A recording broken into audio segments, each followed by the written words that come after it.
In a return to the urban landscape, the legendary soldier Chu Fei unexpectedly encounters a female executive, only to discover that she is the very mission target he is assigned to protect, setting off a chain of unforeseen events. Let us consider last night as if it never occurred. Still hazy from a restless slumber, Chu Fei shook his headache and gazed at the pile of cash on the bed, momentarily disoriented. Gradually, his awareness began to sharpen as he spotted Su Li, already dressed in designer attire. Beauty, we were all quite inebriated last night. Must you humiliate me over our mutual consent? Besides, he scrutinized her from head to toe. Do I appear to be someone who lacks such trivial funds? One could not deny that she was a natural beauty, her figure unparalleled by ordinary women. Reacting to his smoldering gaze, Su Li's cheeks flushed a vivid shade of crimson. This insufferable man had no appreciation for delicate sensibilities, despite the previous night's intensity still causing her discomfort, and it being her first time, thoughts of her upcoming life caused her expression to harden once more. What do you propose? Name your price within reason. I can accommodate you. Chu Fei chuckled, a distinguished commander of the top military ranks in Daxia, revered as the king of hell. Not to mention, his bank accounts were limitless. His family's funds would render even the wealthiest tycoons envious. I'm not the sort of person who sells my body. What we engaged in was mutual enthusiasm. If money enters the equation, it becomes a legal matter, and I pride myself on being a law-abiding citizen. If you find yourself in need of funds, name a figure. Consider it me treating you to a drink. Shall we? Need money? Su Li almost laughed in disbelief. As the president of the prestigious Kiao Group in Jiangnan City, worth billions, did she truly lack funds? All right, treating me to drinks isn't cheap. Let's settle on 100 million, which is quite generous. Having just thrown off the covers, ready to put on his pants, Chu Fei's eyes widened in shock as he caught sight of a crimson stain on the sheets. In that moment, 1,000 thoughts raced through his mind. This woman, who had ventured into the bar to drown her sorrows, was still a virgin. More critically, it seemed he had neglected to take safety precautions last night. What a disaster. Cold sweat broke out on Chu Fei's forehead. Meanwhile, Su Li assumed his expression was one of fear over the price and scoffed dismissively. What's wrong? Can't you afford it? If you can't, then stop boasting. You might as well consider this money for supplements based on your performance last night. I felt it was rather average. At this, Chu Fei's temper flared. Average? Was she insinuating that he was incompetent? Had she not been satisfied? In a swift motion, he closed the distance, pinning the departing Su Li against the wall, his tone challenging. Did you just call me average? Her heart raced as she gazed up at this scarred man before her, a hint of trepidation flickering in her eyes. A glance downward made her quickly avert her gaze, her face a portrait of embarrassment. With brimming anger, she retorted, You rogue! What do you think you're doing? Just because I'm not satisfied. Does that mean you intend to try again this morning? Should you wish for it, I am quite willing to oblige. Let's see who weakens first. Chu Fei conceded, but that did not imply he was impotent. It was merely a matter of lacking precautions. He dreaded a situation reminiscent of those dramatic television plots, where a child was thrust upon him with claims of abandonment. Fine, name a sum, and we can consider this affair closed as if it never transpired. Su Li smirked, a hint of disdain on her visage. Is that all? You're already backing down? I expected more from you. Disinterested in further banter, Chu Fei began dressing, his demeanor cooling. Observing this, Su Li regained her composure despite lingering discomfort. Do I strike you as someone who lacks money? We're merely strangers. Farewell. Just as Su Li intended to leave, Chu Fei interjected. 100 million sufficient? With an air of uncertainty, he had settled onto the room's sofa, quietly lighting a cigarette. Su Li remained silent, yet her expression spoke volumes. 100 million? In Jiangnan, only a handful of people could produce such sums at will. She couldn't quite believe that a man she had encountered in a bar possessed such wealth. 200 million. Perceiving her silence as hesitation, he continued, 300 million. Thus began a new round of negotiations. Let's cut to the chase. No haggling. 10 billion. Chu Fei chuckled, extinguishing his cigarette. Agreed. His swift acceptance left Su Li momentarily stunned. Do you even comprehend what 10 billion means? If you can produce such a sum, then I shall be yours. Su Li expressed her incredulity, irritation sparking within. Do you think this is a trivial matter? Tossing out figures like they're loose change? Not so. I'm merely 25 and not ready to settle down. It's exhausting. However, should you be insistent, I may not object. After all, beauties like you are rare. Chu Fei chuckled softly, unabashedly eyeing her. Su Li ground her teeth in exasperation, her chest heaving with indignation. Never had she encountered someone so audacious. Give me your bank account details. Unhesitatingly, Su Li handed over her personal bank card, firmly believing there was no way this man could actually muster 10 billion. Moments later, her phone vibrated with a notification from the bank. Upon reading the message, her eyes widened in disbelief. 1 billion had been credited, with a staggering balance now visible. She was flabbergasted. Your card. Farewell. Handing her the card, Chu Fei strode out of the room, leaving her in stunned silence. It wasn't until Chu Fei had disappeared from view that Su Li regained her senses. Who exactly was he? She could hardly fathom the reality of it all. She had merely sought to avoid losing her innocence to a roguish playboy, and had ended up casually relinquishing it instead, albeit unknowingly, and receiving an unfathomable sum in return. The thought made her feel as if she had sold herself. With trembling fingers, she dialed her friend's number. Seconds later, her friend Fong Qing's voice came through sleepily. What's up, my illustrious EO? Can a girl enjoy a leisurely morning?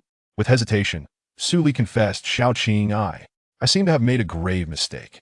Fong Qing's languid tone filled the line. What sort of mistake? After a lengthy pause, Su Li finally admitted, I sold my virginity. Chapter 2: The Revelation.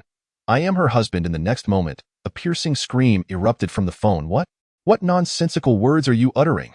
My best friend seemed to awaken from her stupor. Shaking off her drowsiness, I said, I sold my virginity to a stranger. This time, Su Li appeared remarkably calm. Are you out of your mind? You are set to marry young Master Zhao next month. If he discovers what you've done, your future will be far from pleasant. Fong Qing's tone was tinged with anxiety. Little did she know, Su Li chuckled self-deprecatingly. Dio, you think my life would be any better after marrying him? For him, I might as well give it to a dog. Ever since she encountered Zhaoan, Su Li had not entertained the notion that her future would be bright. She had heard more than once about Zhaoan emerging from a hotel with a different woman. Almost daily. What kind of good life could she expect upon marrying into such a situation? Fong Qing was momentarily taken aback by her words. After several seconds, she managed to speak. As the president of Qiao Group, worth billions, you cannot possibly sell your virginity for a mere few tens of thousands, can you? Su Li hesitated. She was uncertain whether to disclose the price to her friend, but after some contemplation, she revealed, 1 billion.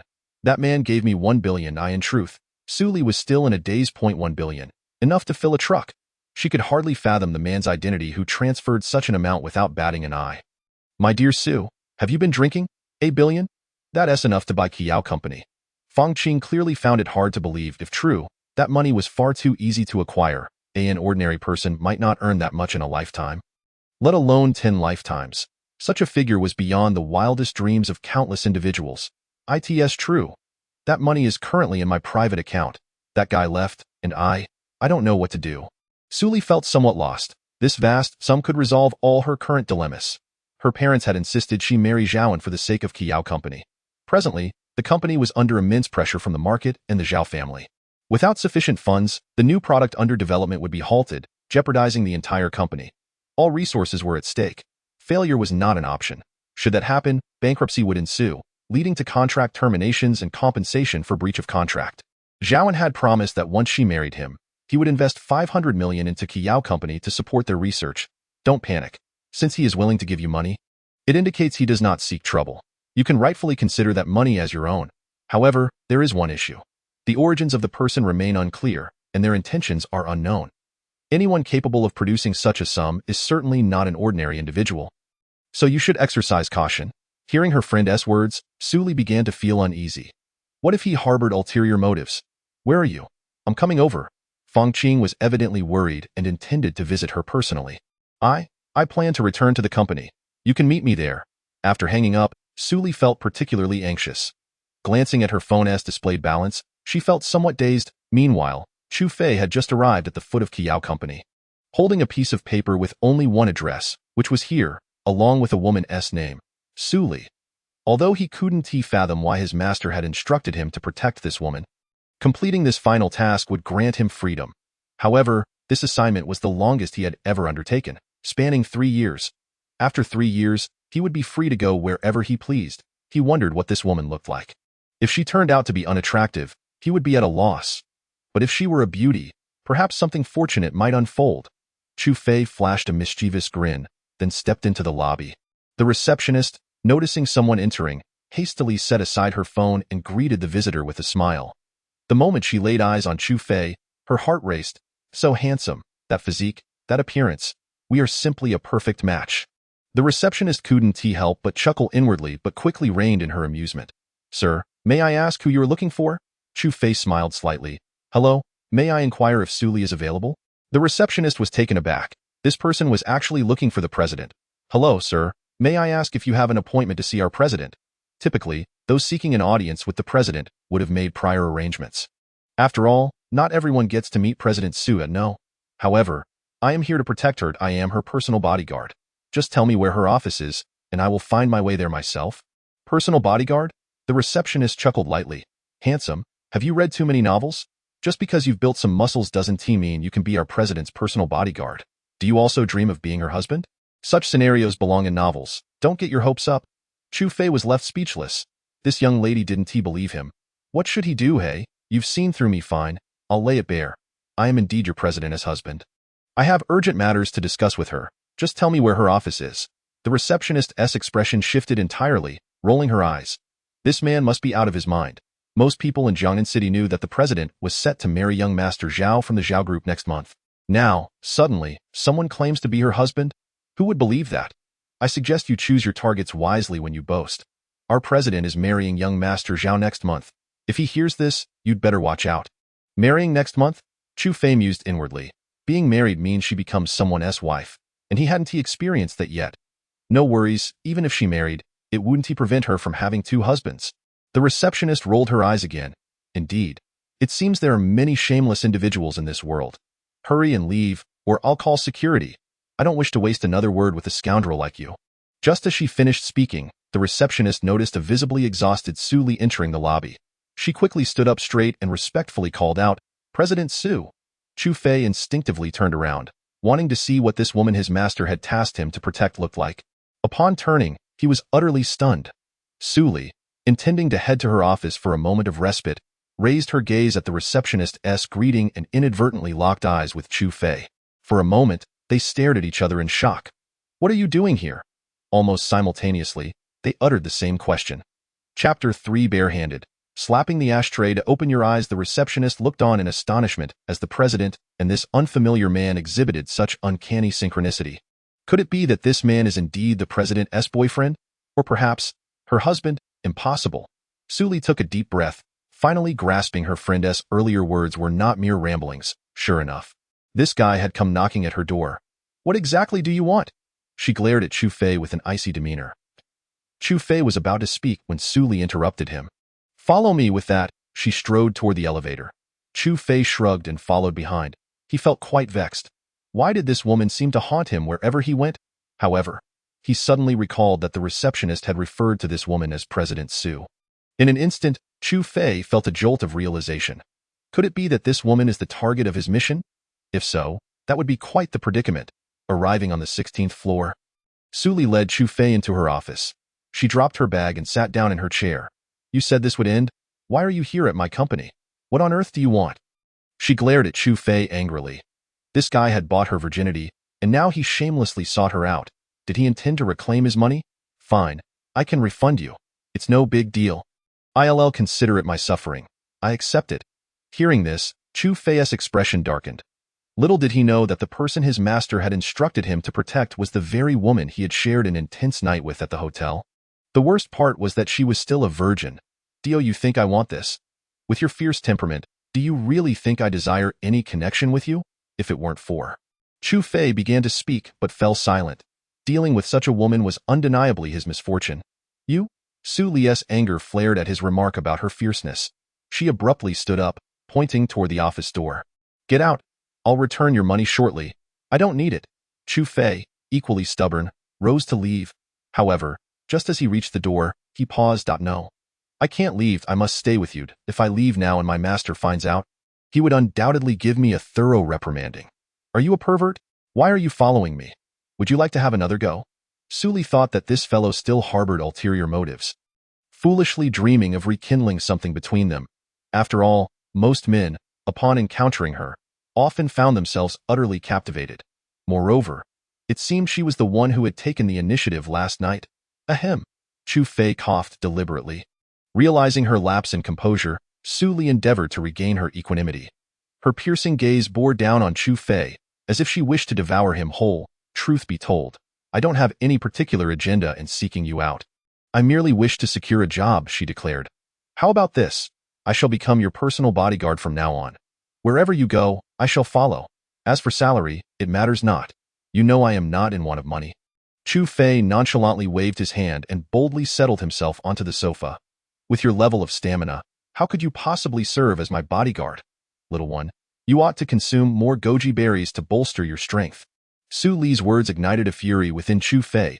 He could tolerate being called ugly or a scoundrel, but to be referred to as little was intolerable. Who are you calling little? Are you questioning my stature? Fine, just you wait. I shall seize an opportunity to show you what a true man is. This proclamation caused the corners of Su Li's mouth to lift, as if she had recalled something. Her complexion turning slightly rosy, it was amusing to think that someone who stood before her, seemingly unperturbed, could provoke such ire in Chu Fei. Infuriated, he knew she spoke the truth. If anything were to unfold, the old man would surely flay him alive. You just claimed you are my personal bodyguard, correct? Su Li regarded Chu Fei with a smile that hinted at some mischievous scheme. Observing her gaze, Chu Fei realized she was plotting something against him. Yet, he could not defy the old man's orders. Indeed, might I inquire if there are any specific tasks for me? Chu Fei could only maintain a sullen expression. Awaiting Su Li's command, I've heard that those who excel in this line of work are quite formidable.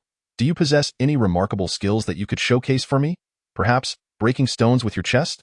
Or splitting bricks with your hands? If all else fails, how about a backflip?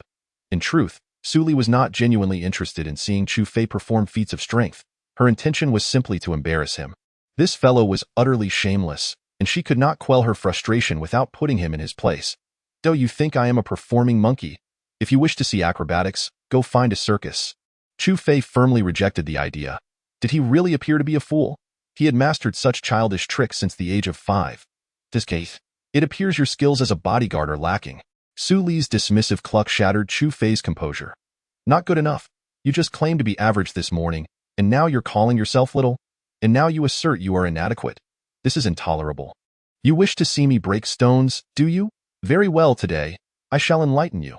Chu Fei glanced around, spotting the transparent glass ashtray on the table meant for guests.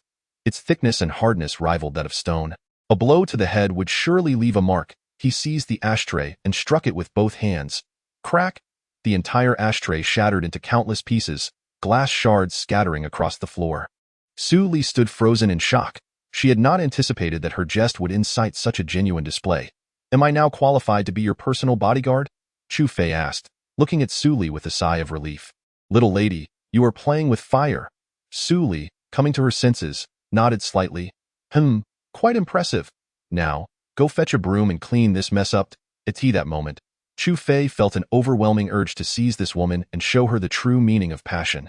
Yet, he complied, stepping out of the office to retrieve a broom to sweep up the shattered glass.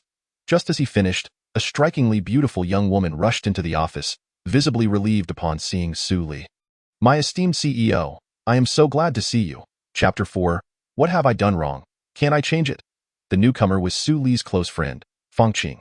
Upon spotting Chu Fei in the office, she regarded him with curiosity. Is this your new cleaner?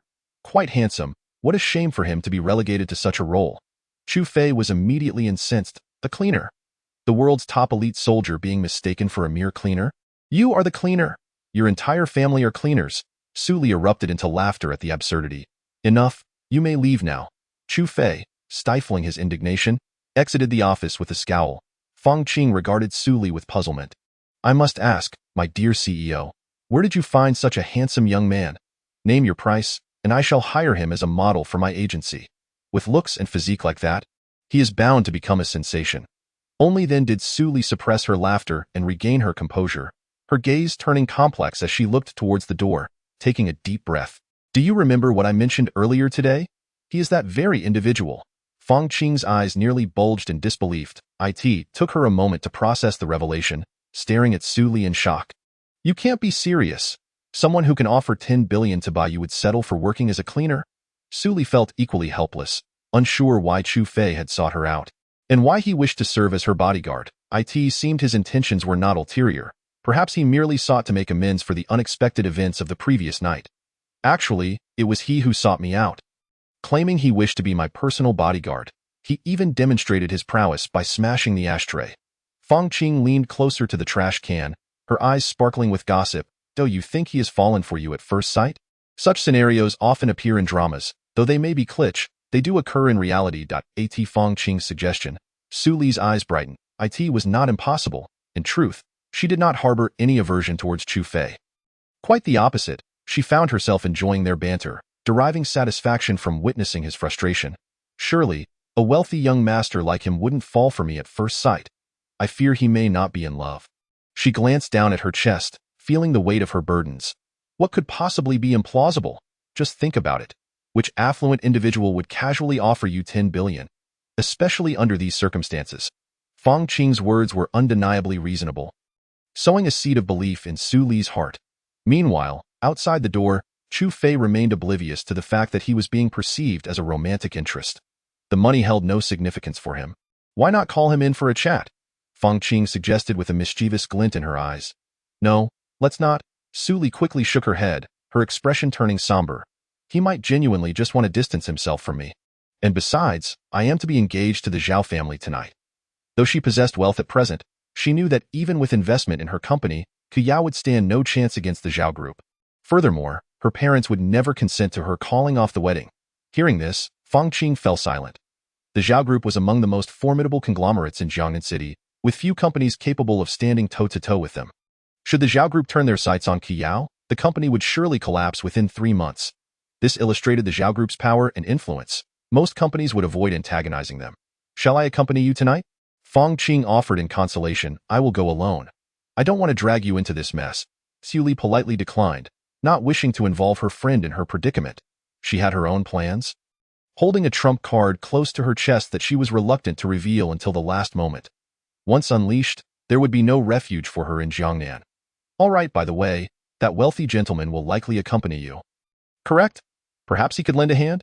In Fang Qing's eyes, Chu Fei was undoubtedly a wealthy individual, capable of casually tossing around billions. No, I won't be taking him with me. Su Li shook her head, determined not to involve anyone else. Your company is busy, you should return.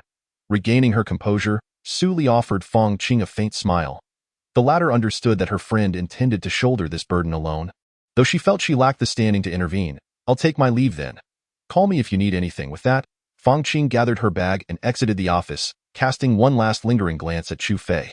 Perplexed by Fang Qing's gaze, Chu Fei wondered what he had done to warrant such scrutiny.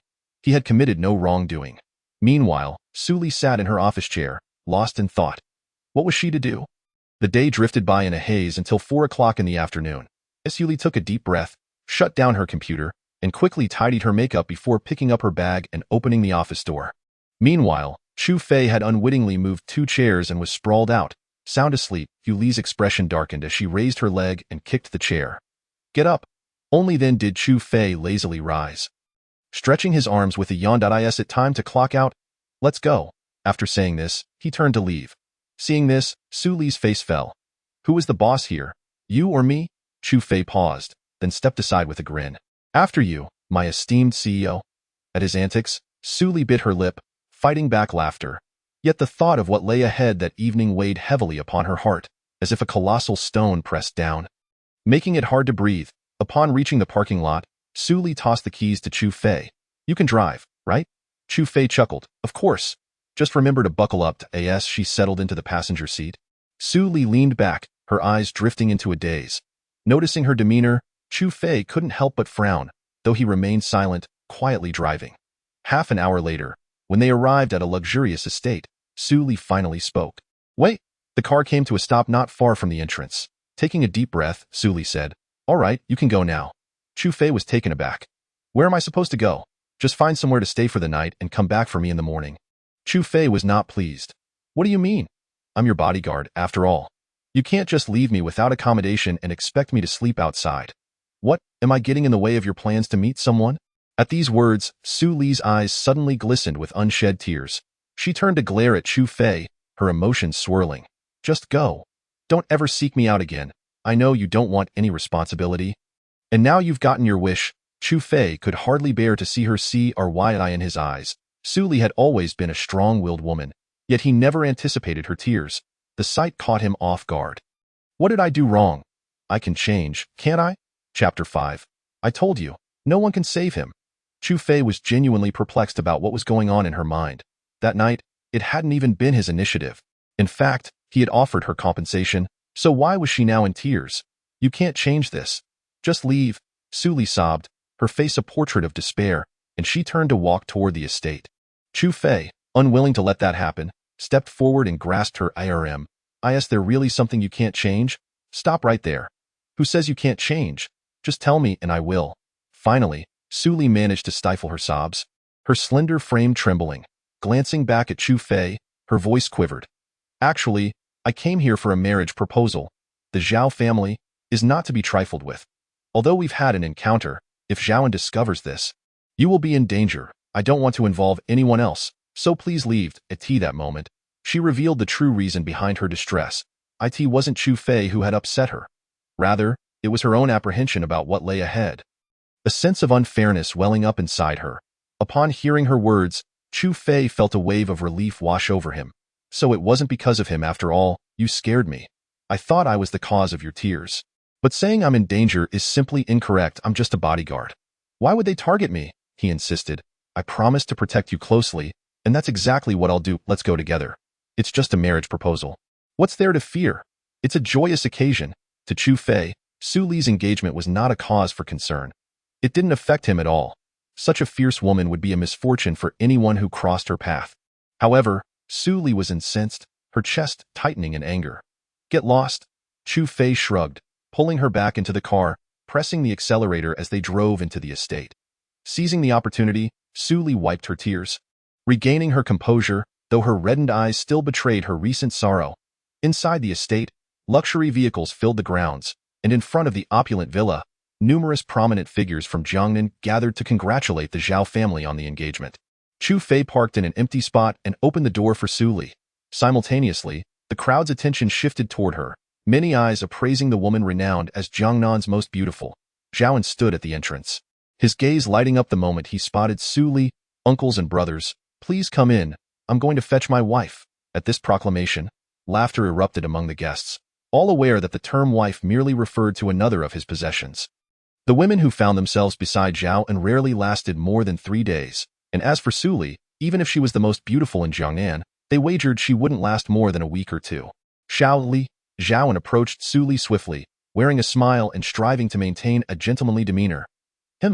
Su Li's expression was cold, showing no signs of joy at the impending engagement. Before entering, she had already steeled herself for a fight to the finish. Noticing her demeanor, Zhaoan's expression soured.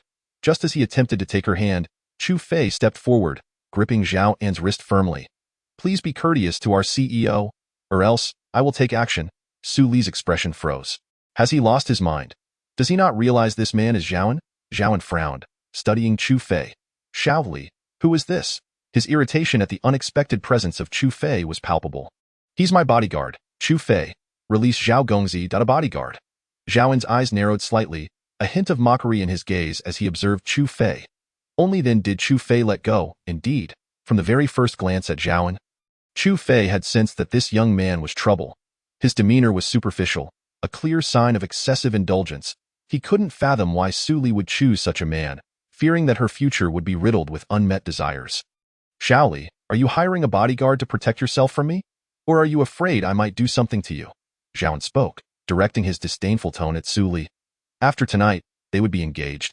A fact that could be construed as a formal marriage, for Su Li would inevitably belong to him. Zhao Gongzi has misunderstood. I merely think it prudent to have someone protect me, Su Li replied, maintaining her icy facade. Zhaoan chose not to press further and walked alongside Su Li toward the villa's grand hall. Upon reaching the entrance, he turned to Chu Fei and declared, "You may leave now. Su Zong will not be returning tonight." This night, he intended to claim Su Li for himself. After waiting so long for such an opportunity, he certainly would not let it slip away easily. Hearing this, Su Li's heart trembled. She knew she could not escape. Clutching tightly to the contents of her bag, she desperately wished to reveal to everyone present that just yesterday, she had joyously spent time with another man. Effectively placing a grand green hat upon Zhaoan's head, I am not your bodyguard. Who do you think you are to give me orders? Did your mother grant you such audacity? The moment those words escaped her lips, Su Li was taken aback. Though she didn't want Chu Fei to leave, she absolutely did not wish for him to confront Zhao, and after all, they were in the Zhao family's estate. Even if he possessed the skills to fight, there were at least 20 or 30 security personnel present. Could he possibly handle them all alone? Moreover, he had just insulted Zhao, and given Zhaoan's temperament, he would surely retaliate, as expected. Zhaoan's expression turned frosty at her words. His gaze toward Chu Fei was as cold as death. You've got quite a nerve. How dare you speak to me like that? Out of respect for Shaoli, I'll give you a chance to scram. Otherwise, I'll break your legs. Hearing this, Chu Fei merely laughed. Most who dared to speak to him in such a manner were no longer among the living. As for my courage, your mother should be well aware of it. You think you can break my legs? I must say, you're the most audacious cur I've ever encountered. It's this. Zhaoan's fury reached its peak. Initially, he had considered sparing this foolish bodyguard for Su Li's sake. But now, being openly insulted before everyone was intolerable. You seek death, he bellowed. Security! In an instant, several well-dressed security personnel armed with nightsticks appeared at the scene. Su Li's heart raced with panic as she pleaded. Zhao Gongzi, is this really necessary? He's just a bodyguard. Let him go. She shot a warning glance at Chu Fei, urging him to leave quickly, for she did not want him to spend the rest of his life in a hospital bed. Yet, Chu Fei appeared oblivious, casually scanning the security personnel. Zhao seized Su Li's chin, his expression menacing. Su Li, let me make this clear. No one dares to speak to me like that in Jiangnan. He.S. as good as dead. Chapter 6. Killing a dog shouldn't disturb anyone's enjoyment, right? The atmosphere grew palpably tense, with the security guards gripping their weapons, poised to spring into action. Su Li's heart raced. Her voice trembling as she called out, Zhao, if you dare to touch him, this marriage will not be concluded. For the sake of Chu Fei's safety, she was willing to risk everything. Even if Kuyao Company were to go bankrupt, she had no intention of dragging Chu Fei down with her. Instantly, Zhaoan's gaze turned icy, and a hint of coldness flickered in his eyes as he looked at Su Li, followed by a derisive laugh. Su Li, I fail to comprehend why you are so concerned about a mere bodyguard. What, does he share a romantic entanglement with you? If that were the case, he certainly would not leave here alive today. Su Li's heart trembled. In truth, Zhaoan's words held a measure of truth.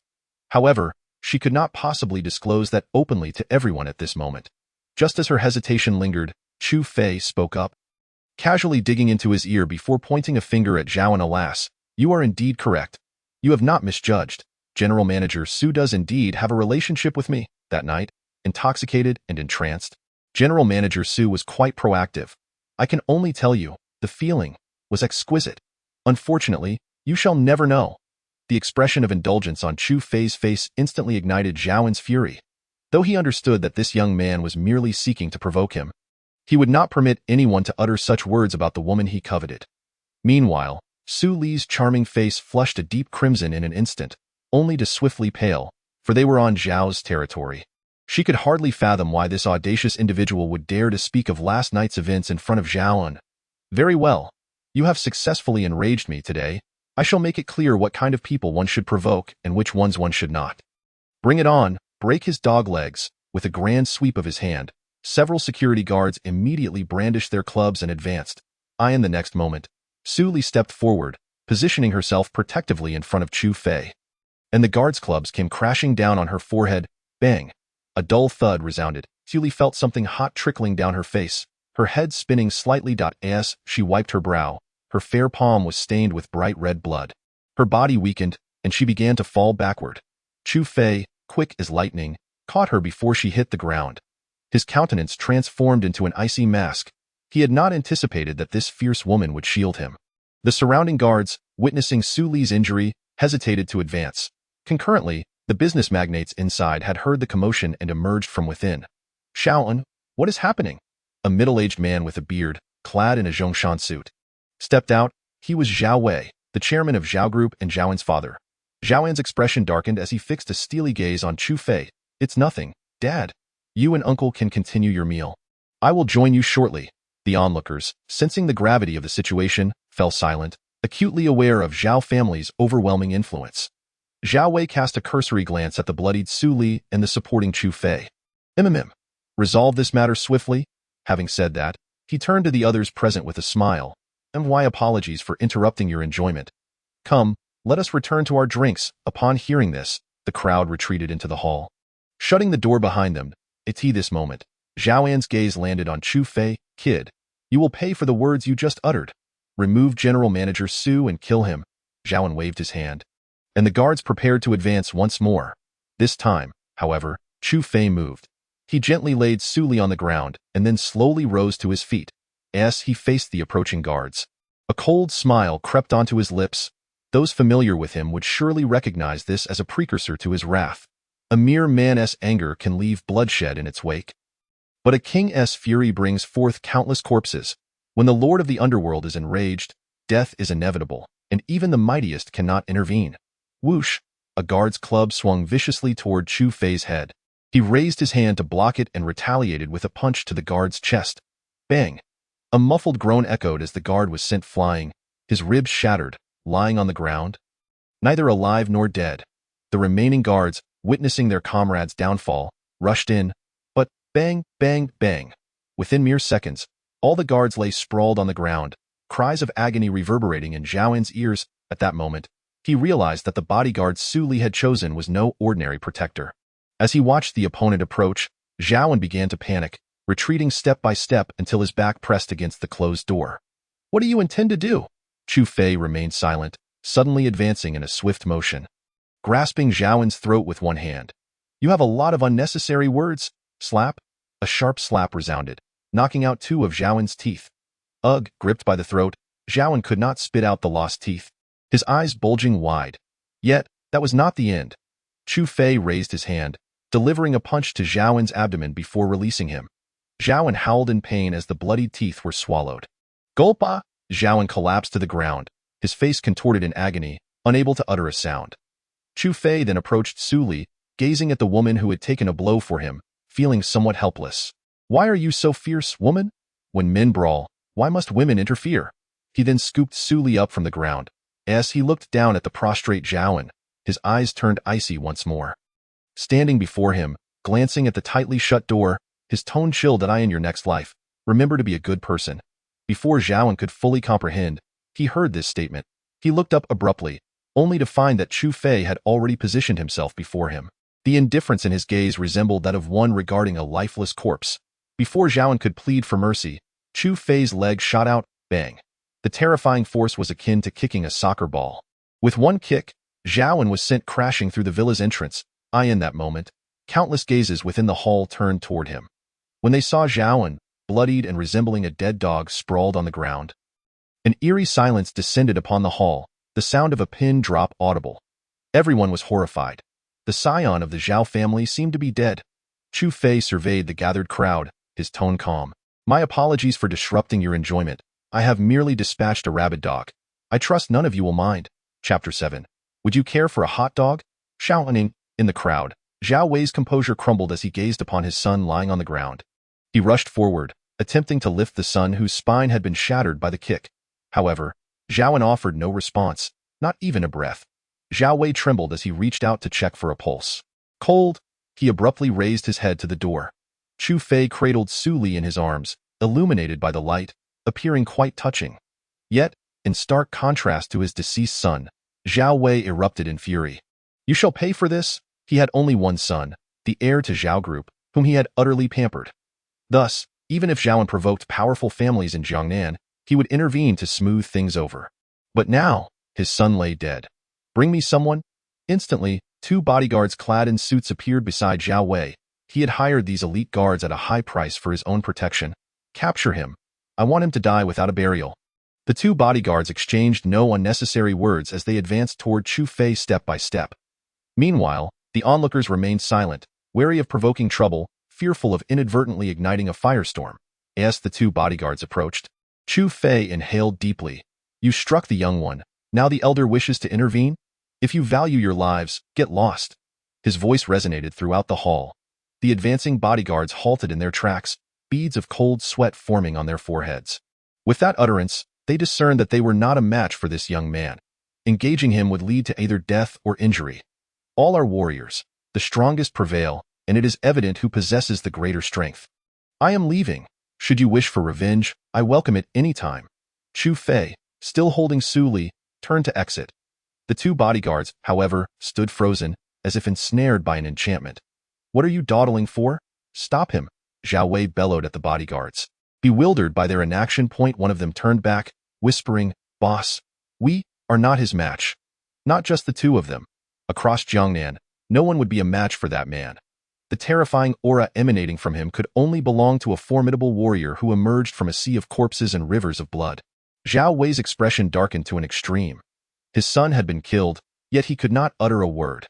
Even the two bodyguards he hired at a high price dared not act. He was furious. Hospital. Su Li gradually regained consciousness, a bandage wrapped around her forehead. A throbbing pain radiated from her head. She surveyed her surroundings. She noticed Chu Fei standing by the window, seemingly lost in thought. Chu Fei? Hearing Su Li's voice from behind, Chu Fei turned around, a sigh of relief escaping him upon seeing her awake. He then chuckled softly. I must say, your courage is remarkable. You dared to take that blow. Did it hurt? Su Li shot him an exasperated glance. Her head was injured, and can you imagine the pain? By the way, how did I return? In Su Li's eyes, they were firmly within the territory of the Zhao family. Leaving was, for all intents and purposes, nearly impossible. She was perplexed as to how Chu Fei had managed to bring her back. And you still have the audacity to speak. I painstakingly carried you to the car and then brought you to the hospital. Now, tell me, how will you compensate me? At this point, Chu Fei's gaze lingered on Su Li's delicate figure. The latter, clearly sensing his lewd stare, immediately darkened her expression. Get lost. Don't even think about it. Am I being beaten because of you? This is my affair, and I do not wish for you to be involved. However, I have returned, but what about Zhaoan? Su Li felt a twinge of concern that Zhaoan might seek revenge on Chu Fei. With the Zhao family's influence, dealing with an individual was hardly a challenge. She did not want her presence to embroil Chu Fei in danger. Are you worried about me or that feeble fellow? Chu Fei tilted his head with a smile. The latter's pretty face flushed slightly, betraying her embarrassment. How self-important. Noticing her reaction, Chu Fei understood that she was indeed concerned for his safety. With a light chuckle, he reassured her, rest assured, that guy will likely not trouble you for the rest of his life. However, I must regretfully inform you that you cannot marry him anymore. That should be all right, right? Upon hearing this, Su Li slightly furrowed her brows. She had a lingering suspicion that there was more to Chu Fei's words than met the eye. Yet, she couldn't quite grasp their true meaning at that moment. Her wedding with Zhaoan was practically set in stone and unlikely to change. Yet this fellow had just told her that she could not marry him. This, although a bit apprehensive about the Zhao family's retaliation, at least for the time being, she would not be harassed by Zhaoan. Thank you. After some contemplation, Su Li finally uttered those two words. Spare me the empty talk. I prefer tangible actions. Chu Fei chuckled mischievously and approached her. As he drew nearer, Su Li instinctively covered her chest, her beautiful eyes fixed intently on him. What are you trying to do? I must remind you, we are in a hospital. Chu Fei leaned in closer and playfully pinched her cheek. Little lady, you really are fierce. Su Li's face flushed furiously at his actions, and she shot him a fierce glare. You are the one who is fierce. Your entire family is fierce, in my eyes. You are nothing but a bandit. From now on, I shall call you Bandit. Chu Fei shrugged nonchalantly. As long as you are pleased. By the way, are you hungry? I have some hot dogs. Would you like to eat? Su Li instinctively misinterpreted his words. Pa, how vulgar. You truly are a bandit. Yet Chu Fei retrieved 2 servings of fried rice and 2 hot dogs from the bedside cabinet. You have a problem. If you don't want to eat, then don't. But don't call me vulgar. Realizing her misunderstanding, Su Li's face turned beet red. Are you referring to that hot dog? Chu Fei looked at her in confusion. What else would I mean? Su Li quickly shook her head. No, I meant that one too. I'm hungry, and I want to eat. Chapter 8. Morning attire? The following day, Su Li was discharged from the hospital. The wound on her forehead was not severe, and after some treatment, there were no significant issues. Chu Fei drove her to the company. As soon as she returned to her office, she received a call from her secretary. Xiaoyu, what is the matter? Su Zong, you have finally returned. The chairman has summoned you to the conference room for a meeting. All the major shareholders are present. The urgency in the secretary's voice was palpable. Su Li's face turned pale. She sensed something had gone awry. But now, she had no choice but to face the shareholders and her father. What is wrong? Chu Fei observed her ashen complexion and instinctively inquired. It's nothing. I just need to attend a meeting. You can wait for me here with that Su Li made her way to the conference room. Upon pushing open the door, she was met with a cacophony of voices. The shareholders were in a heated argument, with some even expressing intentions to sell their shares and withdraw their investments. As Su Li entered, the room fell silent. Seated at the head of the table was her father, Su Wu, who, in his 50s, had a sprinkling of gray in his hair. Having greeted the chairman and the shareholders, Su Li took her seat. Su Wu glanced at the bandage on Su Li's forehead, his brow furrowing slightly. What transpired yesterday at the Zhao family? I hadn't arrived yet, and you had already left. Originally, Su Wu had planned to arrive later, as it was his daughter's engagement, and he certainly wanted to be present. However, he had never anticipated that trouble would arise before he could even get there. Upon hearing that Zhaoan had been killed by his daughter's bodyguard, he was left dumbfounded. This morning, upon waking, he discovered that all investment companies had withdrawn their capital, and the firms they collaborated with were willing to terminate contracts rather than continue, even at the cost of paying breach of contract penalties. He knew this was the Zhao family's retaliation against Qiao Corporation. However, the company's latest developed special medication was nearing its final phase, with only one last round of investment needed. Once successful, the profits would multiply. At this critical moment, all they needed was the Zhao family's investment. Yet, disaster struck. Su Li was at a loss for words, lowering her head in silence. Meanwhile, the other shareholders, seeing her demeanor, began to question her aggressively.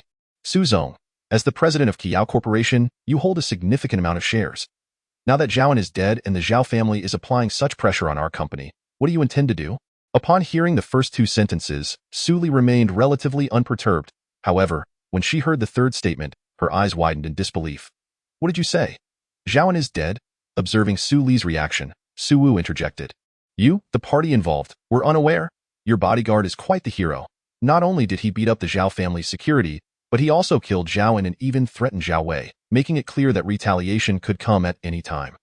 Now, the Zhao family's vengeance has arrived. How do you plan to resolve this? Su Li stood frozen in place, completely stunned. She had no idea that after her unconsciousness, Chu Fei had committed such a significant act.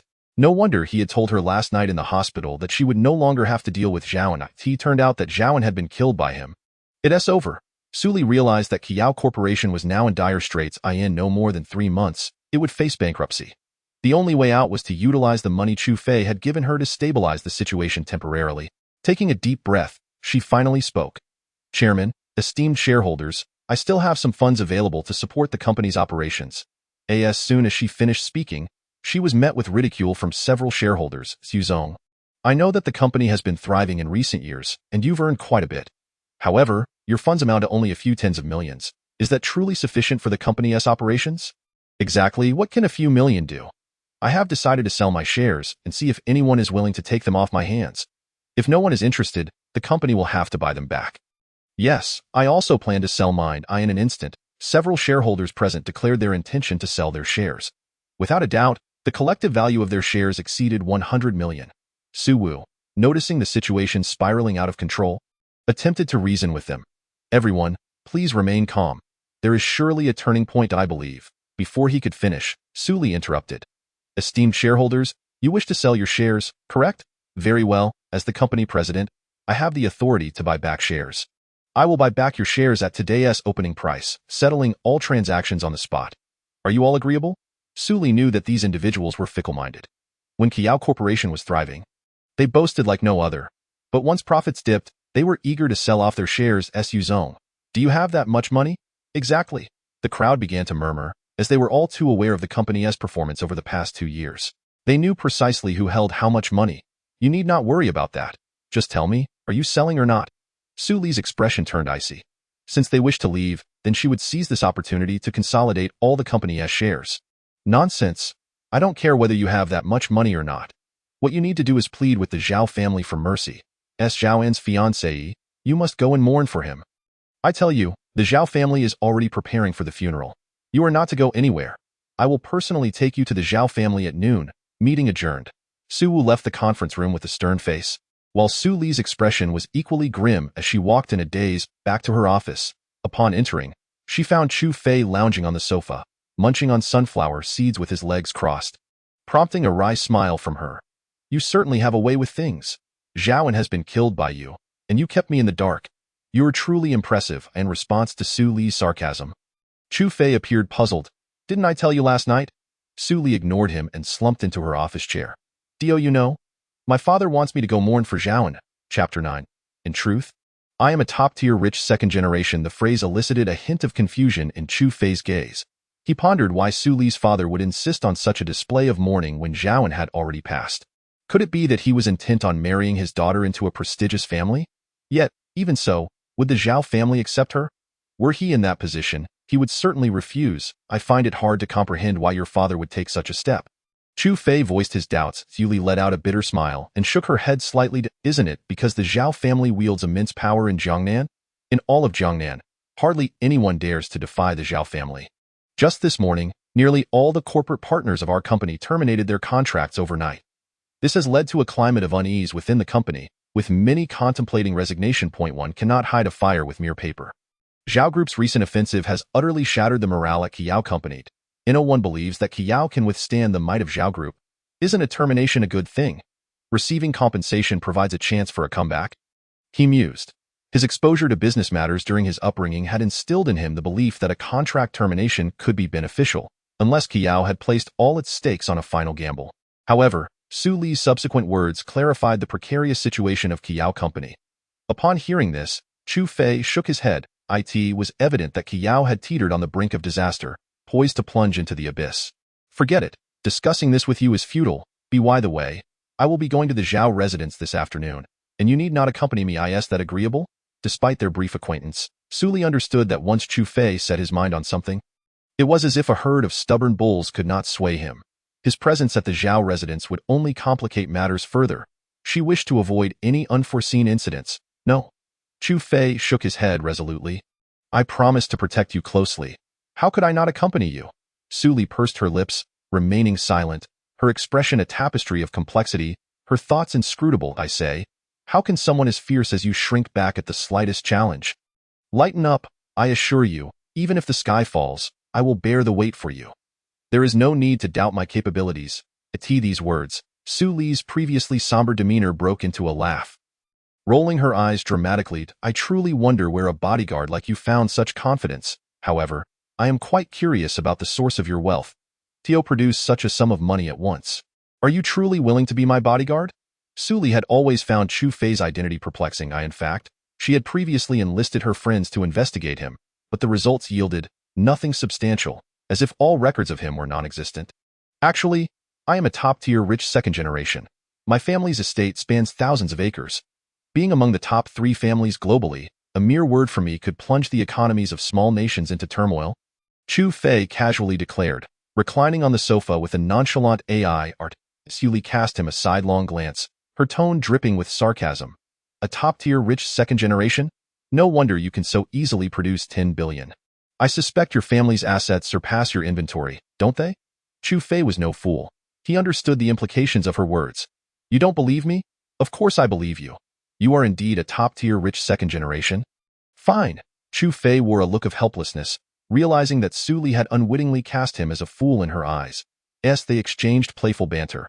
A knock echoed from outside the door. At this, Chu Fei rose from the sofa, positioning himself beside Su Li, who regained her icy composure. Come in. The office door swung open, revealing Su Wu with a somewhat frosty demeanor. Let us go. I have already called the Zhao family. At this, Su Li's heart skipped a beat. Chu Fei furrowed his brow, ready to protest, but Su Li gently tugged at his sleeve. This subtle gesture did not escape Su Wu's notice, yet he refrained from commenting. Instead, he coldly stated, this time, you need not accompany her, bodyguard. He had caught wind of the situation. The Zhao family had stationed numerous security personnel at their estate. Should Chu Fei dare to show up, it would undoubtedly be a one-way trip. I will go where I please. No one can stop me. Unfazed by Su Wu's condescending tone, Chu Fei refused to yield. Then you may leave. My daughter does not require a murderer as her bodyguard. Su Wu turned, his gaze icy as he regarded Chu Fei. Father, can we not discuss this further? Su Li interjected, her voice firm. I will wait outside for 3 minutes. Sort this out. With that, Su Wu exited the office, leaving only Chu Fei and Su Li in the room. Their eyes locked, and it was Su Li who spoke first. Perhaps, I do not wish for you to take unnecessary risks, even if I wear mourning attire. My life is not endangered, and I doubt the Zhao family would publicly humiliate me before all of Jiangnan's elite. I've told you, Whatever happens, I will shield you. What is there to fear? If worst comes to worst, I will simply turn the table. Seeing his determination, Su Li realized her attempts at persuasion were futile. She shifted to a tone of pleading, but please, do not act recklessly. Follow my lead and act according to my signals, all right? Chu Fei regarded her intently, then nodded slowly. He reached out, his hand hovering near Su Li's face. Instinctively, she recoiled, but he swiftly encircled her neck.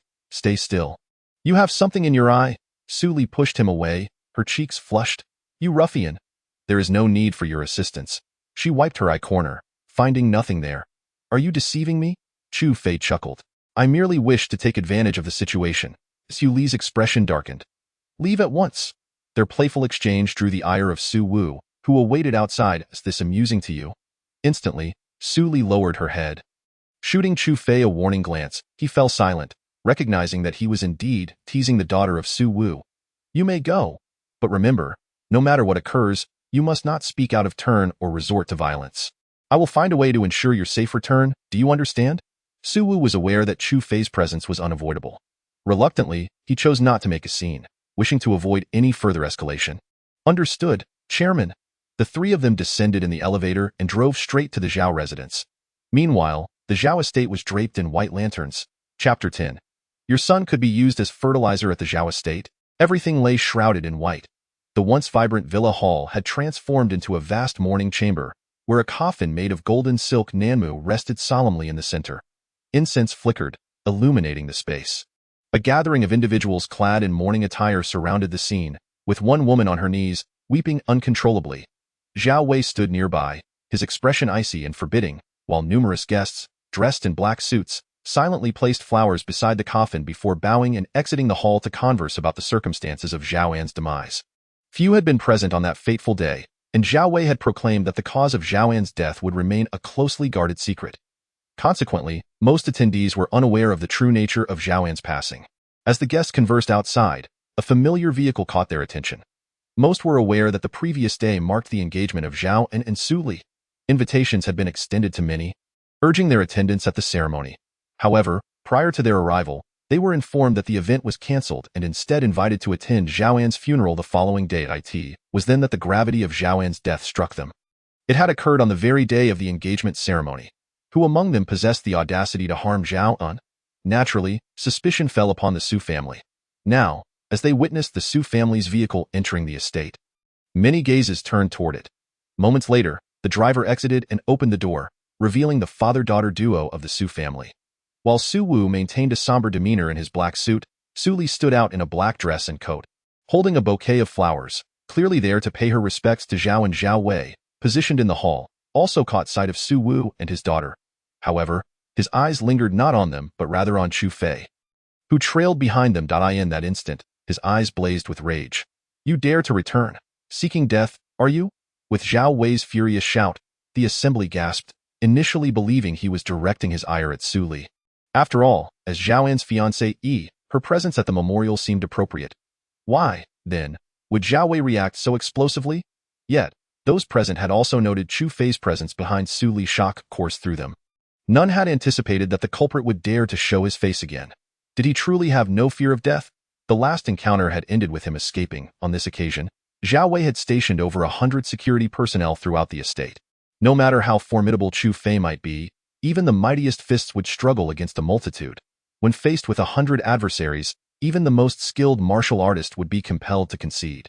At this moment, Su Wu also spoke. Chairman Zhao, today is not a day for bloodshed. I sincerely apologize for yesterday's incident and have brought my daughter here to pay respects to your esteemed son.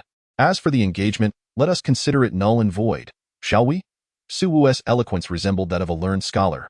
Standing nearby, Chu Fei was taken aback. He had not anticipated such prowess from Su Li's father. The very fact that Su Wu dared to bring his daughter here signaled that he had a contingency plan, ensuring their safe departure from the Zhao family estate. Su Wu, I can grant you face, but that scoundrel must pay for my son's demise today. Zhao Wei clapped his hands, and in an instant, dozens of thugs armed with machetes surged forward, transforming the once spacious hall into a chaotic throng. Outside, onlookers widened their eyes in astonishment. It was not difficult to deduce from Zhao Wei's words that the culprit was indeed the young man beside Su Wu. Yet, What audacity did he possess to act so boldly? Chairman Zhao, this young man is under my protection. The incident from yesterday was due to his lack of discretion.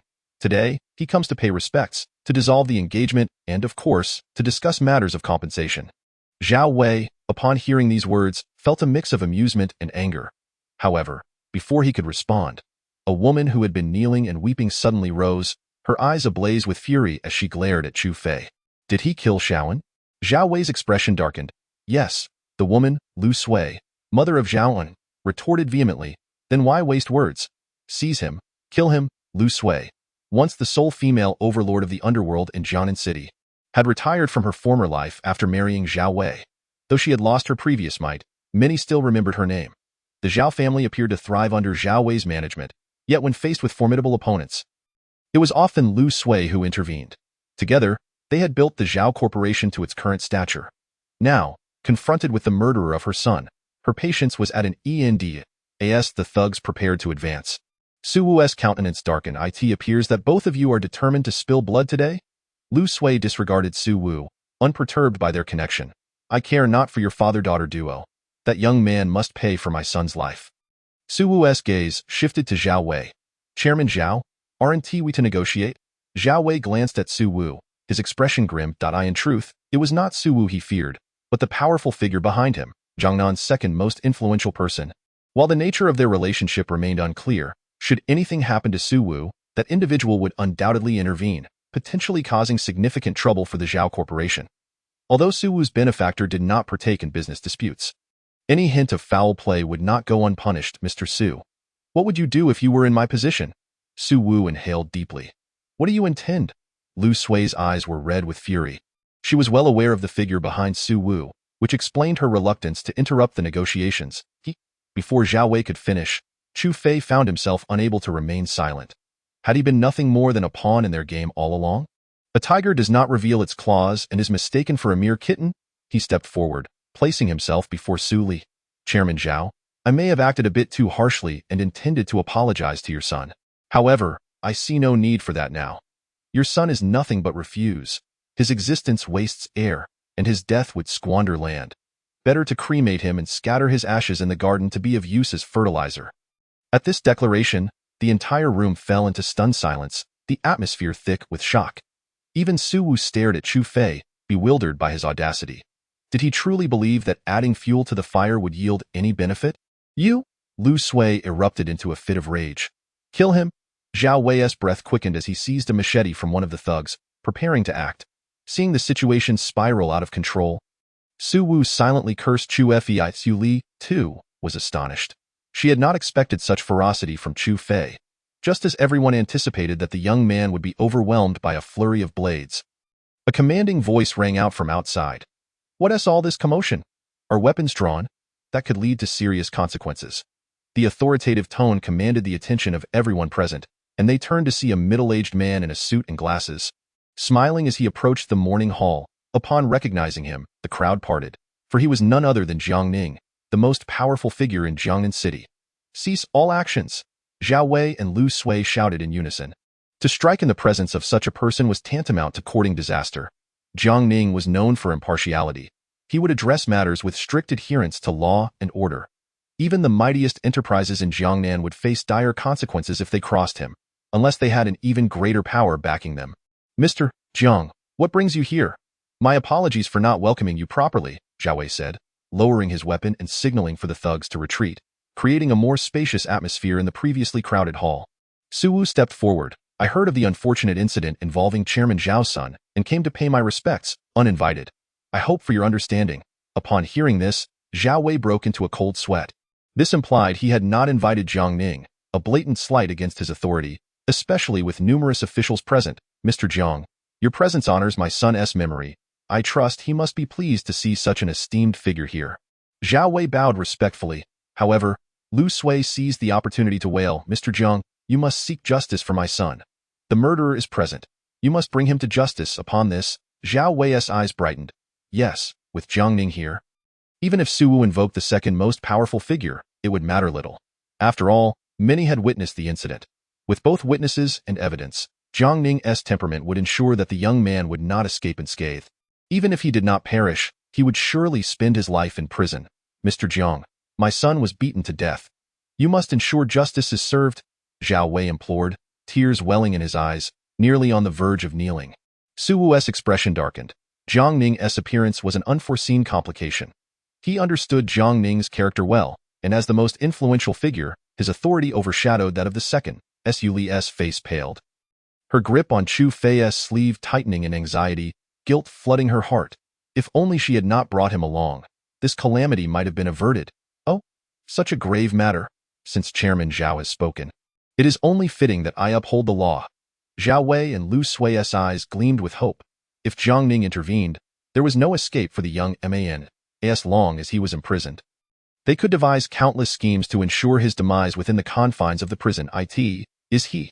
Zhao Wei pointed an accusing finger at Chu Fei in that moment. Su Li's grip on Chu Fei tightened further. Fearing for his safety, Jiang Ning turned his gaze toward Chu Fei, his expression remarkably calm, seemingly unfazed by the revelation of Chu Fei's guilt. Su Wu, unable to contain himself, interjected, Mr. Jiang, this is a misunderstanding. Su Li chimed in. Mr. Jiang, my bodyguard acted out of necessity to protect my safety, resulting in an unfortunate escalation that led to Zhaowen's death.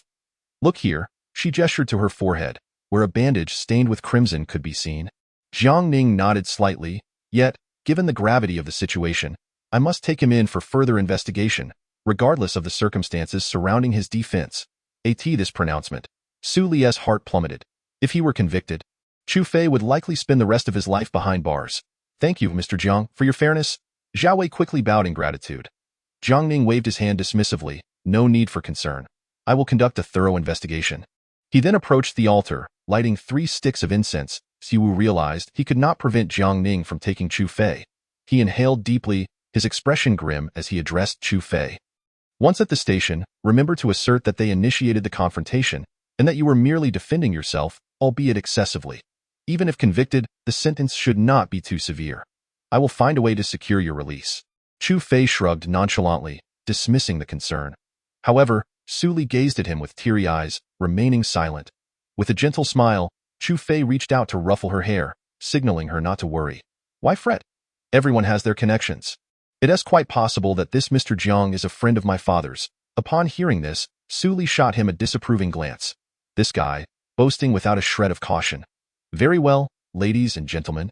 I shan't linger any longer. Chairman Zhao, please accept my condolences. I will take my leave with the deceased. After saying this, he turned to Chu Fei, brother, shall we go? Chu Fei did not hesitate, turning to follow Jiang Ning and his 2 secretaries. Watching Chu Fei being escorted away, Zhao Wei and Lu Sui felt a weight lift from their hearts. By the way, Director Su, regarding the matter of compensation you mentioned earlier, why don't we step inside and discuss it thoroughly? And as for the betrothal, I believe, we also need to have a serious conversation. Zhao Wei was not a benevolent individual. He would not let this matter rest easily. With his son gone, someone had to pay the price. Su Wu's expression darkened ominously, but he found himself with no choice. The top figure had already made an appearance. Perhaps the second figure behind him wouldn't be much help. This situation could only be resolved through negotiation with the other party. Before he could speak, Su Li interjected. Her delicate features were as cold as frost. With a life lost, the engagement was naturally dissolved. And as for compensation, not a penny. Chapter 12. A salary of 1,800. Smiling every day in a luxurious private room of a CAF, Jiang Ning, a direct descendant of the Jiang family, bowed deeply to the casually seated Chu Fei, who had one leg crossed over the other. Chu Fei waved his hand, indicating for him to take a seat. Jiang Ning then respectfully sat opposite Chu Fei. In truth, from the very first glance, Chu Fei could tell Jiang Ning was an internal member of the family. He hadn't anticipated that a member of the family would have reached such prominence in Jiangnan. Moreover, the family had swiftly received news of his arrival. Is there any recent news from the family? Upon hearing Chu Fei's inquiry, Jiang Ning's expression soured slightly. Noticing his demeanor, Chu Fei furrowed his brow. What is the matter? Jiang Ning hesitated but eventually spoke up. Young master, the family is currently in a fairly stable situation. Not significantly affected. The undying bird and we are engaged in a business war, with both sides in a state of stalemate. The old master asked me to convey to you that you should remain at ease in Jiangnan. He can manage matters overseas. Hearing this, Chu Fei's frown deepened. However, he knew he could not intervene in the business war. As long as the other side refrained from underhanded tactics, he could choose to remain uninvolved. Yet, if they resorted to dark means, he would not stand idly by. I understand. By the way, do you know anything about the Su family? The Su family? Jiang Ning pondered for a few moments before responding. Young master, my knowledge of the Su family is limited. However, as far as I know, the Su family was once a small clan with a modest company. Under Su Wu's leadership, they gradually established the Qiao Company and even connected with the second most influential figure in Jiangnan. It's puzzling how such a family managed to align itself with the second figure. Jiang Ning was genuinely curious. The Su family had no notable background. Yet why would the second figure be willing to collaborate with them? Though lacking substantial support, many were aware that the Su family had the backing of the second figure. Oh, that is quite peculiar. Chu Fei shared his confusion, sensing something amiss. Master, why would you want me to protect Su Li? A girl from an obscure little family, worthy of such personal guardianship from the King of Hell. By the way, young master, there's one more thing the old master asked me to relay to you. As he finished this sentence, Jiang Ning's expression grew noticeably awkward. What is it? Chu Fei inquired, surprised. It's, the old master wants you to go on a blind date. Here is the information about your blind date. Take a look. With that, he opened a document on his phone, a photo of a strikingly beautiful woman in a uniform, holding a small handbag, her figure elegantly slender. Below the photo was an address and name, Wang Xia, chairwoman of Juanhao Group. The Wang family? Is it that Wang family? Upon seeing the surname, Chu Fei was taken aback. It should be. Jiang Ning nodded. The Wang family is indeed a considerable clan within the country, with their enterprises spread throughout Daxia. Not bad. I'll find time to meet her. Chu Fei nodded. Seeing that the young master did not refuse, Jiang Ning breathed a sigh of relief. It's rare for someone of the young master's caliber to take an interest in an ordinary girl. By the way, young master, would you like me to intervene and issue a warning to the Zhao family? Jiang Ning was acutely aware of the immense power and influence wielded by the sole heir of the family. With just a word, he could obliterate the entire Zhao family from Jiangnan. However, the young master was accustomed to discretion. Adversaries like the Zhao family were unworthy of his intervention. No need. Just a small family. You focus on your own matters. If I need you, I will naturally reach out. Jiang Ning nodded, presenting his business card. Young master, this contains my phone number. Should you need anything, please call me. I will ensure it is addressed. Chu Fei waved his hand. You may return now. I'll head back on my own shortly. Certainly, young master. Jiang Ning then departed the CAF. 10 minutes after Jiang Ning left, Chu Fei emerged from the CAF. Glancing at the information on his phone, he felt somewhat vexed. However, he could not approach Su Li just yet. After all, he had just been escorted out by Jiang Ning, and returning would seem rather frivolous. After contemplating the information in his hands, he decided to meet this so-called blind date. Since it was arranged by his father, one must give it some consideration. He hailed a taxi, heading straight for Juanhao Group. Upon arriving downstairs, he called the woman named Wang Xia. Hello? May I ask who you're looking for? A cold voice from the other end answered. Wang Xia. I'm your blind date. Do you have some time? I am downstairs at your company. Shall we chat? In the office on the top floor of Juanhao Group, Wang Xia frowned as she listened to the voice of the man on the phone. She had received a call from her father the previous day, informing her of a potential blind date. Regarding the identity of this person, her father had not mentioned a word, only insisting that she must make him her boyfriend.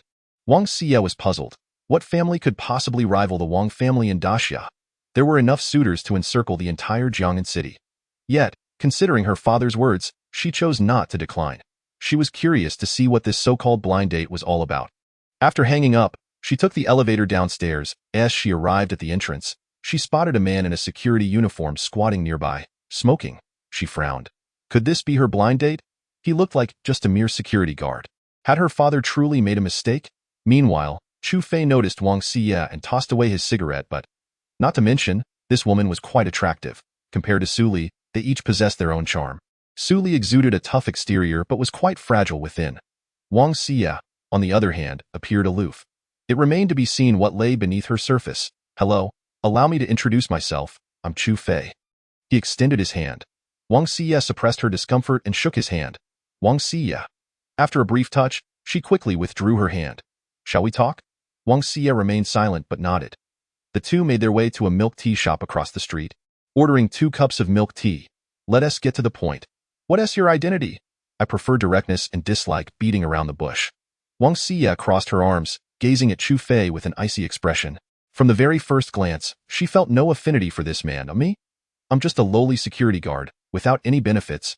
earning a meager salary of 1,800, always smiling. Chapter 13. I sleep on the bed. You take the floor. Chu Fei sipped his milk tea, chewing on the tapioca pearls, while across from him, Wang Xia's frown deepened, her gaze fixed on Chu Fei, convinced that he was utterly deranged. Do you find this amusing? If you're unwilling to share, I won't depress you. Wang Xia held deep family values. For the honor and interests of her clan, she would marry a stranger, regardless of their looks or stature. That was her belief. I assure you, I'm speaking the truth. I'm not deceiving you. Chu Fei looked earnestly at her. Seeing this, Wang Xia stood to leave. She had no reason to continue this pointless conversation. Do you genuinely wish to know? As she took a step away, Chu Fei called out. Wang Xia turned to look at him. What do you think? Although uncertain of this man's background, it was clear from her father's tone that his family status was at least on par with the Wang family. Perhaps even superior. If such a person could bring greater benefits to her family, she would not hesitate to make sacrifices. Chu Fei smiled nonchalantly, then allowed her to ponder the benefits. I could be your boyfriend. Without any hesitation, Wang Xia replied. Chu Fei was left utterly stunned. This woman, does she not have a few screws loose? After just a single meeting, she wishes to claim me as her boyfriend? Absolutely not. However, I might entertain the idea of accompanying you once. Gazing at Wang Xia's proud figure, Chu Fei mused. This benefit isn't too shabby. Nonetheless, he was not the type of man to settle for just anything. No, thank you. If you wish to uncover my identity, feel free to inquire with the higher-ups in your family. If they choose to withhold that information, it merely indicates you are not yet entitled to know. As for the matchmaking, I merely seek to fulfill a formality. You are not the type I desire. Chu Fei smiled faintly, taking a sip of his milk tea. Truth be told, he had no fondness for Wang Xia. It was solely her character that repelled him.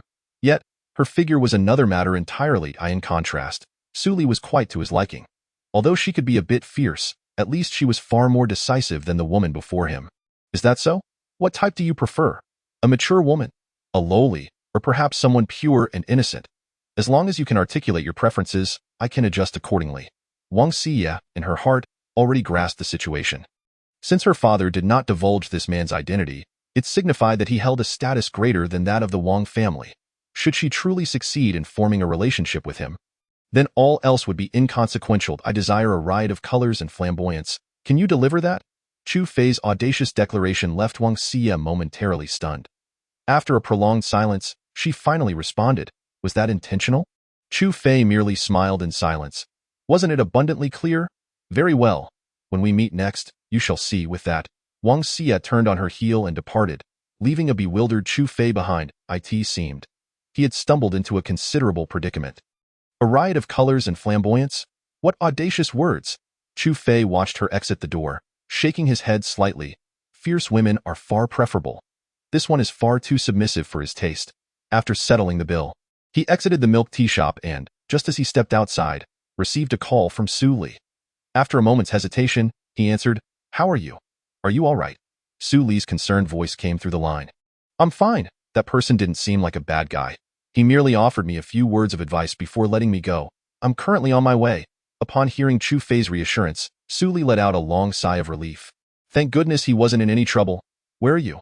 I'll come to pick you up. I'm at the bustling street. 10 minutes later, Su Li arrived at the bustling street sign.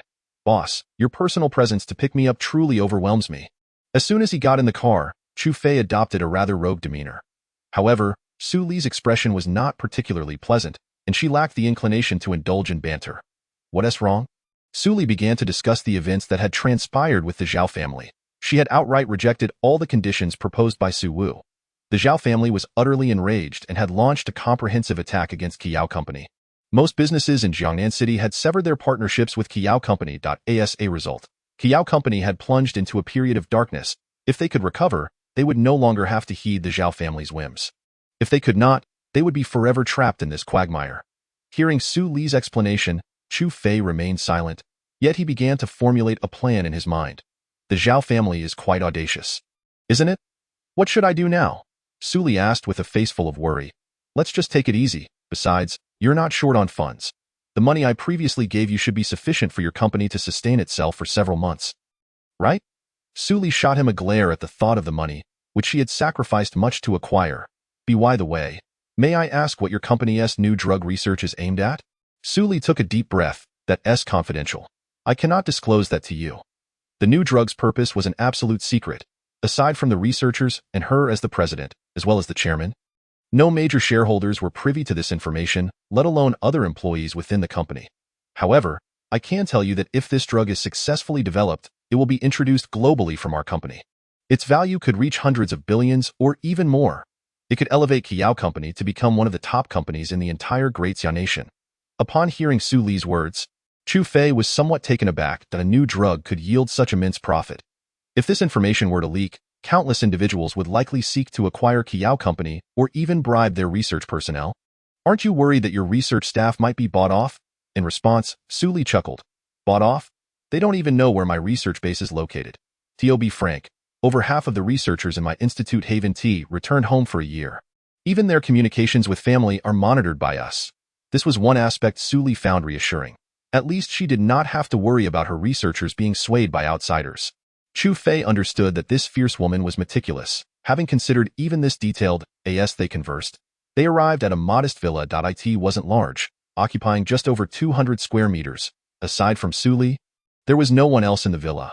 After parking the car, Su Li, looking somewhat fatigued, said to Chu Fei, I'm going to take a nap in my room.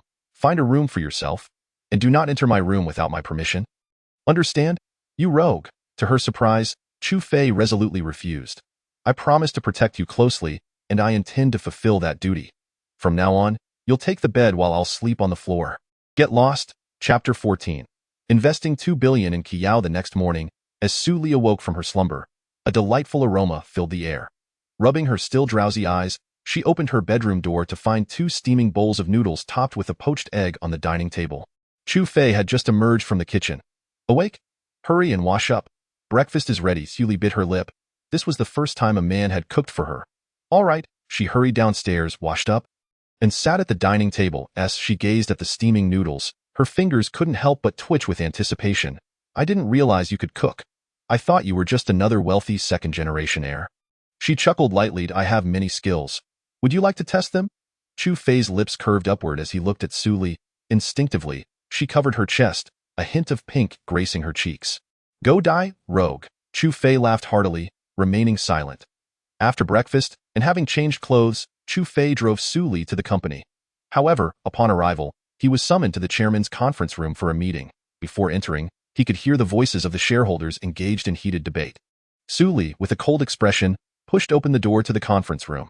Ladies and gentlemen, from what I gather, you intend to have the company buy back your shares, correct? From outside the door, she had overheard the shareholders discussing who they should sell their shares to. Currently, nearly all companies in Jiangnan City had severed ties with them. The Zhao Group had explicitly declared war on Kiao Company, resulting in all companies affiliated with the Zhao family terminating their contracts. Even those without connections chose to withdraw to save face with the Zhao Group. Kiao Company was now in dire straits. President Su, although we do not know the nature of your discussions with the chairman and the Zhao family, given the current situation, we have no other choice. Unless you can inform us about the nature of the drug we are researching. Only then can we decide whether to sell our shares or invest further. A shareholder surnamed Wang spoke up. He was one of the older investors in Kiao Company and one of the initial backers. Even he had lost faith in Kiao's future, let alone the others. Indeed, President Su, up until now, we have no idea about the latest direction of the company's research. How are we supposed to make a decision? Another shareholder chimed in. Su Li silently scoffed. She suspected that some among the shareholders had already been bribed by the Zhao family. Before the research on the new drug began, all shareholders had signed a contract prohibiting them from inquiring about the research direction or its effects until the drug was developed. Given the current situation, she suspected some had become agents of the Zhao Group. Very well, who among you wishes to sell your shares? I will purchase them all at today's opening price. Recently, Kiao Company's stock price had plummeted, and some investors had already caught wind of it and sold off their shares. This morning, the stock price had dropped by nearly 10% right after opening. President Su, your proposal seems somewhat unreasonable. Given the significant drop in stock prices, not only do you not wish to buy at the original price, but you also expect us to sell at a loss. Is this how capitalists operate? A rather portly shareholder, wearing glasses, expressed his discontent. After all, with the stock price falling, they would inevitably incur losses. So, what you shareholders mean is, Su Li gazed at the shareholders present, her expression growing cold. Today, her father was absent, likely aware of the situation and intending for her to handle it. There was no other intent behind his absence. We have all come to an agreement. The company will repurchase the shares. And we shall not take advantage of the company, adhering to yesterday's opening price. Su Li let out a cold laugh. Esteemed shareholders, it appears you have long been prepared for this, haven't you? If that is the case, then do keep your shares, or perhaps venture outside to see if anyone is willing to take them off your hands. Given the current state of Kiao Company, it is unlikely anyone would be interested. Unless that person is a fool. Miss Su, your words are rather excessive, a shareholder named Wang interjected. We initially agreed that should the company face a crisis, it would buy back shares. Now, are you saying you wish to go back on your word? We have a contract, after all, that you intend for us to resort to litigation. Such actions would not be prudent, as Wang spoke. The other shareholders exchanged knowing smiles. In truth, Su Li had not erred in her assumptions. Every shareholder present had already been bought off by the Zhao Group. Their purpose for attending today was not merely to negotiate terms, but to liquidate their shares and extract Kiao's research drugs. If they could manage that, each of them stood to gain a substantial sum, with the Zhao Group willing to purchase their shares at a premium. Unfortunately for them, Su Li's resolve was too firm for them to manipulate her. Indeed, while we did sign a contract, let us not forget it specifies the repurchase must occur at the opening price of that day. I trust all shareholders have reviewed the contract. With that statement, Su Li effectively closed off any escape route for several shareholders, causing Wang's expression to darken. They had come to negotiate, but now they found themselves at a disadvantage. If any shareholders wish to sell, they must act swiftly. Otherwise, should the company go bankrupt, those shares will become worthless. With that, Su Li turned and exited the conference room, leaving the major shareholders exchanging glances of disbelief. Upon returning to her office, Su Li's expression was grave. These individuals were clearly compromised, attempting to pry the research drugs from her. It seemed the company was due for a serious overhaul. However, if she were to finance the buyout of these shareholder stakes, the remaining funds would not last long. The thought left her feeling overwhelmed. Why, esteemed president, what troubles you? Do you require my assistance? Su Li shook her head. It's nothing, just some company matters weighing on my mind. Chu Fei nodded in understanding, refraining from further comments. Sitting at his desk, he pulled out his phone and sent a simple text. Investing 2 billion in Jiangnan Kiao Company. Chapter 15. A wake-up call at noon. Su Li said, would you accompany me for a stroll? No need to drive. She set aside her work. The company continued to operate smoothly, despite a number of resignations that did not significantly affect the overall functioning. Is this an invitation for a date? Chu Fei raised an eyebrow, a smile playing on his lips. Su Li shot him an exasperated glance. Think whatever you wish. They left the company, walking along the bustling streets. The September weather was neither too hot nor too cold. A gentle breeze lifted Su Li's spirits considerably. By the way, bandit, do you have a girlfriend? The moment the words left her lips, she regretted it. Unsure of why that question had sprung to mind. No. Why? Do you wish to be my girlfriend? Being my girlfriend comes with certain expectations. Can you meet them? Forget it. Since you've asked, I suppose I can't refuse. I grudgingly accept you as my girlfriend. Chu Fei sighed dramatically, wearing an expression of resignation.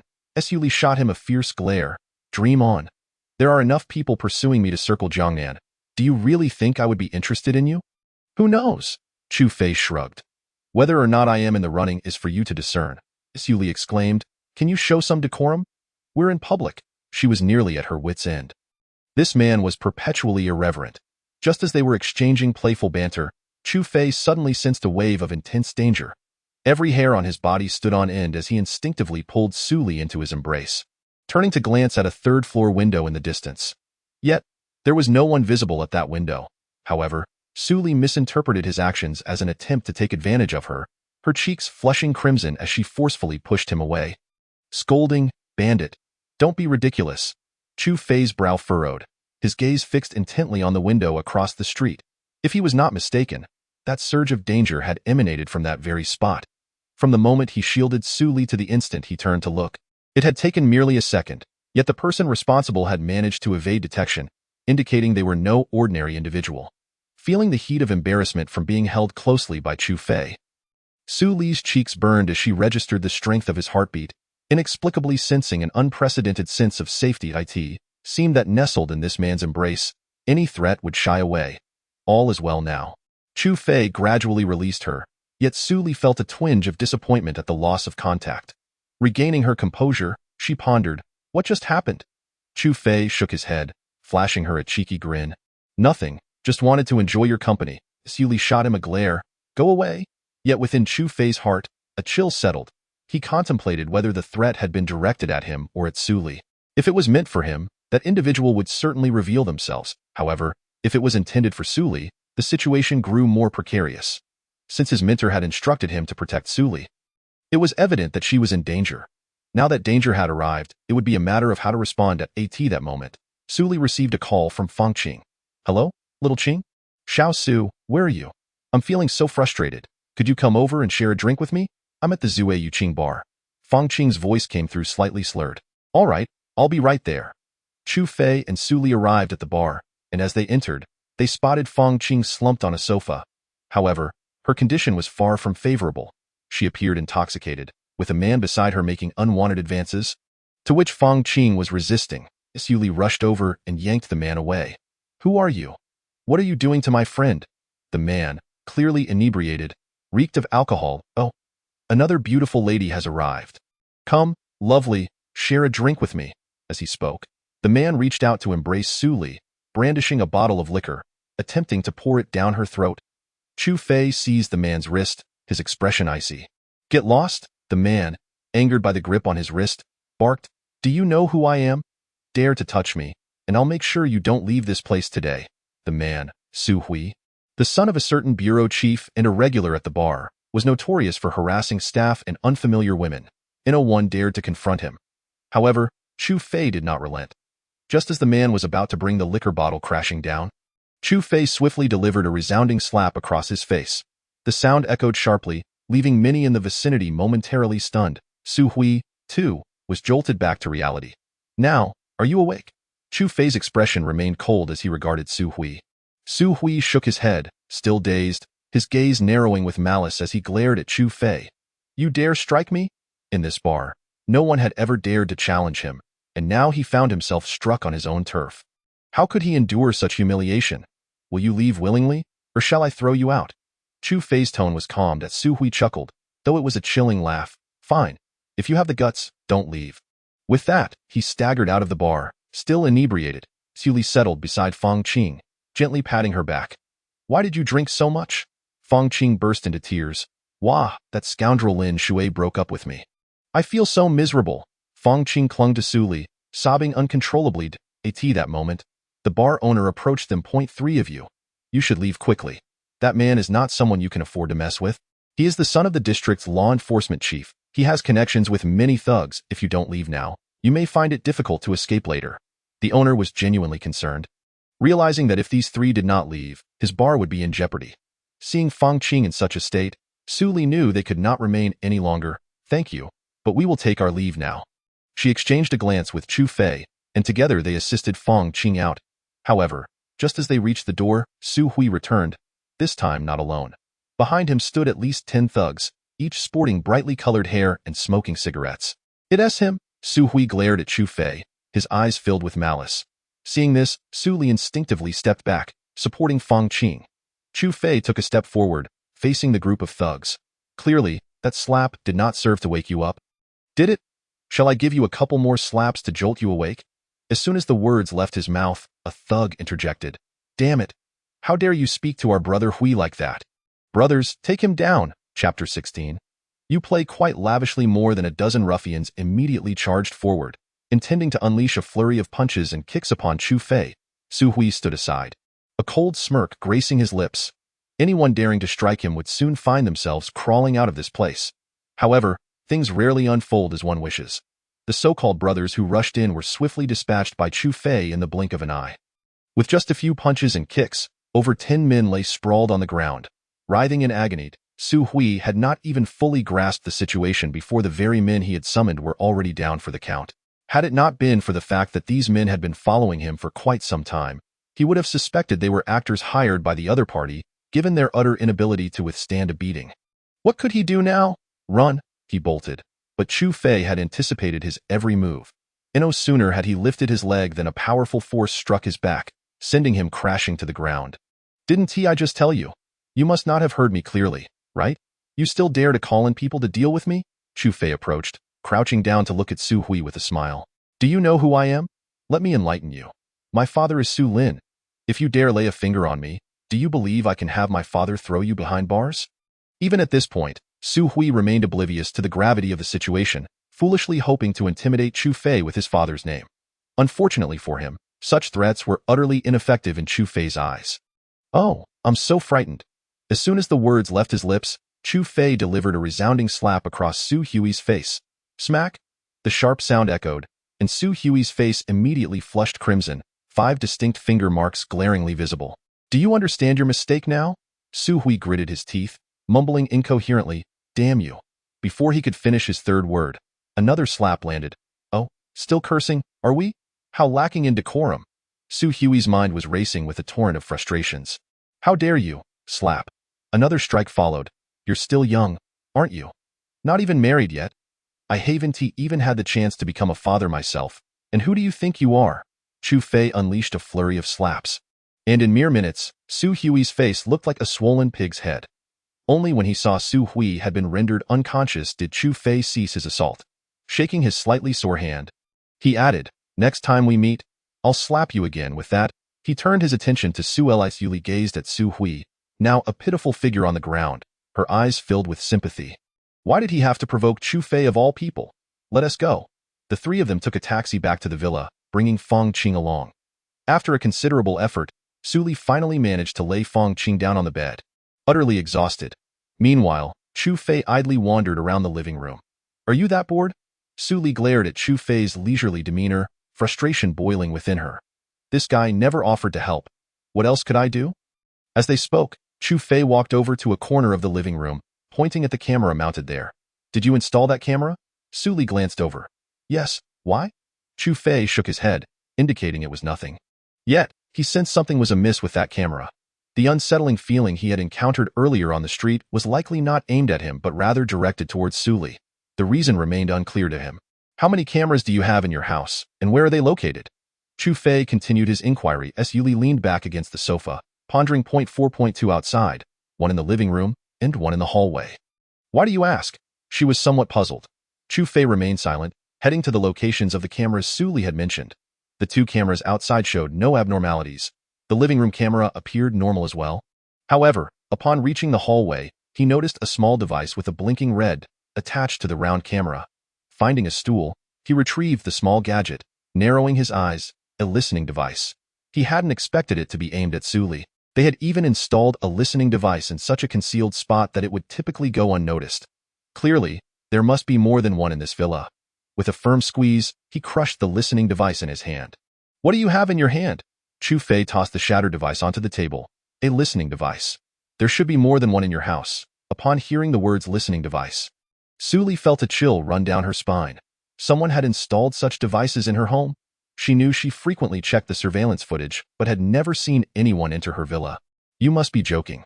"How? Is that even possible?" Su Li struggled to comprehend. "Do I look like I'm joking?" Chu Fei regarded her with utmost seriousness. The latter fell silent. "Let me search for more and see if there are any others." Chu Fei began his search for listening devices around the house. He found one in the kitchen, another behind the television, and yet another beneath the router. Half an hour later, he dumped the crushed devices onto the table. There were at least 6 or 7 in total, and that was without searching the bedrooms. Who knows, there might be even more hidden there. How could there be so many? Su Li stared in disbelief at the listening devices strewn across the table. "Now I have no idea," Chu Fei replied. "I'm going to check your room to see if there are any others." Upon hearing that Chu Fei intended to enter her room, Su Li felt a surge of panic. "No, I'll go with you." For reasons unknown, Su Li felt anxious. Chu Fei chuckled lightly at her reaction. "What? Is there something in there you don't want me to see?" Su Li's face flushed crimson. "Of course not." The two entered the room. Fong Qing was fast asleep, deeply intoxicated, showing no signs of waking. This marked Chu Fei's first time stepping into a woman's private chamber. The air was imbued with a subtle fragrance, and the white-patterned wardrobe was adorned with an array of clothing styles. Chu Fei opened the wardrobe and searched through it, discovering a listening device at the very top. He then crouched by the bedside table, reaching out to open the drawer, but Su Li suddenly exclaimed, "Don't move." Chu Fei turned back, puzzled. "What?" Su Li bit her lip, trying to suppress her embarrassment. "It's nothing. Go ahead and open it." After saying this, she quickly turned away. Chu Fei clicked his tongue and opened the wardrobe. As soon as he did, he froze in place. The wardrobe was filled with 7 or 8 sets of intimate apparel, all made of lace, white, black, red, and purple. He even spotted a particularly daring three-piece set, and he could easily envision how it would look on Su Li. Recovering from his surprise, Chu Fei's face broke into a smile. I didn't realize you played so lavishly on your own. Chapter 17. An unexpected investment in the Zhao family manor. What did you say? You haven't detained anyone named Chu Fei? Zhao Wei's face darkened as he coldly spoke into the phone. He had thought that with Jiang Ning's intervention, even if Chu Fei didn't end up dead, he would at least be locked away. However, to his astonishment, after inquiring at every police station in the city, he found no record of such a person. Mr. Zhao, I'm aware of your son's situation. You needn't worry. I will certainly inform you. If he were detained, I would have dealt with him myself without you needing to mention it. But we genuinely have not received a criminal by the name of Chu Fei. As Zhao Wei listened to the voice on the other end, his expression grew increasingly grim. Understood. Thank you, Director Wang. I'll treat you to a meal next time. After hanging up, he kicked the chair in front of him in frustration. Damn it. Why would Jiang Ning let that kid off the hook? He was baffled. Jiang Ning was known for his strict adherence to duty and absolute fairness, yet he had allowed a murderer like Chu Fei to walk free. Could it be that the latter was his illegitimate son? However, upon further reflection, the two bore no resemblance to one another, and Jiang Ning had maintained a spotless record since taking office. It was unlikely he would tarnish his reputation for a mere security guard. Zhao Wei could not fathom the reason behind it. What is going on? Lu Sui entered the room, looking utterly exhausted, dark circles under her eyes. She hadn't slept for 2 nights, only managing to rest for a short while after her son's funeral that morning. That kid was let go by Jiang Ning, he scowled. Let go? Are you sure? Lu Sui could hardly believe it that a murderer in Jiang Ning's grasp would either end up in prison or face lethal consequences. Yet, unexpectedly, he had been released unharmed. I've already inquired at every police station in the district, and several station chiefs told me they have not received anyone by the name of Chu Fei. Moreover, they received no orders from Jiang Ning. Isn't that the same as being let go? Lu Sui fell silent. She could not tolerate the thought of her son's killer roaming free. I want revenge. Her expression was fierce. Let us start with Su Li. Isn't she Chu Fei's close bodyguard? We can use her to threaten him. Upon hearing this, Zhao Wei fell silent as well. This was indeed a viable plan, though it would require a clean execution. Once discovered, the individuals behind Su Wu will undoubtedly not rest until they have achieved their objectives. Find someone, be discreet. Within the villa, Chu Fei and Su Li sat on the sofa in the living room. Gazing at the numerous crushed listening devices scattered across the table, their expressions reflecting their unease. Have you provoked someone you ought not to? Chu Fei furrowed his brow, pondering the implications of the intruder's ability to silently infiltrate Su Li's residence and install such devices. The fact that they could evade surveillance to enter Su Li's room and install listening devices indicated that they were far from ordinary. I haven't. In Jiangnan, I haven't crossed paths with anyone. Su Li replied. Except for the Zhao family. But until Zhao is deceased, they would not resort to such tactics. Su Li remained perplexed, unable to fathom who would go to such lengths to trouble her. Even going so far as to install multiple listening devices in her villa. Do you recall our time on the street? Chu Fei interjected suddenly. Su Li blinked in surprise, her delicate features betraying her confusion. It's not that I wanted to take advantage of you. Upon hearing this, she shot him an incredulous glance. Then what was your intention?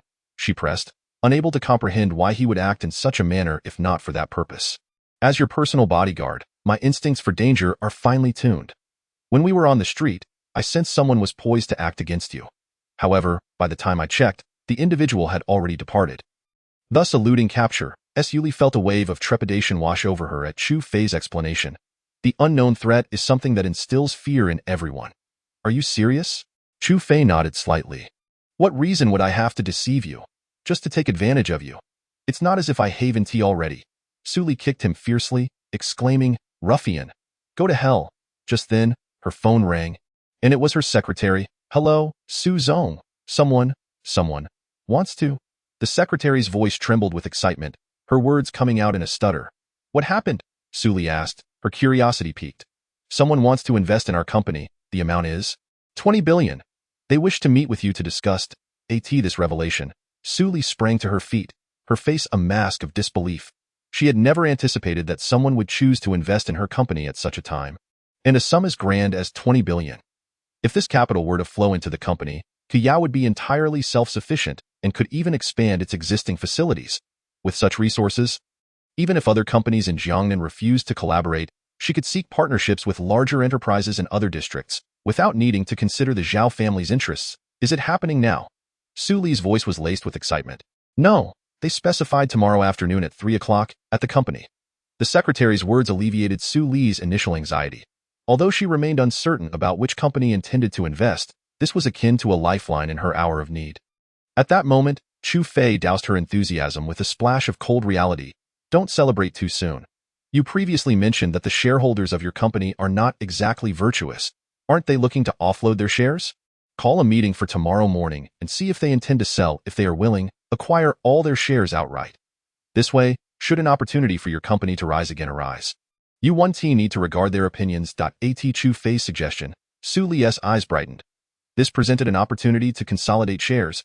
Should the strategy succeed, Kuyao would be poised for a remarkable revival. I understand. Thank you, ruffian. Chu Fei merely smiled, remaining silent. To him, a 20 billion investment was inconsequential. Whether or not he recouped his investment mattered little. He simply did not want to see her troubled by the company's affairs, as that would only lead to wrinkles. But who would invest in my company at such a time? Are they not in their right mind? Upon hearing this, Chu Fei's expression darkened. This was a veiled insult directed at himself. Yet, he had no intention of informing her that he had orchestrated the investment. Perhaps, the investor could simply be a fool. Chapter 18. Share buyback. The next morning, Fang Qing finally emerged from her stupor and bid farewell to Su Li and Chu Fei. Chu Fei then accompanied Su Li to the company to convene a shareholders' meeting, with Su Wu also making an appearance, having heard of the impending investment. However, aside from the secretary, only Su Li, Chu Fei, and Su Wu were aware of the investment, and even the major shareholders remained oblivious to the fact that someone was willing to invest in Kuyao, let alone the staggering amount involved. How are the shareholders considering their options? Are you planning to hold on to your shares, or will you sell them back to the company? Su Li's icy gaze pierced through the assembled shareholders. The shareholders exchanged glances, realizing they were left with two choices: sell their shares to the Zhao Group or have the company buy them back. Clearly, the price would be similar in either case. The Zhao Group was not foolish enough to offer more than the market price. Su Zong, you are aware of the company's current situation. Even if we wish to sell, do you have sufficient funds to acquire them? Chairman, what do you think? Su Wu, although referred to as chairman, had long since entrusted the affairs of the company to Su Li, preferring to enjoy a peaceful retirement. This matter rests with you all. Su Wu stated, I have delegated all company matters to Su Zong. Should you wish to divest your shares, I will not interject. With Su Wu's words, the shareholders comprehended his intent. He aimed to assist Su Li in reclaiming their shares. In that case, what price are we looking at? Mr. Wang, we need not elaborate. The Zhao Group has already contacted us, offering to purchase our shares at 10% above the highest price this month. One shareholder openly stated. Upon hearing this, the expressions of Su Wu and Su Li darkened. They had not anticipated that the Zhao Group would resort to such tactics, indicating their firm intention to seize Kuyao. We have all benefited from the company over the years. This ill-gotten gain is not worth pursuing. Selling the shares at the highest price this month to the company. What is your view? Su Zong, another shareholder, chimed in. As Su Wu hesitated, Su Li seized the moment, agreed. Su Wu was taken aback. Where did this girl suddenly find such funds? The highest price had coincided with the period around Su Li's engagement to Zhaoan, during which Kuyao's stock had surged.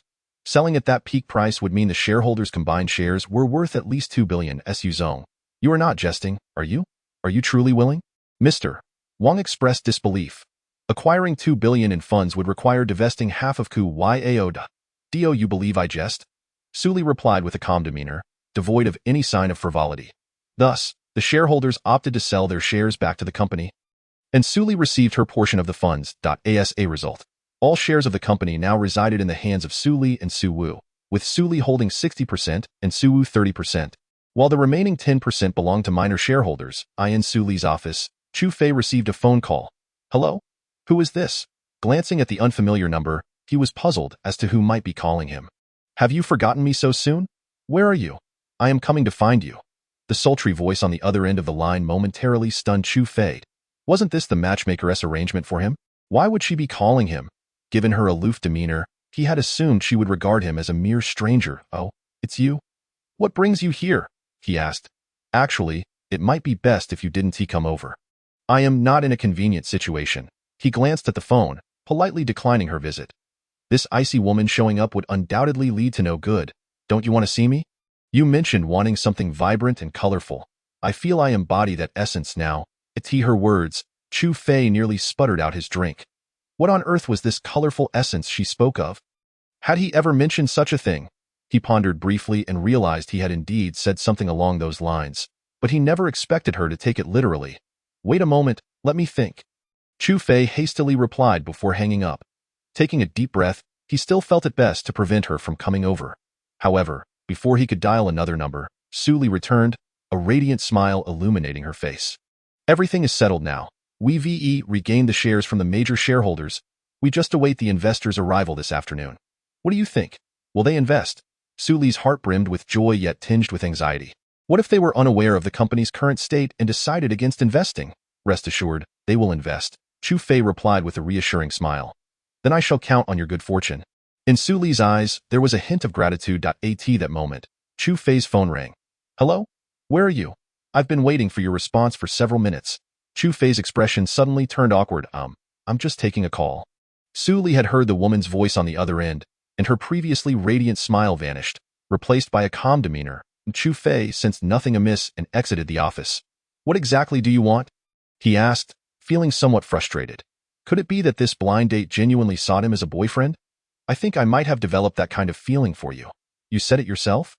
Where are you? I'll come find you right now. Seeing her insistence, Chu Fei realized this woman would not relent until she saw him. I'm downstairs at the Kuyao company. Come over. After hanging up, he finally breathed a sigh of relief. He returned to the office. Boss, I'm going down to meet a friend. I'll be back shortly. Dio, as you wish. Su Li did not even lift her gaze. Coldly uttering those words, Chu Fei wondered to himself why she was acting so frosty when he hadn't done anything to provoke her. After Chu Fei descended the stairs, Su Li stood before the office's floor-to-ceiling window. Watching him below, a pang of bitterness welled up within her. This guy's so-called friend was probably a girlfriend. What kind of woman does he like? Just then, Su Li noticed a luxurious red Ferrari parked outside the company. A woman clad in leggings and a tight red outfit emerged from the car. The ensemble hugged her perfect figure, accentuating her curves. Chapter 19. Arrival of the family below. When Chu Fei saw Wang Xie stepping out of the car, his eyes widened in disbelief. The transformation in this woman was simply astounding. With that outfit, she could captivate countless men. That figure, those eyes, she was a stunning goddess. So, how do you find my outfit? Does it suit your taste? As my boyfriend, you can do anything you desire with me. Wang Xie's gaze was sultry as she approached and wrapped her arm around Chu Fei's. Upstairs, Su Li observed everything clearly, unable to suppress the sour feeling blooming in her heart. To think this guy actually preferred women like her. She turned her head away, unwilling to watch any longer. Yet, a voice in her mind urged her to keep looking. Cautiously, she turned back to the scene below. No, this makes it seem as though I am merely captivated by your beauty. You know I am not that kind of person. Chu Fei pulled his arm free from Wang Xie's grasp, standing aside with a look of helplessness. Why was this woman like a stubborn gum that he couldn't shake off? What do you want then? Perhaps we should be more straightforward. I brought my ID. Although it's not ideal during the day, if it pleases you. Wang Xie showed no hint of embarrassment, while Chu Fei was utterly taken aback. Was this woman out of her mind?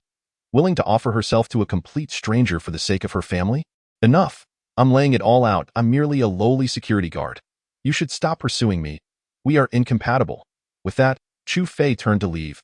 However, she latched onto him once more. Incompatibility can only be determined through experience. For instance, deep and shallow compatibility. Doesn't that work?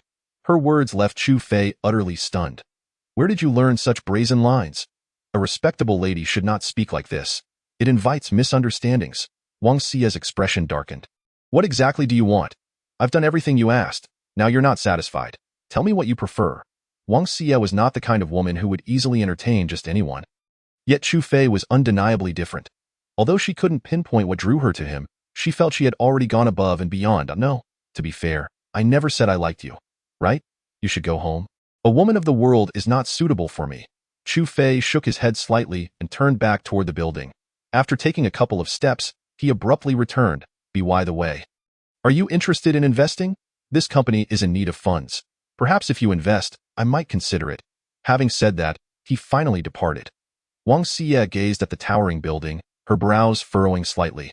Kuyao Company? Wasn't that the small enterprise targeted by the Zhao Group?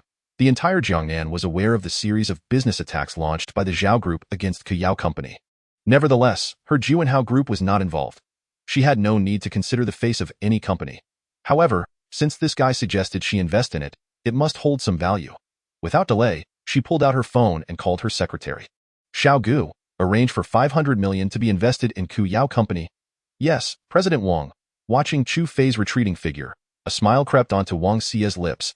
Since you are a security guard at this company, I want need to call you next time. With that, she turned and hopped into her car, speeding away. Upstairs, Su Li observed the scene with a myriad of complex emotions. Sitting in her office chair, she appeared lost in thought, uncertain of what was on her mind. Boss, I'm back. Su Li did not look up, merely responding with a nonchalant boss. What's wrong with you? Are you unwell? Should we go to the hospital?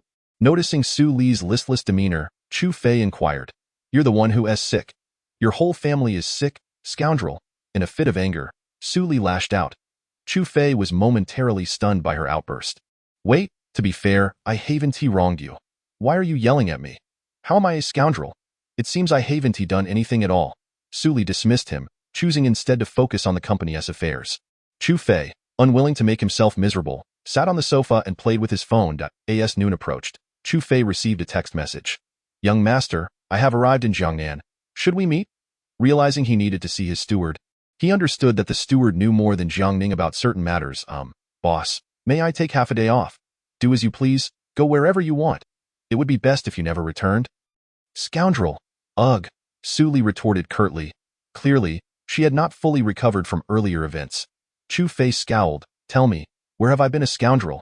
If I were a scoundrel, would I have given you so much money? If you want to call me a scoundrel, then return my money. I'm nearly broke and can't even afford a decent outfit. In your dreams. No way. Su Li committed his words to memory. I really am. I have something to attend and I'll be back shortly. By the way, if nothing is urgent, please don't leave the company. Chu Fei reminded her before departing. Since someone was covertly targeting Su Li, she surely could not wander about freely. If any danger arose while he was absent, she could find herself in trouble. Mind your own business. Get lost? Su Li angrily shouted. Only then did Chu Fei leave, driving Su Li's car toward the airport. Meanwhile, Su Li glanced at the time. It was lunchtime. She still had a meeting with investors in the afternoon, so she decided not to go home. Contemplating her options, she resolved to grab a quick bite at a small noodle shop downstairs. She figured she would be fine, being so close, just across the street. Grabbing her bag, she headed downstairs. The sun was just right. Not too hot, however. As soon as she stepped outside, she found herself being watched. From a nearby black car, several pairs of eyes were fixed on her. Boss, the target has appeared. She's alone. Should we proceed?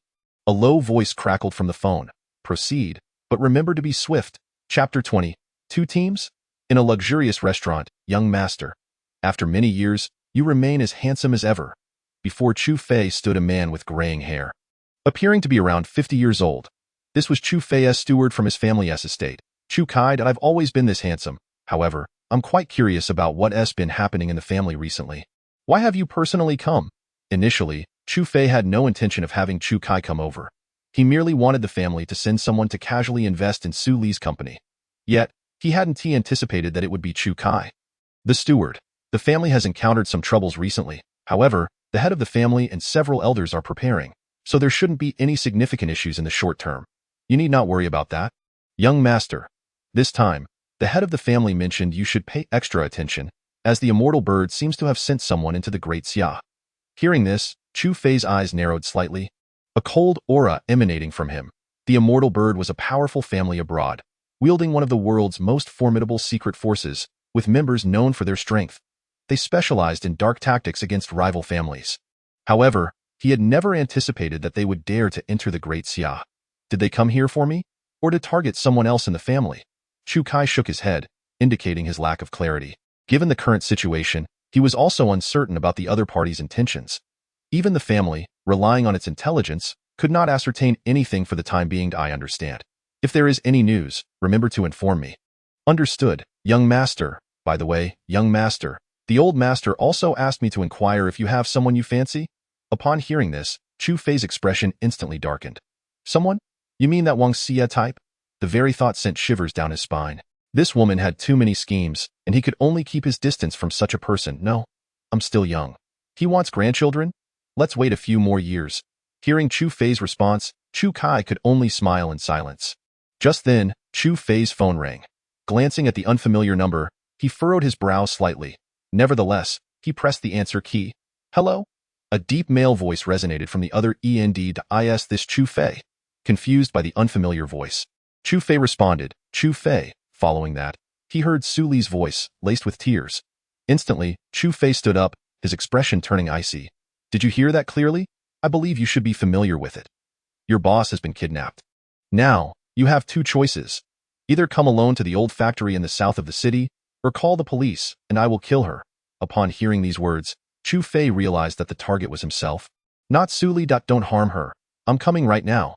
Since the target was not Su Li, she was temporarily safe. Haha, I do enjoy dealing with intelligent individuals. The call abruptly ended, and a glimmer of murderous intent flickered in Chu Fei's eyes. Are they coming for me? Are they from the immortal Phoenix? If so, then their intelligence network was indeed formidable.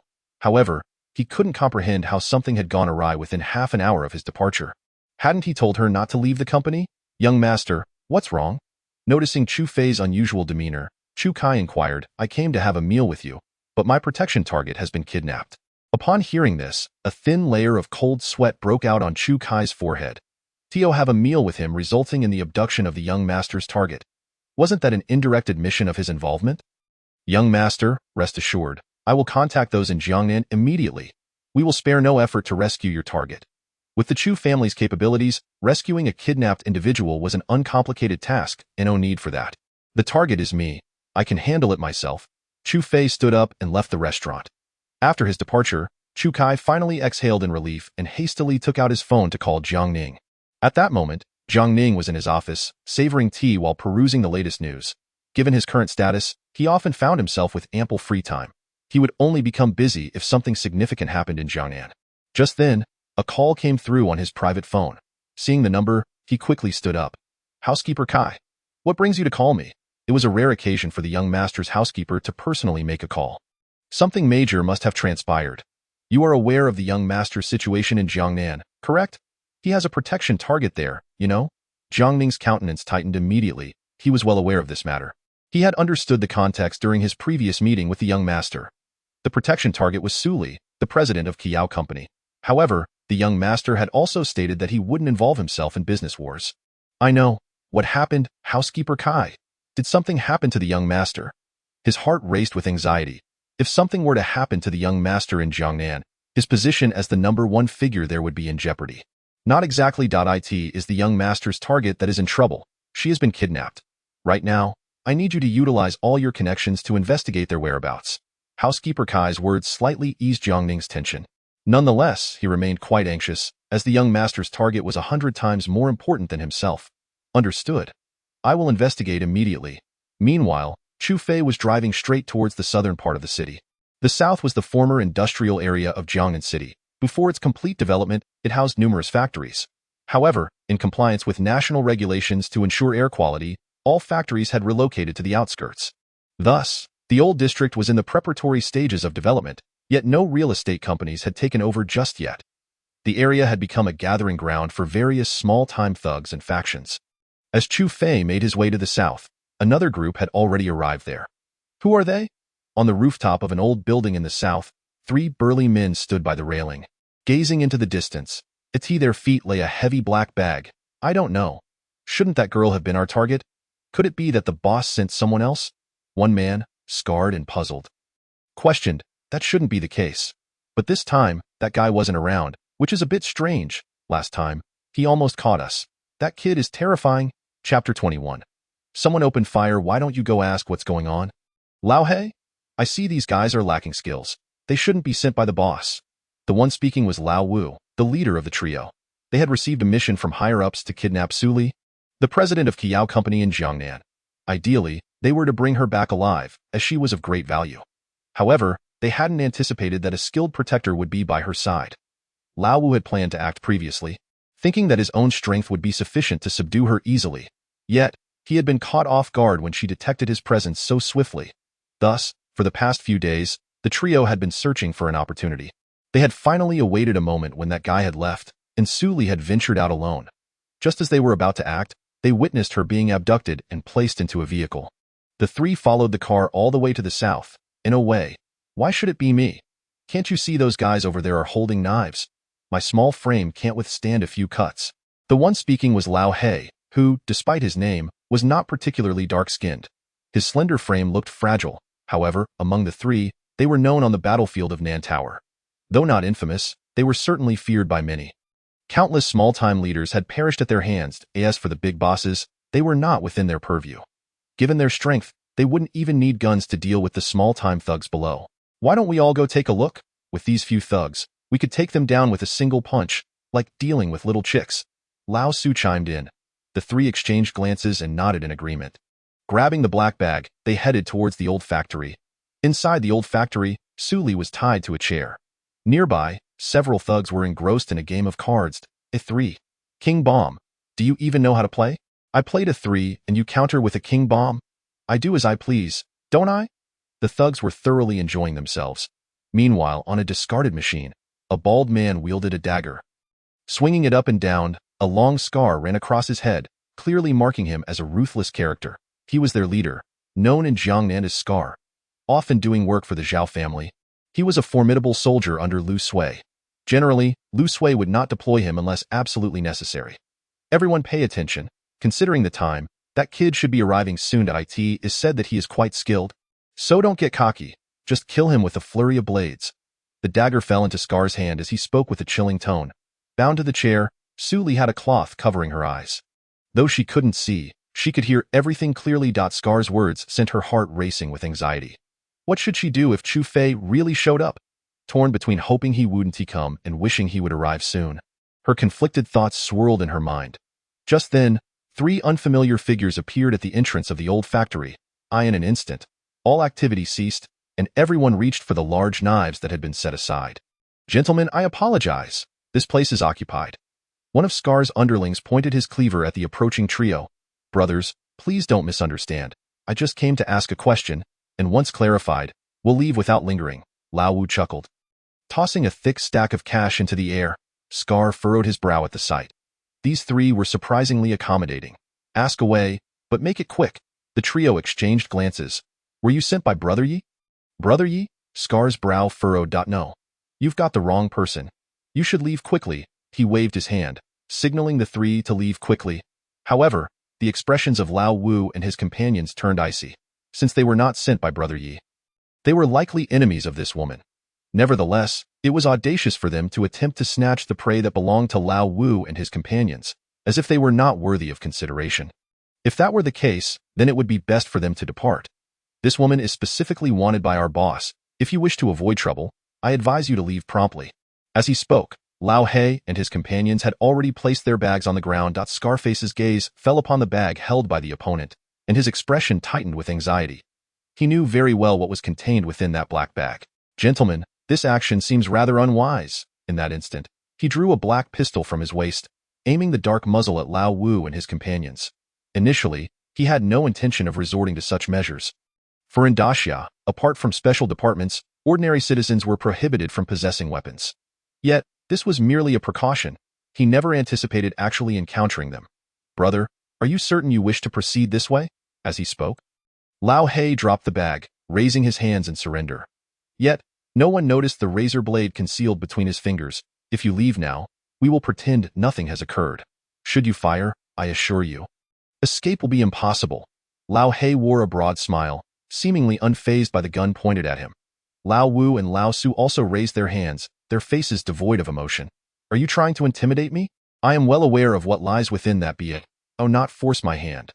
Otherwise, one among you shall surely fall. As soon as the words left his mouth, Lao He abruptly moved his wrist. Scarface, an old hand in the underworld, had survived long enough to know that survival was not merely a matter of luck. The moment he saw the opponent's wrist twitch, he squeezed the trigger. Bang! The razor blade plunged into Scarface's throat, blood gushing forth from the gash. His eyes fixated on the 3 before him. Lao He was not faring any better. At the moment he struck, he desperately twisted his body. However, no speed could rival that of a bullet. The bullet pierced through his arm, blood pouring out. Attack! Scarface's underlings, witnessing their leader go down, went wild. charging recklessly at Lao He and his companions. At this point, Lao He no longer needed to fight back. Just these 10 or so small-time thugs were more than enough for Lao Wu and Lao Su to handle. Meanwhile, not far from the factory, Chu Fei pressed the accelerator, racing toward the scene. Upon hearing the gunshot, his heart skipped a beat. What was happening? Why was there gunfire? Chapter 22. I'm sorry. I'm late a few minutes later. Inside the old factory, several bodies lay sprawled across the floor. Lao Wu and Lao Su shook their wrists, discarding the bloodied machetes to the side. Lao He stepped forward, a look of grievance on his face. I told you, my little frame can't handle it, but you didn't believe me. If I had come down alone, you two would have surely been collecting my corpse. Lao Wu shot him a glance, thinking that it was better to not boast among friends. All right, Lao Su, take that woman and let us report back. Bound to a chair, Su Li trembled slightly. The recent gunshot had genuinely startled her. The air was thick with the pungent stench of blood, which made her stomach churn. Some medical researcher, she was particularly sensitive to the scent of blood. Let us go, no time to waste. This place will be discovered soon. Lao He chimed in. Just as Lao Su approached Su Li, a sudden screech of brakes echoed. The three turned to see Chu Fei standing at the entrance, his face darkening upon witnessing the bodies on the ground. Then, he looked at the three, confusion filling his heart. What happened? What exactly transpired? Upon seeing Chu Fei, Lao Wu's expression shifted. It's him. He knew all too well that this man was the one who had discovered him last time. He hadn't anticipated this man would also show up. Who are you? Chu Fei inched closer to the three. Lao Wu, now composed, regarded Chu Fei with a somewhat sullen expression. Brother, this matter does not concern you. Let us go, and name your price. He was acutely aware of the man's strength. After all, he was merely a bodyguard for this woman. If given sufficient conditions, he could easily be persuaded to switch sides. Confrontation was not a wise choice, for the three of them combined might not even match him. I asked that so. Do you know she is the one I am here to protect? Lao Su? Standing beside Su Li, narrowed his eyes slightly. Brother, I know you possess considerable strength. However, I doubt you would stand idly by and watch this woman perish before your eyes. Unbeknownst to anyone, a dagger had appeared in Lao Su's hand. Pressed against Su Li's neck, the sharp blade grazed her fair skin, a trickle of blood beginning to flow. Should Chu Fei dare to act, he would not hesitate to sever Su Li's carotid artery. Chu Fei halted in his tracks, his gaze icy as he stared at the three. Who do you work for? You killed these people, didn't you? He found it peculiar. It seemed that those slain had no affiliation with these three. Moreover, their target was not him but Su Li.as. For those who had been killed, their aim might have been him. Suddenly, he recalled the earlier incident with Su Li on the street, that sudden sense of danger. Perhaps it stemmed from these three. Their target was Su Li, not him.as. For those who had kidnapped Su Li, they were after him. Indeed, but we have no connection with them. They kidnapped the person we wanted, and when they refused to comply, we had no choice but to act. You arrived too late. Lao Wu took a deep breath, his hand inching toward his waist. Although they had not engaged in combat, he could sense from this man's aura that he was certainly no ordinary foe. Indeed, upon hearing the other party's words, Chu Fei had already deduced the outcome. There had likely been a misunderstanding between the two parties. Yet, this was not entirely unwelcome, as it alleviated some of his troubles. However, he noticed the other party reaching for his waist, and his expression grew grave. The other party undoubtedly had a gun. It such a short distance. Even if he could evade, Su Li remained in their grasp. If he took action, Su Li's life would be in jeopardy. Gentlemen, let us discuss this. Whatever price your backers offered, I will double it. The only choice left was to keep these three calm and seek an opportunity to strike. Lao Wu chuckled, yet did not dare to relax for an instant. Brother, are you joking? Money is of no concern to us. You know that in our line of work, the most vital thing is credibility. Without it, no one will seek us out for jobs in the future, so it would be best for you to leave. Lao Wu's words made Chu Fei's gaze turn frigid, a terrifying killing intent erupting from him. That meant there was no room for negotiation. Perceiving the overwhelming killing intent emanating from Chu Fei, Lao Wu and his companions turned pale. This man was extraordinary. He was undoubtedly a formidable figure who had emerged from a sea of corpses and rivers of blood. After enduring trials by fire, one could not achieve such prowess without a decade or more of experience. The three of them had collaborated for 5 or 6 years, yet even combined, they could not compare to the man before them. Brother, do not act rashly. Do you wish to see her perish? Lao Su interjected, pressing the dagger closer to Su Li's neck. Blood began to trickle down the blade. You seek death. Chu Fei was utterly enraged. He raised his hand, a stone flying from his grasp. Whoosh! The stone shot toward Lao Su's wrist like a bullet. Lao Su instinctively moved to react, but his speed was too slow. Pft! The stone pierced through his wrist, causing the dagger to clatter to the ground. Lao Wu and Lao He exchanged glances, their eyes hardening as they drew their guns, firing at Chu Fei. Bang, bang, bang. Several shots rang out, however. Chu Fei effortlessly evaded them. In a roll, he appeared in front of Lao Su, raising his fist to strike.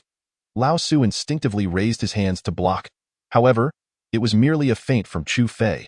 His outward punch suddenly retracted, and he thrust his elbow forcefully into Lao Su's chest. Bajiquan! Bang! Lao Su was sent flying like a cannonball. The ribs in his chest likely shattered beyond count. He lay on the ground, uncertain of his fate. Seizing the opportunity, Chu Fei swiftly grabbed the chair binding Su Li, exerting force to shatter it. He then sheltered Su Li behind a decrepit machine. Let us go. Lao Wu and Lao He, fully aware of Chu Fei's terror, had no time to waste on Lao Su. They understood that Lao Su's life had likely just been forfeited. The two hurriedly bolted for the exit, not daring to glance back. 2 minutes later, Chu Fei let out a sigh of relief. Slowly, he removed the blindfold from Su Li's eyes, which were already misty with tears, her body trembling uncontrollably. I'm sorry. I'm late. Chu Fei's expression was filled with regret. If it weren't for him, Su Li would not have found herself in such peril. Su Li reached out and tightly embraced Chu Fei, not daring to release him for even a moment. Chapter 23. The Wrath of Chu Fei. 2 hours later, Chu Fei returned to the villa with Su Li. The events of the day had left her quite shaken. Upon arriving home, she lay down to rest. Meanwhile, Chu Fei lingered in the living room, his expression dark and brooding. He took out his phone and dialed Chu Kai. Have you found anything? Chu Kai inhaled deeply. Young master, the situation is somewhat troublesome. However, it is not insurmountable. Hearing this, Chu Fei furrowed his brow. What do you mean? There are two groups of people, each with different objectives. One is targeting you, while the other is focused on Su Li. A mix-up occurred between the two parties, leading to a violent confrontation. Young master, we have identified the group targeting you. They are under loose sway of the Zhao Corporation. It seems they are considering abducting Miss Su to threaten you due to previous incidents. As for the other group, their identity is somewhat complex. In essence, they are after Miss Su, but they hail not from Daxia. Rather, they are individuals returning from Nanta. Chu Kai continued. We are still investigating who they are affiliated with. Upon hearing this, Chu Fei's frown deepened. In a wonder, he sensed that these adversaries were not ordinary opponents. They were indeed individuals returning from the war-torn region of Nanta. Chu Fei had previously executed missions there. While the tasks were not overly difficult, the individuals encountered were ruthless and reckless. I understand. Notify me as soon as you have any updates. As for the Zhao family, you should handle that matter. With that, Chu Fei ended the call. He gently approached Su Li's bedroom door, pushed it open, and gazed at the peacefully sleeping Su Li, a flicker of tenderness passing through his eyes. He murmured to himself, I apologize. It won't happen again. At that moment, in the Zhao family villa, when Lu Sui received the news from her subordinates, her face turned pale. What did you say? All of Scar's men are dead. How is that possible? Scar was her most formidable warrior, a seasoned fighter capable of taking on 5 opponents single-handedly, adept with a dagger. Moreover, with over 10 underlings at his side, the fact that they could not subdue a mere bodyguard was inconceivable. Big sister, this is the truth. This incident has even drawn the attention of high-ranking officials, who are now investigating. Upon hearing this, Lu Sui's expression darkened. I see. I will transfer some funds to your accounts shortly. You all should remain in hiding for the time being until this blows over. After hanging up, Lu Sui sank onto the sofa, helplessly staring at the ceiling. Just then, Zhao Wei emerged from her room, having just finished a call with company personnel regarding the latest developments. Noticing his wife's distressed demeanor, he couldn't help but inquire, What's wrong? Lu Sui shook her head. It's a failure.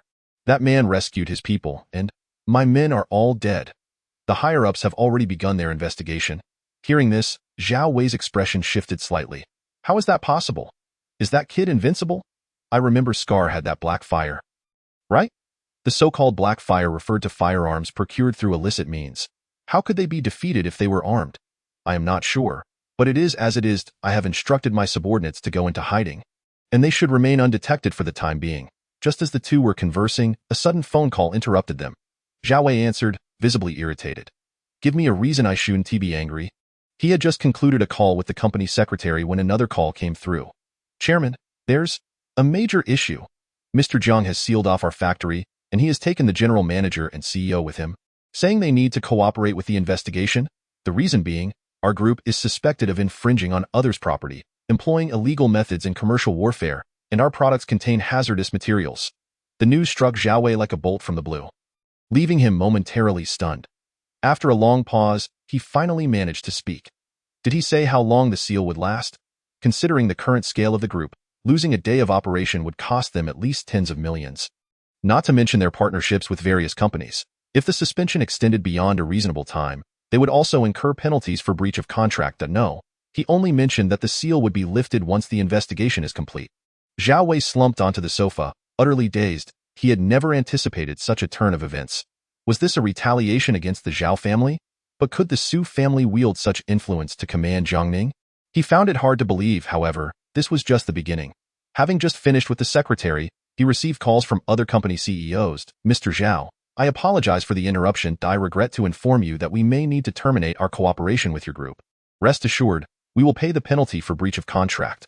Before Zhao Wei could respond, the caller hung up. One call after another bombarded him, each delivering news of contract terminations, leaving him reeling. Finally, he received a last call. Old Zhao, you've really stirred up a hornet's nest this time. On the other end was an old friend, the chairman of the In family group. They had collaborated for many years and shared a close friendship. Old In, could you elaborate?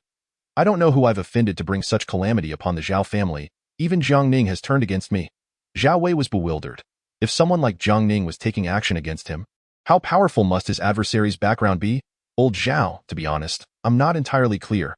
However, the higher-ups have issued a directive. No company in Jiangnan City is permitted to cooperate with you.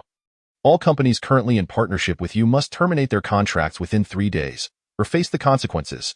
Zhao Wei understood that when the bigwig spoke, those of his stature could only comply. The weight of those words aged him significantly. He had painstakingly built the Zhao family group to its current standing, yet it seemed to crumble under the mere utterance of the powerful. He couldn't even ascertain whom he had provoked. Thank you, I understand. After hanging up, Zhao Wei sat in a daze on his chair. Was the Zhao family truly destined for ruin? Would all his hard work vanish into thin air? Just then, the butler entered the hall.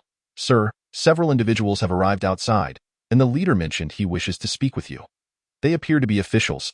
Chapter 24. You are not qualified to know. Officials. Zhao Wei and Lu Sui exchanged glances, both reflecting shock in their eyes. The Zhao family had just faced pressure from the authorities, and now, merely minutes later, officials were knocking at their door. This was alarmingly swift. Yet, whether it was a blessing or a curse, they could not escape it. All they could do was hope that the officials would not deliver a fatal blow to the Zhao family, or they would lose their chance at redemption. Please, do invite them in. Zhao Wei gestured for the butler to hurry. 2 minutes later, Chu Fei entered the villa with Jiangning. Upon seeing Jiangning, Zhao Wei's expression darkened. Mr. Jiang, please come in. However, Jiangning did not respond. Instead, he gestured for Chu Fei to take a seat. At that moment, Zhao Wei noticed an elderly gentleman beside Jiangning. The mere fact that Jiangning, the foremost figure in Jiangnan City, was deferentially inviting someone to sit suggested that this individual possessed an extraordinary background.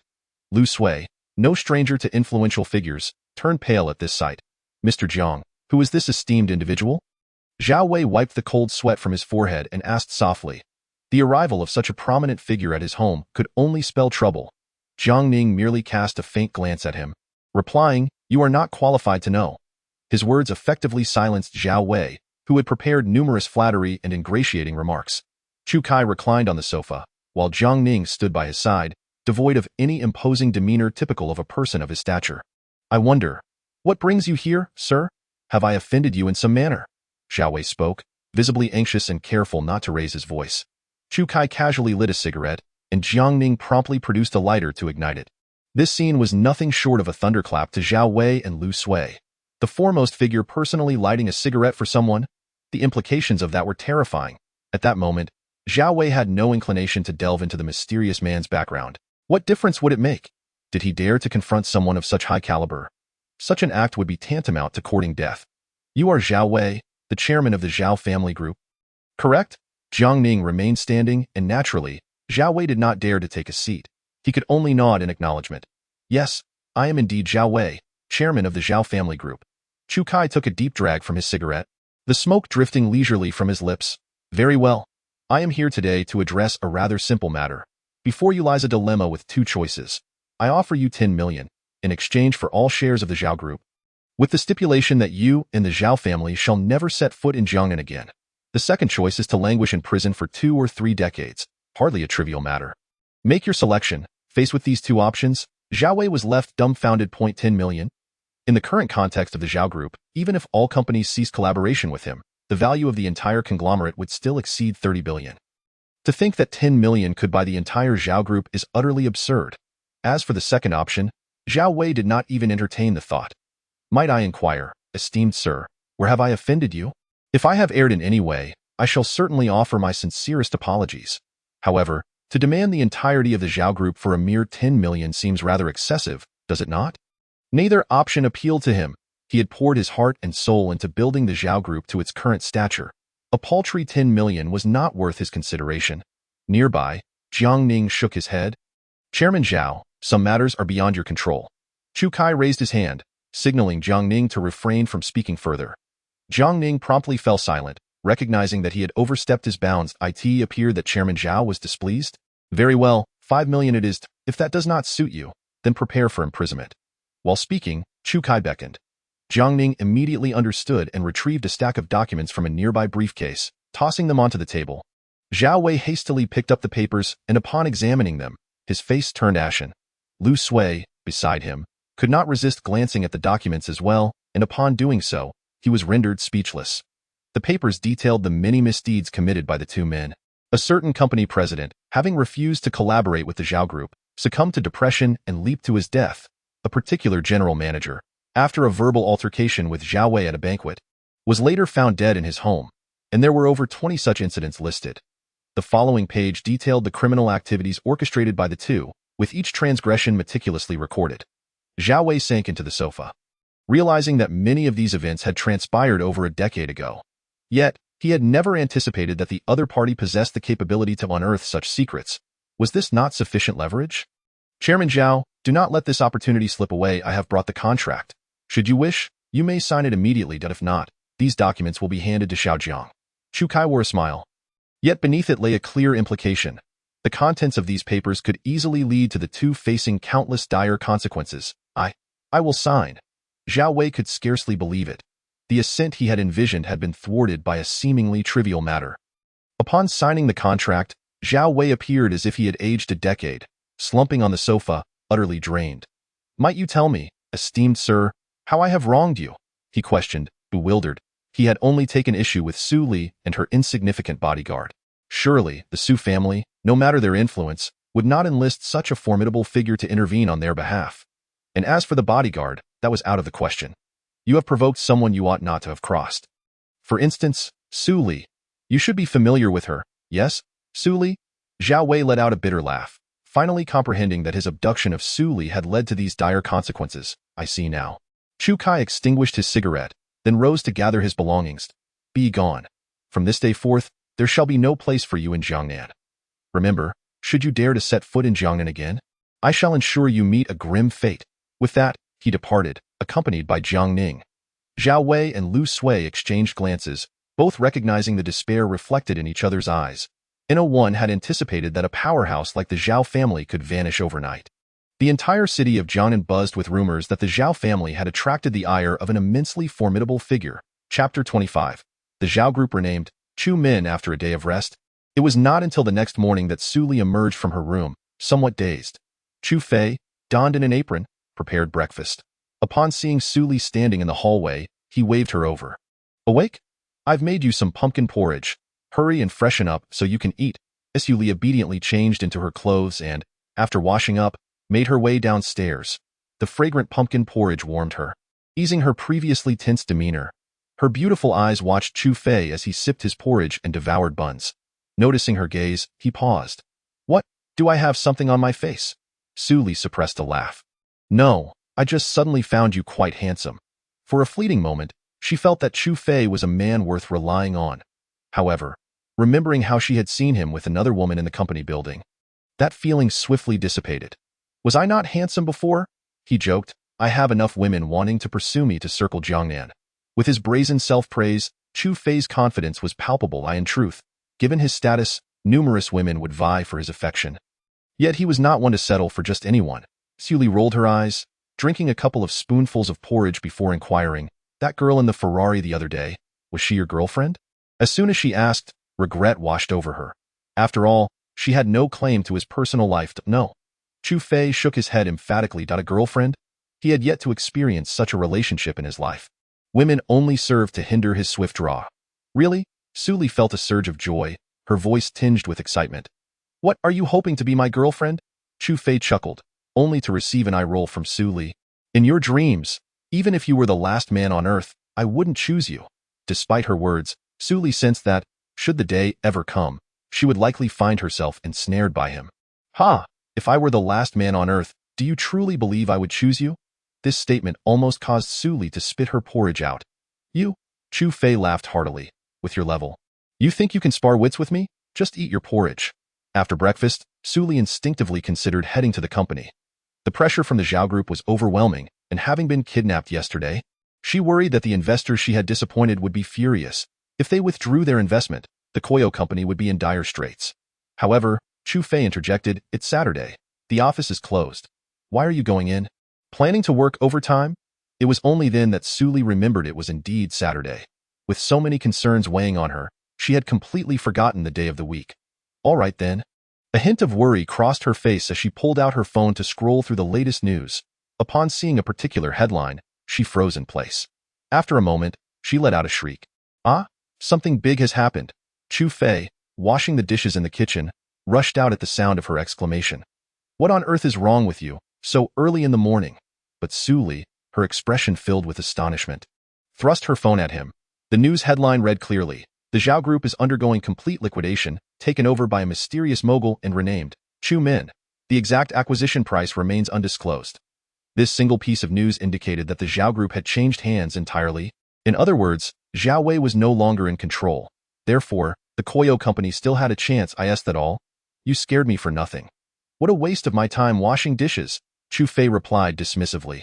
In fact, he had received a call from Chu Kai the previous afternoon, informing him that the Zhao Group was now under his management, and that he was the new chairman, holding absolute power.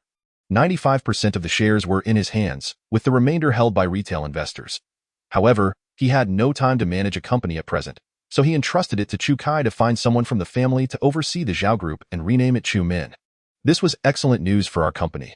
With the Zhao Group out of the picture, the Koyo company would face far less pressure. Consequently, our research could continue without hindrance. Yuli couldn't have been happier. Her beautiful eyes squinting with joy, Chu Fei smiled silently, thinking to himself, "This silly girl. Come on, since you're in such high spirits today, let us go shopping. You've been here long enough with just those two outfits. Today, I'll make sure you look fabulous." In truth, Chu Fei had no particular standards regarding his own attire. As long as it was simple and fitted, that was sufficient. As for looks, that was a different matter entirely. He was far from enthusiastic about shopping. How many men actually enjoyed it? Yet, for the sake of this girl's safety, he felt obliged to accompany her as a bag carrier. Meanwhile, in a small, unregistered hotel room, Old Hay asked, "Have you thought about how to explain things to Brother Yi?" His arm was wrapped in bandages, and his complexion was pale. The failure of this mission, compounded by Old Su's death, would undoubtedly result in punishment from the organization. Reveal the truth. Old Wu's expression was particularly grim. In truth, he had not anticipated that the bodyguard beside that woman would be so formidable, capable of rescuing her from their grasp. Moreover, the disparity in strength between the two parties was entirely on a different level. It was as if one side wielded a mighty sword, while they were merely toddlers just learning to walk. It was what it was, however. I find it curious. Given the other party's immense power, why would they choose to protect such a woman? I have investigated her background, and she is merely the president of a small company. How could she afford to hire such an expert? Old Hay looked utterly perplexed. Based on the information they had gathered, combined with their own investigations, this woman did not seem to possess any influential connections. How would I know? After this incident, that guy will surely stick close to her, rendering any chance of action virtually non-existent. Furthermore, the listening device we planted in her residence has likely been discovered by him. The two exchanged a glance, both falling into silence. After a prolonged moment, Old Wu finally spoke. "Let me explain to Yigu." With that, he took out his phone and dialed a number. "Hello, Yigu. A somewhat hoarse male voice came from the other end. Is the task completed? Old Wu suppressed his voice. The mission has failed. Chapter 26. Bodyguard model? In the bustling commercial street. How about this set? Su Li was selecting well-fitted clothes for Chu Fei, a blue suit. A white shirt and a blue tie. Not bad. Chu Fei simply lacked the energy to accompany this woman on her shopping spree any longer. After several hours, they were still aimlessly wandering. He had already carried 7 or 8 sets of clothing, all for himself. Even if he changed outfits daily, it would not be this frequent. Lacking vision, this outfit does not suit you. Su Li returned the clothes to their original place. Isn't this enough? With so many clothes, it should suffice. Chu Fei felt that even facing a battlefield would be less arduous than accompanying a woman on a shopping expedition. Selecting a single outfit could take 1 to 2 hours. All right then, let us head home. Upon noticing the 7 or 8 outfits Chu Fei was carrying, Su Li was taken aback by how much she had bought him. This was her first time purchasing clothes for a man. Just as they returned to the car, they received a call from Fang Qing. Why, dear President Su, it's Saturday today. Why not come to my company for a visit? After a few days of rest, Fang Qing's mood seemed to have improved slightly. Sure, Chu Fei and I are just finishing up shopping. We'll head over now. After finally having a moment to relax, Su Li was reluctant to return home so soon. She turned the car around and headed to the supermodel company. Chu Fei felt a wave of frustration. Couldn't they simply stay home? What was so enjoyable about going out? However, who could argue with Su Li being the boss? Thus, they drove to the entrance of Fang Qing's company. The receptionist at the front desk was familiar with Su Li. President Su. Yes. Is President Fang upstairs? The receptionist nodded, confirming, yes, in her office. Su Li led Chu Fei straight to Fang Qing's office. At that moment, inside Fang Qing's office. What? Zhang Yu, you're resigning. Is my treatment not satisfactory? Fang Qing looked at the male model Zhang Yu in confusion. This was one of the more renowned companies, with a monthly salary reaching 6 figures. Yet, she had not expected him to resign. With the shoot about to commence, where could she find a replacement now? President Fang, I'm truly sorry I won't take this month's salary. Here is my resignation letter. To be honest, a large company has offered me a high-paying position. You know how it is in this industry. It's all about the money. Whoever pays more, I'll go with them. So, I apologize. After saying this, Zhang Yu turned to leave the office just as Su Li and Chu Fei walked in. Bang. The heavy glass door slammed into Zhang Yu's nose. In an instant, blood gushed from his nose, leaving a noticeable mark as a few droplets trickled out. Zhang Yu crouched on the ground, clutching his nose, tears streaming down. Who is it? Can't you see? As Su Li and Chu Fei entered, they noticed Zhang Yu, who had just been struck. I'm so sorry, little Zhang. I didn't mean to bump into you. Are you all right? Zhang Yu finally looked up, his gaze meeting the nearly flawless Su Li. Rubbing his nose vigorously, he tore off a few tissues from Fang Qing's desk to wipe the blood out. Oh, it's President Su. I'm fine. I'll be on my way. Zhang Yu had no intention of entangling himself with someone of Su Li's caliber, let alone consider compensation. Even though he was a relatively famous model in Jiangnan City, she was the CEO of a large company. It could be a matter of moments for her to deal with him. Zhang Yu, won't you reconsider? Fang Qing called out to Zhang Yu's departing figure, but he paid her no mind and walked away. What's wrong? Noticing Fang Qing's somewhat unusual expression, Su Li stepped forward and wrapped her arms around Fang Qing's neck. Don't mention it? I suspect Zhang Yu has been poached by my ex-boyfriend's company. I recently learned that he has partnered with another woman to start a modeling agency and has already lured quite a few people away from me. Fang Qing's face was full of frustration. Breaking up with her ex was one thing, but she never expected him to try to steal her talent. Moreover, the offered salaries were significantly higher than what she provided, enticing many to join her ex's company. Upon hearing this, Su Li's face turned furious. This is outrageous. Breaking up is one thing, but to steal from you. The next time I see him, I'll have to give him a beating. With that, she raised her small fist in a fierce manner. Fang Qing, looking dejected, tugged at Su Li's hand. What am I to do? I'm about to start shooting, and the clothes are already prepared. Where will I find replacements? Chu Fei sat on the sofa, idly scrolling on his phone.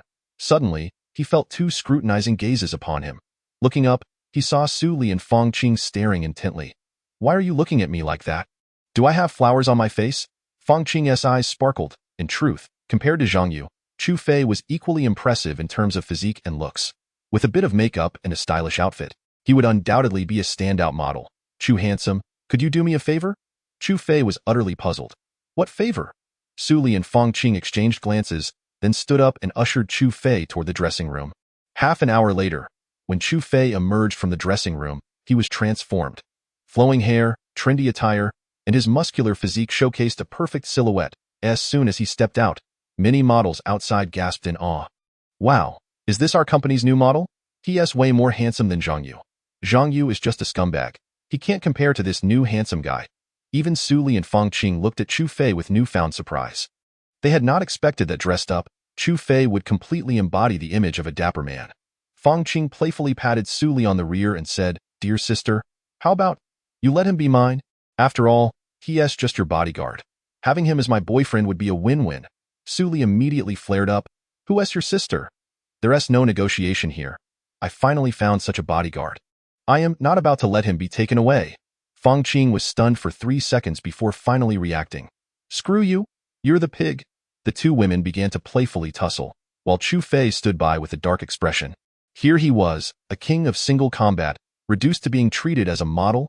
Finally, when their playful banter subsided, Fang Qing walked up to Chu Fei, beaming, "I never expected you to be this handsome. The term rich and handsome must have been coined for someone like you, right?" Speaking of which, Fang Qing playfully pinched Chu Fei's behind. Chapter 27. Targeting Su Li after leaving Fang Qing's modeling agency. Chu Fei's face was dark as night. Don't ask. Just know he felt thoroughly taken advantage of. He couldn't comprehend why a group of young ladies would be so interested in him. A rugged man. Being taken advantage of was one thing, but they had even gone so far as to touch him directly. Was a person's appearance truly that significant? He acknowledged his good looks. But it wasn't his fault. What is going on? Driving home, Su Li's expression wasn't much better. Seeing Chu Fei being taken advantage of by a bunch of girls left her feeling helpless. She couldn't very well stop them from touching him, could she? Helping Chu Fei change clothes while sneakily groping him here and there. Although she was the first to take the plunge, she had been too inebriated that night to recall any feelings. If she were to describe one feeling, it would simply be, pain. Is the big boss angry? Feeling jealous? Chu Fei started the car, teasingly. Surprisingly, he had noticed that Su Li had been quite prone to jealousy lately. Ever since she encountered Wang Xia, she had been keeping a closer eye on him, getting upset whenever he was too close to other women, even her best friend Fang Qing. Who is jealous? Are you sick? I absolutely do not. Su Li, with a defiant expression, turned her head away, disregarding Chu Fei's teasing remarks. Chu Fei chuckled silently, acknowledging the inherent complexities of women. By the time they returned to the villa, the afternoon had already waned.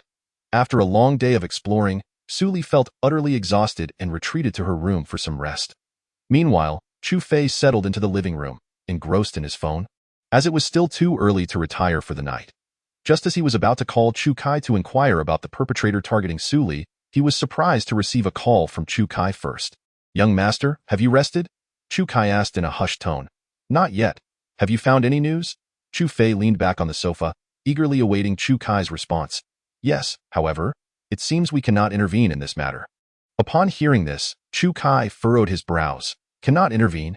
Does the organization targeting Su Li have significant backing?" he questioned, perplexed. "That shouldn't be the case. Our family's influence spans the entire nation. Regardless of the adversary's strength, we should possess sufficient power to intervene, shouldn't we? Speak." Chu Kai inhaled deeply, beginning to explain. "Young master, our intelligence organization has discovered that the individual you dealt with was affiliated with the military. Moreover, he returned to the building under special orders. The reason for targeting Miss Su may very well be linked to her latest research on a certain drug. Young master, I am quite unclear about what exactly Miss Su's company is researching that would attract the military's attention." Chu Kai confessed, a small company like Yao should only be developing common medications or drugs for specific ailments. But to capture the military's notice and provoke direct action, I cannot fathom what Su Li's company could possibly be working on. Military personnel? That is implausible. I possess certain intelligence within the military. If there were such significant movements, I would certainly be aware. Chu Fei shared his bewilderment. His status within the military was of considerable rank. And while many operations did not require his consent, he was still informed. However, the military had strict regulations prohibiting any actions against ordinary civilians or specific companies, forbidding the abuse of power.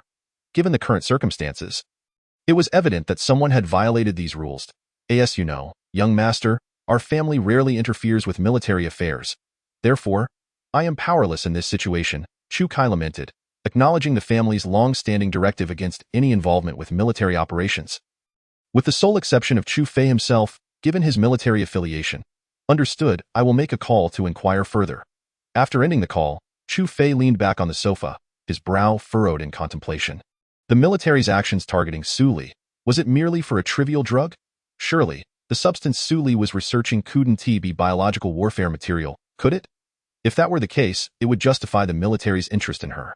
Yet, if that were true, why would his mentor assign him to protect Su Li? After a lengthy pause, he inhaled deeply and dialed a familiar number. After 3 rings, a man's voice came through the line. Who is this? Xiao Yu? It's me, Chu Fei replied, his tone somewhat frosty. Fei Gu? Why are you calling me? Aren't you supposed to be on a mission? The man named Xiao Yu sounded puzzled, as communication with other military personnel was typically restricted until missions were completed to maintain confidentiality. However, this restriction did not apply to Chu Fei. Just a minor issue. I wanted to ask if there have been any movements from the military. Xiao Yu paused for a moment, seemingly taken aback. After several seconds, he responded, No, not at all. We haven't had any missions lately. We've been resting at the camp. Fei Gu, what's going on that requires you to call? Xiao Yu was one of Chu Fei's special intelligence operatives, encompassing both military and foreign matters. Nothing significant. No recent military activities? Chu Fei pressed, skepticism lacing his voice. If there were truly no activities, how could the military personnel be involved in targeting Su Li? Well, not entirely. There was something that happened with Yao, but he didn't mobilize any military personnel, so we didn't pursue it further. Fei Gu, what is happening? Chu Fei's expression turned icy at the mention of Yao, a person of equal standing, both in identity and strength. During his time in the military, Chu Fei had noted many of Yao's underhanded maneuvers. However, whether this incident was connected to him was still uncertain if it were.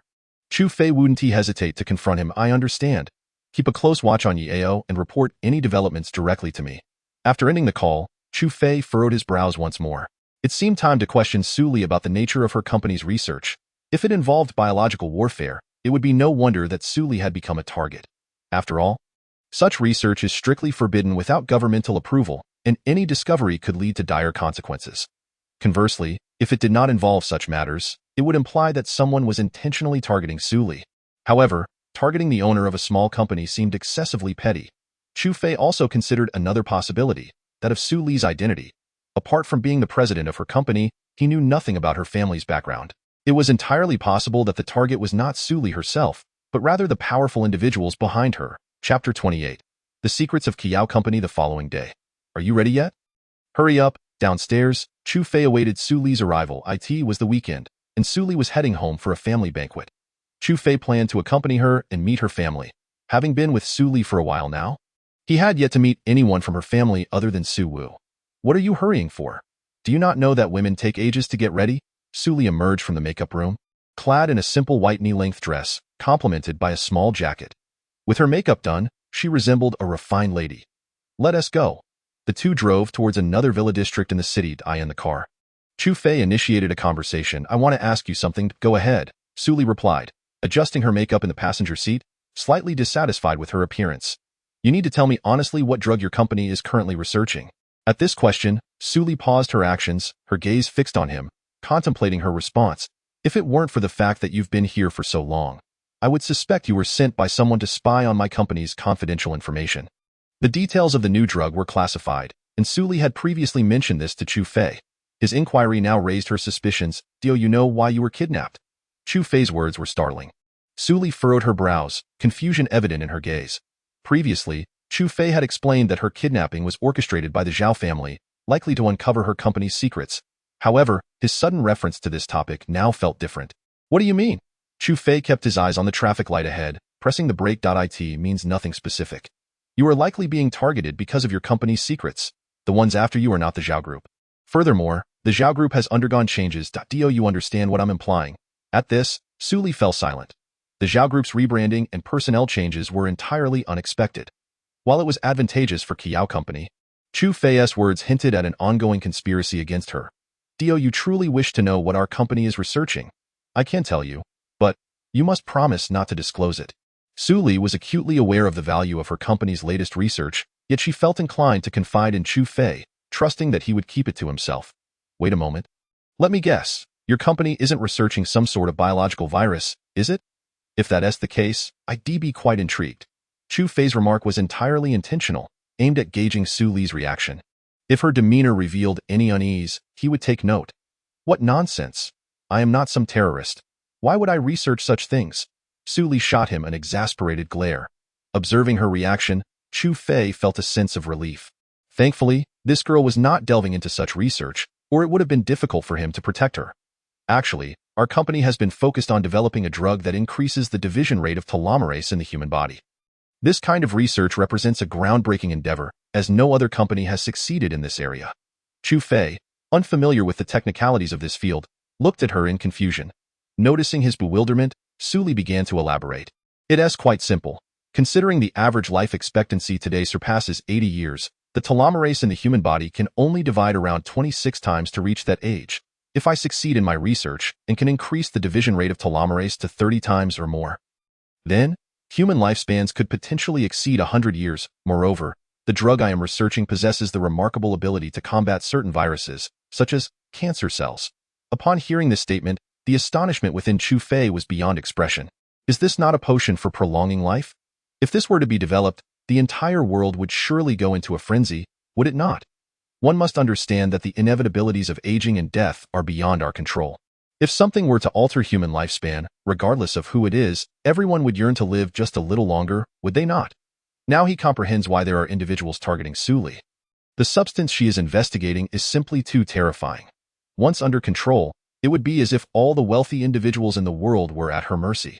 Who among the affluent does not wish to extend their life? It is not difficult to envision that once this is discovered, the value of a single dose could easily reach tens of millions, or even surpass 100 million.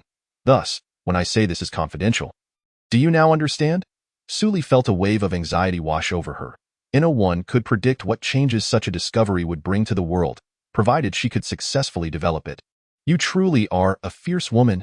You dare to delve into such research. No wonder you are a formidable person. Chu Fei smirked, at a loss for words. As they conversed, they arrived at the Tianhao Villa district. Before a luxurious villa, Chu Fei parked the car in the designated spot. Let us go. They approached the door and knocked. The door opened to reveal Su Wu standing there. Upon seeing Chu Fei behind Su Li, his brow furrowed slightly, seemingly displeased. However, he did not voice any further objections. Come in. Your mother is still cooking, and she is keeping your grandmother company. With that, he ushered them inside. Chu Fei followed Su Li into the grand hall. Inside, apart from Su Wu, there was also an elderly lady in her 70s, who was Su Li's grandmother, Zhang Taiying. Leaning on a cane, her hair had long turned gray.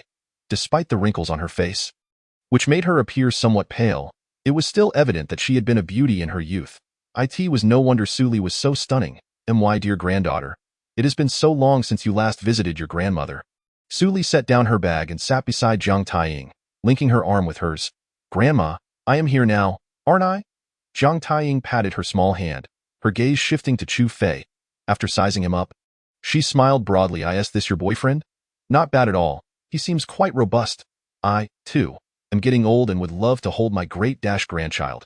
Su Li's face immediately flushed with embarrassment as she exclaimed, Grandma, what are you saying? I am still young, and I do not wish to marry. Zhang Taiying chuckled as she gently stroked her hair. Silly girl, what young lady does not marry? You are already 24. That is not too young. In my day, I was just 15 when I followed your grandfather. Over 50 years have passed in the blink of an eye. Grandma, you mentioned Grandpa has been missing for so many years. Where could he have gone? Su Li inquired with curiosity. In truth, she had never met her grandfather since her birth. Even her father, she had only seen until the age of 10, after which he vanished from her life. Upon this topic, Zhang Taiying's eyes glistened with tears. Perhaps he has found his rest on the battlefield. If he were still alive, he would surely wish to see you, my dear granddaughter. Resting on the battlefield? At these words, a flicker of surprise crossed Chu Fei's eyes. It was apparent that Zhang Taiying's husband had also been a soldier. Grandma, are you saying that Grandpa was a soldier? I, too, spent some time in the military. What was his name? Perhaps I have heard of him. He spoke up, prompting the attention of the trio upon him. You spent time in the military? Su Wu's brows knitted together, and his gaze towards Chu Fei shifted. Now tinged with a hint of warmth, it was a far cry from the coldness he had shown earlier. Indeed. I served in the military for 3 years, but due to certain circumstances, I chose not to continue. Chu Fei nodded, concealing the true duration of his service, which had far exceeded 3 years. as he wished to avoid any misunderstandings with Su Wu and the others. "Young man, what is your name?" Zhang Taiying asked, wiping away her tears as she looked at Chu Fei. "Grandma, his name is Chu Fei. He is the bodyguard I hired. He is quite remarkable, able to break stones with his chest and split bricks with his bare hands." Su Li interjected with a chuckle. Chu Fei wore a look of helplessness. He could not fathom how this had turned into a circus. "You, my dear, he has spent 3 years in the military. These feats are mere child's play.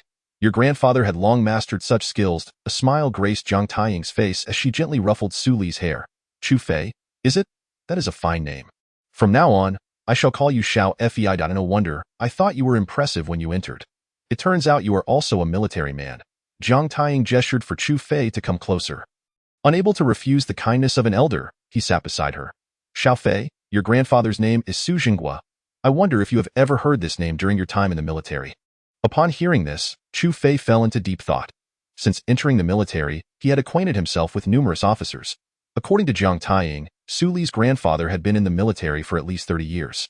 If he had not perished, he must have achieved the rank of general. However, in all his recollections, he had not come across anyone named Su Jinghua among the Su surnames he knew. "Grandma, among those I know with the surname Su? There are many, however, I have not heard of the name you mentioned. Besides, Grandpa must be in his 70s by now, right? There are only 3 individuals with that surname in that age group. Based on age, the 3 individuals with the surname Su included Su Kaigua, Su Yuquan, and the last one being his mentor, Su Nianying. The first 2 were a head chef and the Minister of Arts, both in their 70s. As for his mentor, he was already graying. Though aged, his prowess was not to be underestimated. Among the 13 members of the Dragon Group, fewer than 5 could last 3 rounds against him, and he was the only one capable of sparring with his mentor.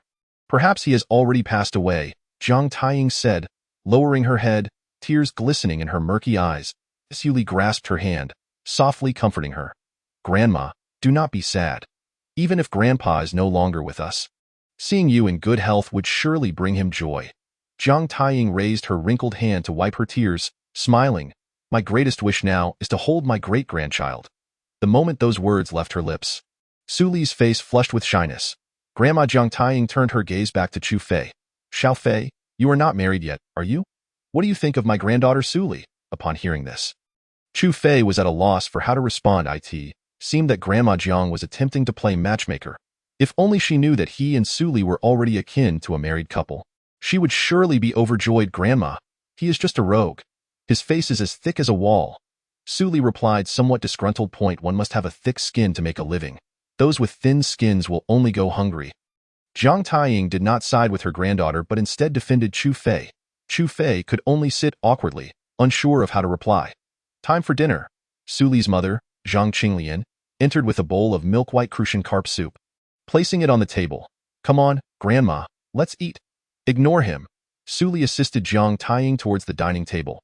As a bodyguard, Chu Fei was not expected to dine with the family, but within this household, it was Zhang Taiying who held authority. "Xiao Fei, there is more than enough food for us. Come and join us for dinner." Zhang Taiying insisted, and Su Wu dared not object, though he felt a slight reluctance. The elderly lady seemed to hold this young man in good favor. Indeed, a guest is a guest. "Su Li, how can you not invite Xiao Fei to join us? At this age, you should know better." Zhang Qinglian playfully scolded, loosening her apron as she served the others. The family dinner concluded amidst laughter and joy. As night fell, Su Li bid farewell to Zhang Taiying and the others in the car. She turned to Chu Fei. "Rogue, did you really stay in the military for 3 years? Why did I not know about this?" Su Li looked at him with curiosity, as he had never mentioned this before. "Should I tell you what color my underwear is as well?" Chu Fei retorted, prompting Su Li to shoot him an exasperated glare. "You rogue! You only know how to be a scoundrel." Chu Fei pondered for a moment before continuing. "I will call my friends from the military and ask them to look into your grandfather's situation. Who knows, he might still be alive." Speaking of her grandfather, Su Li's eyes sparkled with a hint of hope. Having never met him, she had always longed for the moments she saw other children enjoying time with theirs. Yes, if Grandma knew, she would surely be delighted. "Thank you, big rogue." Every Monday marks the onset of another busy week for the working class. Su Li was no exception. She arrived at the company early in the morning to commence her day's work. As the president, her workload was not particularly heavy.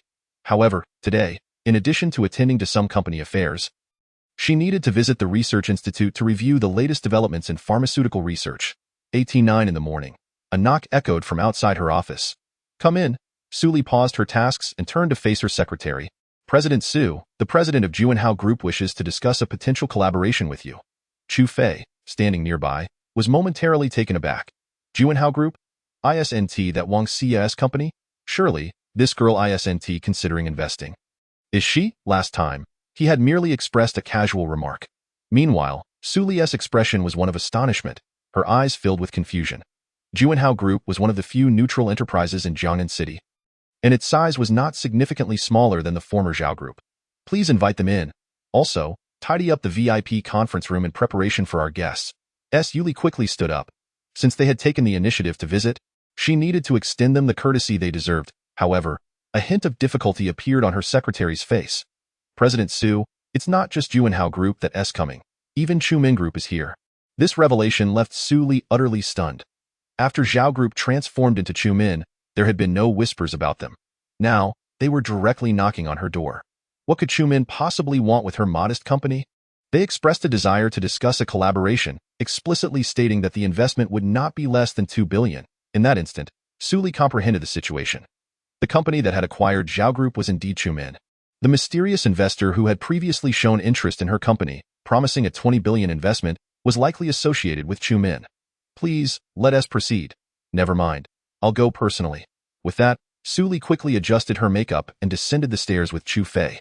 In the lobby below, Chu Kai sat on a sofa with two assistants, awaiting their arrival. On another sofa, Wang Xia lounged with her long legs crossed, sipping coffee brewed by a young receptionist, accompanied by a bespectacled female assistant. After a brief 2 minutes, Su Li and Chu Fei finally arrived. "I apologize for keeping both of you waiting," she suggested. "Shall we head to the VIP room?" Su Li had heard of Wang Xia and had seen her photographs, but she was unfamiliar with Chu Kai, so she addressed them both as presidents. It was Monday, and she assumed President Su was rather busy. "No worries, let us discuss in the VIP room." Chu Kai chuckled, straightening his suit. Wang Xia also rose from the sofa, nodding slightly. "President Su, I've long heard of your esteemed reputation. Meeting you today, it is evident you are a formidable woman," Yuli responded with a serene smile. "President Wang, you flatter me. You are the true paragon of strength. In your presence, I am merely a small business owner." For some inexplicable reason, Su Li felt a sense of familiarity with Wang Xia. Yet she could not recall where she had seen her before. That figure, that visage. "President Su, you are too modest. Let us proceed to the VIP room." During their conversation, the group had already boarded the elevator and arrived at the VIP room on the top floor. In a mere half hour, the negotiations were concluded. Chu Min Group would invest 2 billion, acquiring 30% of Kaxiao Company's shares, while Juanhao Group would invest 800 million for 12%. After accounting for the shares held by both parties, Kaxiao Company would still remain under the control of Su Li. Wang Xia's investment of 800 million surprised Chu Fei, as he had previously indicated that 500 million would suffice. "President Wang, President Chu, tonight, I shall host a banquet in honor of my esteemed guests." After years as president, she felt it necessary to exhibit such awareness, especially considering this investment was the largest she had ever encountered. "You are too kind, President Su. However, I must clarify something that I am merely the representative of the company. The chairman has yet to assume office." This revelation left Su Li taken aback. An investment of 2 billion without the chairman's presence? Wang Xia was equally intrigued. What manner of entity was Chu Min Group, investing such a substantial amount without batting an eye?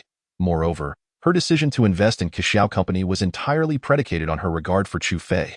However, she had privately researched Kaxiao's trajectory and various reports, concluding that the company's future prospects might be promising. Yet, the fact that Chu Min Group had taken over Zhao Group only days prior and was now investing 2 billion raised suspicions. She was not convinced that the mysterious chairman had no connection to Su Li. "President Chu, let us keep matters separate. This time, I am inviting President Wang and President Chu. When the chairman arrives next time, I shall extend an invitation then." Su Li smiled and shook hands with both parties. Chu Kai slightly nodded, remaining silent with a smile. Little did this young girl realize that the chairman of Chu Min was none other than the very Chu Fei standing behind her. Before departing, Wang Xia did not forget to cast a flirtatious glance at Chu Fei, as if to say, "I've accomplished what you asked of me." Chu Fei's expression darkened, leaving him at a loss for how to respond. After their departure, Su Li was elated. "Thief, what do you think? Why would Juanhao Group invest in us?" Their scale could certainly rival Chumin. Aren't they afraid of incurring losses by investing in my small company? In her office, Suli was beaming with joy. Perhaps they see potential in your company's future trajectory. As for Chumin, they might share that perspective as well. With such substantial funding expected to be deposited tomorrow, the company was poised to embark on a new phase of expansion. Suli nodded. This was indeed part of her considerations. With Zhao Group no longer in the picture, there was no pressure. Expanding the company was certain, yet it hinged on selecting a suitable location. Right, let us tidy up and head to the research institute. I want to check on the recent research status. After pondering for a moment, Suli decided to bring Chu Fei along. After all, she had already divulged the company's secrets to him, so taking him along was of little consequence. Chu Fei was equally curious and wished to uncover the hidden location of the research institute. The two drove out of the city, but just after exiting, Chu Fei sensed something amiss. A black car had been trailing them since they left the company, maintaining a distance of no more than 100 meters. Even as they drove out of the city, initially, he thought it might just be coincidence, but after half an hour on the road, it became evident that the car was following them. Each time he changed lanes, the car mirrored his movements. Interesting. I'm keen to discover who you are. Chapter 31. A life and death struggle? On the wide street, two black cars were engaged in a relentless pursuit. Slow down. What's the rush? Suli pressed herself tightly against the seat, fear evident on her face. At this moment, the car was speeding at 120 kilometers per hour. This was not a highway. It was merely a relatively spacious ring road around the city. A slight misstep could lead to catastrophic consequences. Haven't you noticed that a car has been tailing us? Chu Fei's gaze grew icy as he accelerated once more. Only then did Suli realize it wasn't Chu Fei's desire to speed. They were indeed being pursued by a vehicle. As Chu Fei pressed the accelerator, the car behind them did the same. Through the rearview mirror, Suli caught sight of someone leaning out of the window, holding what appeared to be a black object. Upon closer examination, her face turned pale. Thief! They have guns. Just as her words fell, a loud bang shattered the air. Fortunately, Suli's vehicle was no ordinary car. It was a Maybach. The glass was more resilient than that of typical vehicles. Although the bullet shattered a section of the glass, it did not penetrate. Chu Fei's expression turned grim. He had not anticipated that someone would resort to firearms in broad daylight. A blatant violation of the rules. Seeking death, Chu Fei slammed the accelerator to the floor. The speed, which had been 120 kilometers per hour, surged to 160. Yet, the black car behind them clung closely, clearly also modified for speed. They were well prepared. I'm curious to see who you truly are. With one hand on the wheel, he retrieved his phone. Suli, witnessing his actions, was already terrified. Have you lost your mind? You re-driving one-handed. Do you think you're a race car driver? We're already at 160. If the tires skid, we'll be meeting the Grim Reaper. However, Chu Fei paid her no heed. He believed that, regardless of whether it was a Maybach or a tank, he could maintain full throttle. Hello. Is this a good time? On the top floor of Chumin Group, Chu Kai had yet to return. With family members not yet arrived, he was temporarily overseeing the group. Upon receiving Chu Fei's call, he immediately replied, Young master, I have time. What's wrong? Chu Fei's tone was chilling as he checked the map on his phone.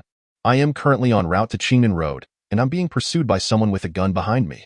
Dispatch someone immediately, and remember, bring them back alive. With that, he hung up the phone. Upon hearing these words, Chu Kai was drenched in cold sweat. Someone was pursuing the young master with a gun. What an outrageous joke. If anything were to happen to the young master, countless lives would be lost in retribution. Regardless of one's position, they would have to face Yama, the king of hell. He hastily retrieved his phone and dialed a number, connecting directly to the Jiangnan Battle Zone's division.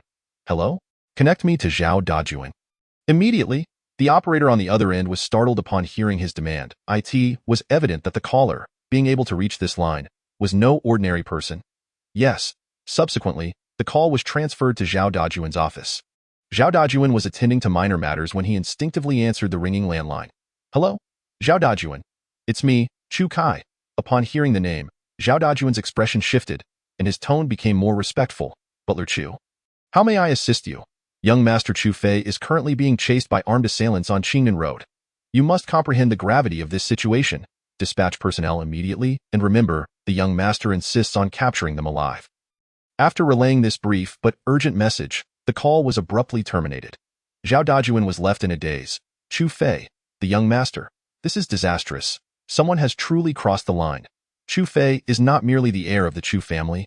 He is also the captain of the Dragon team. If anything were to happen to him, one's own life would be at stake. Damn it. Who dares to pursue the young master? Have they lost their minds? He bellowed. Bring me 3 combat helicopters, heading to Qingnan Road. I will take command personally. Meanwhile, on Qingbei Road, Chu Fei was frantically dodging bullets fired from behind. It was not that he did not wish to retaliate, but his assailants wielded submachine guns. Clearly, they intended to eliminate both him and his companion. Bang, bang. The rapid gunfire echoed through the desolate street. At this moment, the windows of the Maybach had shattered, and several bullet holes adorned its body. Fortunately, the steel used in the car's construction was of high hardness, temporarily preventing bullets from penetrating. Had they breached the car, both of them would have been riddled with bullets by now. As they approached the intersection leading to Qingnan Road, Chu Fei accelerated once more. Boom! The roar of the 12-cylinder engine reverberated violently at that moment. However, the fuel gauge plummeted alarmingly. This was bad. The fuel tank had been punctured. Chu Fei's expression changed drastically. Through the rearview mirror, he saw the ground covered in clear 98-octane gasoline. The pursuing vehicle. Accelerate. They can't escape. The driver was Lao He, and the shooter was Lao Wu. Accompanying them in the back seat were 2 men armed with submachine guns, dispatched to assist them. Their mission was to deal with the woman, Su Li. Chu Fei maneuvered the vehicle, but after traveling just a few hundred meters, the speed suddenly decreased, halting precisely at the Qingnan Road sign. Get out! Seizing the moment before their pursuers could catch up, Chu Fei forcefully kicked Su Li out of the passenger seat. Then, both of them leaped from the vehicle and sprinted towards the embankment by the roadside. Mere seconds had passed when Lao He and his men rushed over. 4 men disembarked, each gripping a submachine gun. As they cautiously approached, they soon realized the target had vacated the vehicle. Lao Wu's eyes narrowed as he spotted the clear footprints alongside the embankment. Pursue! Meanwhile, Chu Fei and Su Li had already dashed into the adjacent rice paddy, disregarding the muddy soil beneath them. In this golden autumn season, the rice had matured but not yet been harvested, providing them with a perfect hiding place. They crouched amidst the tall rice stalks, scarcely daring to breathe. Huff! Chu Fei anxiously hoped that Chu Kai would arrive swiftly. Otherwise, they would have to fight to the death against their adversaries. Chapter 32. Su Li injured. Enraged in the expansive fields, a golden hue enveloped the landscape, with ripening rice stretching as far as the eye could see. Lao He, you head that way. Xiao Er and Xiao San. You go over there, remember, shoot on sight. That kid is no ordinary foe. Do not underestimate him. On the ridge, the men dispersed towards different rice paddies. Lao Wu also made his way to the same paddy as Chu Fei. Clutching his submachine gun tightly, Chu Fei sensed the footsteps drawing nearer, yet he was unarmed. With a heavy heart, he gently tore off a blade of rice. The edges of the rice leaf were sharp enough to inflict a cut if propelled with sufficient speed. Shh! Chu Fei raised a finger to Su Li, signaling her to remain silent. Su Li, feeling the tension, squatted in the paddy, her legs growing numb, yet she dared not move. Chu Fei crouched low, inching towards the enemy's position not far away, hoping to stealthily eliminate them and seize their weapon. However, his plan seemed flawed. After taking just a couple of steps, a hail of gunfire erupted in his direction. Bang, bang. With the sound of gunfire echoing, Chu Fei had no choice but to lie flat in the paddy, allowing the damp soil to cover him. Rice stalks flew, falling upon him like rain. Chu Fei's gaze turned increasingly icy as he crawled through the paddy. He could hear the enemy's footsteps, no more than 2 meters away. He calculated his speed and their reaction times in his mind. Taking a deep breath, he grasped a handful of soil. 3, 2, 1. As the countdown ended, Chu Fei sprang up, hurling the dirt towards Lao Wu. Lao Wu, quick to react, instinctively fired upon the incoming dirt. However, as he realized it was merely soil, a chill ran down his spine. Oh no! At that moment, Chu Fei had already charged towards him. The blade of rice sliced across Lao Wu's neck, followed by a powerful elbow strike to his head. Blood gushed from his neck, and his finger involuntarily squeezed the trigger. Bang, bang! The shots rang out, but his body collapsed into the paddy. Chu Fei crouched down, snatching the submachine gun from Lao Wu's lifeless grip. Upon inspecting the magazine, he found only 2 bullets remaining. 2. He patted Lao Wu's body but discovered no extra magazines. Meanwhile, Lao He and the others, sensing something amiss, rushed towards the commotion. Their submachine guns aimed at the area where Lao Wu had just fallen. A barrage of gunfire erupted, pinning Chu Fei to the ground beside Lao Wu, rendering him reluctant to move. Rising would make him a target. As Chu Fei pondered how to eliminate the 3 adversaries, A thunderous roar filled the air. Buzz! 3 combat helicopters had arrived. Zhao Dajuan sat beside the Gatling gun in one of the helicopters. Upon witnessing 3 individuals firing into the rice paddy, he knew the young master must be among them. Damn it! Seeking death, he squeezed the trigger, unleashing a torrent of bullets from the Gatling gun towards the trio. Bang! Bang! Instantly, 2 of them were reduced to mere chunks of flesh, blood and gore scattering in all directions. The remaining one was Lao He. Impossible! He could hardly believe the strength of his opponents, who could summon combat helicopters. This was completely different from what Ye Gu had described. Damn it! Lao He turned and fled. This time, Zhao Dajuan refrained from continuing his gunfire. Instead, he withdrew an M99B sniper rifle. Run. I'll make sure you don't get away. He adjusted the scope, aiming at Lao He's knee. Boom. A deafening blast reverberated. Lao He's lower leg was obliterated by the shot. This was the power of the M99B. A shot to the head would render it as explosive as a watermelon. Realizing Lao He could no longer escape, Zhao Dajuan set down the sniper rifle. Get down there and capture him alive. He then secured a rope and slid down from the helicopter. At this moment, Chu Fei noticed the arrival of reinforcements. He let out a long sigh of relief and called out to Su Li, still hidden in the rice paddy. Its all right, come out. However, seconds passed, and Su Li remained motionless. At that moment, Chu Fei sensed something was amiss and sprinted towards her position. As he pushed aside the rice stalks, he found Su Li lying in the paddy, blood staining the water around her. Blood gushed from her calf, and she had fainted from the pain. Chu Fei hurriedly scooped her into his arms. Wake up, you fierce woman! Yet, Su Li showed no signs of awakening. Meanwhile, Zhao Dajuan had rushed to his side. Team leader Chu, before he could finish his sentence, he spotted Su Li in Chu Fei's embrace, her white dress soaked in crimson. Medic, quickly! He too was concerned, knowing that if Chu Fei were injured, they would need to provide assistance. 2 medics carrying medical kits dashed over. Chu Fei laid Su Li down gently on a nearby patch of ground. Thank you. He then seized the military dagger from Zhao Dajuan's grasp and advanced towards the incapacitated Lao He. At that moment, the medics were attending to Lao He's wounds. After all, he cannot die yet. Zhao Dajuan bellowed at the medical personnel, if you can't cure him, I will make you both regret it. With that, he pursued Chu Fei. At this moment, Lao He lay on the ground, his face contorted in agony. His weapon had been confiscated, leaving him as helpless as a rabbit trapped in a cage. Unable to escape, Chu Fei approached him, his expression icy. He crouched down and plunged his dagger into Lao He's tendons. Crack! The tendons were severed, intensifying the torment on Lao He's face. Stop the bleeding. 2 medics hurriedly produced medicine and bandages to staunch Lao He's wounds. Do you prefer a swift end or a prolonged suffering? At that moment, Chu Fei's gaze was devoid of warmth. Zhao Dajuan stood nearby, hardly daring to breathe. He had been fortunate enough to witness Chu Fei's wrath once before. But that time, he could scarcely bear to recall the fate that befell their enemies. Ha! You think I'll speak? Dream on, Lao He sneered. However, Chu Fei's response was to sever the tendons in his other hand. The excruciating pain caused Lao He to tremble violently, his teeth clenched. Don't wish to respond. I have all the time in the world to wait for your words. Take him back to the combat zone division. I will interrogate him personally. Chapter 33. A second chance in the holding room of the Jiangnan Combat Zone Division. Chu Fei sat on a chair, a cigarette perched between his fingers, surrounded by swirling smoke. Alongside him, besides Zhao Dajuan, Chu Kai had also arrived. Su Li had been sent to the Combat Zone Hospital and was temporarily out of danger. The doctor had assured them that the bullet had not damaged any bones and would not have any lasting effects. On the opposite iron bed, Lao He lay, his limbs wrapped in blood-soaked bandages. Young master, how shall we deal with him? Chu Kai's eyes were filled with a chilling murderous intent as he gazed at Lao He on the bed. How dare he lay a hand on a member of the Chu family? He could not fathom the audacity of his opponent. I will handle it myself.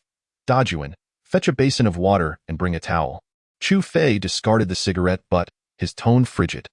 After being detained for several hours, this man had not uttered a single word. No wonder he was a desperate fugitive returned from the South Tower. His resolve was formidable. Yes, Zhao Dajuan, the commander of the Combat Zone Division, had few who could command him.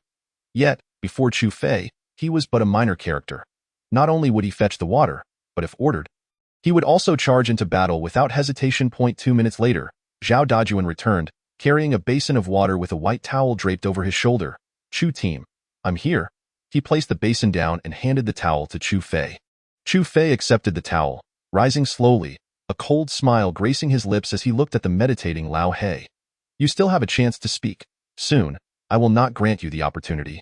Yet, Lao He, with his eyes closed, seemed oblivious, ignoring him entirely. Chu Kai watched, his frustration mounting, wishing he could kick this oblivious fool to death. However, with the young master present, he dared not act. I do admire your tenacity. During my time in the Dragon Team, there were many like you. Yet, none could withstand the pressure. I hope you prove to be an exception. Upon hearing the words Dragon Team, Lao He visibly trembled. His eyes snapping open, fixated on Chu Fei. You are from the Dragon Team. He could hardly believe that this man before him was a member of such an elite group. If that were the case, it was no wonder that Brother Yi had been unable to uncover his identity, as every member's information was shrouded in utmost secrecy. Apart from the highest-ranking commanders, few could access the identities of Dragon Team members. You are mistaken. The person before you is not just an ordinary member of the Dragon Team. He is... Just as Zhao Dajuan was about to speak, Chu Fei interrupted him. A dying man's words held little weight. Zhao Dajuan fell silent, though his gaze at Lao He was filled with pity. This man had foolishly provoked someone like Chu Fei. He recalled his own time in the Dragon Team as merely a lowly aide. While Chu Fei had already been a captain, years had passed, and Chu Fei's strength had grown exponentially. Who are you really? Lao He attempted to rise, but his hands were bound to the iron bed, rendering him utterly immobile. With his tendons severed, he was a mere shell of a man. Want to know? I won't tell you. As he spoke, Chu Fei tossed the towel into the basin filled with water. Lao He watched as Chu Fei soaked the towel, a flicker of disdain in his eyes. Water torture. A clever method, but it won't work on me. Chu Fei remained silent, merely shaking his head. If it were simply a straightforward water torture, many desperate fugitives would indeed find it ineffective. However, he had long since modified the method. Dajuan, go find a straw or a small bamboo tube. Zhao Dajuan was puzzled, not quite understanding his intent, but he promptly exited the holding room, as it was Chu Fei's command. Meanwhile, Lao He closed his eyes, quietly awaiting his punishment. Chu Fei stepped forward and draped the soaked towel over Lao Hei. In that instant, Lao He felt as though he could not breathe. Chu Fei, seated beside him, lit another cigarette. Chu Kai, observing, was filled with confusion. Young master, what are you doing? He couldn't comprehend that this would only lead to asphyxiation. Once a certain duration had passed, this man would surely perish. Watch closely, we have time. When you return home, tell the old man, if we capture anyone unwilling to speak, we shall employ this method. It never fails. For someone like Lao He, 2 minutes posed no challenge. As they were all specially trained, they could hold their breath for at least 5 minutes. Just 3 minutes in, Zhao Dajuan returned. Chu team, I found a straw. He extended his hand, offering a straw freshly pulled from a milk carton. Chu Fei's expression darkened at the sight of the curved straw. Noticing Chu Fei's discontent, Zhao Dajuan looked bewildered. Is this not suitable? Chu Fei glanced up at him, asking, what do you think? He then surveyed the surroundings. Extracting a pin from the pin holder, removing the ink cartridge and capped at a pin now transformed into a hollow tube, resembling a milk tea straw. As time ticked by, Lao Hei's breathing grew increasingly shallow. His body beginning to struggle, Chu Fei remained silent, pouring more water onto the towel. This only deepened Lao Hei's despair. The asphyxiation sent his mind spiraling out of control, his heartbeat racing. Both Zhao Dajuan and Chu Kai exchanged puzzled looks. Continuing this way would surely lead to Lao Hei's demise. 6 minutes passed, and Lao Hei's body ceased its thrashing. Yet, Chu Fei acted. He stepped forward, his gaze icy. With a swift motion, he yanked away the towel and thrust the hollow pin tube toward Lao Hei's airway. Then, he clenched his fist and struck Lao Hei's chest with a powerful blow. The man, whose heart had stopped, suddenly revived, air rushing into his lungs through the pin tube. Gasping for breath, Lao Hei's eyes flew open, and he inhaled deeply. In that fleeting moment, he had felt the terror of death, even sensing that he had crossed over to the other side. Yet, Chu Fei had pulled him back. Now, the fear in Lao Hei's eyes as he regarded Chu Fei was palpable. A terror that penetrated to his very marrow. Can you speak now? If not, we can always try again. I find this sensation quite exquisite. Chapter 34. An upgrade in identity. Having just encountered the fear of death, Lao Hei was now thoroughly subdued. He no longer wished to experience such terror again. I will talk. I will tell you everything you wish to know. Trembling, he began to speak. Only then did Chu Fei sit back on his chair, watching him intently. Who sent you? Why target Su Li? What is your objective? These three questions left Lao He in deep contemplation for a long while. Finally, he explained, I don't know the name of the one who sent us. We just refer to him as Brother Yi. We are paid to do the job, but we are unaware of the ultimate goal. For this operation, Brother Yi specifically summoned us back from the South Tower, offering each of us 10 million as compensation to capture her alive. However, after you thwarted us last time, he said it was acceptable to return with a corpse instead. That's all I know. Upon hearing this, Chu Fei's brow furrowed slightly. Clearly, these three were merely hired assassins. They knew not the name of the mastermind pulling the strings. Have you ever seen him? Lao He nodded. Once. But that guy always had his back to us. So we couldn't see his face, only that he bore a long scar on his neck. Lao He had revealed all he knew. Whether he lived or died, he had a sense of the outcome. Do you know anything else? In response to Chu Fei's inquiry, Lao He shook his head. Now it was Chu Fei's turn to face a dilemma. With no name and only a single characteristic to go on. Amidst the multitude of people in Disya, who could possibly know if he would find them? Chu Fei rose from the interrogation room and, before leaving, turned to Zhao Dajuan and said, handle it discreetly. Outside the interrogation room, young master, would you like me to have the family look into this? Chu Kai inquired cautiously. It was evident that the young master was genuinely upset this time.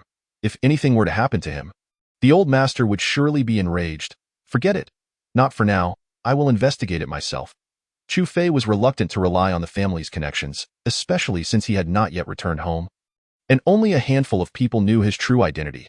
Many high-ranking officials were merely aware that he was a member of the Dragon Team, without any knowledge of his real identity. Young master, the family's representatives to manage the company will arrive tomorrow. Is there anything you would like me to convey to the old master? Chu Kai asked. Chu Fei waved his hand dismissively. Nothing to say, however. Once you return, remember to look for those sycophants from the Phoenix family and seize an opportunity to deal with them. A glint of coldness flickered in Chu Fei's eyes as he spoke. Understood, young master. I shall take my leave now. It would be inappropriate for me to remain here. After all, this was a military zone, and it could pose trouble if a family member was seen here by certain individuals. You may go back, Chu Fei replied, taking a deep breath and nodding. Once Chu Kai departed, Zhao Dajuan stepped out from the interrogation room.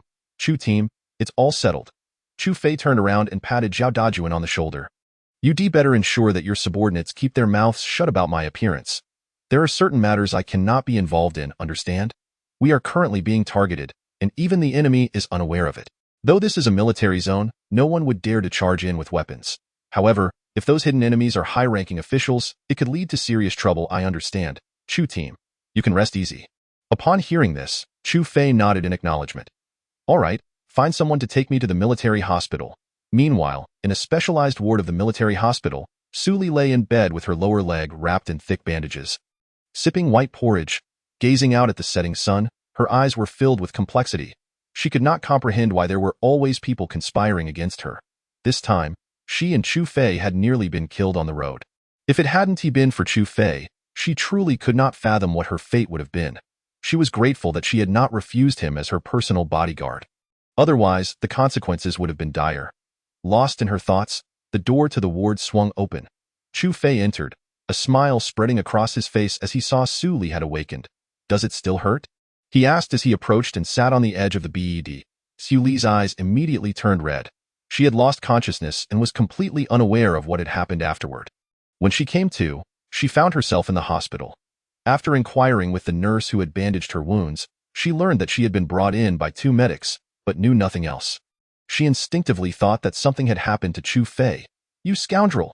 She reached out and embraced Chu Fei tightly, tears streaming down her face. In her heart, she had already claimed him as her own. Why are you crying? I'm fine. Chu Fei felt somewhat at a loss, unsure whether to hold her or let her hold him. You bastard! Su Li scolded, her frail body trembling slightly. All right, stop crying. You're crushing me. His words startled Su Li, causing her to release her grip, and her tear-streaked face turned crimson in an instant. At that moment, Chu Fei raised his hand to wipe away her tears. Just teasing you. Feeling the warmth of his fingertips, Su Li's mood began to ease. After all, you're not that heavy. The next words nearly prompted Su Li to slap him across the face. You shameless brat. Calling you a bandit is entirely accurate. This fellow had a knack for uttering words that could ignite her temper without warning. Although they had grown familiar over the past 10 days, his words could still infuriate her. I'm not wrong, Chu Fei chuckled. Just then, a nurse entered the ward, holding a piece of paper. Miss Suli, is that you? The nurse smiled, appearing to have good news to share. Yes, that's me. Is there something you need? The nurse glanced at the list in her hand. Congratulations to both of you. Congratulations? Both of us. Chu Fei and Suli exchanged puzzled glances. Congratulations for what? Is it because Suli was injured?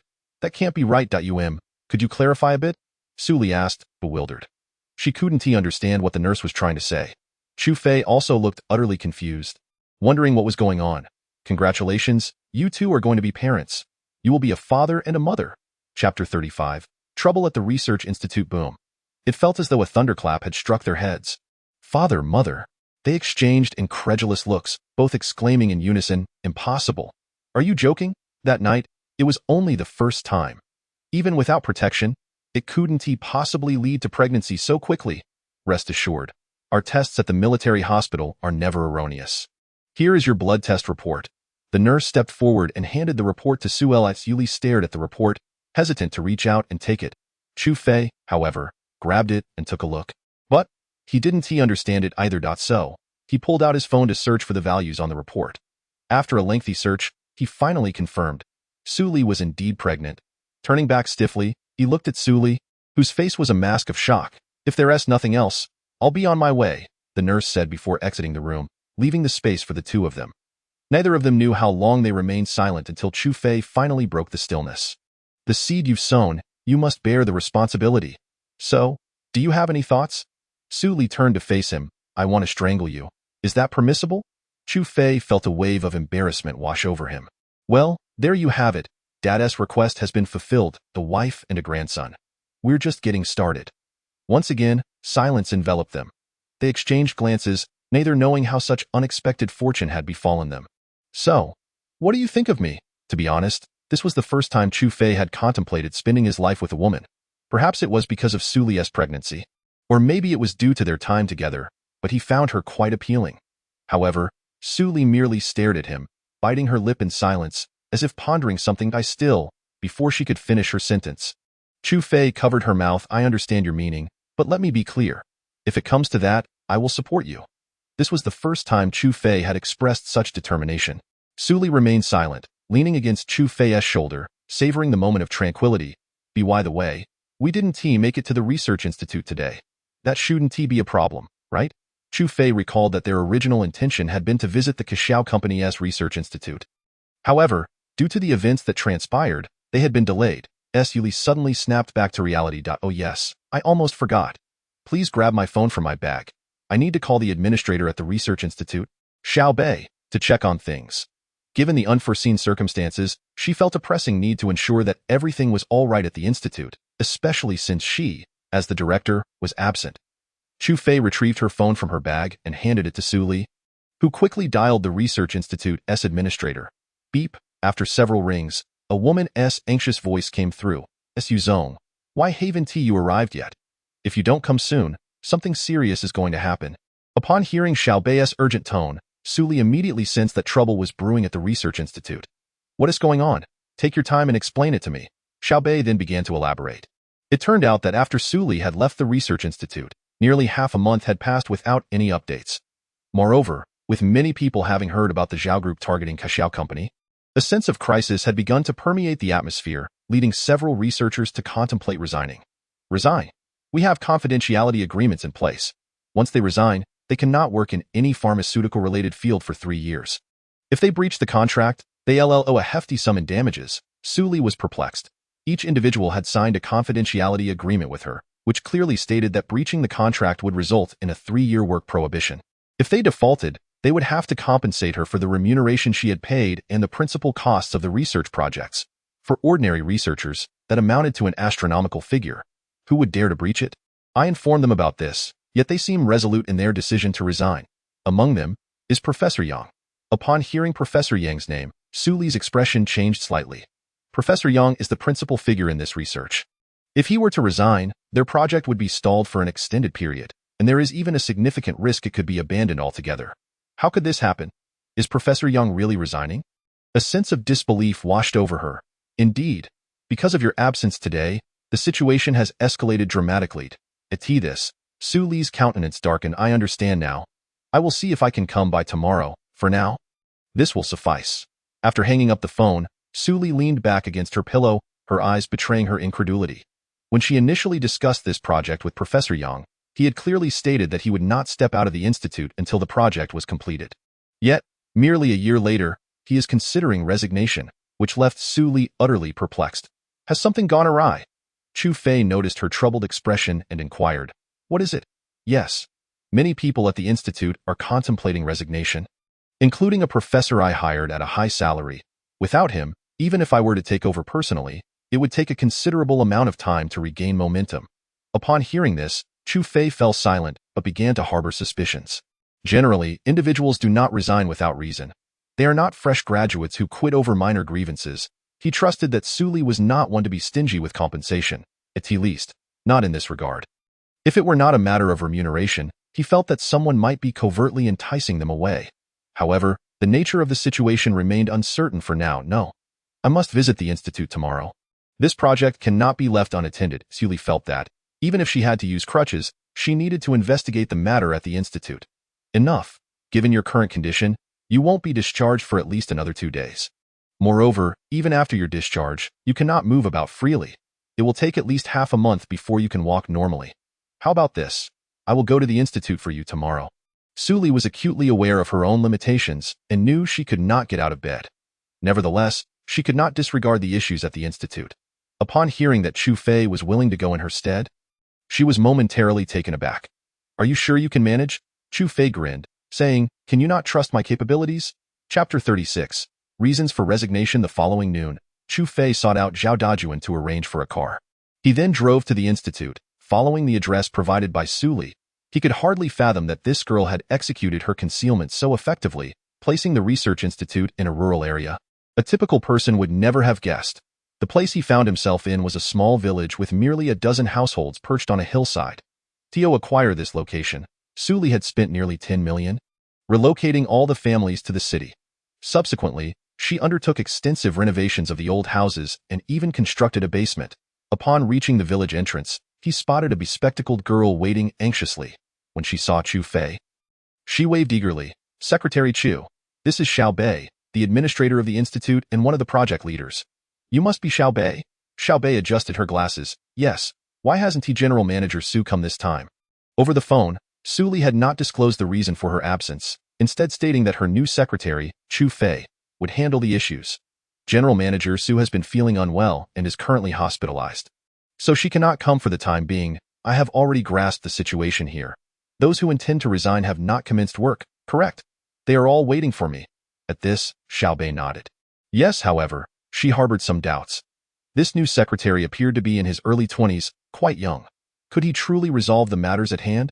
In truth, she did not have faith in his capabilities. "Well then, let us proceed." A smile graced Chu Fei's face. Seeing this, Xiao Bei had no choice but to follow him. This way. A few minutes later, they arrived at a reception room transformed from a residential building. Inside sat several individuals who appeared to be in their 30s, alongside a middle-aged man who looked to be over 40. "Secretary Chu, let me introduce you. This is Professor Yang." Xiao Bei stepped forward to make the introduction. Yang Chenghua scrutinized Chu Fei with a hint of disdain. General Manager Su did not come and instead sent a mere boy. "Is this not a sign of disrespect towards us?" His comment was met with agreement from the others present. "Exactly. General Manager Su fails to show up and sends her secretary instead. What does this imply? Do they look down on us?" Their remarks created a somewhat awkward atmosphere. Nevertheless, everyone was acutely aware of the dynamics at play, as this group of resigning individuals was closely aligned with Yang Chenghua. Xiao Bei was about to offer an explanation, but Chu Fei raised a hand to silence her. "Ladies and gentlemen, are you resolutely determined to resign? I wonder if you have thoroughly reviewed the contract. All funding for this project will require reimbursement from you. I doubt any of you possess the means to resign. If you do, then please be my guest." With this statement, Chu Fei effectively cornered them. They understood clearly that if Su Li insisted on reimbursement, it would inevitably lead to litigation. However, the legal process could be lengthy. Given their current level of expertise and the progress made in the research, they were more than capable of developing the drug. Once the drug was successfully developed, the patent would belong to them, and Su Li's company would be unable to continue the research. The profits generated would sufficiently cover their compensation. Nevertheless, Their intention was to request a raise, as this project had consumed considerable effort. They did not wish to invest additional time in redeveloping the project. According to Secretary Chu's implication, are we now unable to resign? We must also compensate the company's losses, correct? Yang Chunghwa picked up a cigarette from the table, ready to light it, only to have Chu Fei swat it away. My apologies, this is company property. Since you intend to resign, you need not indulge in such luxuries. Chu Fei's action startled Xiao Bei, as no one at the institute dared to treat Professor Yang in such a manner. This new secretary seemed exceedingly audacious. She found it puzzling that General Manager Su would appoint such a man as her secretary. You little brat. You are merely a lowly secretary, while I am a professor at this institute. Without me, this place would cease to function. Does Su Li even know about your behavior? Yang Chunghwa glared icily at Chu Fei. He regarded this as Chu Fei's personal conduct, believing that Su Li would not dare to treat him this way. Whether or not Su Li is aware is irrelevant. Prior to my arrival, she entrusted me with full responsibility for this place. If you wish to resign, you may certainly do so, provided you compensate the necessary amount. Until the funds are settled, you will remain here. Upon hearing this, the expressions of those present shifted dramatically. This effectively equated to a form of imprisonment, as they could not leave, even if someone outside offered them a better deal. Secretary Chu, this is illegal. You cannot confine us without rights. Yang Chunghwa's face turned frigid as he abruptly rose from the sofa. However, Chu Fei merely smirked, his lips curling slightly. I trust you are all aware of the confidentiality agreement you signed. I believe you are all clear on the reasons for your intended resignation. Now, I present you with two options. Either remain here and work diligently, or reimburse the company, and I shall allow you to leave. I suspect the individual enticing you away has yet to transfer any funds to you, correct? Chu Fei's words effectively shattered the pretense, laying bare the situation for all to see. Everyone understood the implications. Yet no one dared to speak up, even Yang Chunghwa fell silent. However, Xiao Bei, being young, quickly grasped the situation. She appeared indignant and directed her anger at Professor Yang. Professor Yang, you must be aware of how General Manager Su has treated us. When your wife was gravely ill and in need of funds, General Manager Su unhesitatingly provided you with 2 million for her treatment. Now, you are willing to abandon this project over financial concerns? What a despicable individual you are. Yang Chunghwa's face darkened at Xiao Bei's outburst. Secretary Chu, while I do not know how you learned of the rumors regarding our potential betrayal, I can assure you that my motives are not financial. Chapter 37. Is there a mole? Upon hearing this, Chu Fei narrowed his eyes slightly. If financial matters were not the issue, why then were so many of them collectively resigning? Could it be, he contemplated a particularly grim possibility, that the identities of the researchers within the institute had been compromised? The individual lurking in the shadows may resort to threatening the families of these researchers to compel them to leave the institute while promising them generous compensation. Although unsure if his conjecture holds any truth, he still intends to have a private conversation with Yang Chunghwa. Professor Yang, shall we have a word alone? Upon hearing this, Yang Chunghwa nodded slightly. Chu Fei picked up a cigarette from the table and stepped outside with him. I apologize for any discomfort earlier, Professor Yang. As he spoke, he produced a cigarette for Yang Chunghwa and deftly lit it for him. Yang Chunghwa remained silent, his brow furrowed in thought. Noticing his reticence, Chu Fei refrained from pressing him further. They stood quietly at the door for nearly 10 minutes before Yang Chunghwa finally spoke. Resigning is inevitable. As for the reason, it pertains to my family. I cannot elaborate further, but I sincerely hope that you can overlook my situation, considering my dedication to my work. Aside from myself, the other researchers do not intend to resign. They merely wish for a modest increase in compensation. There is no fault in that, for after spending over a year here without respite, it is only natural to feel anxious. Hearing this, Chu Fei grasped the situation better, aligning closely with his earlier suspicions. What if I could ensure your family's safety? Chu Fei discarded the cigarette, but gazed steadily at Yang Chunghwa. The latter appeared skeptical, a flicker of surprise in his eyes. This young man seems to comprehend my predicament. However, he shook his head. Given that they are already aware of my identity, they will undoubtedly keep watch. Even if you can secure their safety temporarily, the future remains uncertain. This, Chu Fei sensed an opportunity. Rest assured, I can guarantee that your family will face no danger before this project reaches completion. Yang Chunghwa finally regarded Chu Fei with earnest attention. He was uncertain about the source of Chu Fei's confidence in making such a statement. How can I trust you? This question put Chu Fei in a difficult position. Earning the trust of a stranger is one of life's greatest challenges. You could take a gamble if you lose. I shall accompany you to the grave. If you win, we all rejoice. Chu Fei looked at him with a serious expression. Yang Chunghwa was taken aback. incredulous. This young man seems different from anyone I have encountered before. Since you put it that way, very well. I shall take that gamble with you. Tomorrow is the day when the researchers can contact their families. I hope the person I speak with will be my family, not them. This is my only way of placing my trust in you. Chu Fei nodded. Excellent. Upon their return to the reception room, Yangqing's previously somber demeanor had brightened considerably. Ladies and gentlemen, after my discussion with Professor Yang, we shall raise everyone's salary by an additional 5,000. Furthermore, upon the project's successful completion, each person's bonus will not be less than 500,000. This condition was proposed by Chu Fei himself. As for Su Li, a simple notification would suffice. After all, their relationship was now quite evident. Upon hearing this announcement, the eyes of everyone present, save for Professor Yang, sparkled with excitement. This is indeed a substantial sum. All right, the terms have been settled. Shouldn't you all return to work? Chu Fei smiled gently at the crowd. Professor Yang then spoke up, let's go. We have already delayed for 2 days. We must expedite our research to secure our bonuses. With that, everyone promptly rose and made their way back to the institute. Meanwhile, Xiao Bei gazed at Chu Fei in astonishment. Is that it? You've already resolved everything. She found it hard to believe, in her understanding. Even Ardas, you would require at least an hour or two to negotiate such matters. Secretary Xiao, were these terms previously discussed with Mr. Su? Chu Fei shook his head. No, this was entirely my proposal. Xiao Bei's face was filled with shock. Then how will you explain this to Mr. Su?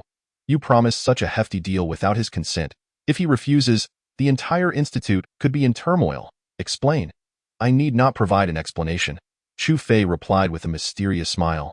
The latter looked utterly perplexed. All right, you carry on. I shall take my leave. After bidding farewell to Xiao Bei, Chu Fei exited the institute. Returning to the battlefield hospital, he found Su Li still lying on the hospital bed. Upon noticing his arrival, she hurriedly inquired about the situation. What happened? You didn't agree to their resignations, did you? Chu Fei shot her a glance. Dio, you truly believe I would be so foolish? Upon hearing the term husband, Su Li shot him a fierce glare. Do not use that term. I am not yet married to you, so do not get ahead of yourself. Chu Fei's expression darkened, his gaze turning fierce. Listen here, woman. If you dare marry someone else, I shall break your legs. Seeing his dramatic expression, Su Li couldn't help but laugh. Trying to scare me? You think you can break my legs? Just try it. Chu Fei felt a wave of embarrassment wash over him. He had intended to intimidate Su Li but found himself outmatched. After all, during their first encounter, she had already gotten the better of him. All right, let us discuss serious matters. What is the outcome? Chu Fei composed himself and recounted the entire situation to Su Li. The terms are reasonable. It is what they rightfully deserve. However, do you have any solutions concerning Professor Yang's family? Su Li had not anticipated that the issue lay with Professor Yang's family. She chided herself for not foreseeing this miscalculation. You need not concern yourself with that. I have my own means. However, she wondered who could have acquired Professor Yang's personal information and knowledge of his employment at the institute. Upon hearing this, Su Li appeared puzzled. Many people knew Professor Yang, but only a few had genuine interactions with him. Moreover, only a handful knew he worked at her institute. What do you think? Su Li pondered for a while but couldn't arrive at a conclusion. Chu Fei took a deep breath. I suspect there may be an insider. Someone has likely sold the list of personnel at the institute. Within the company, aside from you and your father, who else is aware of the personnel list from the institute? Chapter 38. Open the door. Check the water meter. An insider? Surely not. Su Li seemed skeptical. Those privy to the list of researchers were typically high-ranking officials within the company, at the very least at the level of a general manager. If there truly is an insider, the company may face serious repercussions. If there were no insider, who would know about the researchers in your company? There shouldn't be any, right? Chu Fei reasoned clearly. It was improbable for such a situation to arise without an insider. Hearing this explanation, Su Li fell silent. The existence of an insider would indicate her negligence. However, it was still uncertain who it might be. She would need to gather the senior management for a meeting upon her return to the company. What do you plan to do next? Su Li, unable to go to the company and currently focused on her recovery, had to leave many matters to her secretary or manage them directly via her phone. I may not be able to accompany you tonight. I need to visit Professor Yang's residence. Tomorrow is the day when the researchers can communicate with their families, and I must ensure their safety. Upon hearing this, Su Li's eyes filled with concern. Shall we report this to the police? Chu Fei shook his head. That won't do. Reporting now would be akin to alerting the snake in the grass. No one knows whether those individuals have accomplices. If they do, alerting the authorities would only serve to provoke them. potentially leading to their immediate relocation. Once that happens, it will become exceedingly difficult to track them down. But Su Li wanted to say more, yet Chu Fei cupped her delicate face and pressed his lips against hers. She instinctively tried to resist, but her body soon softened. After a moment of deep kissing, Chu Fei wiped the corner of his mouth. Not bad, quite sweet. Su Li's face flushed crimson as she glared at him fiercely. You scoundrel, do you believe I won't retaliate? Chu Fei rose with a smile. Go ahead, I welcome it. Su Li raised her hand but quickly let it fall, her gaze filled with worry as she regarded him. You must prioritize your safety. You are aware of my capabilities? Are you not? Rest assured I shall take my leave now. Please remember to send me Professor Yang's address. After parting ways with Su Li, Chu Fei finally left the hospital. He took out his phone and called Zhao Dajuan. Hello? Dajuan, do you have any capable hands nearby? Team leader, why do you ask? Zhao Dajuan sounded puzzled, knowing that team leader Chu's strength would ensure he could handle most situations with ease. No time for chit-chat. I'll be waiting for you at the entrance of the battlefield hospital. Bring 2 people over. It's urgent. After hanging up, it took less than 10 minutes for a black jeep to arrive at the hospital entrance. Watching 2 individuals dressed in plain clothes disembark, Chu Fei smiled slightly. It seems Zhao Dajuan understands the gravity of the situation, ensuring that these 2 are dressed appropriately for the task at hand. Team leader. The 2 individuals who alighted from the vehicle were unfamiliar with Chu Fei, yet even Zhao Jiang referred to this young man as Team Leader Chu, which attested to the formidable abilities he possessed. Very well, let us board the vehicle and head to Qinghua Garden. En route, Chu Fei learned the names of the 2 companions, Yang Jingheng and Long Quan. After approximately 40 minutes, they approached the twilight hour as the trio drove into Qinghua Garden. According to the address provided by Su Li, it was Unit 1608. Let us proceed. The 3 did not opt for the elevator but rather ascended the stairs, making their way to the 16th floor. Along the journey, Chu Fei deliberately changed into a set of electrician's attire. You 2 remain at the stairwell and intercept anyone who descends. Xiao Long and Xiao Heng nodded in agreement. Since they had accompanied Chu Fei, it was evident that he had a task for them. Standing before the door of Unit 1608, Chu Fei took a deep breath and gently rapped on the door. Once. No response. A second time. Still no answer. Upon the 3rd knock, the door creaked open, revealing a man with a somewhat menacing demeanor. Whom do you seek? Apologies for my tardiness. I am here to check the water and electricity meters. Chu Fei replied, feigning contrition, yet his gaze subtly scanned the interior of the room. He was acutely aware that this fierce-looking individual was not a relative of Professor Yang. Professor Yang's son was studying at Jingda, and aside from his parents, only his wife remained at home.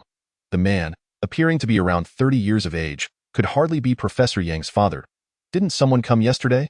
The man's eyes glinted with a hint of aggression. In truth, no one had come to check the water meter the day prior. However, he sensed that the man before him, claiming to check the meters, did not seem to be genuine. Impossible. We checked the meters in the adjacent Xinjiang Garden community yesterday. Chu Fei expressed his confusion, unsure whether the man was attempting to intimidate him.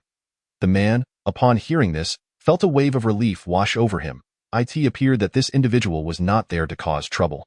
He was merely an inspector. Come in, but remember to stay put. As he spoke, the man opened the door wider. Once Chu Fei stepped inside, he noted that the living room was empty, yet there were unmistakable sounds of movement emanating from within the rooms. Given the circumstances, Chu Fei could not act without alerting the occupants. He proceeded to the bathroom to briefly inspect the water meter, then made his way to the hallway to check the electricity meter.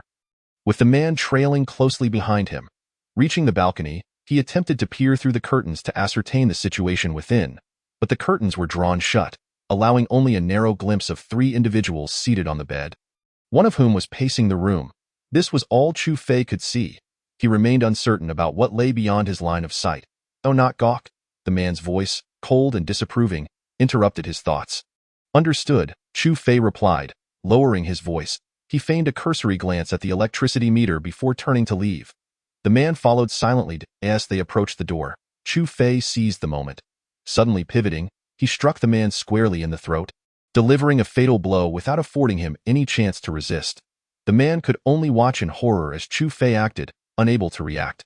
Chu Fei gently lowered the man's body to the floor, striving to minimize any noise. He then opened the door and closed it quietly. With a soft click, the door shutting finally elicited a voice from within the room. Old Gua, let us order takeout. We are famished. It seemed the individuals inside remained oblivious to the fact that their comrade had just been dispatched by Chu Fei. Not responding, Chu Fei positioned himself outside the door, awaiting the emergence of the others. Hearing no response from outside, one of the individuals inside spoke again. "Old Gua, where the hell are you?" Minutes passed, yet no one emerged from the room. However, they had begun to realize that something was amiss. None dared to ascertain the situation outside. Inside the room, Professor Yang's parents and wife were bound to the bed, helpless and unable to speak, for two burly men wielding knives loomed over them. Instilling fear of potential violence, they had endured this grim existence for an entire week, perpetually on edge, having once hoped that someone would discover their plight. Yet, a week had passed without a single report to the authorities, leaving them engulfed in despair. Strangely, the three captors did not seem to be motivated by financial gain. They provided meals and occasionally offered fruit, but they were not permitted to leave the house. Now, they were unaware of the unfolding events in the living room. "You, go and check," commanded one of the knife-wielding men, gesturing toward Professor Yang's wife, Ding Lei. Upon utterance, she was unbound from her restraints. Fear filled Ding Lei's eyes. She was reluctant to venture out, however, refusing would likely result in punishment. Gritting her teeth, she approached the door, gently grasping the handle. Outside, Chu Fei pressed himself against the wall, his expression growing increasingly frosty upon hearing the sound of the doorknob turning. His fists clenched tightly, he prepared for action.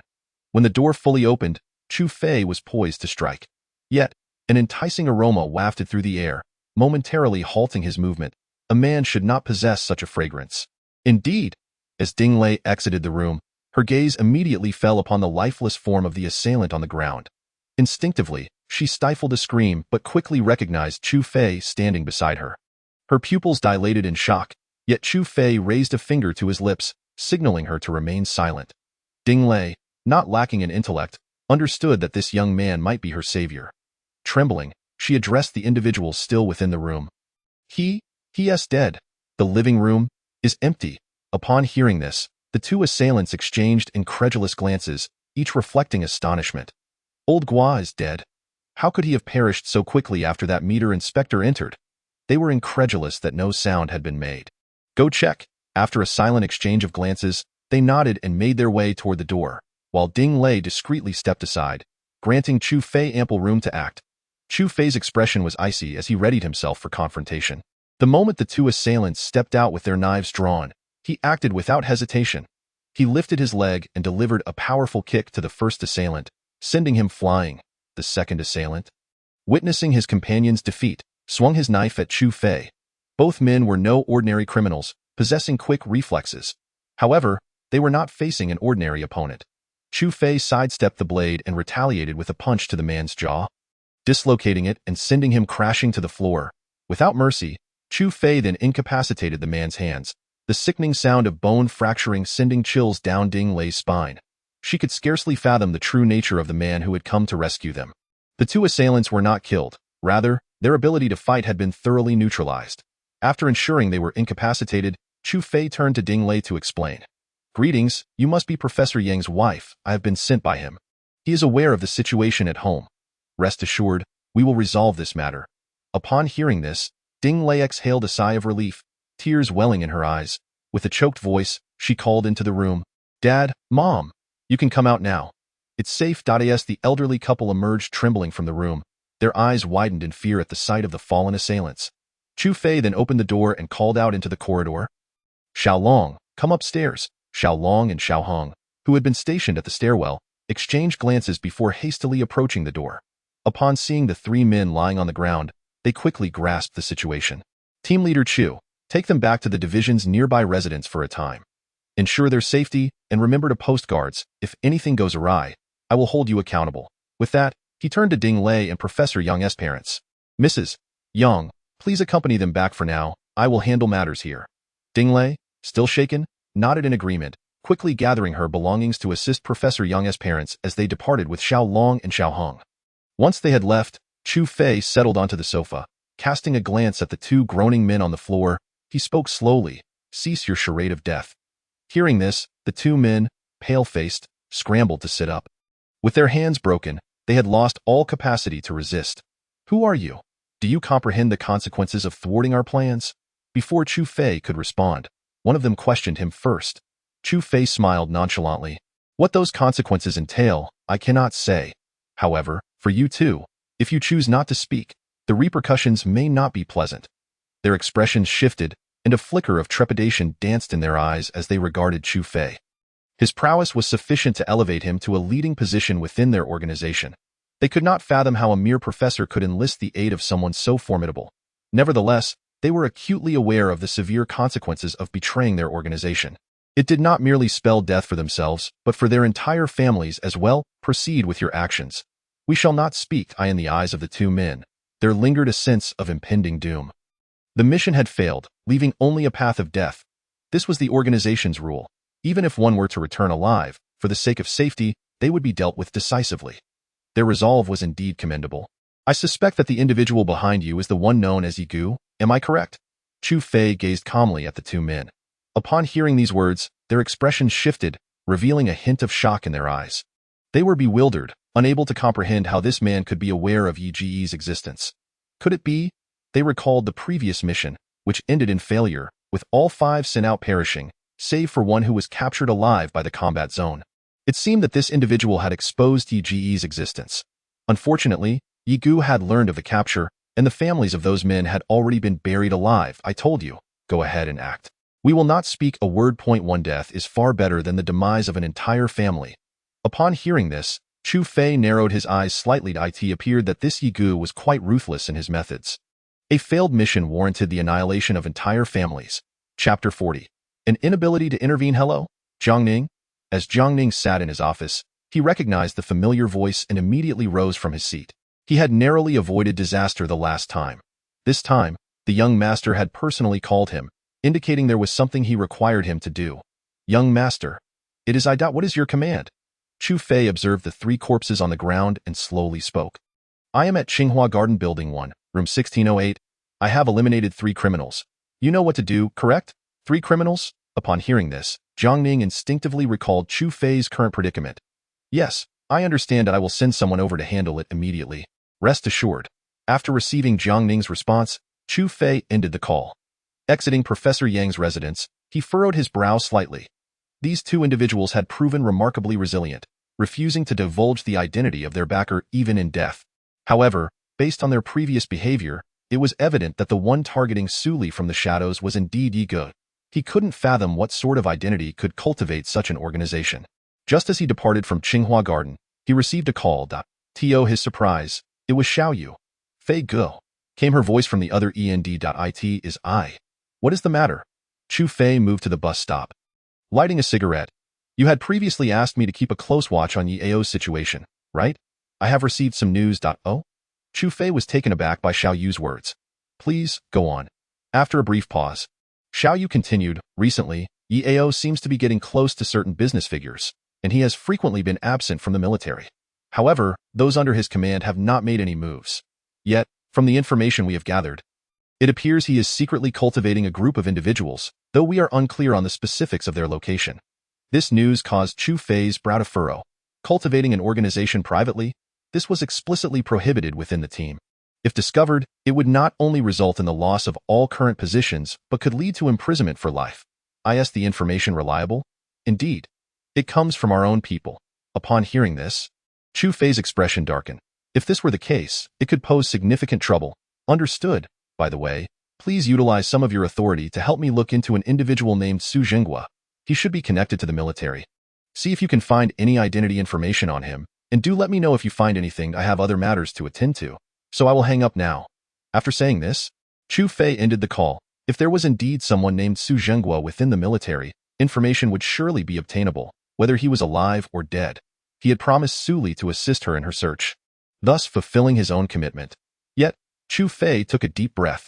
Recent events were becoming overwhelming. He glanced at the number on his phone and decided to call it. There were some matters he wished to verify with his master. Shortly thereafter, a robust voice came through the phone. You little rascal, what brings you to call me? Do you have a request?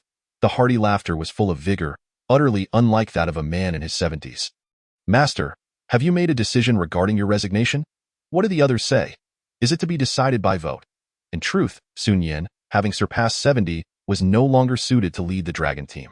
The leader of the Dragon Team is second only to the highest authority.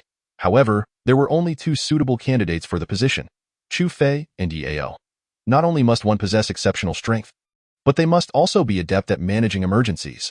After listening to Chu Fei, Sun Yin fell silent for a few seconds. It will be decided by vote. YEAO has already begun to rally support. As for you, I'm afraid I can offer you no assistance. You will have to rely on yourself. Upon hearing this, Chu Fei's expression turned cold. He had no desire to become the leader. He simply believed YEAO was unfit for the role. To further his own interests and complete his mission, he would not hesitate to sacrifice his teammates. Such a person should not ascend to the position of leader of the Dragon Team. And Chu Fei vehemently opposed it. Is there truly nothing you can do, Master? Chu Fei asked, puzzled. Logically, given his master's years of experience in the Dragon Team, his connections should be formidable. Yet now, few were willing to speak on his behalf, which struck him as odd. Let me put it this way. I support your becoming the leader of the Dragon Team, but you will need the approval of at least 11% of the votes. My endorsement accounts for only 40%. Given the current situation, even if he opposed YEAO, the remaining votes would still favor him, and that position would ultimately belong to YEAO. Do you understand? Sun Yin's explanation illuminated Chu Fei's understanding. It was no wonder Xiao Yu had informed him that YEAO was seeking connections with business figures. It seemed this was all part of a plan for his master's resignation. What if he were secretly cultivating an organization? Chu Fei recounted the information Xiao Yu had shared. He had anticipated that his master would explode with anger or even convene a meeting with high-ranking military personnel. However, his master's reaction astonished Chu Fei further. I am aware of this matter. However, there are others involved behind him. I cannot intervene. YEAO has others behind him. Even his master could not intervene. How could this be possible? If the individual behind YEAO was the one seated at the highest position, Chu Fei would not contest it. Yet, it was evident that the person his master referred to was not the highest authority. Xiao Fei, this is a game of strategy. It is up to you whether you wish to be a mere pawn or a player. The individual behind YEAO was not weaker than the Chu family. Do you understand what I mean? Chu Fei's expression turned icy.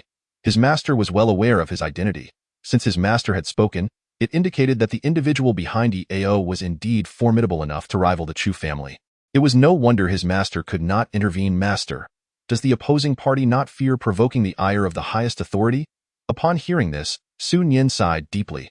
That authority is unaware for the time being. However, I can assure you that even if that authority becomes aware, they can only turn a blind eye. The opposing party's objective is not to undermine the state. That alone is sufficient. Chapter 41. A holiday? After finishing the call with his master, Chu Fei's expression was far from pleasant. From his master's words, he gleaned some insights regarding YEAO. This fellow had once been an orphan, meticulously nurtured and subsequently sent to the Dragon Team. In fact, he was even a senior to Chu Fei. However, in Chu Fei's eyes, this individual's character and temperament could be summed up in 2 words: ruthless and unyielding. To achieve his goals, he would stop at nothing. As for the one who had facilitated his entry, even his master was unaware of that person's identity. It was only known that YEAO had single-handedly defeated 5 members of the team at the time. Those members had all been personally trained by his master, with exceptional strength. Yet, YEAO's ability to triumph against 5 was indicative of his prowess. Furthermore, YEAO possessed a letter of introduction, which simply requested his master to accept him. Lacking any signature, only adorned with a dragon-like emblem. Despite his master's extensive experience, he had never encountered such an emblem and had even dispatched individuals to investigate its origins. Yet, without exception, all those who sought information had failed, with some even disappearing mysteriously. This alone was sufficient to demonstrate that the individual who had brought YEAO to the Dragon Team was extraordinary. In the days that followed, Chu Fei remained at the Combat Zone Hospital, accompanying Su Li. During this time, Su Li's father had called to inquire, but Su Li had skillfully evaded the topic, wishing not to worry her family about her safety. It wasn't until Friday that they were discharged from the hospital. Upon returning to the villa, Su Li collapsed onto the sofa, visibly relieved. After spending an entire week in the hospital, I feel as if I'm going insane. A week without a shower, I feel utterly filthy. Although it wasn't summer, the autumn heat was still quite oppressive. Even a single day without a wash felt unbearable. Not to mention the sensation of being sticky all over after spending a week in the hospital, which nearly drove Su Li to the brink of madness. Your legs still cannot come into contact with water. Otherwise, inflammation may easily ensue. Chu Fei said casually from the side. Su Li shot him a fierce glare, declaring, I don't care. I must take a shower today. Not even the King of Heaven could stop me. With that, she rose and made her way toward the bathroom. However, Chu Fei swiftly scooped her up in his arms. Isn't it simple to take a shower? I'll help you. Upon hearing this, Su Li's face flushed crimson. Get lost? No? Yet. Chu Fei disregarded her protests and carried her directly to the bathroom. They say that when a girl says no, she actually means yes. Almost an hour later, Chu Fei helped Su Li out of the bathroom, and she was blushing furiously, possibly due to the weather. Chu Fei, on the other hand, remained unfazed. Pa, you're nothing but a bandit? Su Li exclaimed vehemently. Perhaps after they had broken that thin layer of ice between them, their relationship had become considerably more intimate than before, a timeless truth. Men are not appealing if they are not somewhat wicked. In the living room on the sofa, just as Chu Fei was about to light a cigarette, Su Li's expression turned frosty. Smoking? At her words, he hastily tucked the cigarette back into the box. Now, Su Li was not alone. She had a little one growing inside her. Chu Fei could only smile awkwardly. No smoking. I promise to quit from now on. You should change into some fresh clothes. We need to head to the company soon. I am unsettled by the lack of progress in locating the mole within the company. Su Li's demeanor gradually grew serious. Given the previous incident, the safety of the families of the Research Institute's personnel was no longer guaranteed. No one could be certain whether other members of the Institute might be threatened. Understood, Chu Fei nodded, turning to change into a fresh set of clothes. Soon, the two of them took a taxi to the entrance of Kiao Company. After the Maybach was damaged, Su Li no longer had a vehicle. Meanwhile, in the office of the general manager at Kiao Company, Li Fei reclined leisurely in his executive chair, sipping coffee and resting his eyes. His fingers tapped lightly on the desk, as if everything were so casual. However, a knock at the door interrupted him. Come in. The female assistant entered. Mr. Li, the president has returned. Please convene all executives at the meeting room for a conference. Upon hearing this, Li Fei halted his actions. The president is back? Understood. You may carry on with your duties. He waved his hand dismissively, but his brow furrowed slightly. The president had been absent from the company for a week, attending to personal matters. Recently, the chairman had been in charge, making occasional inspections, but nothing significant had occurred. Now that the president had returned, he was hastily summoning all the senior staff for a meeting. Could it be that he had made some alarming discovery? With that thought, Li Fei's expression turned tense. But he quickly regained his composure. He certainly didn't believe that the president was aware of his review of the list of researchers. After all, many individuals in the company had access to that information. With a hint of trepidation, he entered the meeting room, where Su Li occupied the seat of honor and Chu Fei stood beside her. Within 10 minutes, all attendees had assembled in the conference room. Su Li's gaze swept over the crowd, and she smiled calmly. Everyone, I appreciate your hard work during my absence from the company. Her opening remark warmed the hearts of many present. Xuzong, you are too kind. This is our duty. Indeed. The company is currently experiencing rapid growth, and we must strive to contribute to its success. Hearing this, Su Li nodded in satisfaction. In light of everyone's efforts during this period, I have decided that all staff from the general manager down to the manager level will have a 3-day holiday. Please take this time to rest well. When the general manager returns, department heads to supervisors will also enjoy a 3-day break. Upon hearing the announcement of a holiday, the atmosphere in the conference room filled with joy. The president is so generous. Wonderful. Many had been working overtime recently, and as the company's business expanded, their bonuses increased as well. A 3-day holiday was undoubtedly a welcome relief. However, Li Fei's expression darkened. He had just received news that they needed to closely monitor Kiao Company during this period. Any significant decisions or changes should be reported immediately. Yet, with the announcement of a holiday, he would be deprived of any information. President, I believe this decision may not be prudent. The company is in a prime phase of development, and we cannot afford to hinder its progress with a holiday. Li Fei was the first to voice his opposition. Chu Fei's gaze fell upon him. What's wrong with taking a holiday? Do you truly believe this company is your personal domain? Is that even possible? Oh, Mr. Li's self-sacrificing attitude for the company is truly commendable. How about this? Mr.Li will take a week off with full pay. How does everyone feel about that? Su Li's gaze turned to the others.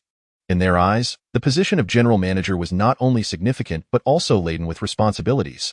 Granting Li Fei a week off, especially with pay, seemed acceptable to them. Absolutely. Mr. Li has been exhausted lately.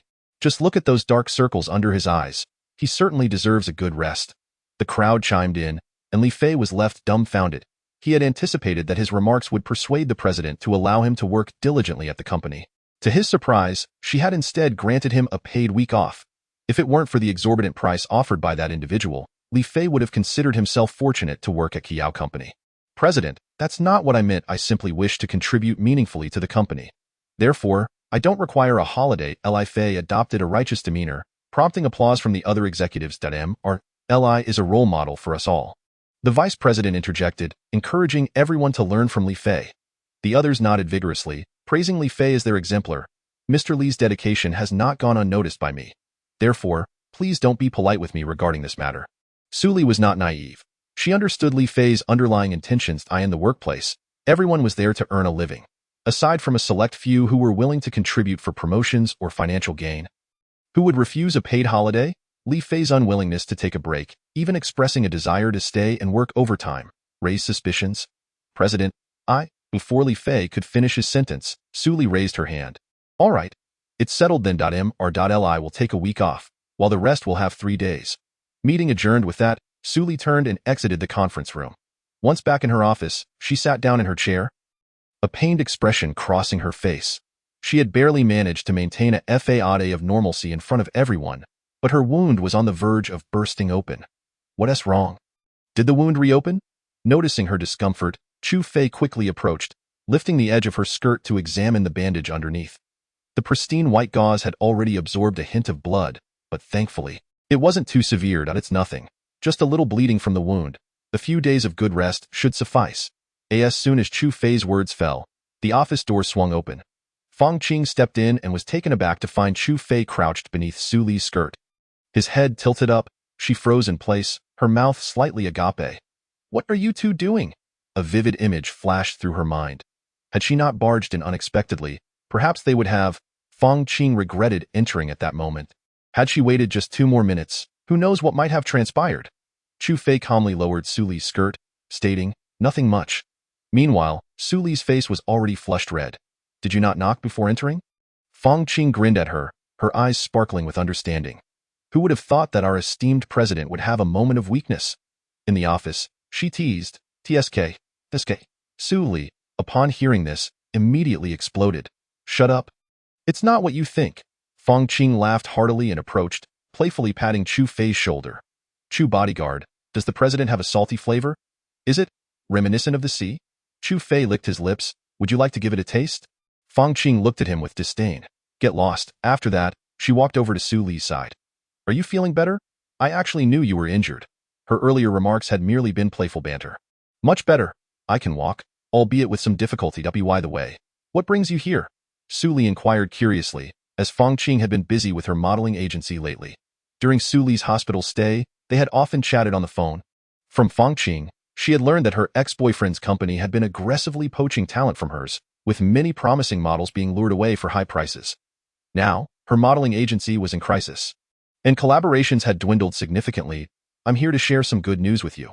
Subsequently, she leaned closer to Su Li's ear and whispered a few words. Upon hearing them, Su Li's beautiful eyes widened in disbelief. You must be joking, right?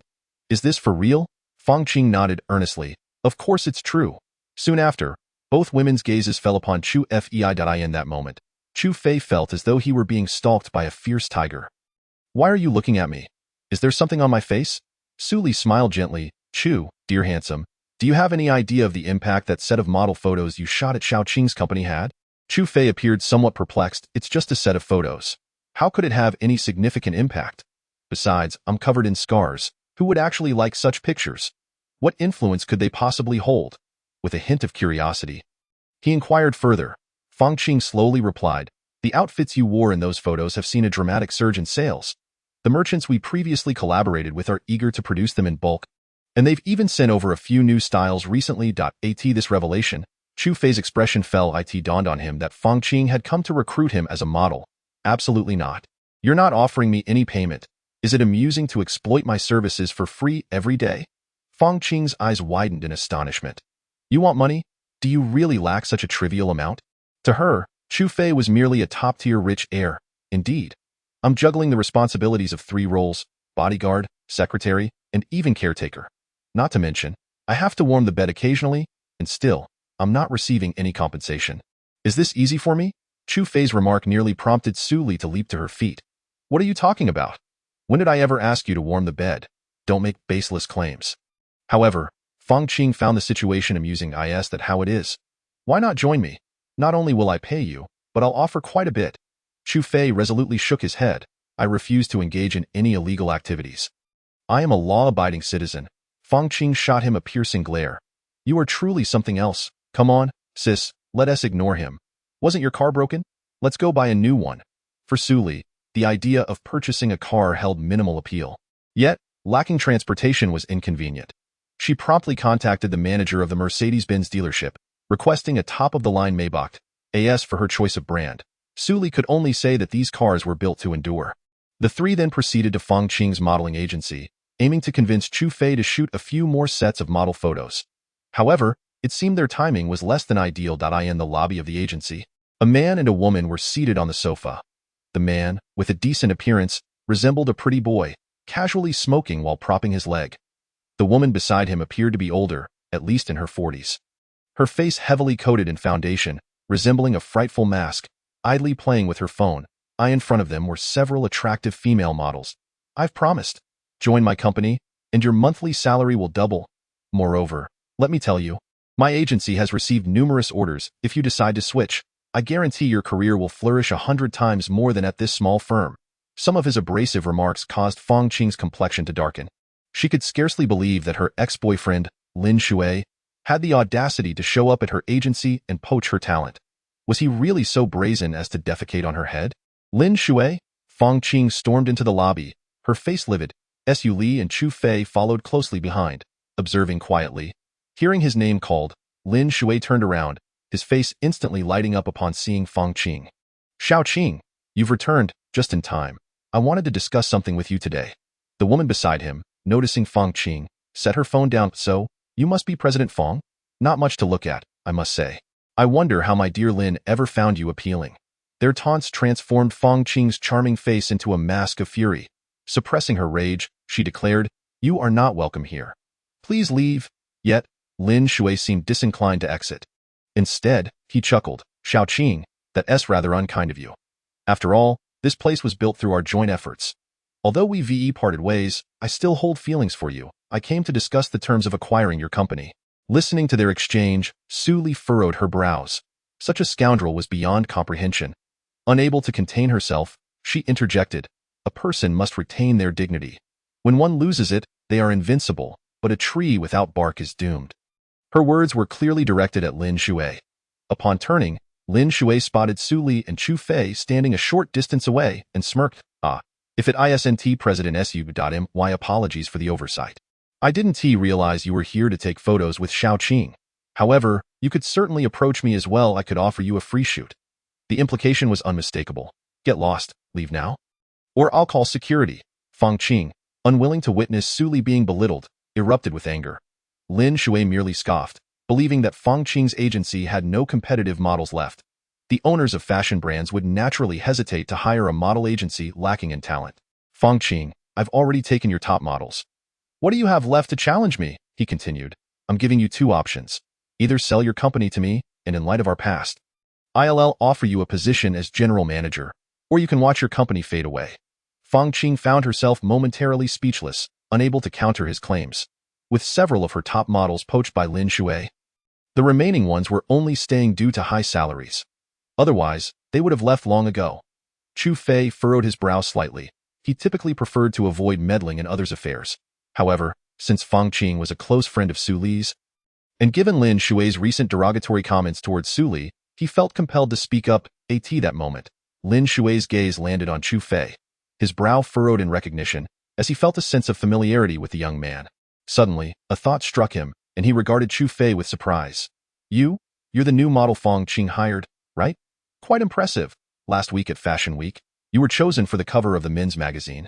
With that look and physique, you've become a heartthrob for many girls.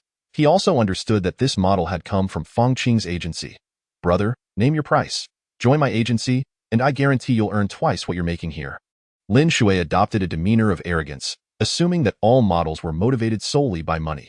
He completely disregarded Chu Fei's previous remarks. You want to recruit me? Chu Fei chuckled, while Fang Qing and Su Li remained silent. Competing with this top-tier rich heir in terms of wealth, few could match him. Sure, state your offer. Upon hearing this, Lin Shui sensed an opportunity. He knew that his agency's top models earned around $200,000 a month. He believed that as long as Chu Fei's salary did not exceed 300,000, he could easily accommodate it. Well, I'm just a newcomer, not too familiar with the industry. You suggest a number? And I'll consider it. Chu Fei feigned innocence, causing Fang Qing and Su Li to stare in disbelief. This guy, a newcomer? A rookie? Lin Shui was taken aback. He had assumed Chu Fei was an experienced model from outside. Discovering he was merely a newcomer felt like a significant gain. His eyes lit up with excitement. 50,000. That's a decent offer. If you join, I guarantee your salary will reach at least 100,000 in 3 months.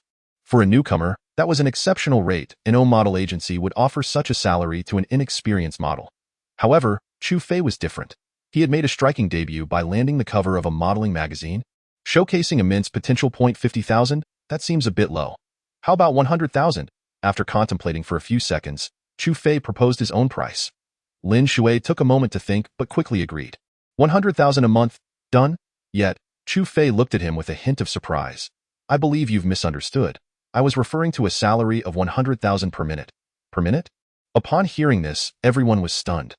After several seconds, Lin Shui finally reacted, his face darkening. Are you mocking me? 100,000 per minute? Is that even feasible? How many people in the world can command such a price? You guessed correctly. Unfortunately, there's no reward for that. Chu Fei replied with a calm smile. For a person like Lin Shui, if not in a public setting, he would not hesitate to deliver a severe beating simply out of sheer annoyance. You little brat! You certainly have some audacity. Lin Shui's expression was particularly grim, his eyes directed at Chu Fei, brimming with fury. To be mocked in front of so many people was utterly humiliating. I am giving you a chance to admit your mistake. Apologize, otherwise, I will ensure you won't even have time to kneel. Chu Fei's tone suddenly turned icy, eliciting a sense of tension in Su Li. After spending a considerable amount of time with him, she understood Chu Fei's nature well. Such words indicated that he was genuinely angry. What? Do you still want to hit me? I'm standing right here, ready for you to strike. I'm curious to see if you possess the ability. Lin Shui scoffed. Though he had little power in Jiangnan, he at least had the formidable support of his current girlfriend. With her backing, while it might not allow him to swagger unchecked in Jiangnan, surely any company owner would acknowledge him? At that moment, the woman beside Lin Shui slowly rose, brushing a strand of hair from her forehead. Her heavily made-up face adorned with an air of arrogance. Enough. I want to waste my breath with you today. Fang Qing, is it? In my capacity as the general manager of Juanhao Group, I wish to discuss acquisition matters with you. If you are willing, we can have a proper conversation. If not, your company's future may become quite bleak. Before Fang Qing could respond, Chu Fei stepped forward, positioning himself beside Lin Shui. The very moment the woman finished speaking, he struck Lin Shui across the face with a resounding slap. The sharp sound startled many present. It was known that the models who had not yet departed were nearby. They had all witnessed Chu Fei's perfect physique before. They viewed him as a man full of stories. However, this incident altered their perception. He was not merely a man of tales but one of decisive action. Without hesitation, he struck, leaving no room for ambiguity. The slap nearly knocked Lin Shui to the ground, rendering his head dizzy. The fiery sensation on his face made it clear this was no illusion. You dare hit me? Are you courting death? The woman rushed forward, shielding Lin Shui with her body upon witnessing the slap. Chu Fei merely shook his hand, remarking, your skin is quite thick. That hit has left my hand a bit sore. Su Li and Fang Qing stifled their laughter at the sight of Lin Shui's misfortune, feeling a surge of satisfaction. A slap is a slap. I never claimed I wouldn't strike a woman. Some people are simply too insufferable to ignore. However, a woman like you? I hesitate to sully my hands. Your makeup is just too thick. The remark elicited laughter from the onlookers. It was indeed excessive. Yet undeniably true. With her already matronly appearance, slathering on such a thick layer of foundation was a sight hard to bear. I say, madam, are you not going to take your little pretty boy and leave? Fang Qing interjected with a sharp jab. At this, the woman's composure shattered completely. Trembling with rage, she clutched Lin Shui and stormed out of the company. Fine, fine. Fang Qing, is it? I'll remember this. You'll soon learn that Zhu Yin is not someone to be trifled with. Watching the pair exit the hall, Fang Qing finally exhaled in relief.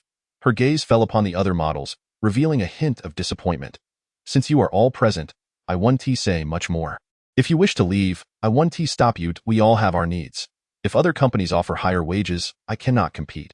Her words prompted several models to exchange glances, lowering their heads in uncertainty. After half a minute, One model finally spoke up. I'm sorry, Sister Qing, my father has been unwell, and his treatments are costly each month. So, she trailed off, but Fang Qing grasped her meaning. Go ahead. I will ensure your salaries are deposited into your accounts on time this month. With the first model gone, it naturally led to a second.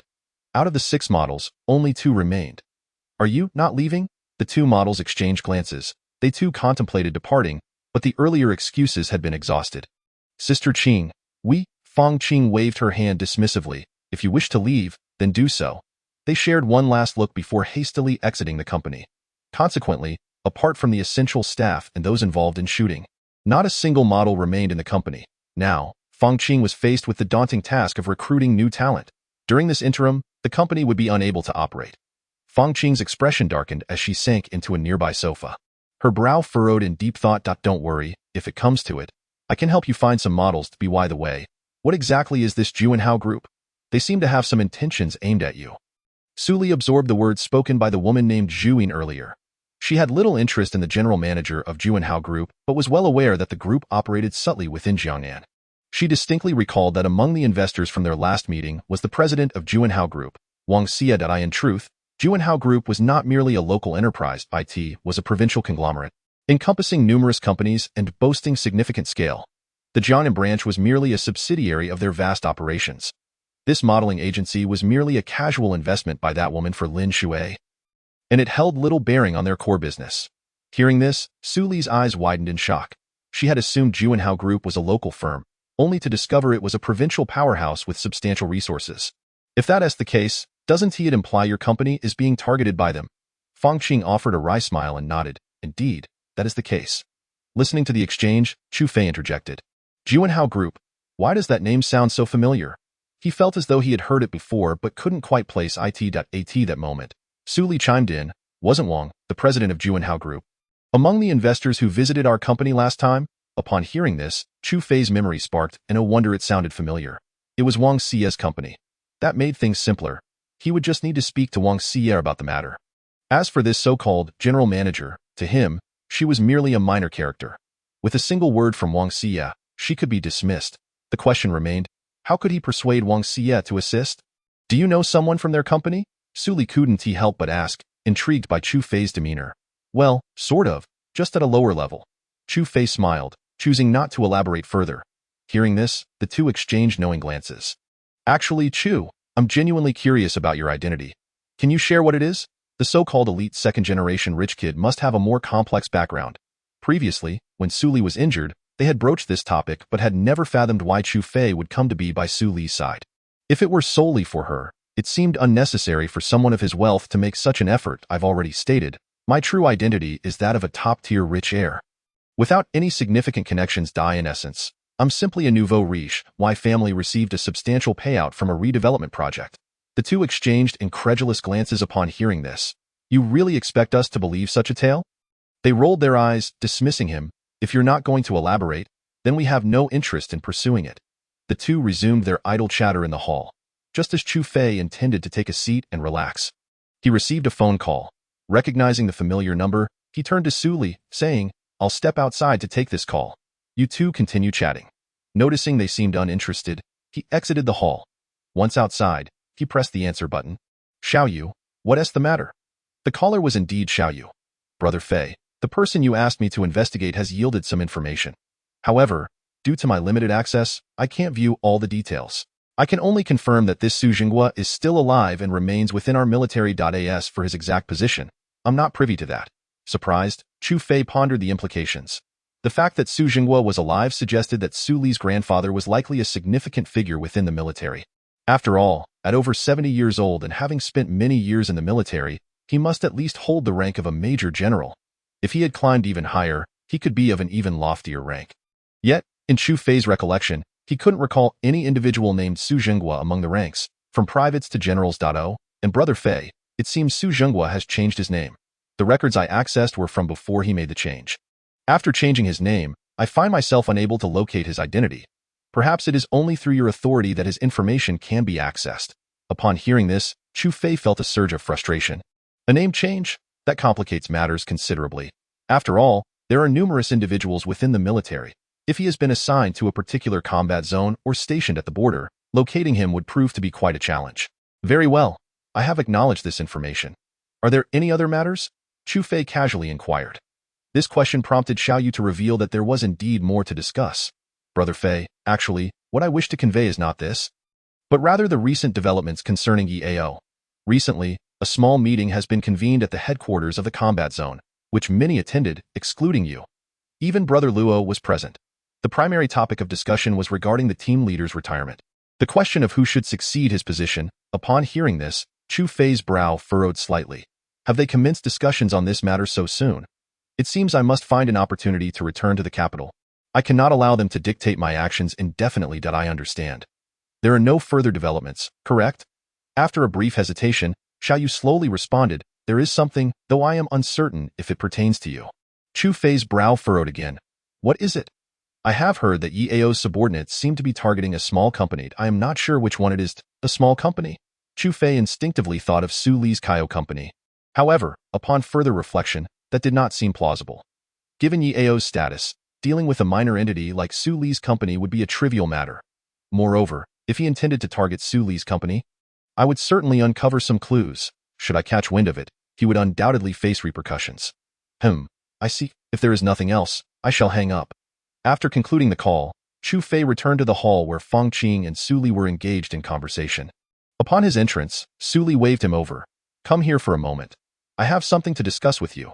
During Chu Fei's absence, the two had conversed about the topic of pregnancy. It was a revelation that left Feng Qing in a state of shock when Su Li mentioned her condition. It took her quite some time to process the news. Go ahead. When shall we meet the parents? In truth, Su Li had not anticipated needing to meet Chu Fei's parents so soon. However, her belly was growing day by day. It would be inappropriate to visit them months later with a prominent belly. Not only would it create a poor impression, but it could also damage her family's reputation. What? Upon hearing Su Li's inquiry, Chu Fei froze in place. Meeting the parents was a first for him as well. He understood that this matter could not be postponed. As the saying goes, one may not have seen a pig run, but they have certainly seen others get married on television. The necessary procedures must be followed. Chu Fei found himself at a loss for words. Hey, I say, handsome Chu, do not think that your good looks grant you the liberty to act as you please. Let me tell you, if you dare abandon my sister, I will find someone to cut you off and toss your, well, you get the idea. Feng Qing interjected upon noticing Chu Fei's silence. Chu Fei's face turned crimson with embarrassment. I would never do that. It's just, I am uncertain how to explain to my family.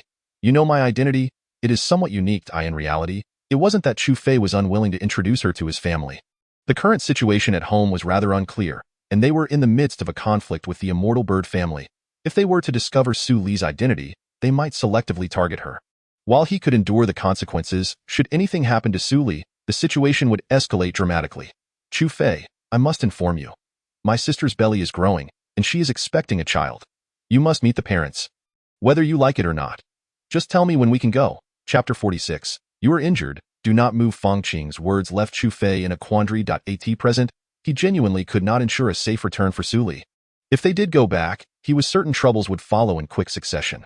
Could we perhaps delay for a little while? I promise that once this tumultuous period has passed, I will take you home. This statement was not directed at Feng Qing but rather intended for Su Li.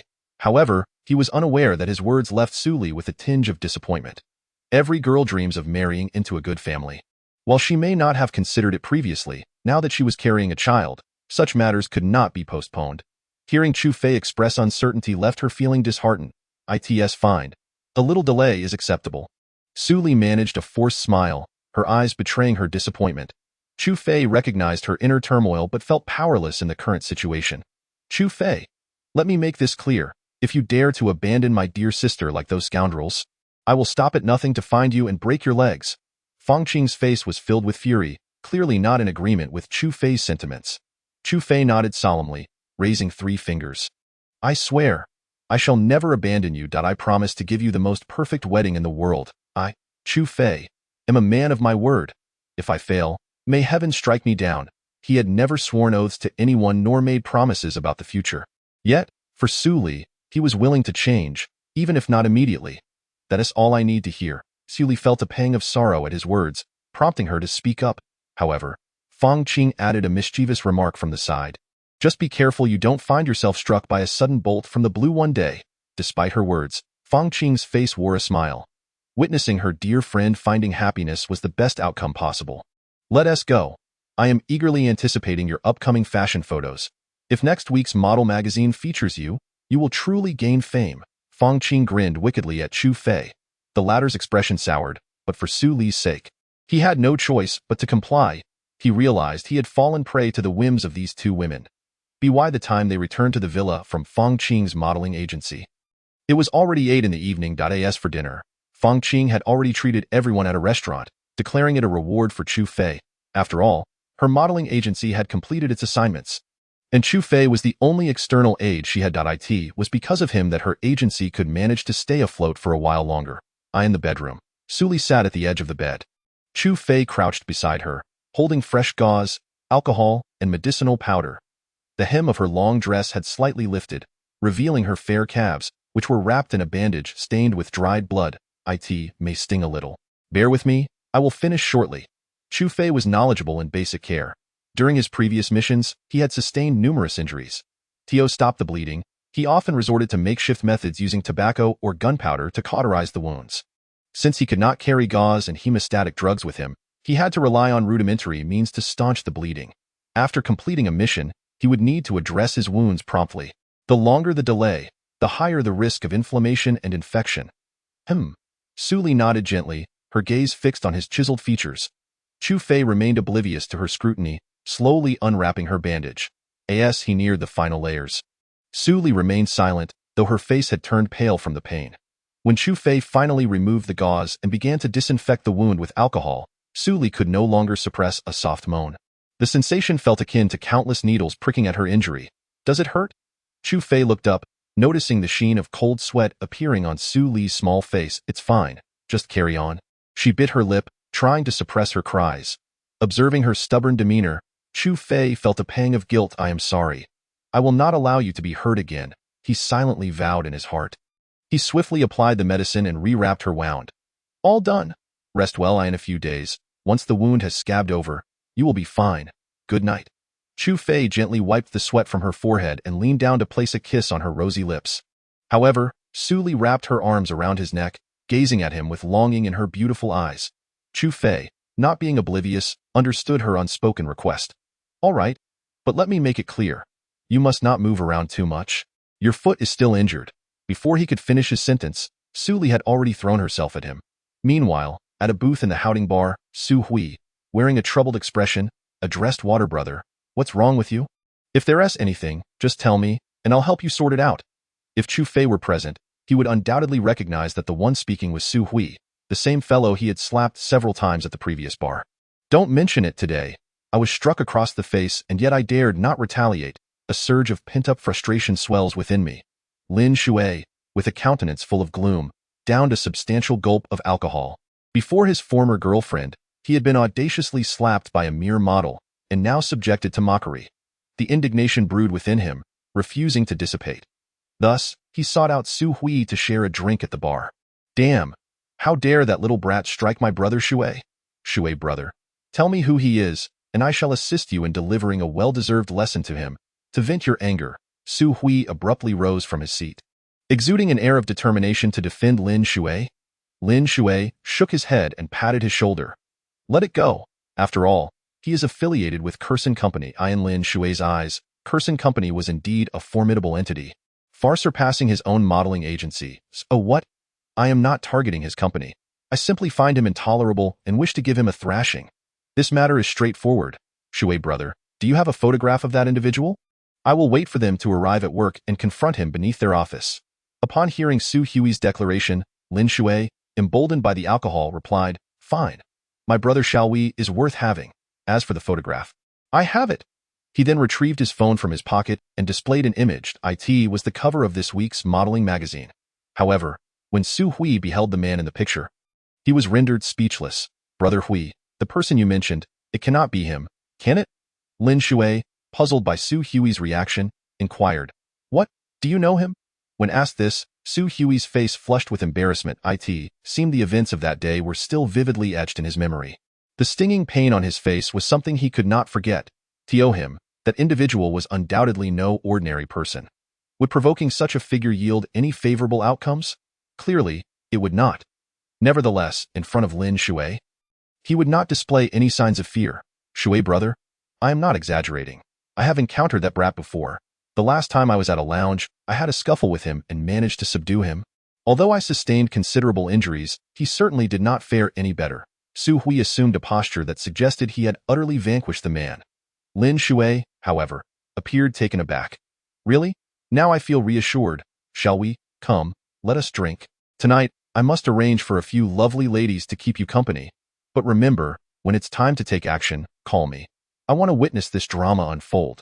I will make him kneel and apologize.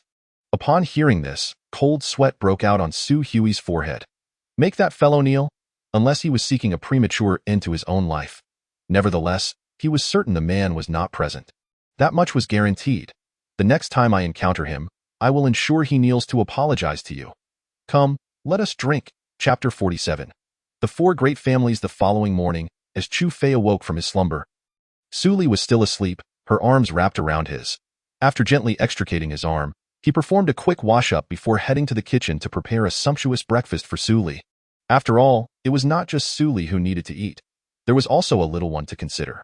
Once the breakfast was ready, he carried the plate into the room. The sun is shining. Time to rise and have breakfast.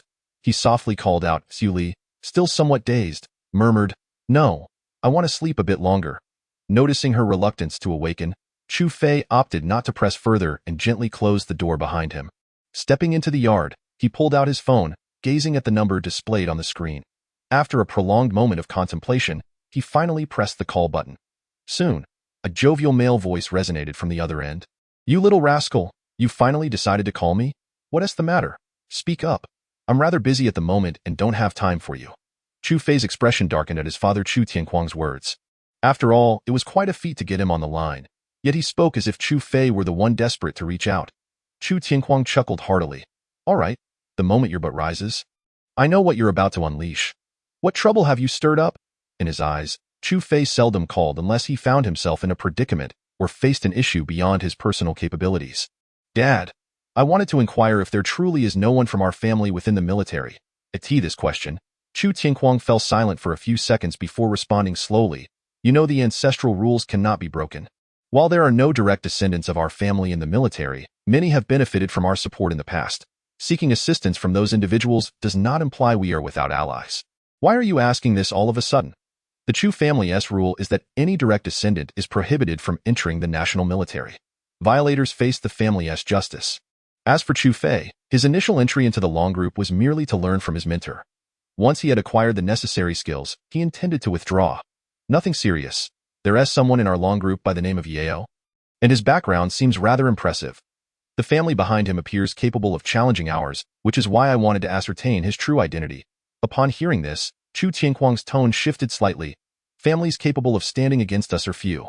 The four great families of the Daxia, Feng, Long, Yun, and Han, are the only ones with such ability. Are you implying that someone is backing this Yao fellow? Chu Fei did not deny it and simply affirmed. Understood. I will look into it then. The four great families could barely be considered opponents. If it came to blows, they still lacked a bit of strength. Since his son had sought his help, Chu Tianquang certainly would not refuse. He would discreetly arrange for an investigation. By the way, Dad, what is the status with the immortal Phoenix family? Chu Fei inquired once more. The immortal Phoenix family has clashed with ours for many years without a clear resolution. Though most of it has been commercial warfare, both sides have sacrificed formidable talents. They have deployed many individuals to systematically eliminate our presence among the domestic elite. I have also dispatched several people to counter their moves. You need not concern yourself with this. Focus on completing your tasks. I am looking forward to your return to take over. By the way, how did it go with that girl from the Wang family I introduced you to? She still seems manageable, right? Have you taken her in? Chu Tianquang jested. His son was now grown, and he needed to grasp many things. The sooner he returned, the more he would understand. Should anything happen to him one day? This lad must remain calm in a crisis. I'm still young. I'm not interested in family matters. As for that girl from the Wang family, she is just all right. I haven't delved deeply, nor do I plan to have any relation with her. Speaking of Wang Xia, Chu Fei nearly forgot about yesterday's incident. He still needed Wang Xia's assistance. You little rascal, I must remind you. Several of my old friends have grandchildren now. If you let me down, I will break your legs. Chu Fei was momentarily at a loss for words. Telling his father that he already had a girlfriend and was about to become a grandfather was a daunting prospect. He genuinely feared that, given his father's temperament, he would fly across the ocean just to see this future daughter-in-law. Well, I have things to attend to, so I'll hang up now with that. Chu Fei hastily ended the call. However, as a father, Chu Tianquang could tell his son was hiding something. Speak. I know you have something else to say. Listening to his father's booming voice from the other end, Chu Fei had no choice but to tough it out and explained, I can tell you, but you absolutely must not let Mom and Grandpa know. Otherwise, I won't say a word. Upon hearing this, Chu Tianquang was momentarily bewildered. When did this lad become so evasive, as if he were hiding something? You may speak. Chu Tianquang assumed his son had committed some grave misdeed, and his tone grew serious. Actually, I have a girlfriend in just over 9 months. You should be able to hold your grandchild. With that, he hung up. Not allowing his father a chance to respond, Chu Fei ended the call and let out a long sigh of relief. Meanwhile, on an island thousands of miles away from Jiangnan, in a luxurious estate, Chu Tianquang stared at the phone in his hand, somewhat dazed. The words Chu Fei had just uttered echoed in his mind. After several moments, he burst into laughter. Ha ha ha, today, I am truly delighted, immensely so. His thunderous laughter reverberated throughout the estate. The 2 guards stationed at the entrance were taken aback by the booming laughter. Hey, how long has it been since the master laughed like this? If I recall correctly, it should be 7 or 8 years. Ever since the young master left, the master seldom laughed. It must be that the young master called, and certainly, it was good news. Chapter 48. Serious consequences upon returning to the villa. Chu Fei found Su Li already awake. She was slowly making her way downstairs, carrying a tray, each step seemingly a struggle, her delicate face glistening with beads of cold sweat. Stay right there. I'm coming. Chu Fei hurriedly stepped forward to support Su Li, taking the tray from her hands. Who were you just on the phone with?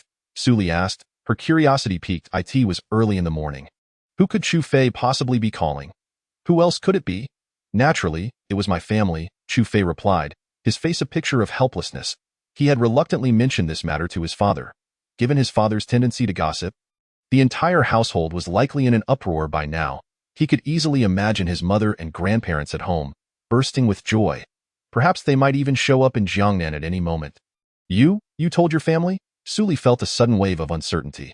After all, she was still unprepared.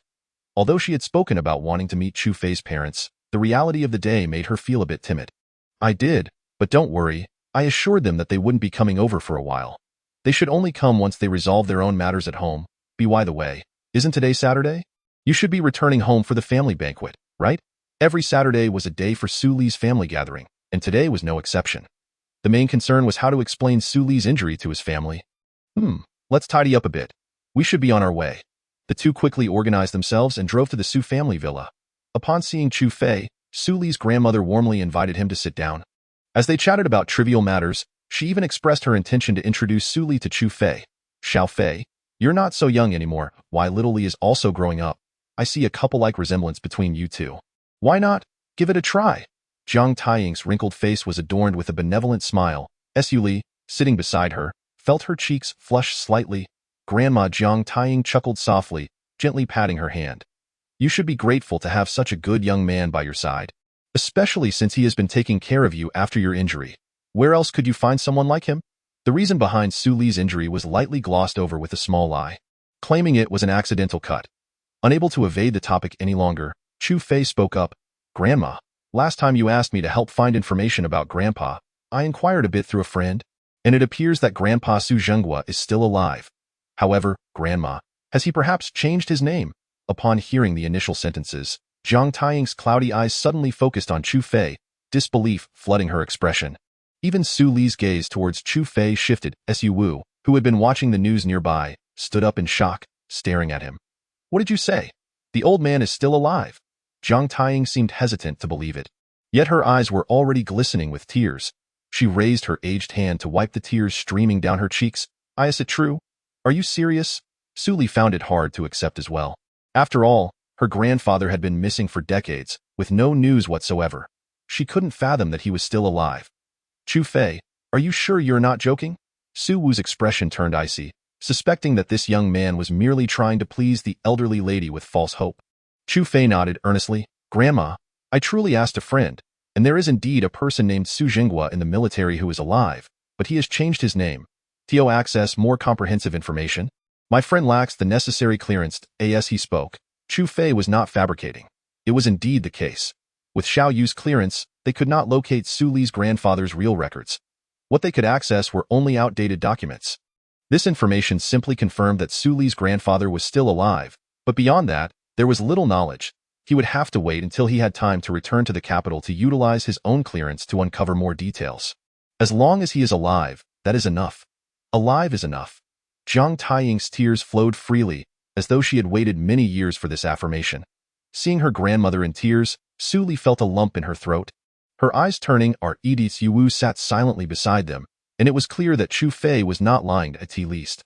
Their father was still alive. However, what he was doing in the military remained a mystery. Perhaps he held a high-ranking position, or maybe he was working undercover, unable to reveal his identity. After so many years without returning, or even making a phone call, it was likely he feared disrupting the lives of those at home. The family banquet today carried a heavier atmosphere, with less joy than usual.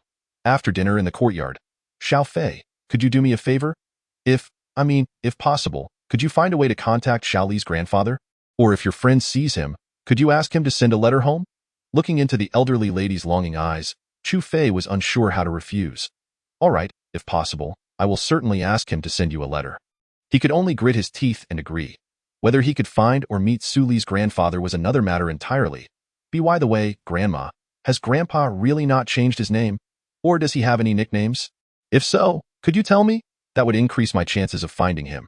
Jiang Taiying pondered for a few seconds before slowly shaking her head. No. Hearing this response, Chu Fei could only sigh inwardly. The difficulty of this task was extraordinary.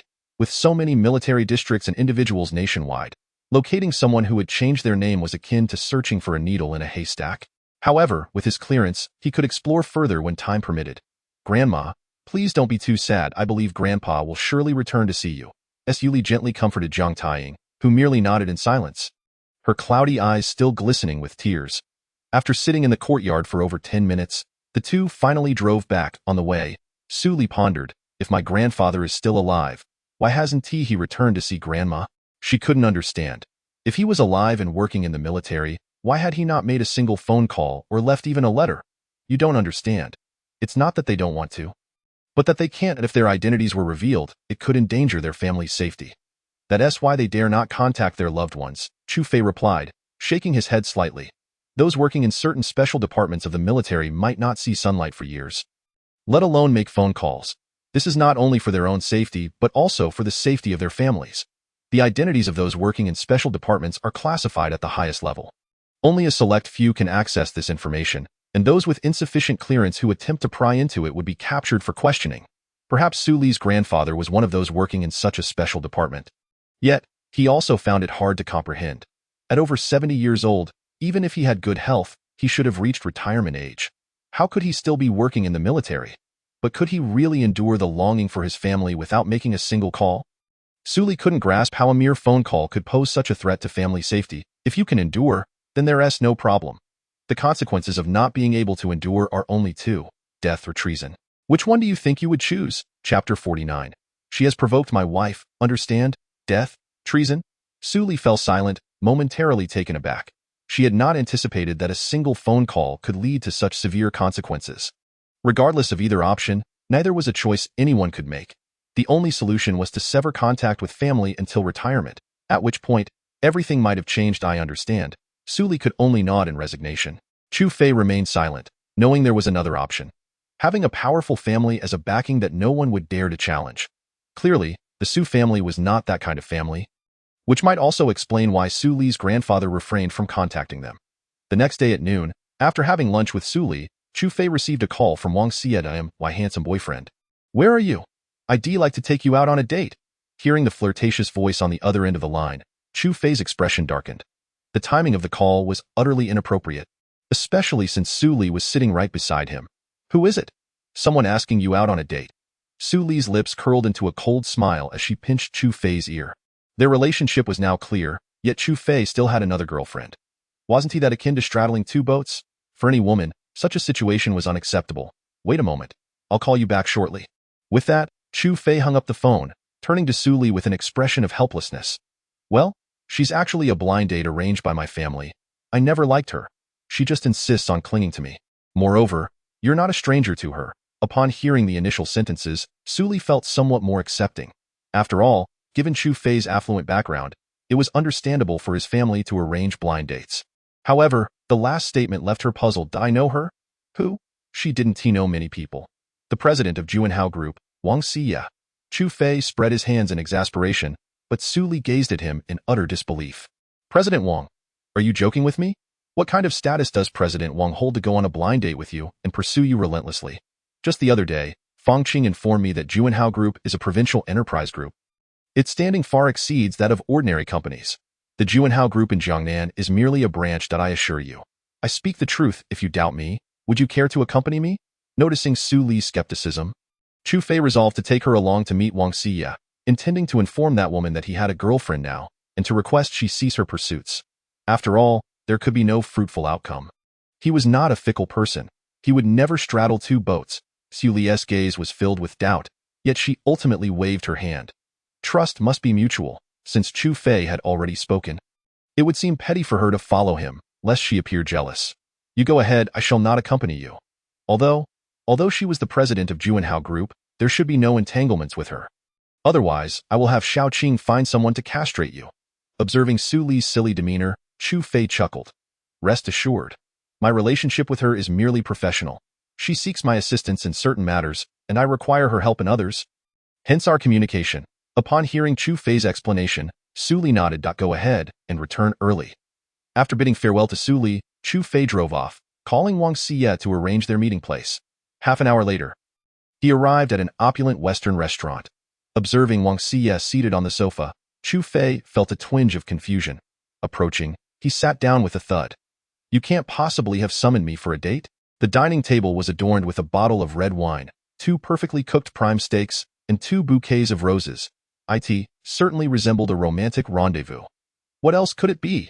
Wang Xiya replied with a seductive smile, her foot subtly brushing against Chu Fei's calf beneath the table.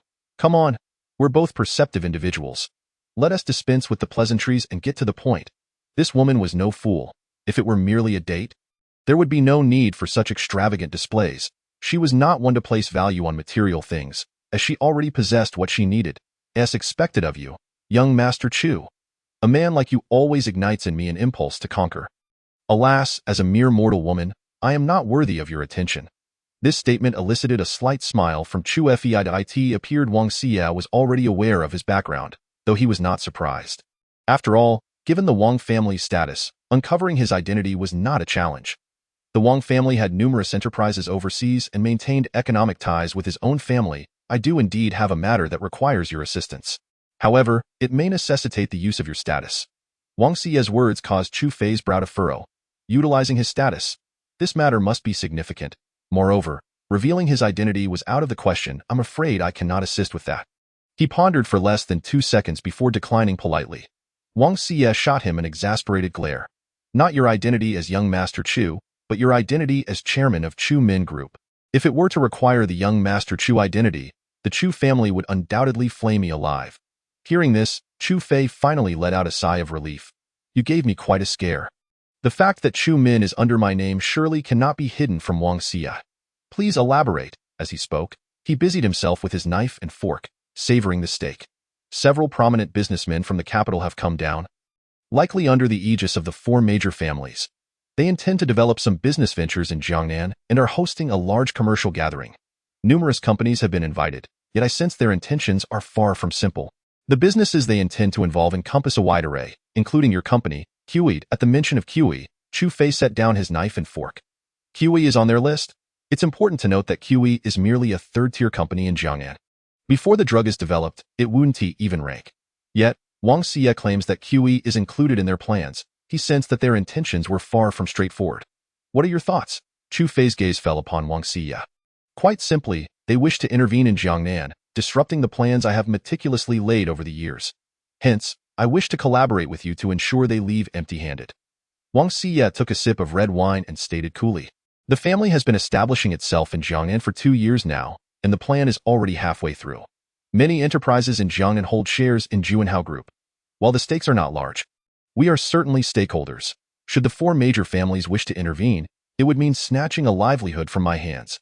Such a thing I will not permit, as the family's plan is to acquire all enterprises in Jiangnan. Very well. What do I stand to gain? Chu Fei slowly raised his head, lighting a cigarette. What do you desire in return? Perhaps I could accompany you for a night? With that, Wang Xie leaned in closer, the hint of alabaster skin visible beneath her collar, drawing Chu Fei's gaze. Slowly exhaling a plume of smoke, he fixed his eyes on her. After several seconds, he finally averted his gaze. The attire is quite ample and white. Not bad at all. As for the terms, I shall consider them further. For now, I will tentatively agree. By the way, your company's general manager is dismissed. I find her quite displeasing. She has angered my wife. Understand? Chapter 50. If you wish to touch my wife, you must consult me first. Wife. Wang Xie stared at Chu Fei's departing figure, a hint of astonishment in her eyes. The wife he referred to could not possibly be Su Li, the president of QE. If that were indeed the case, would his family accept it? A mere president of a small company marrying into the Chu family? Wang Xie found it hard to believe.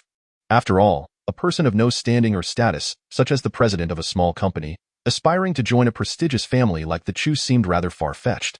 Yet, it was also possible that Chu Fei simply favored Su Li. Wang Xie glanced down at her own alluring figure. Surely, in comparison to Su Li, her physique was far more appealing.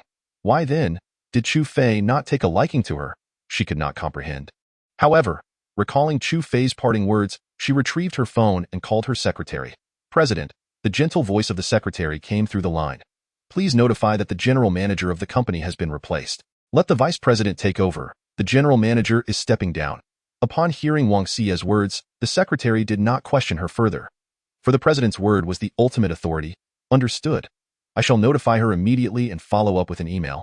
Meanwhile, in a luxuriously decorated apartment within a residential complex, Lin Shui leaned against the wall as he exited a room, the sound of running water echoing from the bathroom. His pallid complexion suggested he was struggling to endure. Even in broad daylight, such fervor was overwhelming. He found it increasingly difficult to cope. Were it not for Zhu Yin assisting him in establishing the modeling agency, he would have wished to leave that very day. As the saying goes, women at 30 are like wolves, and at 40 like tigers. Zhu Yin, now over 40 and nearing 50, was practically a force of nature. Who could withstand such intensity, day in and day out? She engaged in vigorous activities that would tire even the strongest of men, let alone him, a mere mortal. Just as he prepared to light a cigarette for a moment of respite, his phone on the table began to ring. However, it was not Lin Shui's phone. It was Zhu Yin's. Darling, you have a call. The contact is labeled as the president's secretary. Would you like me to answer it? Upon seeing the label, Lin Shui's eyes filled with envy. The position of secretary to the president of Juanhao Group was certainly superior to that of a general manager. Moreover, being in close proximity to the president daily, while their power may be limited, they wielded significant influence in the company. Huh? The president's secretary? I'm coming out. Zhu Yin unabashedly opened the bathroom door and stepped out. Lin Shui instinctively looked down, unwilling to meet her gaze. It was not that he wished to avoid it. Rather, he found it unbearable. The sagging areas had long lost their youthful smoothness, resembling coarse fabric. Zhu Yin, however, did not notice his discomfort. The president's secretary calling her indicated urgent matters. Hello? Is this Secretary Zhang? This is Zhu Yin. The cold voice of Secretary Zhang resonated on the other end. Manager Zhu? Correct. The president's office has informed you that you were terminated. Please come in tomorrow to collect your personal belongings and complete the handover. Upon hearing this, Zhu Yin stood frozen in place, her eyes filled with confusion and shock. She seemed unable to believe it, stammering, Secretary Zhang, could this be a mistake? I have been terminated. I am Zhu Yin. The general manager of the company, however, Secretary Zhang's response was resolute. Yes, that is correct. It is indeed you, Manager Zhu. Shortly, an email will be sent to your inbox. Please keep an eye on it.as. Soon as the words left her lips, the call was abruptly disconnected. Zhu Yin sank into the sofa, the damp stains thoroughly soaking the fabric. Beside her, Lin Shui gazed at her in utter disbelief. My dear, you just said you were fired? It can't be true. Can it? The general manager of Juanhao Group, that position is not one that can be dismissed so easily. However, judging by the recent conversation, it certainly did not appear to be a prank that it seemed to be the case. Zhu Yin remained in a daze, uncertain as to why she had been dismissed. She felt she had not committed any infractions against the company. Everything she had done was with the company's best interests at heart. Ding! The sound of her phone drew her attention, and upon unlocking it, she discovered an email notification, revealing her termination notice, complete with the company sealed. That moment, the reality of her situation set in. Yet she was still reluctant to accept it. Hastily, she dialed the president's number. That moment, Wang Xie was driving back to the villa. Hearing her phone ring, she pressed the car's Bluetooth system. "President, this is General Manager Zhu Yin. May I ask why I have been terminated? Did I do something wrong?" In response to Zhu Yin's inquiry, Wang Xie merely replied coolly, "You have simply offended the wrong person, and that is why you have been dismissed." With that, the call was abruptly ended. Zhu Yin stared at her phone in disbelief, still seated on the sofa. Observing her state, Lin Shui cautiously ventured, "Is this true?" In a moment of frustration, Zhu Yin slapped him across the face. "This is all your fault. You are the reason I was fired." Although she had no idea whom she had angered, her fury had to be directed somewhere, and Lin Shui was the most convenient target. This pampered man, who was sustained by money and connections, was merely a vessel for her rage. Lin Shui was momentarily stunned by the slap, but soon faced a barrage of further blows. The sharp sound of slaps echoed throughout the living room. Meanwhile, Chu Fei had returned to the villa. As he entered, Su Li had just hung up the phone. Seeing Chu Fei, her face lit up with a radiant smile. "Guess what? I just received a call." Noting her excitement, Chu Fei shook his head, curious about the good news. "I just received a call from the president of our Jiangnan Chamber of Commerce. There is a business banquet next Saturday, and I have been invited to attend. Let me tell you, this banquet is not one that just any company can attend. Such gatherings, establishing connections with several company owners, can greatly benefit our company's growth. It seems that Kiao Company is about to rise." Observing Su Li's elation, Chu Fei felt a twinge of reluctance to shatter her fantasy.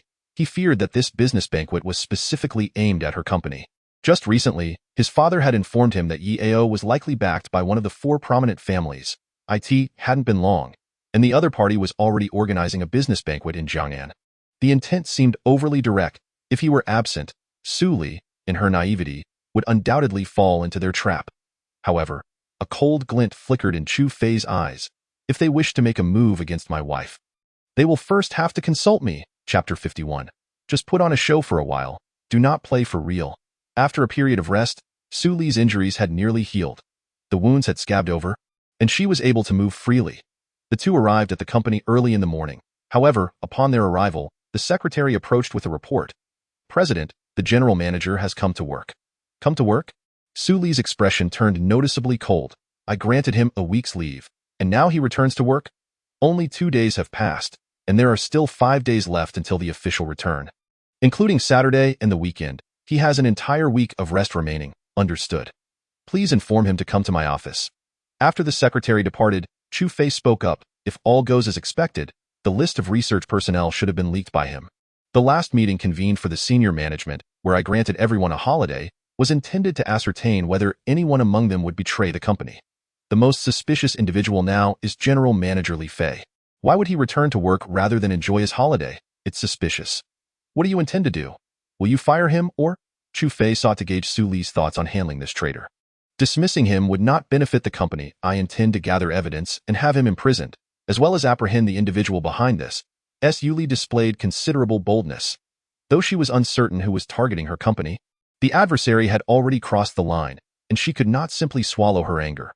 However, capturing the person behind this was not something she could consider at the moment. Since they had managed to buy off the general manager of her company, they must have already prepared an escape route. Chu Fei understood well that the mysterious individual targeting Su Li's company would not be easily unmasked. Even he had only gleaned a few clues, and delving deeper would be impossible. Just then, a knock on the door interrupted their conversation. "President, it's me." Upon hearing the voice, they ceased speaking. "Come in." Su Li glanced towards the door. Li Fei entered the office with an awkward smile. "President, is there something you need?" Su Li smiled slightly. "General Manager Li, you seem to have a forgetful nature. During the last meeting, I granted you a week's leave, yet it has only been 2 days. Why have you returned?" Li Fei was momentarily taken aback before responding with a smile. "President, you know how it is with my memory. I completely forgot. I didn't even realize I was still on leave. However, there are many matters at the company that require my attention. For the sake of the company, I am willing to give my all. As for the leave, let us just forget about it." Su Li silently regarded Li Fei without speaking. Feeling her gaze upon him, Li Fei was at a loss for words, beads of cold sweat forming on his forehead. President, if there's nothing else, I'll take my leave. He turned to exit, but Chu Fei stepped in front of the door first. Why are you in such a hurry to leave, General Manager? The president wishes to have a proper conversation with you. Please, take a seat. Li Fei understood that Chu Fei was Su Li's bodyguard and secretary. Given his own stature, if Chu Fei did not allow him to leave, he would be unable to do so. Oh, all right. As he spoke, Li Fei wiped the cold sweat from his forehead. Su Li began to pace within the office. General Manager Li, since your entry into the company, I have treated you well, have I not? Whether in terms of performance bonuses, commissions, or salaries, you have received more than enough. Do you know how many years one could face in prison for selling company secrets once the amount exceeds a certain threshold? Chu Fei interjected. Once the amount reaches 1 million, the maximum sentence can be 7 years. Li Fei was startled by this statement and quickly stood up. President, are you accusing me of betraying the company? Su Li turned to face Li Fei, a light laugh escaping her lips. What are you saying, General Manager Li? How could I suspect you? It's just that the company has not been very stable lately, and there are individuals secretly betraying it. Thus, I wish to conduct a thorough investigation. You, the senior management, are the individuals I trust the most, and I believe you would not sell out the company for trivial gains. Upon hearing this, Li Fei let out a long sigh of relief. Fortunately, he had not been suspected. Otherwise, if it were discovered that he had accessed the list of research personnel, he would have been at a complete loss for words. However, Su Li had not yet finished speaking. With a sudden shift in tone, her demeanor turned icy. General Manager Li, I would like to ask why you accessed the list of research personnel? I recall notifying all senior management that any request to view that list must first obtain my approval. Correct? What is the reason for your unauthorized access? Upon hearing this, Li Fei's previously relaxed demeanor shifted to one of tension. He hastily replied, President, I merely glanced at it. I absolutely did not intend to betray the company. Please do not listen to the slander of some small-minded individuals. It was unexpected that Su Li had indeed checked the records. The fact that he had accessed the list of research personnel could not be concealed. However, he hoped that Su Li did not possess any evidence of his betrayal. General Manager Li, I know you would not betray the company. I only said that for the sake of the company. You may return now and take a good rest. Once your leave is over, come back to work. Su Li displayed a smile, completely masking the weight of her previous words. All right, I will head back to rest now. Li Fei hurriedly exited the office, leaving without looking back. After his departure, Su Li and Chu Fei exchanged glances, both of them now fairly certain that Li Fei was the one who had leaked the list of research personnel. At present, the most pressing matter is how to uncover evidence of his betrayal against the company. It seems that enlisting the help of a friend at the bank is the only recourse. Su Li took a deep breath. Since Li Fei had sold the secrets, he must have received a substantial sum of money. These funds would serve as the evidence. However, ordinary individuals lack the qualification to access another's financial transactions. Thus, she could only seek assistance from someone employed at the bank. By the way, Bandit, please go to the small supermarket downstairs and purchase some cigarettes and fruit. Today, we also need to visit the research institute to bring something for Professor Yang and the others. While also checking on the progress of the research, Su Li rubbed her slightly furrowed brow, feeling somewhat vexed. All right, Chu Fei descended to the ground floor, preparing to buy some small items from the nearby supermarket. Meanwhile, in a 7-seater van parked along the street, Su Hui was drenched in cold sweat. Brother Shui, are we really going to act now? It's broad daylight. It doesn't seem appropriate.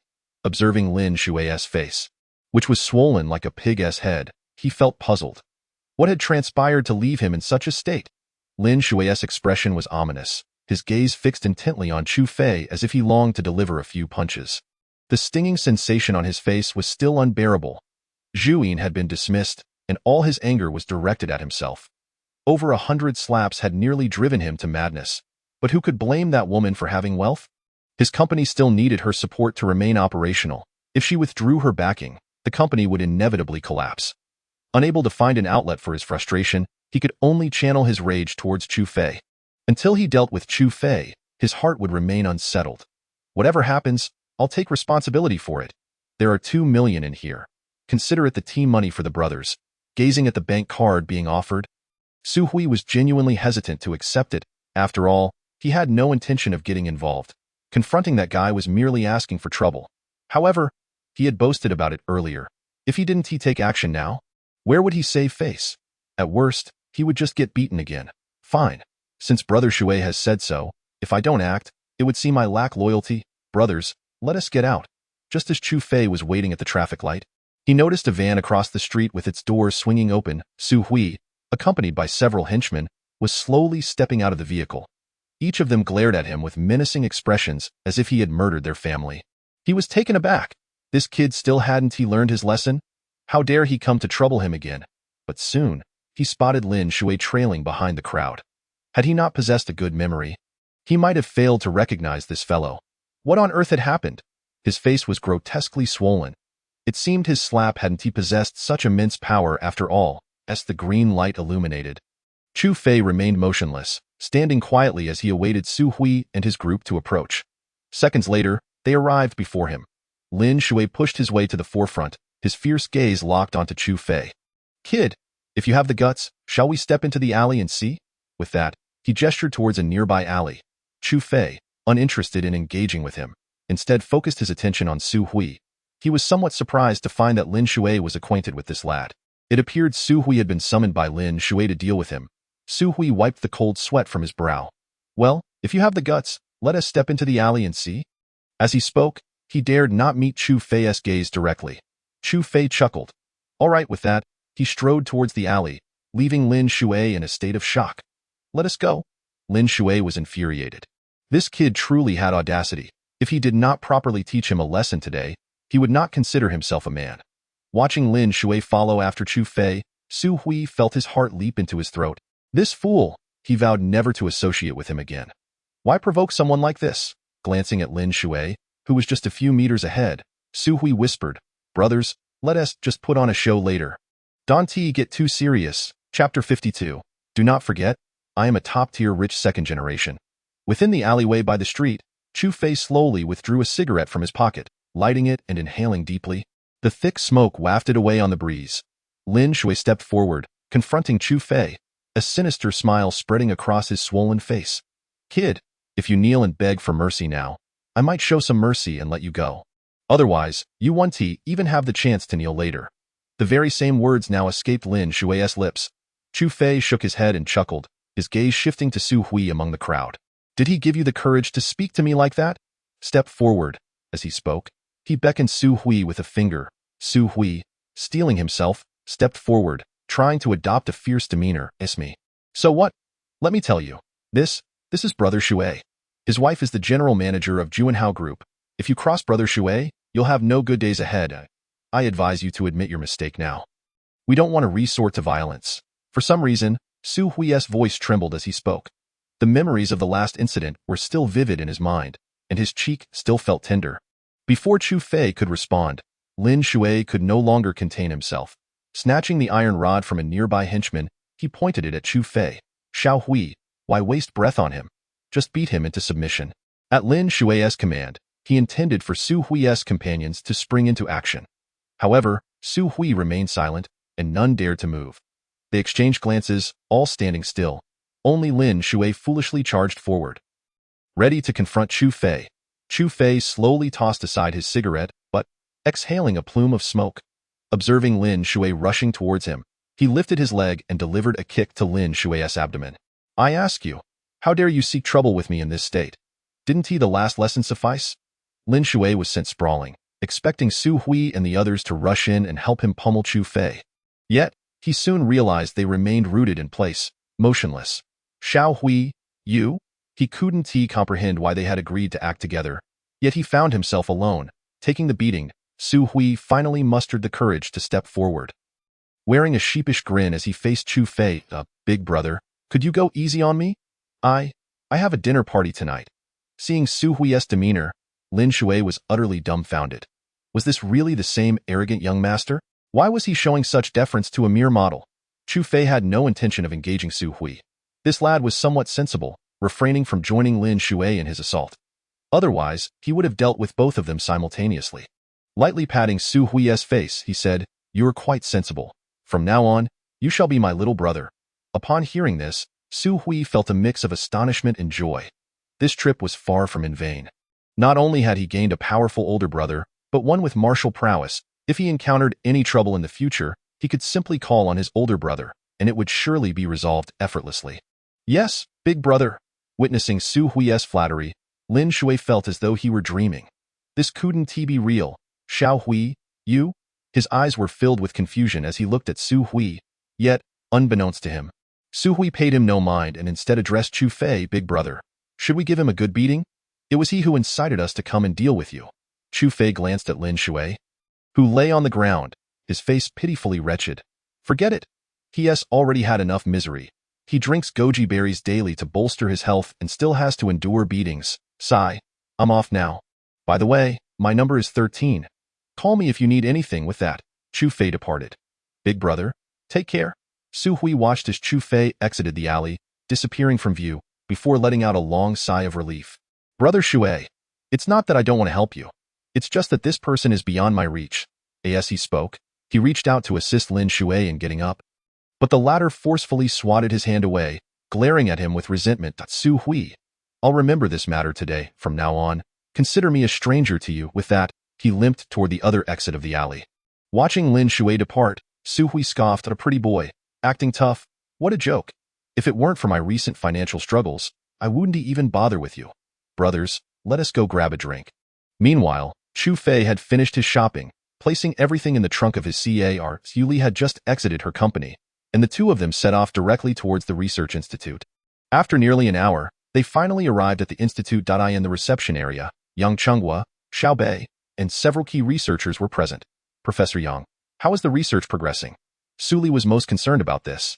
It had been over a year, and now that funding was secured, the pace should have accelerated significantly.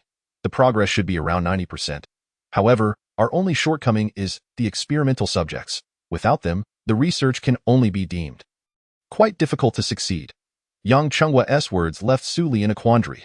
The emergence of a new drug would inevitably require numerous experimental subjects. Furthermore, this particular drug could not be tested on small animals. Therefore, it necessitated human trials. However, this is strictly prohibited within the borders of the Great Xia. Even in the absence of life-threatening circumstances, conducting experiments on living subjects is forbidden. Now that they have reached this stage, Su Li is at a loss for what to do. I will try to find a solution. After all, this matter requires very stringent scrutiny. Su Li's complexion was far from pleasant, her head bowed and brows furrowed tightly. Meanwhile, Chu Fei appeared somewhat astonished. Had they truly progressed to live experiments? Upon hearing this, the people present fell silent. As researchers, they were acutely aware of the gravity of such matters. A slight misstep could lead to catastrophic consequences. Thus, an exceptionally rigorous review process would be undertaken. Professor Yang, I am curious, does this experiment pose any danger to human life? Upon hearing Chu Fei's inquiry, Yang Chenghua shook his head. To be honest, new medications only offer benefits to the human body, with no adverse effects. However, you must understand, every medicine carries a degree of risk. It is impossible for there to be no drawbacks whatsoever. Additionally, we are uncertain about any potential side effects. We can only assure that there will be no life-threatening risks. But beyond that, we cannot guarantee anything, as Yang Chenghua indicated.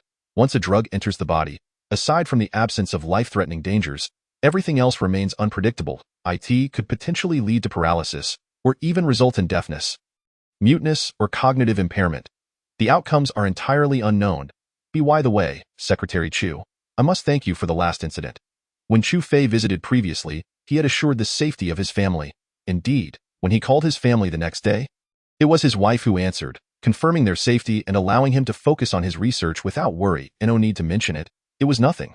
Chu Fei smiled, yet he pondered whether he should have his family find a few death warriors or directly recruit several death row inmates for the experiments. If successful, the first to benefit would undoubtedly be his family.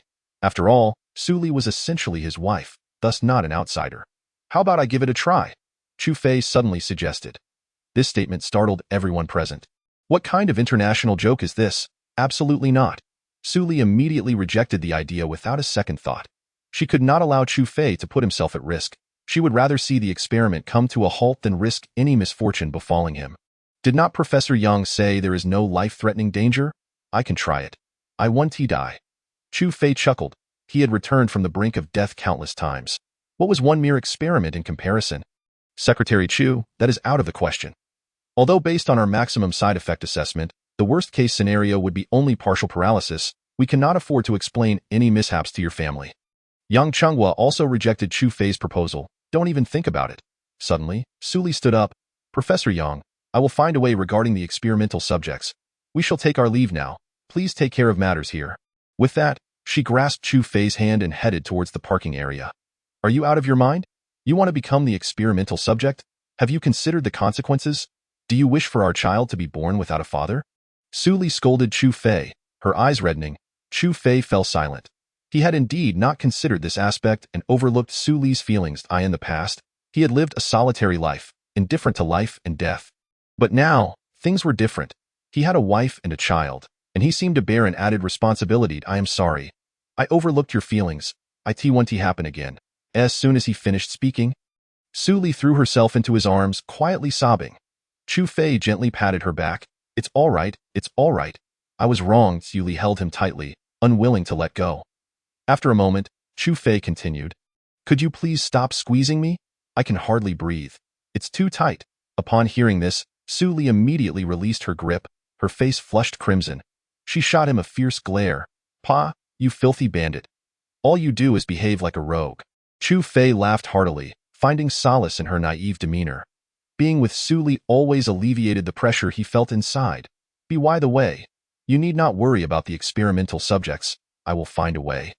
Su Li frowned slightly. What plan do you have? Are you considering putting yourself at risk? I warn you, if you dare to conduct any secret experiments, I will terminate the pregnancy. Chu Fei chuckled, pinching her smooth little face. Why are you so foolish? Don't forget, I am a top-tier rich second generation. How many things in this world cannot be resolved with money? Chapter 53. Congratulations, you were fired by the time they returned to the city from the research institute. It was already 6 in the evening. In the car, Su Li suddenly turned to Chu Fei, her beautiful eyes sparkling with a hint of anticipation. How about we go for Western cuisine? Let us consider it a date between us. One must understand, they had skipped all the formalities of being together. As a woman, she wished to experience a sweet romance, to savor the joys and sorrows of love. However, they had bypassed the dating stage and had directly transitioned into cohabitation before marriage. And now she was already carrying Chu Fei's child. It seemed improbable for them to engage in a romantic courtship. Nevertheless, that did not prevent them from following through with the procedures that should be observed.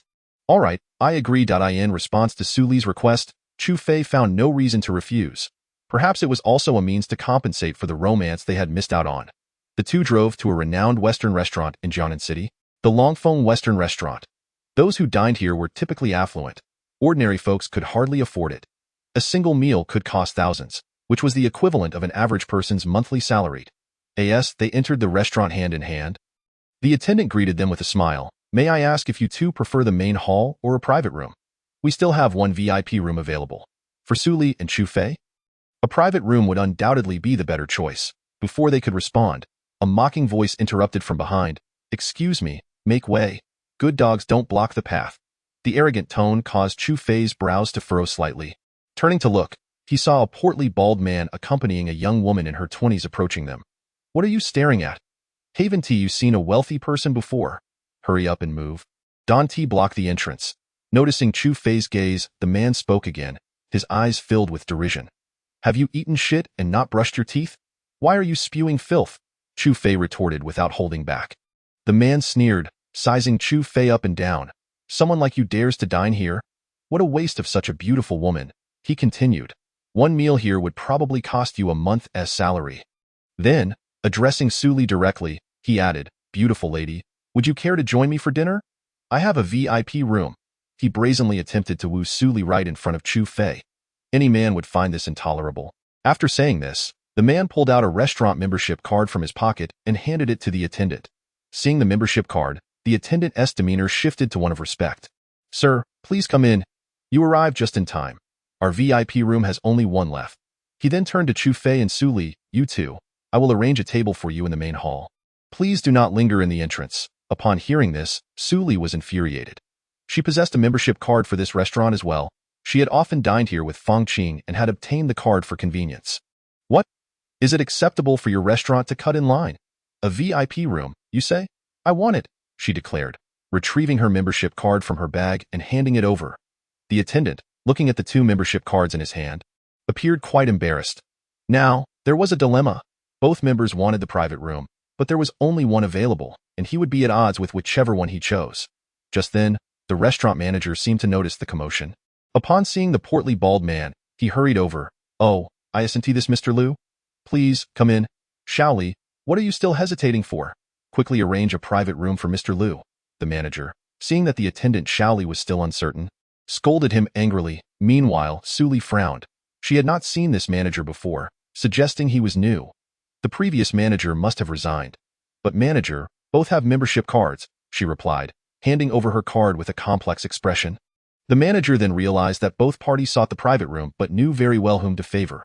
"Apologies, but this private room was actually reserved by Mr. Liu in advance. How about I arrange a window-side table for you two in the main hall? What do you think?" The manager smiled at Chu Fei and Suli. Generally, when a regular person heard such a statement, they would understand that this so-called Mr. Liu was likely a high-ranking executive of a large company.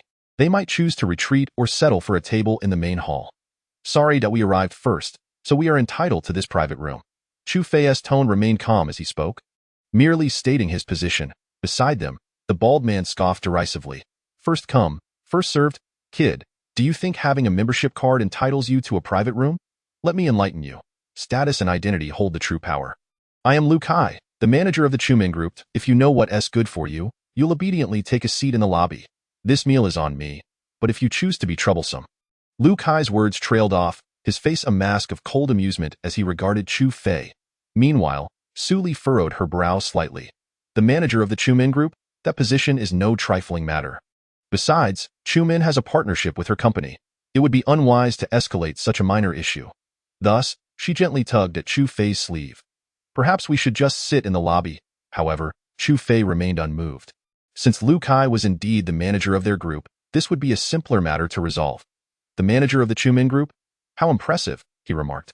Hearing this, Lu Kai mistakenly believed that Chu Fei was backing down, and he then smiled obsequiously as he invited Lu Kai to the private room. "Mr. Liu, please." Yet, Chu Fei interjected, "I've stated it clearly. I want this private room." "The manager, are you unable to comprehend simple human speech?" Chu Fei's gaze grew increasingly frigid. Li, however, pulled at his hand, silently urging him to avoid conflict. Lu Kai, upon hearing this, felt a surge of anger. "Kid, do you know the consequences of provoking me? If you have the guts, name your company, and I'll ensure you can't make a living in Jiangnan City." With Chumin Group's current trajectory, it wouldn't be long before many companies would choose to collaborate with them. All major companies would have to toe the line with the Chumin Group, and as its manager, Lu Kai wielded significant influence. In his view, Chu Fei was merely a mid-level supervisor at best.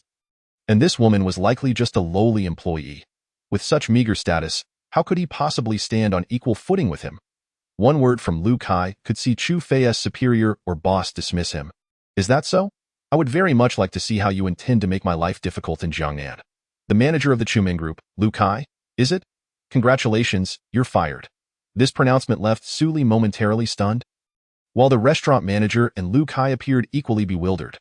They chuckled, for firing a manager typically required the highest level of approval, unless it was the president or chairman speaking directly. As for others, they had no such authority. "Kid, you nearly gave me a heart attack. Who do you think you are? The chairman of Chumin?" Chu Fei said nothing, instead calmly retrieving his phone to make a call. Suli watched him silently, understanding that Chu Fei was not one to boast. If he claimed he would have this person dismissed, he would undoubtedly follow through. Moments later, the call connected. "There's a manager named Lu Kai, right? Please terminate his employment immediately." After hanging up, Lu Kai stood silently, the struggle to contain his laughter evident on his face, as if he had held it back for far too long.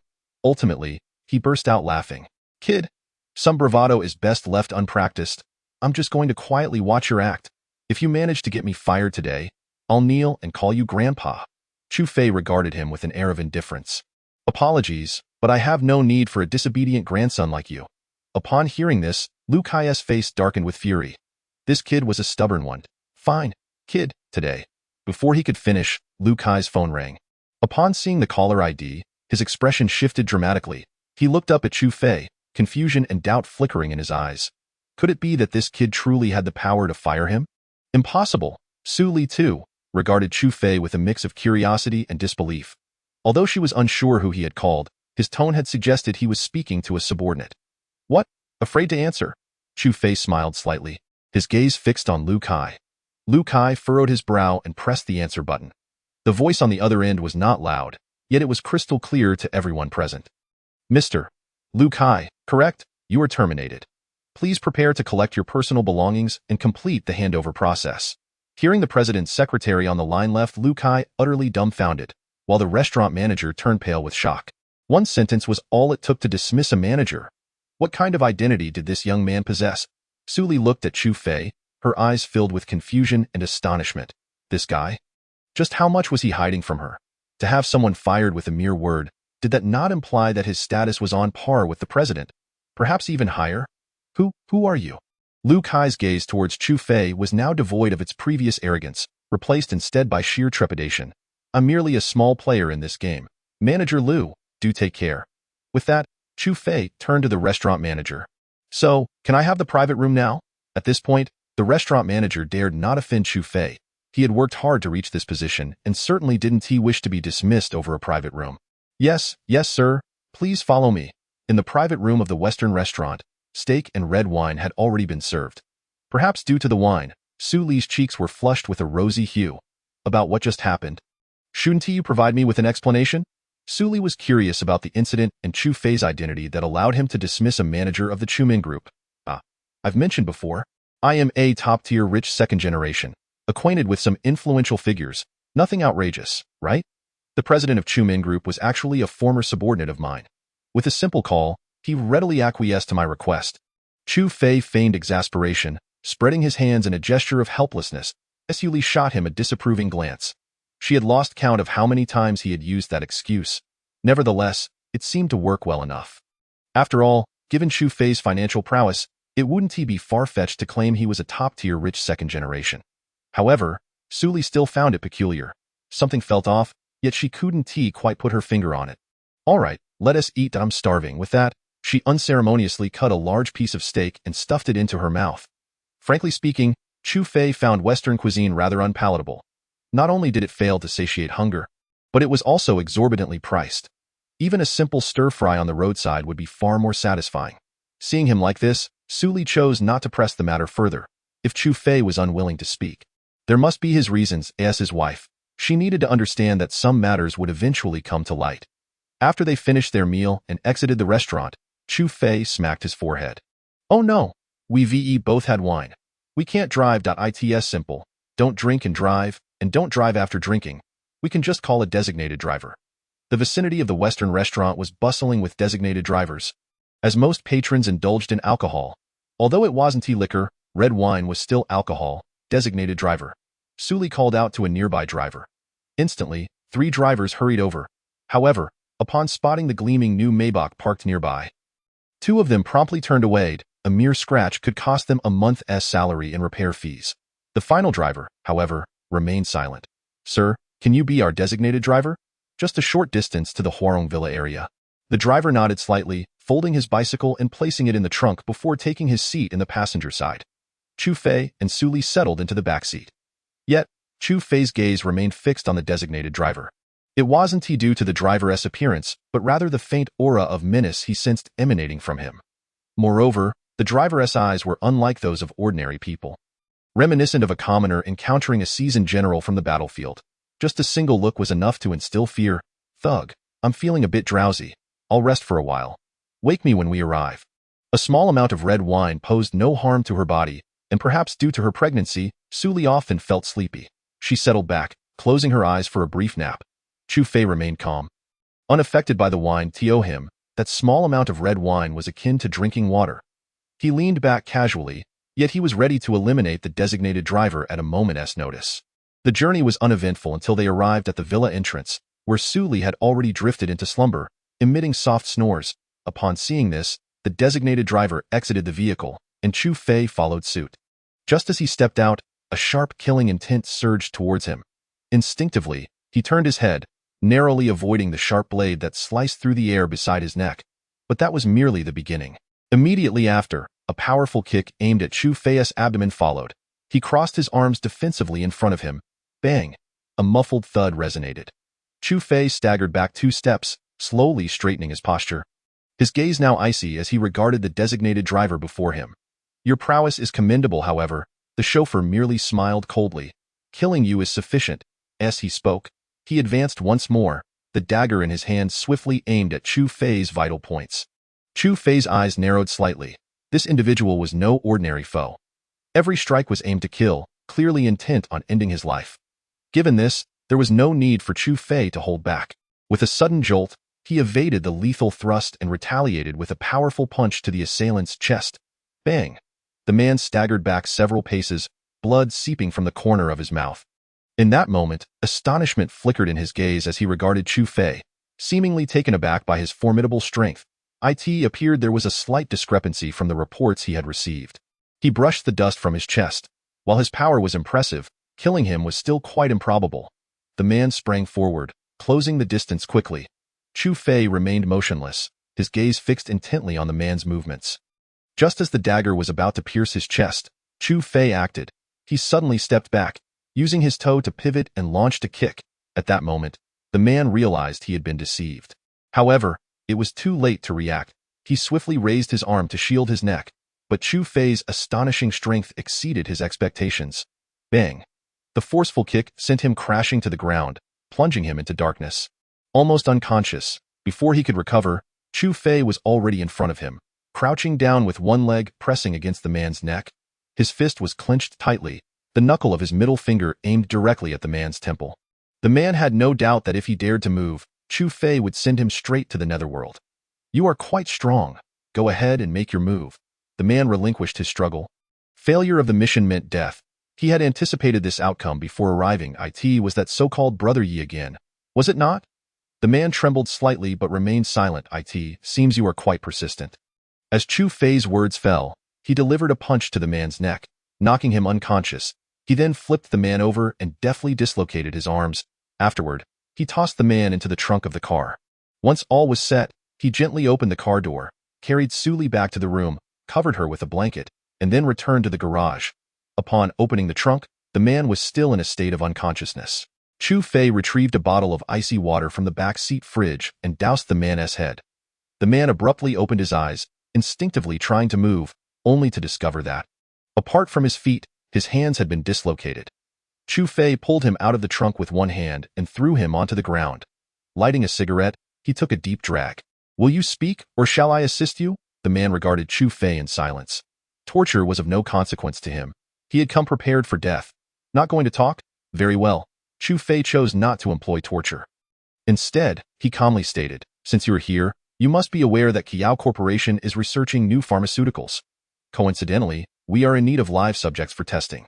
Unfortunately for you, you have come to seek death." Upon hearing this, fear flickered in the man's eyes. He had been fortunate enough to visit some specialized laboratories in various countries, where many death row inmates were injected with various substances, ultimately becoming neither human nor beast. He had witnessed firsthand a man injected with a special drug, his skin gruesomely torn away, blood everywhere. Most horrifically, that individual had not perished but could only scream in madness within his cell. That image haunted him still. Who are you, exactly? He could not fathom why someone like Chu Fei would come to protect such a woman. "I will ask, and you will answer. Speak, and I shall grant you a swift end. If you wish to avoid becoming a test subject." After a few moments of silence, the man slowly nodded. "The person behind you is Brother Yi, correct? Is he Yi Ao?" The man shook his head slightly, indicating that he was not. He was aware of who Yi Ao was, but he was indeed not Yi Ao. "Not him?" Chu Fei frowned. "If not Yi Ao, then who could it be? How many like you are part of this organization in Jiangnan?" After a brief silence, the man finally spoke. "At least over a dozen." "Over a dozen?" Chu Fei's expression shifted slightly. It seemed he would need to closely follow Su Li. Apart from targeting Su Li, "Do you have other objectives?" The man nodded. "In addition to Su Li, her parents are also targets." This revelation, Chu Fei's expression darkened completely. They were also targeting Su Li's parents. Su Li's parents had no protection of their own. Although the Su family villa had considerable security, it was akin to nothing against a man of this caliber. If that were the case, when will the operation take place? The man looked up and smiled at Chu Fei. "Tonight." Upon hearing this, Chu Fei lost all composure. "Tonight?" That means, meanwhile, at the Su family villa, masked men effortlessly scaled the high walls, severing the camera wires. One of the masked individuals gestured to the other three, raising their hands to indicate different directions. The other three nodded and proceeded to their respective positions. In the security room at the villa's entrance, a guard found it odd that two cameras had malfunctioned simultaneously. He opened the door, flashlight in hand, intending to investigate. But as soon as the door opened, he felt a chill at his neck. A masked man stood before him. A sharp dagger plunged into his throat. Blood gushed forth like a fountain. As for the next chapter, dear readers, please be patient. I am tirelessly pounding away at the keyboard. Chapter 55. Your wife is dead and I in the villa's garage. Chu Fei gazed at the lifeless body of the man on the ground. His expression it was now 9 o'clock in the evening, and if an attack was indeed set for tonight, it had likely already begun. He could not leave Su Li alone. If he ventured out and danger befell her, it would be a monumental disaster. After some contemplation, he decided to call Zhang Dajuan. Hello? Dajuan? You are still awake, I presume? Upon hearing Chu Fei's voice, Zhang Dajuan, who had been reading in bed, immediately sat up. Captain Chu. What is it? Chu Fei took a deep breath. Gather a few capable hands, including yourself, arm yourselves, and head to XX Villa Area number 6. There has been an incident. You must be swift. Upon hearing this, Zhang Dajuan understood the gravity of the situation. The fact that Captain Chu himself was calling indicated that those residing there were not ordinary individuals. Understood. I will act immediately. After hanging up, Zhang Dajuan wasted no time gathering his best men and sped off in a jeep toward the villa area mentioned by Chu Fei. Meanwhile, Chu Fei looked down at the corpse on the floor and called Jiang Ning, instructing him to send someone to handle the situation. In just over 10 minutes, law enforcement personnel arrived, led by Su Lin, the head of the nearby precinct. Upon seeing Chu Fei, Su Lin respectfully greeted him. Good evening, Mr. Chu. I am Su Lin, the precinct chief. Chu Fei nodded. Yes, please take care of this. As Su Lin examined the body on the ground, his brow furrowed. There were no visible wounds on the body, only a slight protrusion at the back of the skull. He immediately recognized that this man had been killed with a single punch. How much strength would that require? The average person's punch maxes out at about 100 kilograms. Professional boxers can reach 300 to 400 kilograms. This punch must have exceeded 500 kilograms, comparable to being struck by a vehicle traveling at 60 miles per hour. The concentrated force was terrifying. Su Lin's mind was consumed by this singular thought. He gestured for 2 personnel to step forward and lift the body into their vehicle's trunk. Mr. Chu, if there is nothing else, we shall take our leave. As they turned to go, Chu Fei paused and called out to Su Lin. By the way, send someone to guard the entrance of XX Villa area. If there are any unusual movements or unidentified individuals, apprehend them immediately. Su Lin, taken aback, responded, but that's one of the more luxurious villa areas in Jiangnan, and the security is generally quite robust. We typically do not patrol there due to the high level of their security personnel. However, since this was a specific request from Chu Fei, they had no choice but to comply. After all, it was clear that Mr. Chu held a significant status in Jiangnan. Understood. I will send someone right away. Chu Fei nodded and, once Su Lin departed, returned to the villa. Sitting on the sofa in the living room, he frowned as he awaited news from Zhang Dajuan and his team. Almost an hour later, he received a report from Zhang Dajuan. Captain, something has happened. Hearing this, Chu Fei's expression shifted. Continue. Zhang Dajuan paused for a few seconds before slowly speaking. All 6 security personnel at the villa have been killed, each with a single fatal blow. Upon hearing this, Chu Fei realized that Su Li's parents were likely in grave danger. Captain Chu, how many people are there in this villa? Zhang Dajuan tentatively inquired. 3. A couple and an elderly person. Why do you ask? A sense of foreboding surged within Chu Fei. By the time we arrived, they had already departed. Judging by the time, it seems they left not long ago. But, if we go by the number you mentioned, someone in the villa is dead. The moment he heard this, Chu Fei's heart sank. Who is it? He could already envision the turmoil Su Li would feel upon receiving such news. Even now, his heart was heavy with sorrow. The elderly person. In an instant, Chu Fei's fists clenched tightly, his eyes bloodshot with rage. Damn it. I understand now. Mobilize everyone in the city. No matter how deep we have to dig, we will find that group. After hanging up, Chu Fei could hardly fathom that these individuals would dare to harm Su Li's family, especially her grandmother. Such a kind-hearted elder, how could they possibly commit such an atrocity? After a moment's thought, he took out his phone and called Jiang Ning once more. Young master, what is the matter? Jiang Ning replied, puzzled, as it had only been a short while since their last conversation. Deploy all police forces in the city. I want to track down every vehicle that has exited the XX Villa area within the next hour. Is that understood? His cold tone sent a shiver down Jiang Ning's spine. This was bad. The young master was furious. What could have happened to incite such wrath? Yes, I understand. I'll take care of it right away. Jiang Ning, unable to even contemplate sleep, jumped out of bed and began calling the heads of various precincts in the central office, instructing them to mobilize all available police forces to search for clues. Meanwhile, Chu Fei made his way to Su Li's room. He gently opened the door, only to find Su Li sitting on the bed, her eyes red with tears. Seeing her in such a state, he approached her. "What is wrong?" Upon seeing Chu Fei enter, Su Li threw her arms around him. "Bandit, I had a nightmare. I just dreamt that something had happened to my grandmother." "Woo-woo," Su Li sobbed softly in his embrace. Chu Fei's heart trembled violently. Was this the bond of blood? As soon as tragedy struck, Su Li was awakened. "I have something to tell you as well," he said, holding her tightly. "What is it?" she asked, clinging to him, unwilling to let go. Chu Fei gritted his teeth, uncertain of how to begin. Finally, he spoke slowly. "I need you to remain calm. All right?" At that moment, Su Li had stopped crying, believing that her earlier experience was merely a nightmare. Yet, Chu Fei's words filled her with an inexplicable sense of dread. "What do you want to say?" Chu Fei clenched his fists, lowering his gaze. "I'm sorry. I just received news that something has happened to your family." The word struck Su Li like a thunderbolt. "Are you joking with me? How could something happen to my family?" She forced a smile. Struggling to believe it, Chu Fei reached out and held her tightly. "I just received a call from a friend. Something has indeed happened to your family. Your grandmother may no longer be with us." At this, Su Li abruptly broke free from his embrace, her beautiful eyes wide with disbelief, tears welling up. "You're lying, right? This is just a dream, isn't it? Wake up, please." Su Li even slapped herself, as if to awaken from this nightmare. Chu Fei quickly seized her hand. "Su Li." "Ah."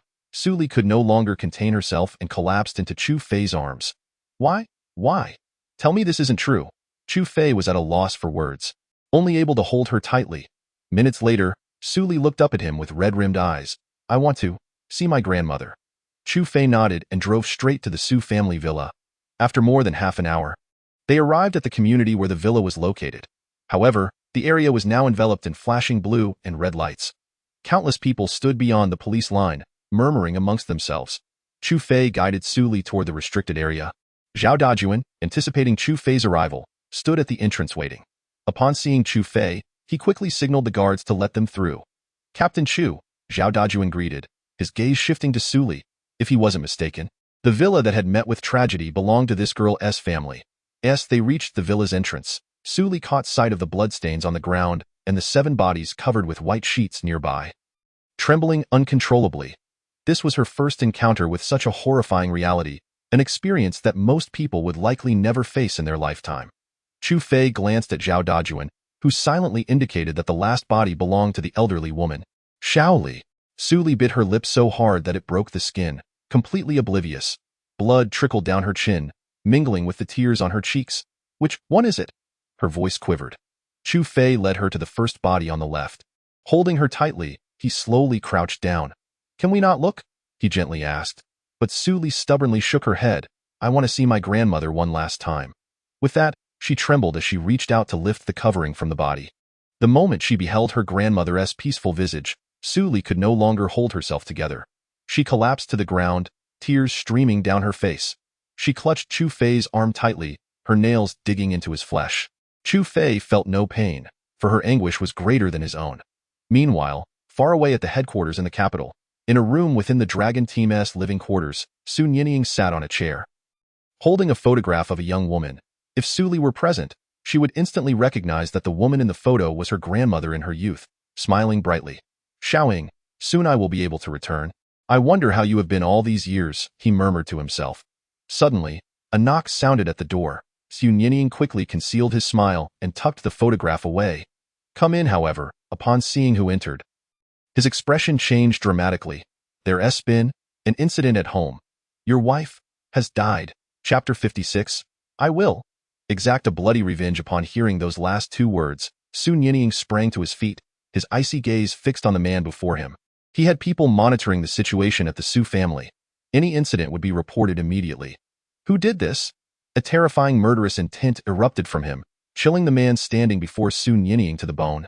This was the first time he had witnessed such a fearsome side of the leader. "We are still investigating. Captain Chu has already mobilized most of the personnel from the Jiangnan branch to thoroughly search for the perpetrator. We have yet to receive any updates." Hearing this explanation, Su Nianying could no longer contain his fury. I don't care who is behind this. Find them, and I will make them pay in blood for their crimes. His cold voice reverberated through the room. The man stood by, too afraid to speak. One could have anticipated that someone would have the audacity to harm the leader's family.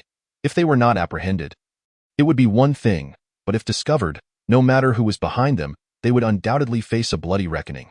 You may leave. Su Nianying's aura gradually softened. The man left the room, trembling as he carefully shut the door behind him.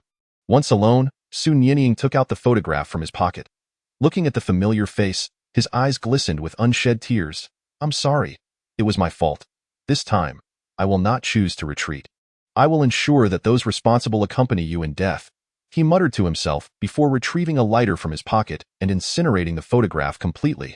This was the person he cared for most. Yet she had departed before him. Now, it was time for him to step forward. He pulled out his phone and called Chu Fei, who was currently in Jiangnan at that moment. Chu Fei and Su Li were in the car. Su Li's beautiful eyes were already swollen from crying, and her body trembled uncontrollably. Chu Fei felt a deep ache in his heart as he witnessed her suffering. When the phone rang, he initially thought it might be news. But upon checking, he realized it was a call from his master. After 3 seconds of hesitation, he turned to Su Li and said, I need to take this call. With that, he opened the car door and stood beside it to answer the call. Master. Chu Fei's tone was somber. Similarly, Su Nianying's voice was frosty. I am aware of the situation. I may come down to Jiangnan. Hearing this, Chu Fei was immensely shocked. His master was coming to Jiangnan? For Su Li's grandmother? It seemed implausible to him, as he believed there was no significant connection between the two. Master. You? He asked, puzzled. Do you understand why I insisted on having you protect Su Li? Do you know why my name is Su Nianying? Are you aware of Su Li's grandmother's name? 3 consecutive questions exploded in Chu Fei's mind. After pondering for half a minute, Chu Fei fell silent. Su Nianying? Zhang Taiying? Doesn't that imply longing for Su Li's grandmother? How had he not realized that Su Li's grandfather was, in fact, his own master? No wonder his master had instructed him to protect Su Li. It turned out she was his master's beloved granddaughter. Master, I understand now. At this moment, Chu Fei finally grasped why Su Li had been targeted repeatedly. The true intended target was not Su Li herself, but rather his master. This recent attack on his master's family might merely be a ruse to threaten him. Xiao Fei, his master had said, before I return to Jiangnan, I still have one matter to attend to. Until I come back, I hope you can keep a watchful eye over little Ella. Su Nianying was acutely aware that the abduction of her son and daughter-in-law was a calculated move to intimidate her. A crucial point was that their aim was likely to compel her to relinquish her position to Yao. Yet, she could neither comply nor consider such a course of action. Hearing the resolute tone of his master, Chu Fei's heart sank. Master, where are you going? Why not take others with you? Chu Fei understood that his master seldom spoke in such a manner. This time, his master's destination was likely perilous, and it appeared he had no intention of bringing anyone along. That won't be necessary. I shall go alone. Take good care of my granddaughter. If I do not return within 3 days, I entrust her to you. With that, the call was abruptly terminated. When Chu Fei attempted to call back, he found the line dead. He hurriedly dialed Xiaoyu. Xiaoyu, quickly check if the team leader is still in the dormitory. Upon hearing Chu Fei's anxious voice, Xiaoyu leapt from his bed and rushed to the team leader's quarters. When he arrived, the place was already deserted. Fei Gu, the team leader is missing. At this, Chu Fei understood his master's intent. If his master wished to go into hiding, it would be nearly impossible for anyone to locate him. I see. Return and rest. And keep a close watch on Yao. If there are any developments, inform me immediately. If he attempts to seize control of the dragon team while the team leader is absent, I shall be the first to eliminate him. Hanging up the phone, Chu Fei's expression turned as cold as ice. Everything began to make sense. The adversary's despicable tactics spoke volumes. Back in the vehicle, Chu Fei looked at the dazed Su Li and gently embraced her. It will be all right. I believe uncle and aunt will be safe. Su Li remained silent, hiding in Chu Fei's embrace, softly weeping. The night passed without sleep. Chu Fei had already accompanied Su Li back to the villa. The poor girl had cried until her eyes were swollen, nearly fainting several times. Now, the Su couple was nowhere to be found, and the entire city was searching for clues about the perpetrators. However, as the night elapsed, it was as if they had vanished without a trace. Looking at Su Li's red-rimmed eyes, Chu Fei felt a pang of sympathy.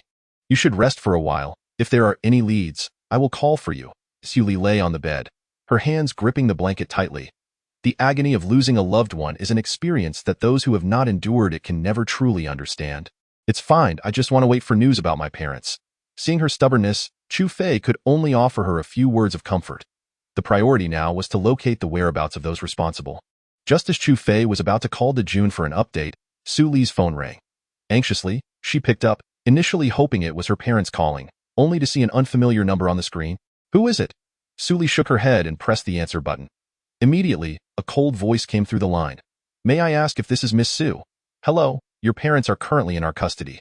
Perhaps we should discuss this matter? Upon hearing this, Chu Fei's expression gradually turned icy. With so many people searching, it was clear that the assailants had not yet left Jiangnan. Moreover, their audacity to call Su Li indicated they were confident in evading detection. Who are you? What have you done to my parents? Su Li urgently sought information regarding her parents' condition. However, the man on the other end merely chuckled. Miss Su, your parents are temporarily unharmed, but their future remains uncertain. If you cooperate, they will meet you safely. If you refuse, I'm afraid the consequences will be dire. The implication of the threat was unmistakable. Chu Fei swiftly took out his phone, noted the number, and sent a text to Zhao Dejun, requesting the location of this number. Meanwhile, Zhao Dejun, who had been monitoring surveillance at the combat zone branch, had not slept all night. Yet, he dared not close his eyes now. The phone emitted a ping, startling him. He quickly checked the message, tracked the location of 158. Now, Zhao Dejun urgently instructed his subordinates to employ satellite positioning to trace the number's location.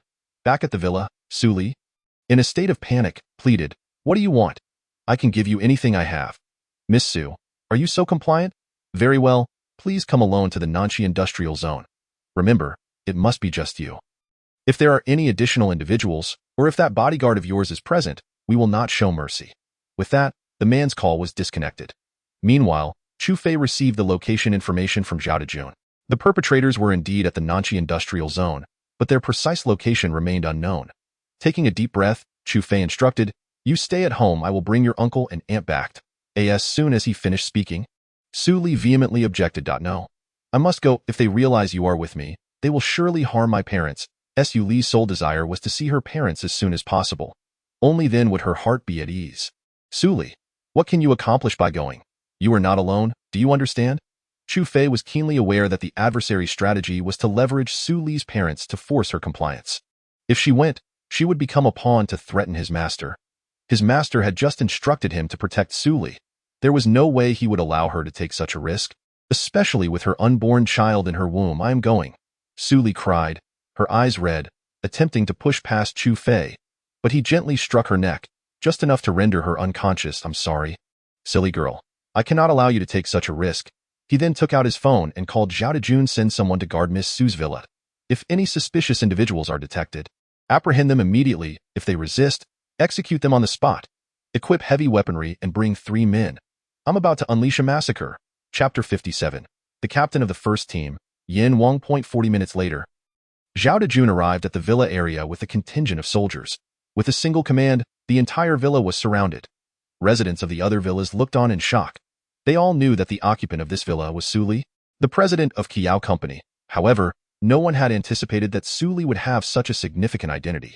With so many military personnel surrounding the villa, what kind of major incident had occurred? Many were still unaware of last night's events and were in a daze. Team leader, Zhao Dejun saluted Chu Fei, while several young soldiers stood at attention. This moment, Chu Fei had changed into a black outfit.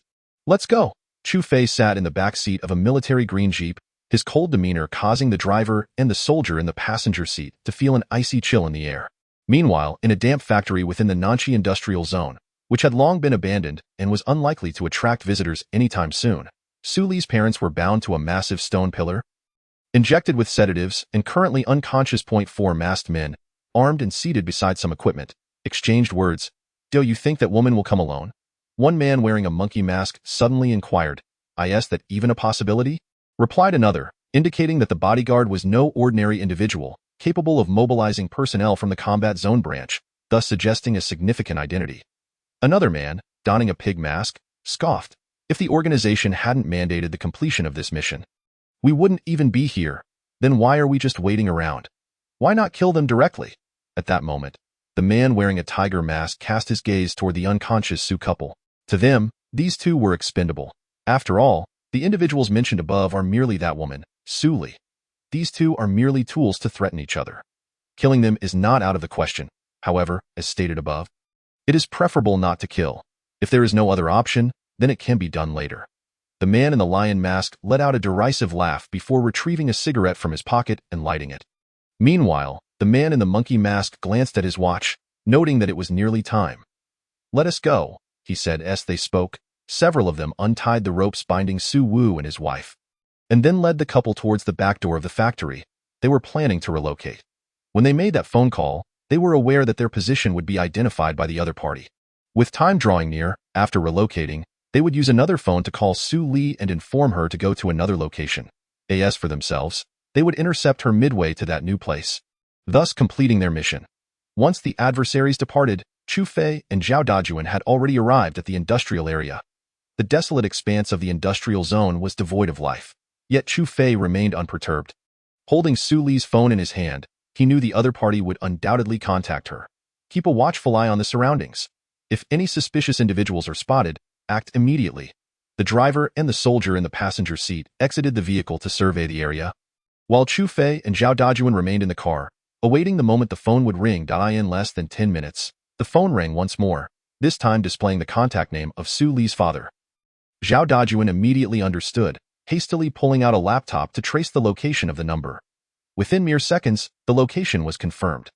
The other party was no longer at the industrial area but had moved to the mountain path behind it, approximately 90 degrees southwest. Upon receiving Zhao Dajuan's report, Chu Fei inhaled deeply and pressed the answer button. "Hello. Are you the bodyguard by Miss Su's side?" Hearing the voice on the other end, Chu Fei's eyes narrowed slightly. Clearly, the other party was aware that he would not allow Su Li to come alone. "I am quite curious. For whom do you serve? Have you considered the consequences?" Chu Fei's tone remained calm as he opened the car door. Shouldering an M99 sniper rifle and walking towards a nearby abandoned civilian building. Since we dare to come, we are already prepared to face death. However, whether you can find us is another matter. Are you certain you wish to take that gamble? Upon hearing the other party's words, Chu Fei's expression grew increasingly frigid. It was evident that there were 4 of them, and they were definitely not gathered together.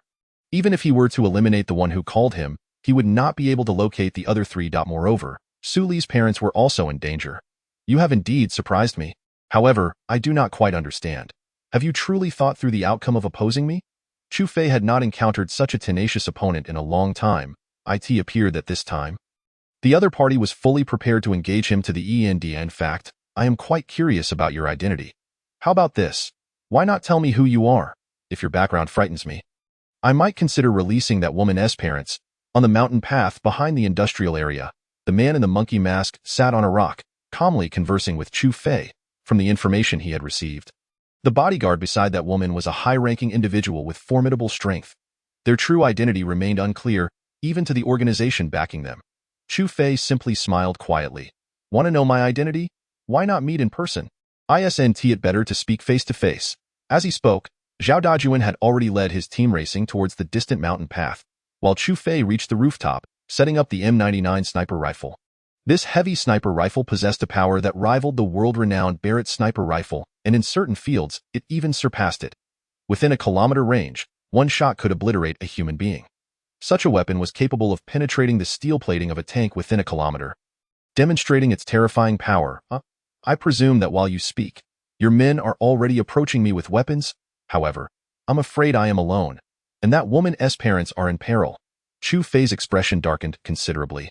It seemed that his plans had been fully seen through by the other party, and the whereabouts of the other assailants were unknown.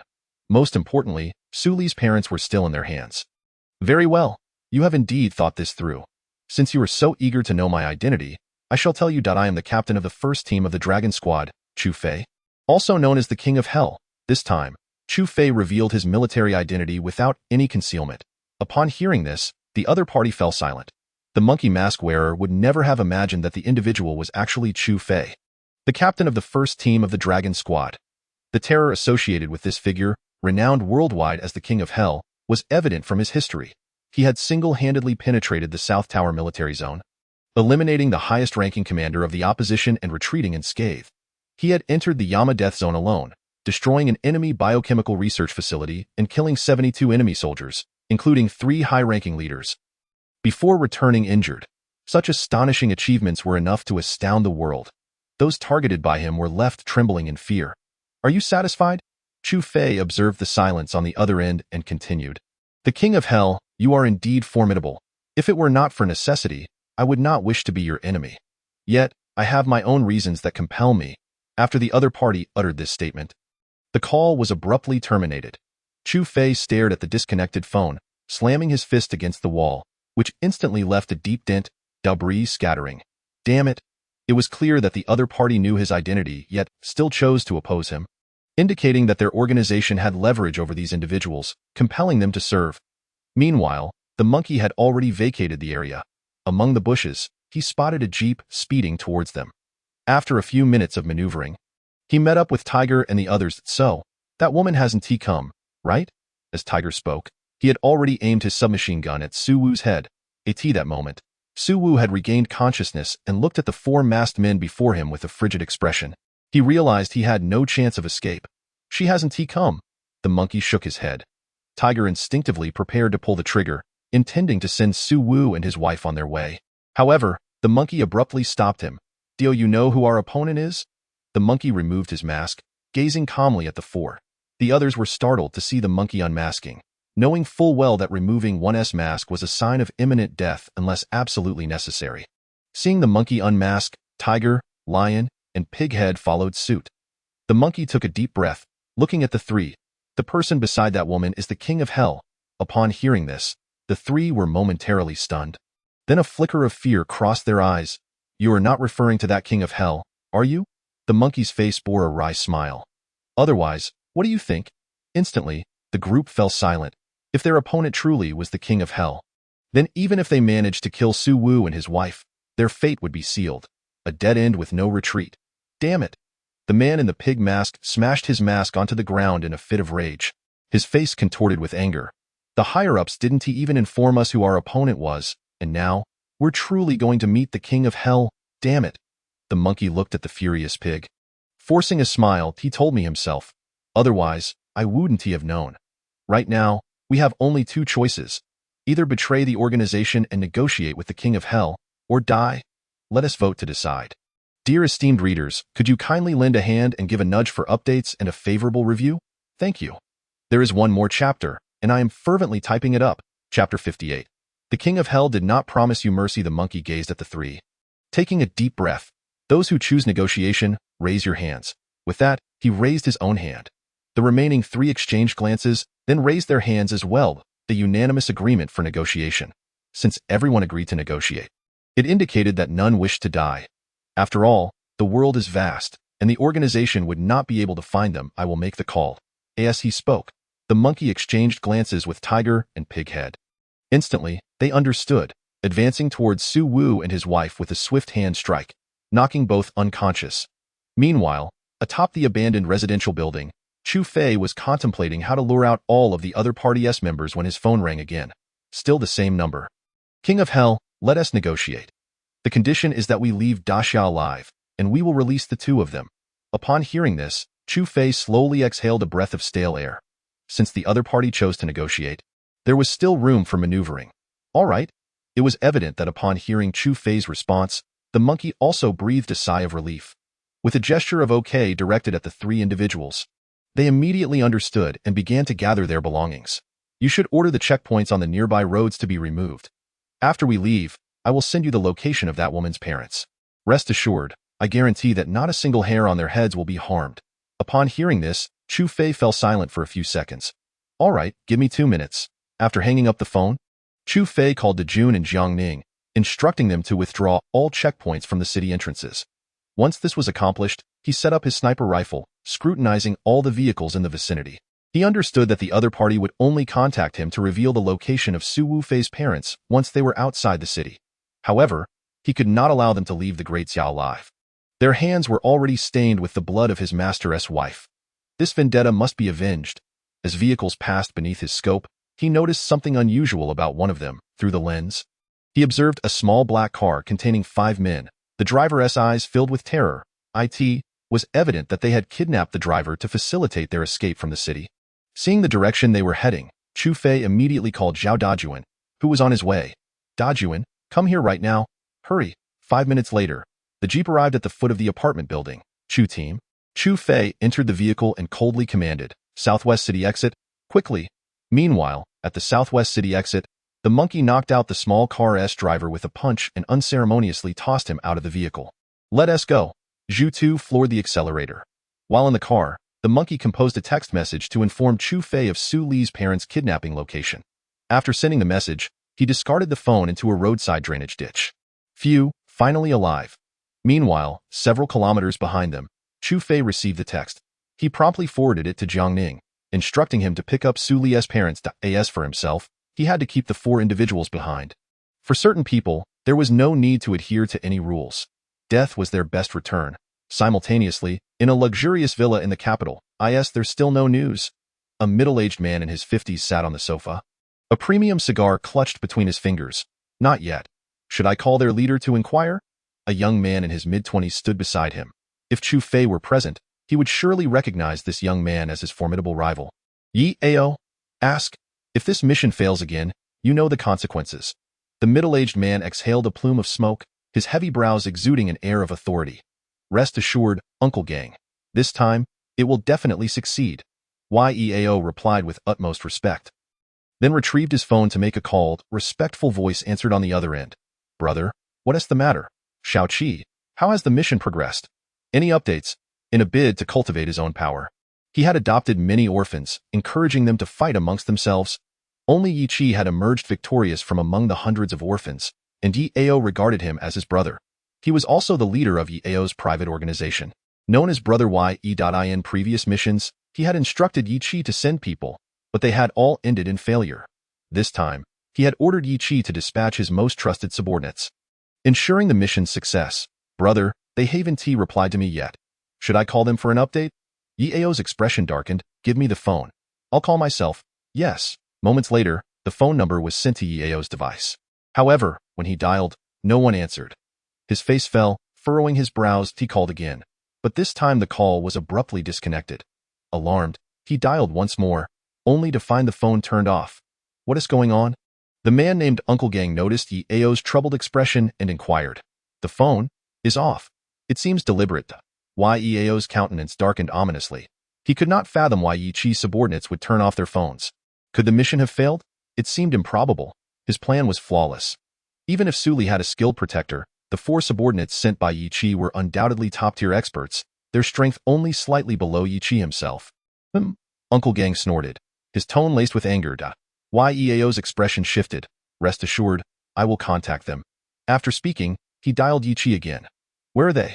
Why aren't they answering? Upon hearing Yi Ao's furious shout, Yi Qi sounded slightly startled. Brother, I will contact them right now.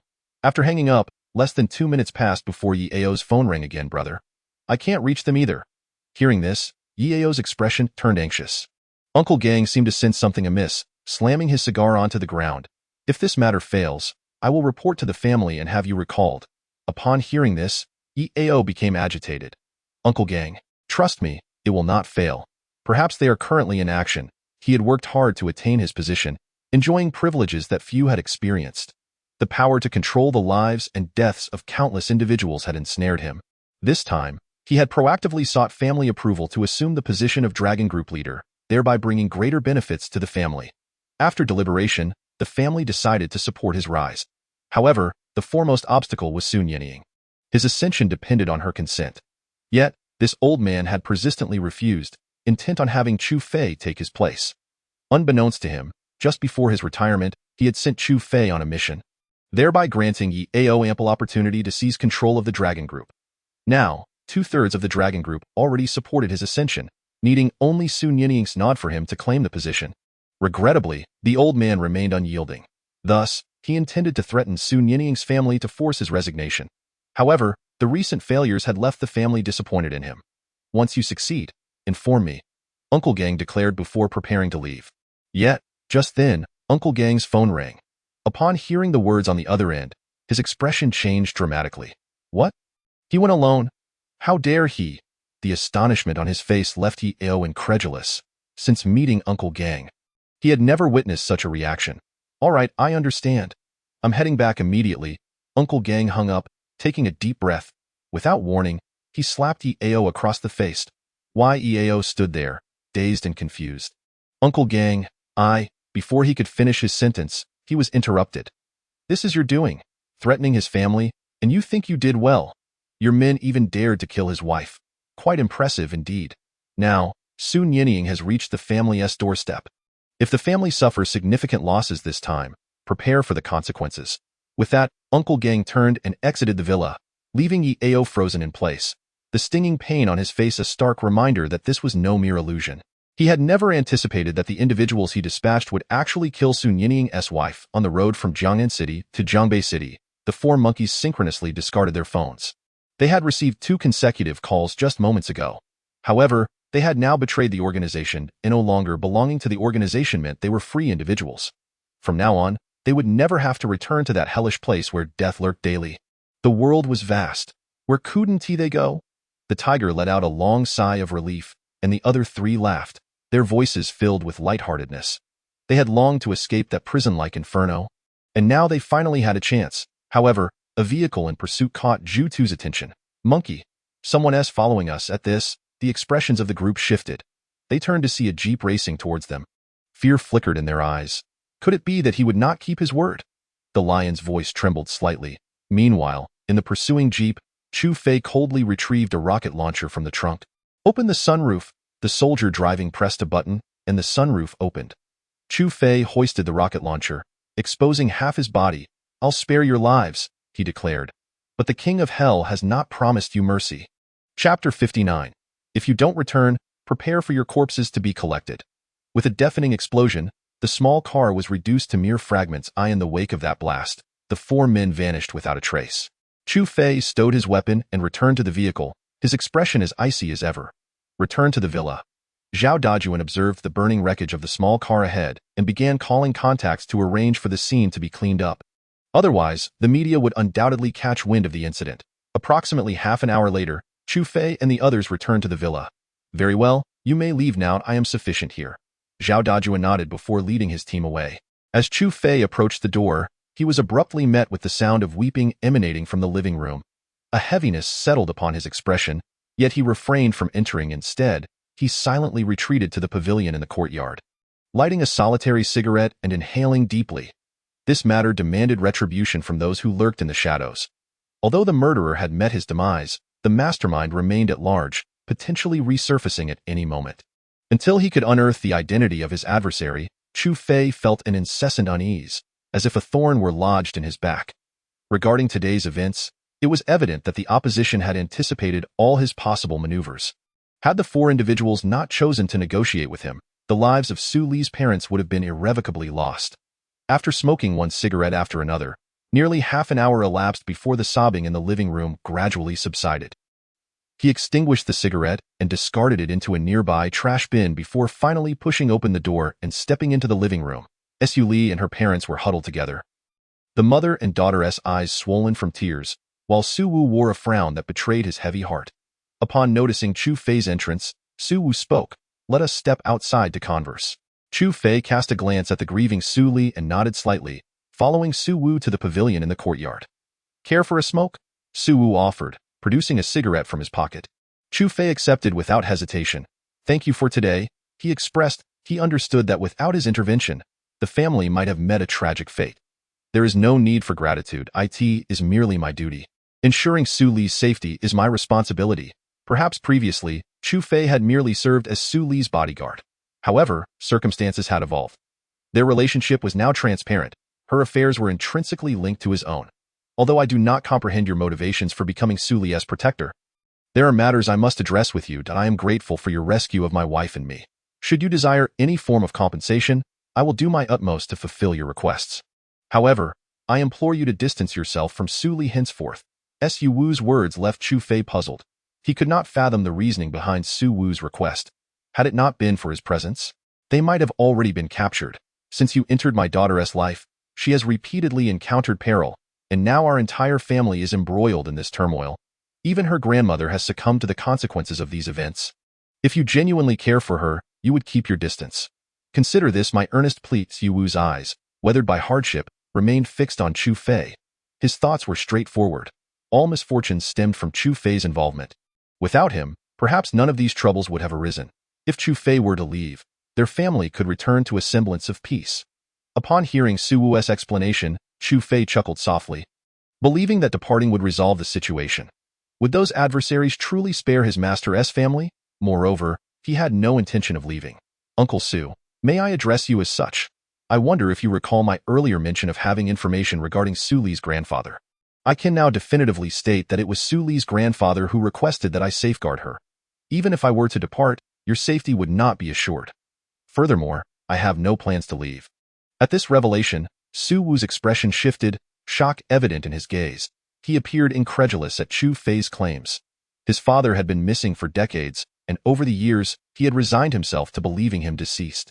It was only days ago, upon hearing Chu Fei assert that his father was alive, that he felt a flicker of disbelief. You jest not? It was my father who instructed you to protect Su Li? Faced with Su Wu's inquiry, Chu Fei could only nod in affirmation. Indeed. Given the gravity of the situation, Uncle Su, I have no reason to deceive you. Su Li's grandfather is my mentor, and he sent me to safeguard her. Fearing that someone might use you to threaten him. However, Chu Fei hesitated to continue, and Su Wu grasped the implication. The loss of his mother rendered any status his father might hold irrelevant. He had failed to protect his own family. I understand. From now on, I entrust Su Li's care to you. After my mother's funeral, I will bequeath all company matters to Su Li. I intend to take her mother and embark on a journey. Chu Fei interjected. My master plans to return in a few days, Uncle Su. Will you not consider meeting him? Su Wu scoffed, a tear glistening in his eye. What worth is he as a father if he could not protect his own wife? With those words, Chu Fei fell silent, recognizing the depth of Su Wu's disappointment regarding his master's failure to safeguard Su Li's grandmother. Very well, return now. I know Su Li holds a fondness for you. If possible, I hope you both can find happiness together. At this juncture, Chu Fei felt a tinge of awkwardness, uncertain whether to broach the subject with Su Wu. Yet, he sensed that now was not the appropriate moment. Meanwhile, at a luxurious estate near the coast of the capital, a chilling sound pierced the air as Sun Yinying, bloodied and wielding a sharp tang knife, stood amidst a chaotic scene of over 10 lifeless bodies strewn about. Bring forth the head of the Long family, he bellowed. If you fail to provide me with a satisfactory explanation for today's events, I shall either perish or ensure none of you dare step outside again. I will slay every last one of you associated with the Long family. He had long been aware that Yao was backed by the Long family. As one of the 4 prominent families of the Great Xia, there remained room for negotiation, provided they did not harm his family.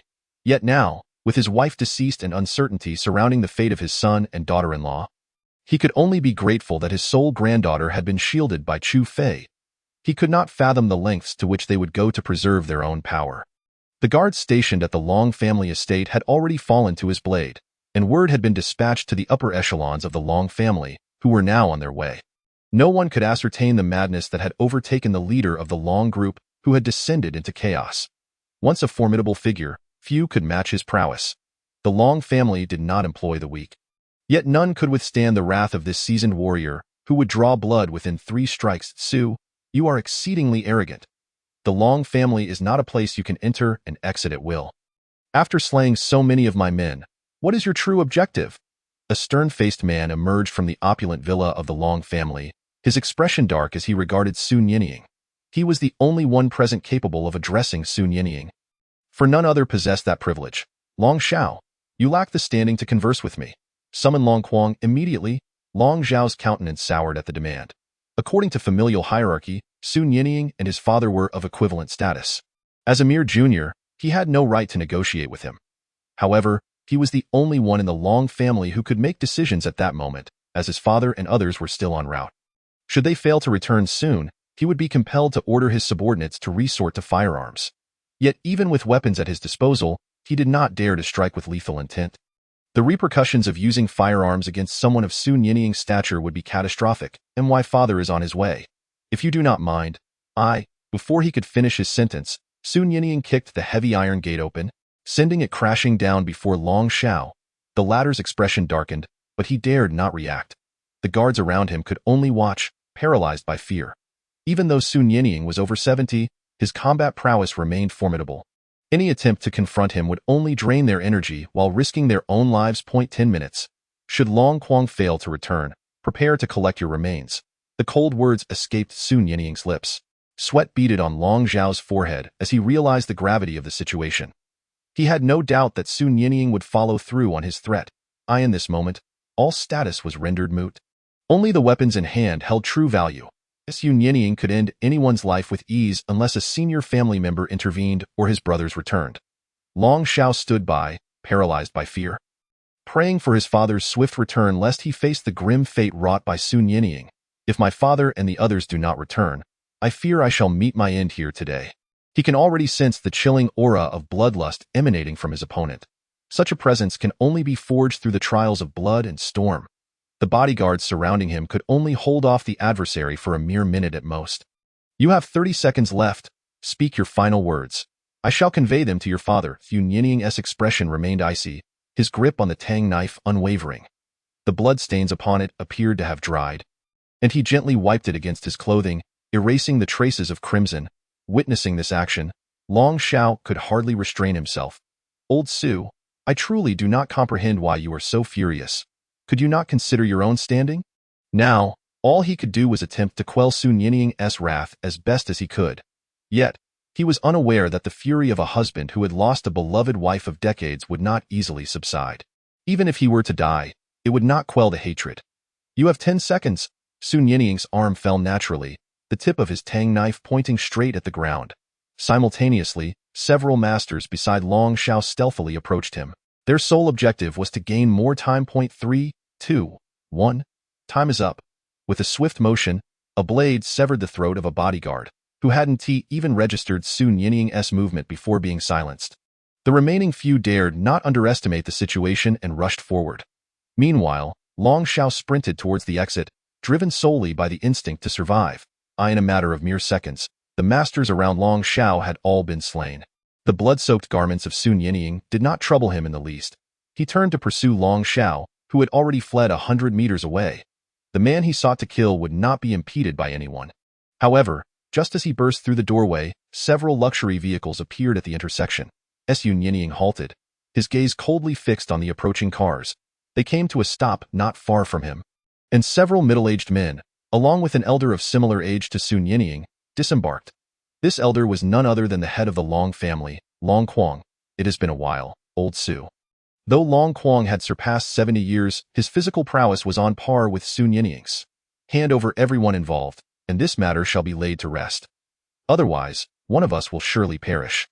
As his words fell, Long Quang's eldest son, Long Zhan, interjected. Sun Yinying, do you still believe you are the person you once were? You are not but a flickering candle now, if you seek a worthy opponent. I am more than willing. Long Zhan's strength ranked just beneath Long Quang within the Long family. Moreover, Long Quang had already imparted all his skills to him. In his 40s, he stood at the pinnacle of his prowess. Even Long Quang would not claim to be his eldest son's match. A smile crept across Sun Yinying's face as he raised his tang knife, its point directed at Long Zhan. Very well. It shall be you. Just right to use you, the genius of the Long family, as a sacrifice. Long Zhan, incensed by this, was about to confront Sun Yinying when Long Quang halted him with a raised hand. Old Su, I have only just learned of this matter. Since you have spoken, I shall grant you this courtesy. Bring them forth. With a commanding voice, Long Quang ordered, and a middle-aged man along with a young man in his 20s were escorted to his side. Upon seeing these two individuals, Sun Yinying's expression darkened. You think to dismiss me with merely these two? When I spoke of those involved, I did not mean just a mere housekeeper and the leader of an organization. Hearing this, Long Quang's countenance also grew grim. The two brought forth were none other than Long Gang and Yi Qi. Long Gang had not anticipated being summoned back by the elder so soon after departing from Yao's villa. Along with Yi Qi, the leader of the organization cultivated in secret by Yao, he had thought they might be reprimanded for their actions, yet to his shock, they were to become scapegoats. Old Su, what more do you desire? Do you wish for my son to accompany you in death? At this remark, Long Li's expression shifted dramatically. He was the instigator of this affair. It was he who sought to elevate Yao to the position of leader of the Long group. Yet, his actions were ultimately for the good of the family. Though tinged with a hint of selfishness, overall, they served only to benefit the family. I've lost my wife. Is it unreasonable to take your son's life? A cold smile graced Sun Yinying's lips as he lightly brushed the tang knife against his clothing. Sun Yinying, do you truly wish to proceed with this? Do you genuinely believe you can withstand us all alone? Without mentioning others, Long Zhen alone is sufficient to contend with Sun Yinying, not to mention the many masters surrounding them. Capturing Sun Yinying would be a simple task. Let us see then. Killing one is no loss. Yet killing two would bring gain. Long Quang's expression shifted drastically upon hearing this. The other party was determined to embrace death. Should it come to that, they might not be able to stop Sun Yinying from claiming a life. Are you truly resolved to act? Long Quang, still reluctant to concede, intended to negotiate. Yet, he underestimated Sun Yinying's resolve and the lethal intent of the other party, and no sooner had he spoken than Sun Yinying made his move. The battle was imminent. Chapter 61. Hello, Father. 2 days later, in Jiangnan City, the Su family villa was adorned with white lanterns. The former living room had transformed into a mourning hall. In the center lay an exquisite coffin. Su Wu and others gathered beside it, burning paper money. Meanwhile, Chu Fei stood behind them, clad in a black suit, his face somber. Yuli's eyes were red from weeping. Today marked the final day of the funeral. In the afternoon, a hearse would arrive to take the coffin to the cemetery for burial. In the courtyard stood numerous local business owners from Jiangnan. They were already aware of the events that transpired 3 days prior. However, they remained uncertain about whether the perpetrator had been apprehended. With Kagao Company receiving support from the Chu Min Group and Juanhao Group, it was rapidly rising, prompting various business leaders to come and pay their respects. Wang Xie was also among the crowd, yet she found it peculiar that someone would dare to attack those protected by Chu Fei. Did they not realize his standing in the military? If they did and still acted, it would mean they were deliberately targeting him. To this end, she had inquired within her family about the matter, but was told to refrain from meddling and to focus solely on business affairs. This only piqued her curiosity further, and she resolved to ask Chu Fei about it at a later time. While everyone mourned, an elderly man, his body wrapped in blood-stained bandages, entered the courtyard at that moment. All eyes turned towards him in shock. What sort of injury had this man sustained to appear in such a state? Moreover, it was astonishing that he could still walk. Any other man would have likely collapsed in bed by now. Keen observers noted the faint bloodstains left in the wake of his footsteps. Was that blood? A soft gasp rippled through the crowd. In an instant, all eyes were drawn to the trail of blood left by the old man. The sight of it made many women cover their mouths, unable to bear the gruesome scene. Wang Xie's beautiful eyes widened in astonishment. If her memory served her correctly, she had seen this man once during her childhood. On that occasion, he had sat alongside her father. This indicated the high status and identity of the elderly man. However, Wang Xie was taken aback to see him here. Could it be? Her gaze shifted toward the coffin in the mourning hall. A terrifying thought blossomed in her mind. As the previously crowded gathering slowly parted to make way, it was solely due to the old man's grievous injuries that they came to pay their respects. Earning him their respect, Chu Fei was the first to notice the dispersing crowd, and upon seeing his master emerge, he was left utterly dumbfounded.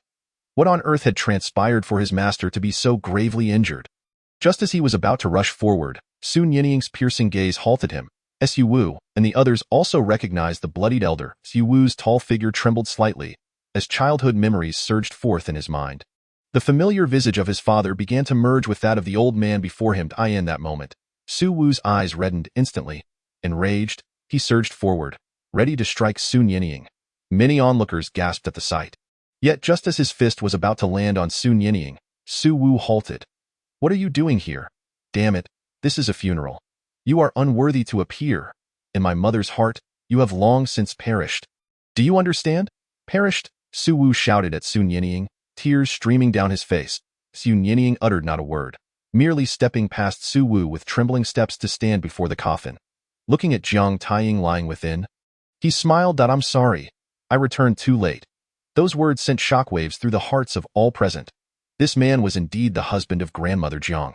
After so many years without your company, I never expected you to depart first. However, it matters not. You wait for me along the way, for I shall arrive shortly. It will not take long. Just be patient. Sun Yinying lay beside the coffin, murmuring incantations. Chu Fei observed in silence.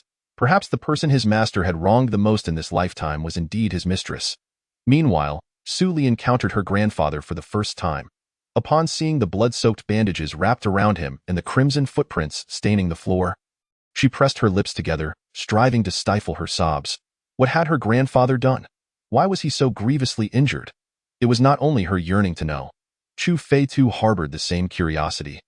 Yet now was not the time for him to speak. Su Wu had already returned to kneel beside the coffin. Upon witnessing his father's numerous wounds, all his resentment dissipated. At this moment, he merely wished to honor his mother's final journey with dignity.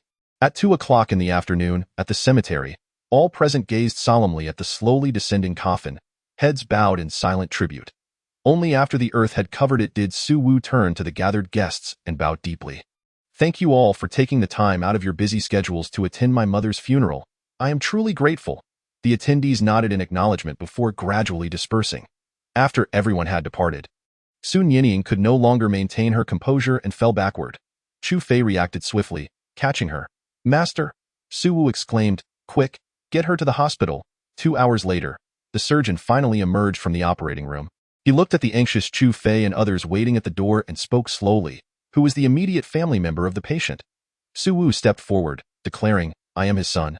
The doctor glanced at Su Wu and led him to a nearby office point. 10 minutes later, Su Wu emerged, his face as pale as a ghost. Upon seeing him in such a state, Chu Fei felt a surge of dread. "Uncle Su, how is my master?" Su Wu met Chu Fei's gaze, his voice heavy with despair. "He has lost too much blood. Most of his bones are fractured, and his brain has suffered severe trauma. If he had received treatment a day earlier, there might have been a chance. Now, he may have only 2 days left." Chu Fei stood frozen in shock. "Master has only 2 days left to live? What on earth happened?" Su Li, too, was flustered, having finally met her long-imagined grandfather. Tio have only 2 days to spend with him, and in a hospital at that. Just as her grandmother had departed, was her grandfather now to follow? The calm Su Li found earlier now crumbled, and her eyes brimmed with tears once more. "Uncle Su, I need to make a phone call." Chu Fei's expression hardened as he strode towards the stairwell. Once there, he pulled out his phone and called Xiao Yu. Within seconds, Xiao Yu's low voice came through. "Fei Gu, has the master arrived in Jiangnan?" It seemed the members of their group were already aware of the situation. "What on earth is happening? How could the master be so gravely injured?" Chu Fei nearly shouted in frustration. Xiao Yu, hearing the anger in Chu Fei's voice, replied calmly, "After leaving that night, the master went alone to the Long family manor. The affairs in Jiangnan are connected to the Long family. In a fit of rage, the master stormed into the Long family. Eventually, the head of the Long family, Long Quang, along with his 3 sons, confronted him. In his quest for vengeance for his mistress, the master clashed with Long Quang's family. Ultimately, he killed Long Quang's second son, Long Li, but suffered grave injuries himself. Just as he was on the brink of death, the highest authority arrived and rescued him from the Long family. The master endured his injuries and, after a brief treatment of 2 days, intended to return to Jiangnan, and we could not stop him." The Long family. Chu Fei's eyes blazed with fury. What a cunning ploy to elevate someone to power. A truly insidious family. Very well. Chu Fei's fists clenched tightly, his nails digging into his flesh. "Fei Gu, please do not act impulsively. The highest authority has instructed me to inform you that the Long family must not be touched for now. It is best that you refrain from taking action, and especially do not involve the military." Upon hearing this, Chu Fei smiled coldly. "I understand. I will not act against the Long family using my military status." There was another statement he refrained from voicing, which was, "I will seek vengeance for my master using my own means." After hanging up, Chu Fei picked up his phone once more. "Hello? Father, I wish to kill someone. The target is the Long family of Daxia." 2 chapters in quick succession, striving to produce yet another. Dear readers, I am giving it my all. Feel free to enjoy. Chapter 62. Secrets revealed on a distant overseas island. Chu Tianquang received a call from his son. Taken aback. "What has happened?" "If you wish to move against the Long family, you must think carefully. If it is merely a matter concerning an individual, that can be handled easily. I will have Shadow and the others take care of it. However, to eradicate the Long family entirely poses a considerable challenge. The mere thought of killing, especially targeting the Long family, was no small matter. Although the Long family was not formidable against the Chu family, they were still within the borders of Daxia, making it unwise to mobilize forces. Had the Long family been overseas, he would have dispatched someone long ago. The master is on the brink of death. It was the Long family's doing. Those few succinct words darkened Chu Tianquang's expression. What transpired? Sun Yinying was his elder brother. Despite the significant age gap, Chu Tianquang had indeed received considerable assistance from Sun Yinying in the past. Thus, he had entrusted his son to Su Dage for guidance. Yet, in merely a few years of separation, his elder brother was now on the verge of death. Chu Fei recounted the entire sequence of events to his father. Fully aware of the bond between his father and the master, he understood that this time, His father would not let the matter rest easily. The Long family must be eradicated? Very well. The Long family has grown too arrogant. You need not concern yourself with this. I will handle it personally. Chu Fei had more to say, but the call was already disconnected. He knew full well that with his father's temperament, the members of the Long family would likely not even make it out the door. After concluding these matters, Chu Fei returned to the corridor, only to find that Su Li and the others had vanished. Upon inquiry, he learned they had gone to visit the still unconscious master in the hospital room. Gently pushing open the door to the ward, he beheld the master, once a towering figure, now appearing frail and diminished. His body, marred by wounds, was connected to various machines. The incessant beeping of the heart monitor filled the air. Su Wu and the others stood silently nearby, their gazes devoid of resentment, only filled with hope. They wished for their father to survive. They did not wish to lose the two most important family members in such a short span of days. Perhaps from the moment Sun Yinying had risked everything to return for Jiang Taiying's sake, Su Wu had already forgiven this inadequate father. Today, I shall remain here to keep vigil, he said. Qinglian, Xiao Li, and Xiao Fei, you may go. Zhang Qinglian, witnessing this, fell silent. Su Li understood her father's need to converse with his grandfather and was perceptive enough to allow it. Chu Fei intended to stay and care for the master. But Su Wu's words compelled him to accompany Su Li back instead. The three returned to the Su family villa. Ever since Su Li began working at the company, she rarely returned home. It was both for convenience and to assert her independence. Xiao Fei, make yourself comfortable. I will go wash some fruits, she said. Zhang Qinglian stood to wash the fruits, but Chu Fei quickly gestured for her to stop. Aunt Zhang, there's no need, Su Li added. Mom, you should rest for a while. You've had a long day. Observing her mother's fatigued demeanor, Su Li felt a pang of guilt. Her mother was such a pure and kind-hearted individual. Although she did not work, she managed the household with remarkable clarity. Very well, you two young people should have a chat. I will rest now, Zhang Qinglian said before returning to her room. Su Li then led Chu Fei to a room on the third floor. In her childhood, she had always occupied this room. Although she had not stayed here for quite some time, it remained tidy and well kept.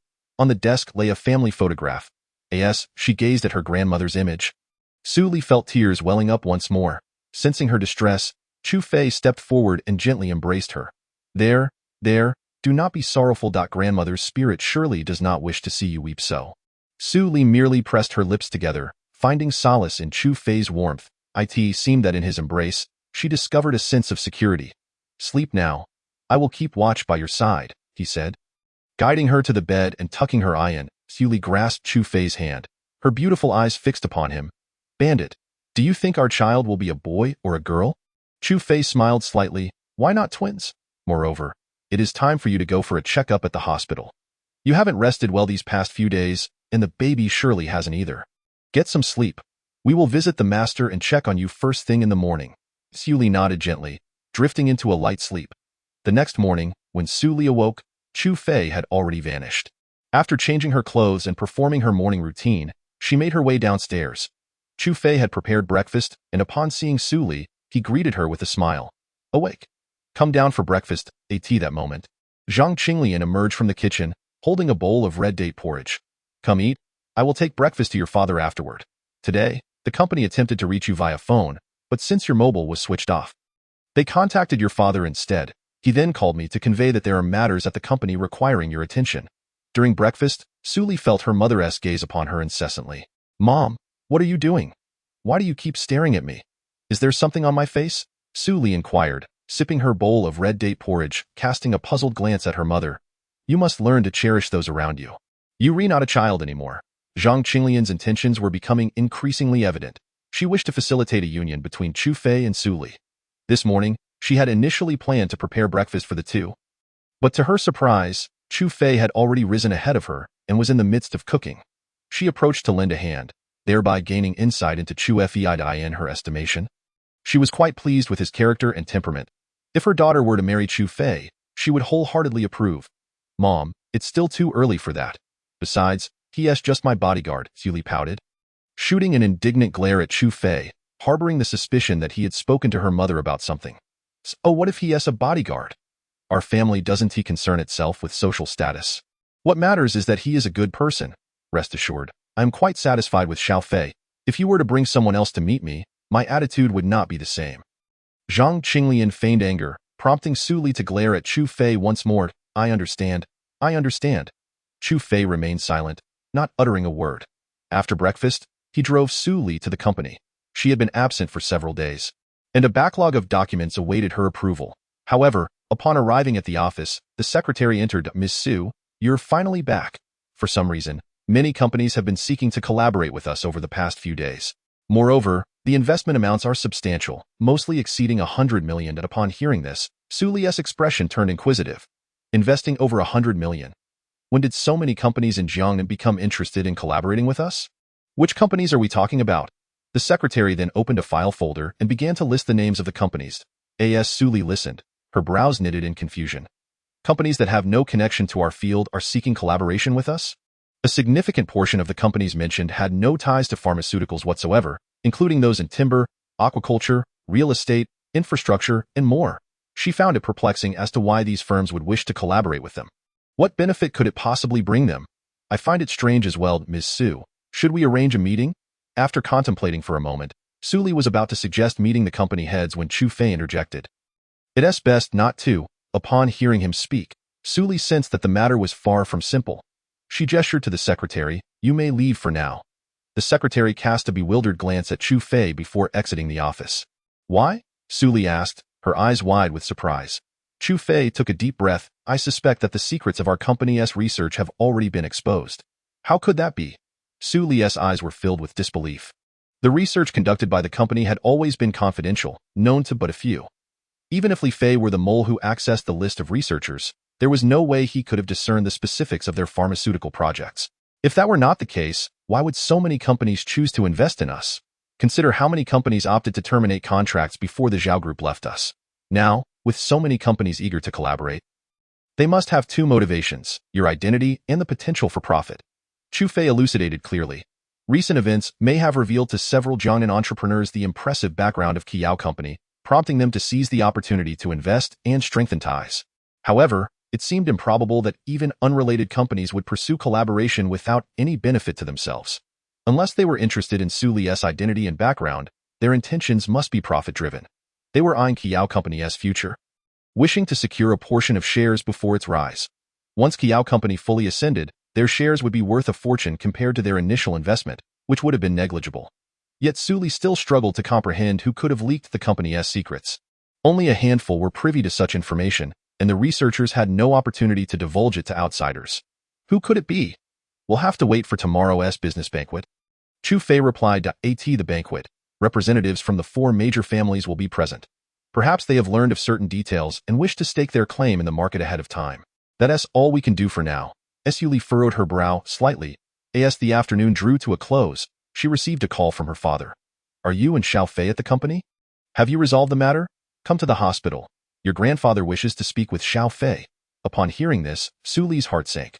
All right, we'll be there shortly. After hanging up, she turned to Chu Fei.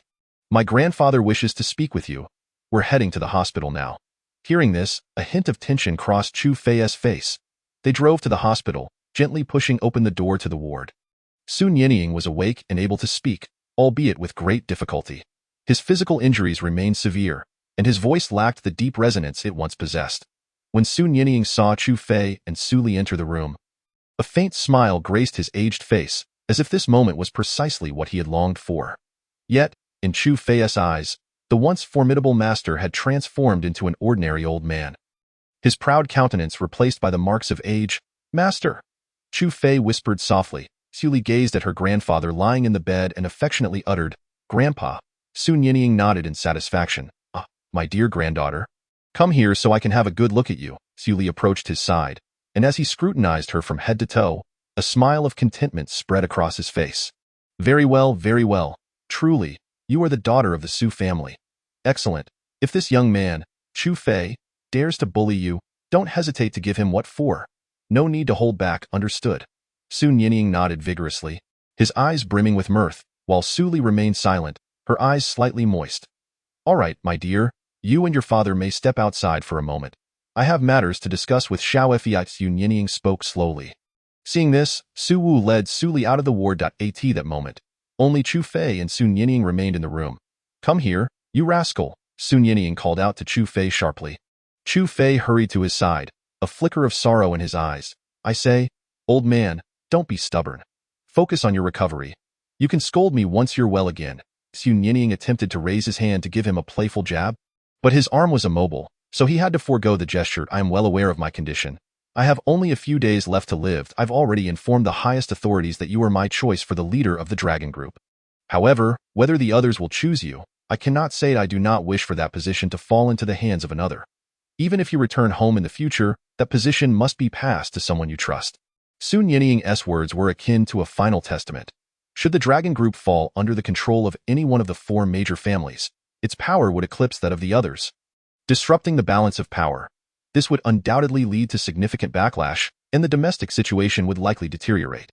The highest authorities were also averse to such an outcome, yet could not intervene directly. Those in the highest positions had been aware of this situation long before, but only approached Su Nianying when he was on the brink of death, and this was precisely the reason. Chu Fei listened in silence, and when he did not respond, Su Nianying did not press him further. After a long pause, he broke the silence. By the way, I entrust my granddaughter to you. Oh, not treat her poorly. Understood. Chu Fei was well aware of his master's intentions. Since discovering that his master was Su Li's grandfather, he had surmised that his master intended to facilitate a match between him and Su Li. However, he had not anticipated that they were already fated to be together without any need for matchmaking. I swear, I will never fail her. Upon hearing this, Su Nianying displayed a hint of surprise. This young man had never been so agreeable before. Had he known that his master had deliberately assigned him to protect a girl, he would have certainly objected. Now, he seemed entirely willing. You rascal. You haven't already won my granddaughter's heart, have you? At this, Chu Fei awkwardly scratched his head. It was purely accidental. Accidental. Su Nianying's eyes widened in astonishment, though he quickly regained his composure. That's fine. If you dare to abandon my granddaughter, I will haunt you as a ghost after I die. Once uttered, both fell into silence. After several seconds, Chu Fei finally spoke up. Rest assured, you will be just fine. Su Nianying's expression suddenly grew somber. Before I die, I have one last wish unfulfilled. This. Chu Fei lifted his gaze to meet his. What is it? I will definitely make it happen for you. Su Nianying looked up at the ceiling. It was not a significant matter, merely a desire. To hear you call me grandfather. Chu Fei was taken aback, his face displaying sheer astonishment. In a way, let us be reasonable. Master, you and my father are brothers. My father calls you elder brother, and I address you as master, which is perfectly acceptable. But asking me to call you grandfather disrupts the generational order. Little did he know. Su Nianying shot him a glare. You know that. When you laid your hands on my granddaughter, why didn't you speak up then? By rights, you should be in the uncle generation, right? What about your face? Upon hearing this, Chu Fei found himself at a loss for words. It seems. When you think about it, that is indeed the case. Go ahead. I'm listening. Su Nianying reclined on the bed, closing his eyes in anticipation of Chu Fei's utterance of grandfather. Chu Fei gazed at Su Nianying lying on the bed and could only brace himself to call out, grandfather. If my father knew I referred to my master as grandfather, would he be furious enough to erupt? Su Nianying instantly opened his eyes, a beaming smile adorning his face. My dear grandson-in-law. However, Chu Fei stepped closer and whispered something into Su Nianying's ear. In the next moment, Su Nianying was about to spring up from the bed to give him a good thrashing. Yet, his body would not permit it. His eyes fixed intently on Chu Fei. All right, you little rascal are quite something. Huh? Without a word, you managed to give me a great-grandson. Chu Fei observed Su Nianying's expression. Wanting to laugh yet unable to, he could only force a smile that looked more like a grimace. I was merely trying to give you a surprise. After a brief struggle, Su Nianying lay back down, his eyes calmly gazing at the pristine white ceiling. In this way, my life can be considered complete. You little brat, I see it. Xiao Li's grandmother is waving at me. I long to apologize to her in person. As the instruments beeped frantically, Chu Fei panicked. Doctor, doctor. He yelled outside a few times. In just over 10 seconds, several doctors in white coats rushed into the ward. Prepare for surgery. Hurry. The doctors pushed the already unconscious Su Nianying into the operating room. Meanwhile, Su Wu and Su Li stood at the doorway, bewildered, watching Su Nianying being taken away. Chu Fei stared blankly at the retreating figures of the doctors, his eyes glistening with tears. Xiao Fei, my father. Chu Fei pressed his lips together, wanting to say something but feeling utterly powerless. Master said he saw Xiao Li's grandmother waving at him. Upon hearing this, both Su Wu and Su Li fell silent. This time, entering the operating room, no one knew if Sun Yinying would emerge alive. Chapter 64. The little wine god in a luxurious estate in the capital. A private plane slowly descended onto the helipad within the manor. On the plane, a man clad in a black trench coat and sunglasses, with a woman in a qipao clinging to his arm, gradually disembarked.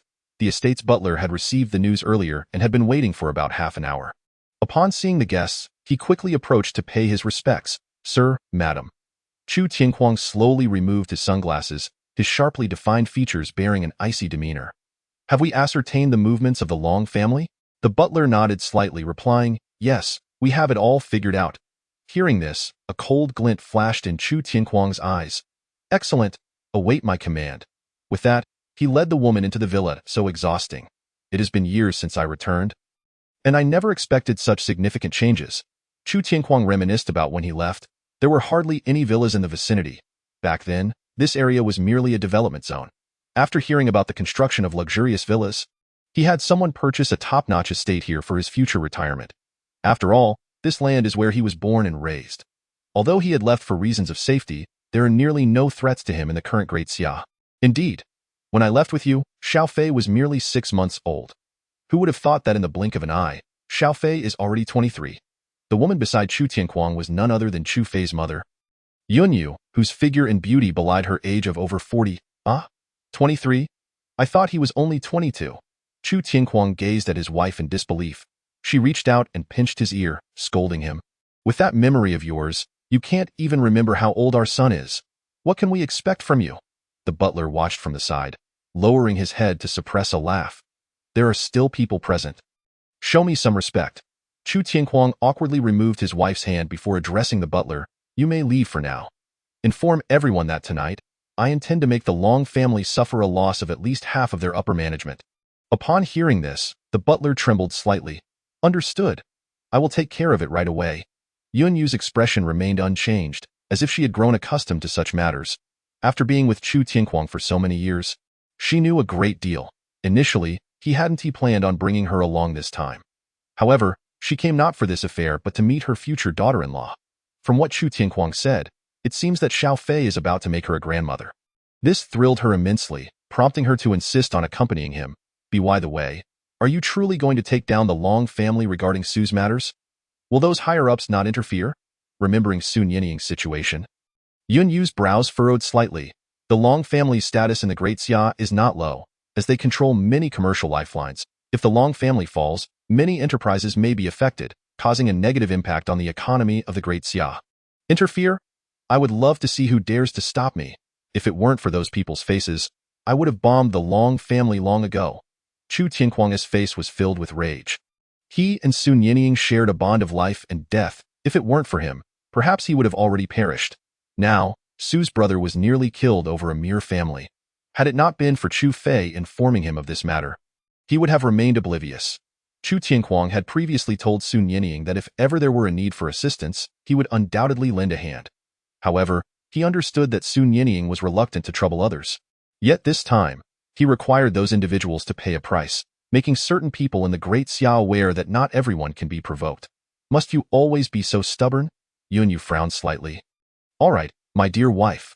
Aren't you headed to Jiangnan tomorrow? Let the butler accompany you to meet our future daughter-in-law, so it's best to rest early. Tonight, I shall let the Long family witness their subordinates disappear one by one. Yunyu shot him a glance, acknowledging his words. With that, she turned and ascended the stairs. As Chu Tianquang watched his wife head upstairs, a surge of murderous intent erupted in his eyes. He took out his phone and made a call. Inform everyone, at 8 o'clock tonight, we strike. Leave not a single one alive. In Jiangnan, Chu Fei was still unaware that his parents had already arrived in the great Xia.at this moment. He and Su Li had returned to their villa. Master had already pulled through the life-threatening crisis but needed a quiet recovery. To avoid disturbing him, they had returned home. Moreover, the doctor informed them that due to Master's years of training, his injuries were gradually healing. However, when he would be able to move freely depended solely on his physical condition. Judging by the current situation, it would take at least a year. Upon hearing this, Chu Fei and the others let out a long sigh of relief. A year is neither too long nor too short. But at the very least, Master is alive. After dinner, Su Li and Chu Fei went out for a stroll. Bandit, When do you think we should tell Mom and Dad? It has almost been a month, and Su Li's belly was gradually showing signs. Although it was similar to usual, over time, it would be impossible to conceal. This, Chu Fei hesitated for a long time. He understood that this matter could not be delayed. Not only for Su Li's reputation but also for the Su family's face. Let us do it this month. Pick a good day. I will use the identity of a boyfriend to discuss this matter with your parents. Su Li interlinked her arm with his, her eyes sparkling with joy. Receiving a positive response, she, as a woman, was naturally delighted. By the way, let's go grab some barbecued food. I don't know why, but I've been craving spicy food lately. Spicy? Chu Fei looked at her in surprise. They say, sour children and spicy daughters. So this must be a little princess. Men generally prefer daughters, a warm little quilt. Chu Fei was no exception. Who knows? What if it's a boy like you, that little rascal? Chu Fei immediately stood tall, declaring, if it's a boy, I will definitely teach him to be obedient. He is not even in my league to challenge his father. Let us go, let's eat barbecue. The two promptly headed towards a nearby barbecue stall. Soon, they arrived at a barbecue stand nearby. Beside the stall, there were quite a few patrons seated, indulging in drinks and engaging in lively banter. Su Li ordered a small grilled fish, several beef and chicken skewers, and specifically requested the proprietor to add a bit more chili. Just this once, I tell you, she remarked. Consuming too much of this is not good for children. Sticking out her tongue playfully, she declared. But I want to eat. In truth, she and Fang Qing had relished barbecues together in the past. However, after starting their respective jobs, they had become preoccupied with work, leaving little time for such indulgences. With this thought in mind, Su Li took out her phone and called Fang Qing. Xiao Qing, we're at Barbecue Street. Come join us for some barbecue, won't you? It's been so long since we last shared a meal. My treat. So hurry over. Naturally, Fang Qing would not decline such an invitation. It was the perfect opportunity to catch up and chat. After a little over 10 minutes, Fang Qing arrived, clad in ultra-short denim shorts and a simple black t-shirt. Her long, fair legs on full display. Instantly, many male gazes were drawn to her. Fang Qing was indeed quite beautiful. She possessed both an alluring figure and striking features. Aren't you afraid of attracting unwanted attention with that outfit? Su Li teased. Fang Qing, however, nonchalantly settled beside Su Li, her eyes landing on Chu Fei. Isn't there a handsome guy here to protect us? Let's drink to our heart's content tonight. With that, she beckoned the proprietor for drinks. Yet, Chu Fei interjected coolly, she can't drink. Just as Fang Qing was about to inquire why, she recalled Su Li's earlier words, oh right. Su Li isn't alone anymore. She has another life to consider in that case. Xiao Li won't drink, so you shall. I haven't had the chance to drink with you yet. I am known as the little wine god. Can you keep up with me? Fang Qing flashed a mischievous smile at Chu Fei. You? The little wine god? The last time I saw you at the lounge, you were utterly wasted, and yet, you call yourself a deity of drink. It seemed she recalled something, as a blush crept across her face. That was because I was feeling down. Today, I'm in a good mood, so just see if I can outdrink you. Once the alcohol arrived, the two began to drink heartily, with Su Li observing, unable to partake. As the grilled delicacies were served, their drinking intensified. After a few rounds, Chu Fei showed no signs of inebriation, while Fang Qing's eyes began to glaze over. Come on, let's keep going. I refuse to believe this. Fang Qing protested, still unconvinced. Chu Fei appeared not to be the type to drink heavily. To their surprise, after consuming 7 or 8 bottles, he remained completely sober. Just as those words left her mouth, a bald, tattooed man approached with a bottle in hand. Beautiful lady, come drink with me, if you have a good time. I'll take you for a ride.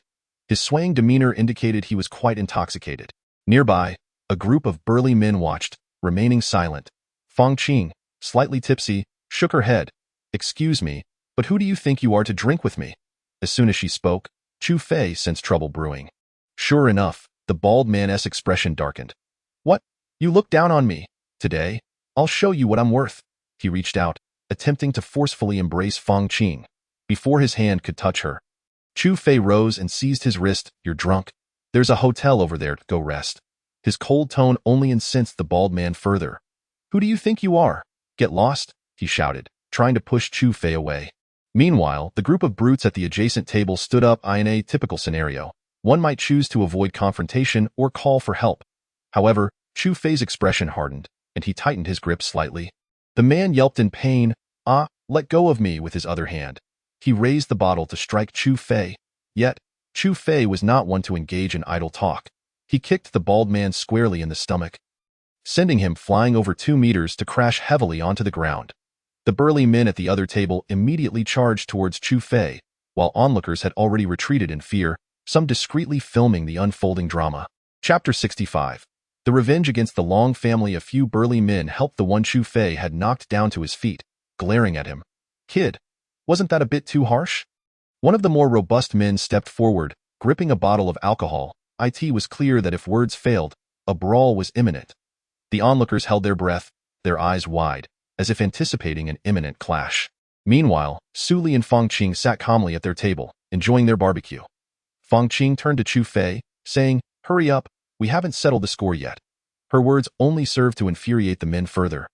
Did this girl truly believe that they couldn't handle this one guy? You should have thought of the consequences when you reached out. You're drunk. Find a place to sleep it off. Chu Fei replied with an air of indifference. However, to the men, this was a clear affront. Fine, kid. Let us see if your head is tougher than my bottle. The burly man charged at Chu Fei, swinging the bottle towards his head. Chu Fei, however, stepped back, then kicked the bottle from the man's hand, sending it crashing against a nearby lamppost with a loud smash. Seeing this, the others rushed to encircle Chu Fei, but he merely picked up a beer bottle from the table, saying, "You can try. Let us see if your bones are tougher than this bottle." As he spoke, he squeezed the bottle with his fingers, causing it to shatter with a loud pop. The crowd gasped, astonished by the spectacle. Could someone truly crush a beer bottle with a single hand? If he could do that, how strong would his punch be? The burly men, who had intended to attack, froze in place, realizing that they were dealing with someone formidable. "Get lost, before I lose my temper." Chu Fei's icy voice echoed in their ears. The men exchanged glances, then silently helped their fallen comrade and trudged away from the barbecue stand. "I thought we were going to have a proper fight. Come on, let us drink." Fang Qing chuckled, handing a bottle to Su Li. Chu Fei looked at her helplessly. "Enough already. If you keep drinking, no one will take you home." Su Li chimed in. "Xiao Qing, that's enough. You'll get a headache if you drink too much." Fang Qing had initially intended to get drunk, but upon hearing Su Li, she realized her current state was already a bit tipsy. All right then. Originally, Fang Qing had planned to return home on her own, but for safety's sake, she decided to let Su Li accompany her back. Afterward, Chu Fei and Su Li returned to the villa. This time, they did not head to the Su family villa but instead went to Su Li's residence. On this cool autumn night, she leaned against Chu Fei's chest by the window. "Outlaw, what do you think we should name our child?" Chu Fei remained silent, merely gazing at Su Li. She sensed the intensity of his gaze and instinctively covered her chest, but her small hands could not conceal much. Her face flushed crimson. "What are you staring at? Haven't you seen one before?" Chu Fei smirked. "Oh, I've seen, but I still want to see more." Su Li quickly escaped his embrace, sitting on the edge of the bed, her expression a mix of annoyance and embarrassment. "Get out, hurry up, I need to sleep." However, Chu Fei showed no intention of leaving. "I remember someone once said I was rather average. I just want to show you through my actions whether I am really just average." Meanwhile, in the Long family villa, Long Quang sat glowering on the sofa, flanked by his eldest son, Long Zhan, and his youngest son, Long Xiao, on either side. "Can someone explain to me what exactly is happening?" Long Zhan and Long Xiao remained silent. Just moments ago, they had received alarming news. Several management personnel within the family had been eliminated. The assailants had employed terrifying methods, leaving no time for a response. By the time they reacted, the perpetrators had already vanished. Not just one, but at least 4 members of the management had been taken out in the span of an hour since 8 o'clock. Damn it! Who could have done this? Long Quang slammed his palm against the armrest of the sofa, causing cracks to appear in the mahogany, a testament to his fury. "Do you think it could be the military?" Long Xiao ventured a guess. They had recently dealt a significant blow to Sun Yinying, the leader of the Long group. If it weren't for the intervention of the higher-ups, they might have even succeeded in eliminating her. Yet, despite this, Sun Yinying still caused her second son to be killed. A person like Long Quang, having lost one son, would hardly be troubled by the loss. After all, he has more than one wife. It is inconceivable. If they were to take action, there would be no way it could go unnoticed. Moreover, there is that boy Yi Ao keeping an eye on things from the military. If it were indeed someone from the military, he would surely be aware. Long Quang shook his head. The military would not act at this juncture. Such an action would bring them no advantage. On the contrary, it would create significant repercussions. Even if those at the top are dissatisfied, they would not resort to such measures. Could it be the other 3 prominent families? The Feng and Han families maintain a decent relationship with us. while the Yun family is merely average. However, the Yun family has always been discreet in their dealings and never proactively seeks trouble. It cannot possibly be them. Long Zhan furrowed his brow. The four great families of Daxia, besides the Long family, include the Feng, Yun, and Han families. These four families effectively restrain one another. It is implausible that they would unite against a single family or engage in an all-out conflict. Such matters would never be permitted by those at the top. It should not be them. Long Quang's brow tightened, a sense of unease gnawing at him. The other three families, as long as they are not foolish, would never oppose the Long family at this time. Once the Long family ascends to the position of the Long group's leader, life for the three other families would undoubtedly become exceedingly difficult. Moreover, in their view, the position of the Long group's leader is almost certainly destined for the Long family. They would never directly annihilate the management personnel of the Long family. Just as the three were frowning in discussion, Long Zhan's phone rang. "Hello?" A trembling voice came through the line. "Master, the young master, and the second young master have all been killed. The eldest young master is desperately rushing back to the family." Upon hearing this, Long Zhan abruptly stood from his seat, his eyes blood-red, a terrifying killing intent erupting from him. "What? Who did this? Find out. If you cannot uncover the truth, I will take your heads as an offering." With that, Long Zhan violently smashed the phone onto the ground. Long Quang, meanwhile, looked at him with a furrowed brow. "What has happened, father? Xiao Yu and Xiao Ao? They are gone. They have been killed." Long Zhao's pupils dilated, shock filling his eyes. Long Quang slammed his palm onto the armrest. This time, the armrest could no longer withstand the force and shattered under the impact. Long Yu and Long Ao were his two most valued grandsons. One was a born business prodigy who, at merely 18, could manage a publicly listed company with remarkable efficiency, far surpassing the profits of the companies managed by the other grandsons. Long Ao, on the other hand, was a natural leader. Long Quang had even considered that if he were to one day no longer be around, the position of the Long family's head would be passed on to Long Ao. Yet he never imagined that these two grandsons would meet their demise before him. Who on earth did this? Find out, mobilize all our forces and uncover the truth. I will have their lives, Long Quang roared in fury. Meanwhile, just a few kilometers away from the Long family villa, in a luxury business vehicle worth millions, Long Zhan's eldest son, Long Shi, was drenched in cold sweat. He had received a call from the chief steward, informing him that the third and second young masters had been eliminated. He was instructed to immediately board an armored vehicle and return to the family estate. Without a moment's hesitation, he ordered the driver to head home. As they neared the estate, he finally felt a sense of relief. He was puzzled about who could be targeting his family. Moreover, did those individuals not fear retaliation from the Long family? It was well known that if the Long family were to become enraged, the other three families would also suffer the consequences. He could not fathom who would possess the audacity to openly target the Long family.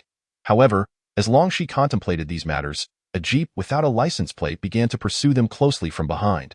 A figure slowly stood up from within the vehicle, and if one looked closely, they would see that the man was shouldering something akin to a cannon. The driver of the armored vehicle, upon noticing the pursuing jeep, initially thought it was merely passing by. However, a second glance revealed the truth, and his expression shifted dramatically. In a panic, he shouted, "RPG, boom!" Accompanied by a deafening explosion, the entire armored vehicle erupted into flames. Chapter 66. I don't mind adding fuel to the fire at this moment. Within the Long family estate, the chief steward burst into the hall, panic etched across his face and beads of sweat forming. He had just received word from his subordinates that the eldest young master, along with the vehicle, had been blown up, leaving nearly no remains, with only some fragments of the body found. Even the family member responsible for driving had not escaped the clutches of death. "Master, this is dire news. Young Master Long Shi was attacked on his way back. Both he and his vehicle have been destroyed." As Long Quang and the others were discussing how to uncover the mastermind behind these attacks, they suddenly stood up. Long Zhan was left in shock, his expression vacant. He could never have envisioned that all three of his sons would be eliminated in a single night, and merely a few kilometers from their family. What? Who are these assailants? How dare they? Long Quang's face was filled with rage, his eyes ablaze with murderous intent. In the span of just 2 hours, nearly half of the family's direct members had been lost. Furthermore, many were high-ranking officials in the family business. Their deaths would undoubtedly lead to terrifying repercussions for the family enterprises in the short term. We are still in pursuit. However, the assailants who attacked young Master Long Shi are already under our surveillance. We are currently chasing them. Upon hearing this, Long Quang's expression improved slightly. Issue the command. Capture them alive. I want to interrogate them personally, Long Quang coldly instructed the chief steward. This time, he was genuinely enraged. Even if it required mobilizing the family's entire resources, he would uncover the individuals behind this attack. He was eager to discover who possessed the audacity to strike against his family. Moreover, in the mere span of 2 hours, so many lives had been taken. Did the assailants not fear being targeted by the military? It was well understood that the assailants had used heavy weaponry during this conflict. If the military were to discover this, they would surely be monitored. Those who dared to use such weapons in the capital either had a terrifying background or maintained excellent relations with the military. However, apart from the 4 prominent families, no one else had the qualifications to wield such weaponry. Even among the 4 families, they would not dare to deploy heavy weaponry without just cause. Understood. The chief steward hurriedly left the living room. Long Shao felt a surge of anxiety as well. With the deaths of his brother's 3 sons, although he only had 1 daughter, she was still a high-ranking member within the family business. He quickly took out his phone, intending to call his daughter. However, before he could make the call, his phone rang first. "Dad, save me." His daughter's voice, Long Yun, came through the line, filled with desperation. Instantly, Long Zhao's expression changed dramatically. "Where are you? I will send someone to rescue you immediately." Unsurprisingly, his daughter was also in peril. "I'm at the Shengtian Hotel. Hurry." The call abruptly ended. Long Shao turned to his father. "Dad, Xiao Yun is in danger. I want to send the Long family's dragon guards for her rescue." The Long family's dragon guards are elite among elites, rivaling even the ordinary members of the Long group. Each member is meticulously selected, possessing the ability to single-handedly handle 40 ordinary individuals with ease. Go. Remember, if possible, try to capture some alive. Long Quang's expression remained frighteningly cold. His gaze fell on Long Zhun beside him. Go. Call Yi Ao. By tomorrow morning, I want to know the identities of everyone behind this operation. In a daze, Long Zhun finally stood up, albeit somewhat disoriented. The deaths of his 3 sons had dealt him a crushing blow. He had initially believed he could easily ascend to the position of head of the Long family. Yet now, everything felt like a shattered illusion. I understand. In an instant, the entire capital was engulfed in panic. The other 3 prominent families had also received this terrifying news. They perceived this as a horrifying attack directed at the Long family. In the span of a single night, the Long family would likely suffer a devastating blow. At that time, they would have ample opportunity to seize the Long family's assets. Meanwhile, in an office within the military, Yi Ao received a call from Long Zhan. Upon hearing of the significant upheaval in the capital, he stood frozen in shock. To him, the only ones daring to act against the Long family would be the other 3 prominent families. However, from Long Zhan's words, it was clear that the perpetrators were not the 3 families, but rather someone else entirely. "Remember, my father has made it clear. By tomorrow morning, if there is no news, you can return to the family." The call ended, and Yi Ao's face turned as cold as ice. He took out his phone and called the leader of the intelligence team, Su Xiaoyu. "Hello? Is this Captain Su? Please mobilize everyone in the intelligence team. I need you to uncover all enemy leads regarding the terror attack in the capital within an hour." As Su Xiaoyu, who was resting, heard Yi Ao's commanding tone, a hint of cold laughter crept onto her face. "Captain Yi, it seems you've made a grave mistake. I am not your direct subordinate, and you have no authority to address me in such a manner. Furthermore, this matter is beyond the capabilities of our intelligence team. We have not received any orders from the clan leader, hence the personnel of the intelligence team cannot serve you." Upon hearing this, Yi Ao's expression darkened considerably. Xun Yinying was on the verge of death, and yet this group remained oblivious. "Captain Su, I hope you understand that I am now the acting leader of Dragon Group. My orders carry the weight of the leader's commands. If you refuse to comply, I will consider relieving you of your position as the head of the intelligence team." Although he believed he had made himself clear, Su Xiaoyu was unimpressed. "Captain Yi, may I inquire when you assumed the role of acting leader of our Dragon Group? Why have I not received any notification? Or do you fancy yourself the acting leader?" Yi Ao's face turned a deep shade of anger. The only faction yet to submit to him was Su Xiaoyu's team. It must be noted that the true strength of the Dragon Group lies not in the prowess of its members, but in its intelligence network. Whatever they sought to investigate, they could uncover with ease. Even now, as he assumed the role of captain of the 2nd Squad, he remained utterly ignorant of the distribution of the intelligence team members and the information they controlled. "Very well, Captain Su. I hope you won't come to regret this." Yi Ao coldly shouted into the phone. "If Captain Yi has no further matters to discuss, I shall hang up now, as I am quite fatigued." As soon as she finished speaking, the call was abruptly terminated.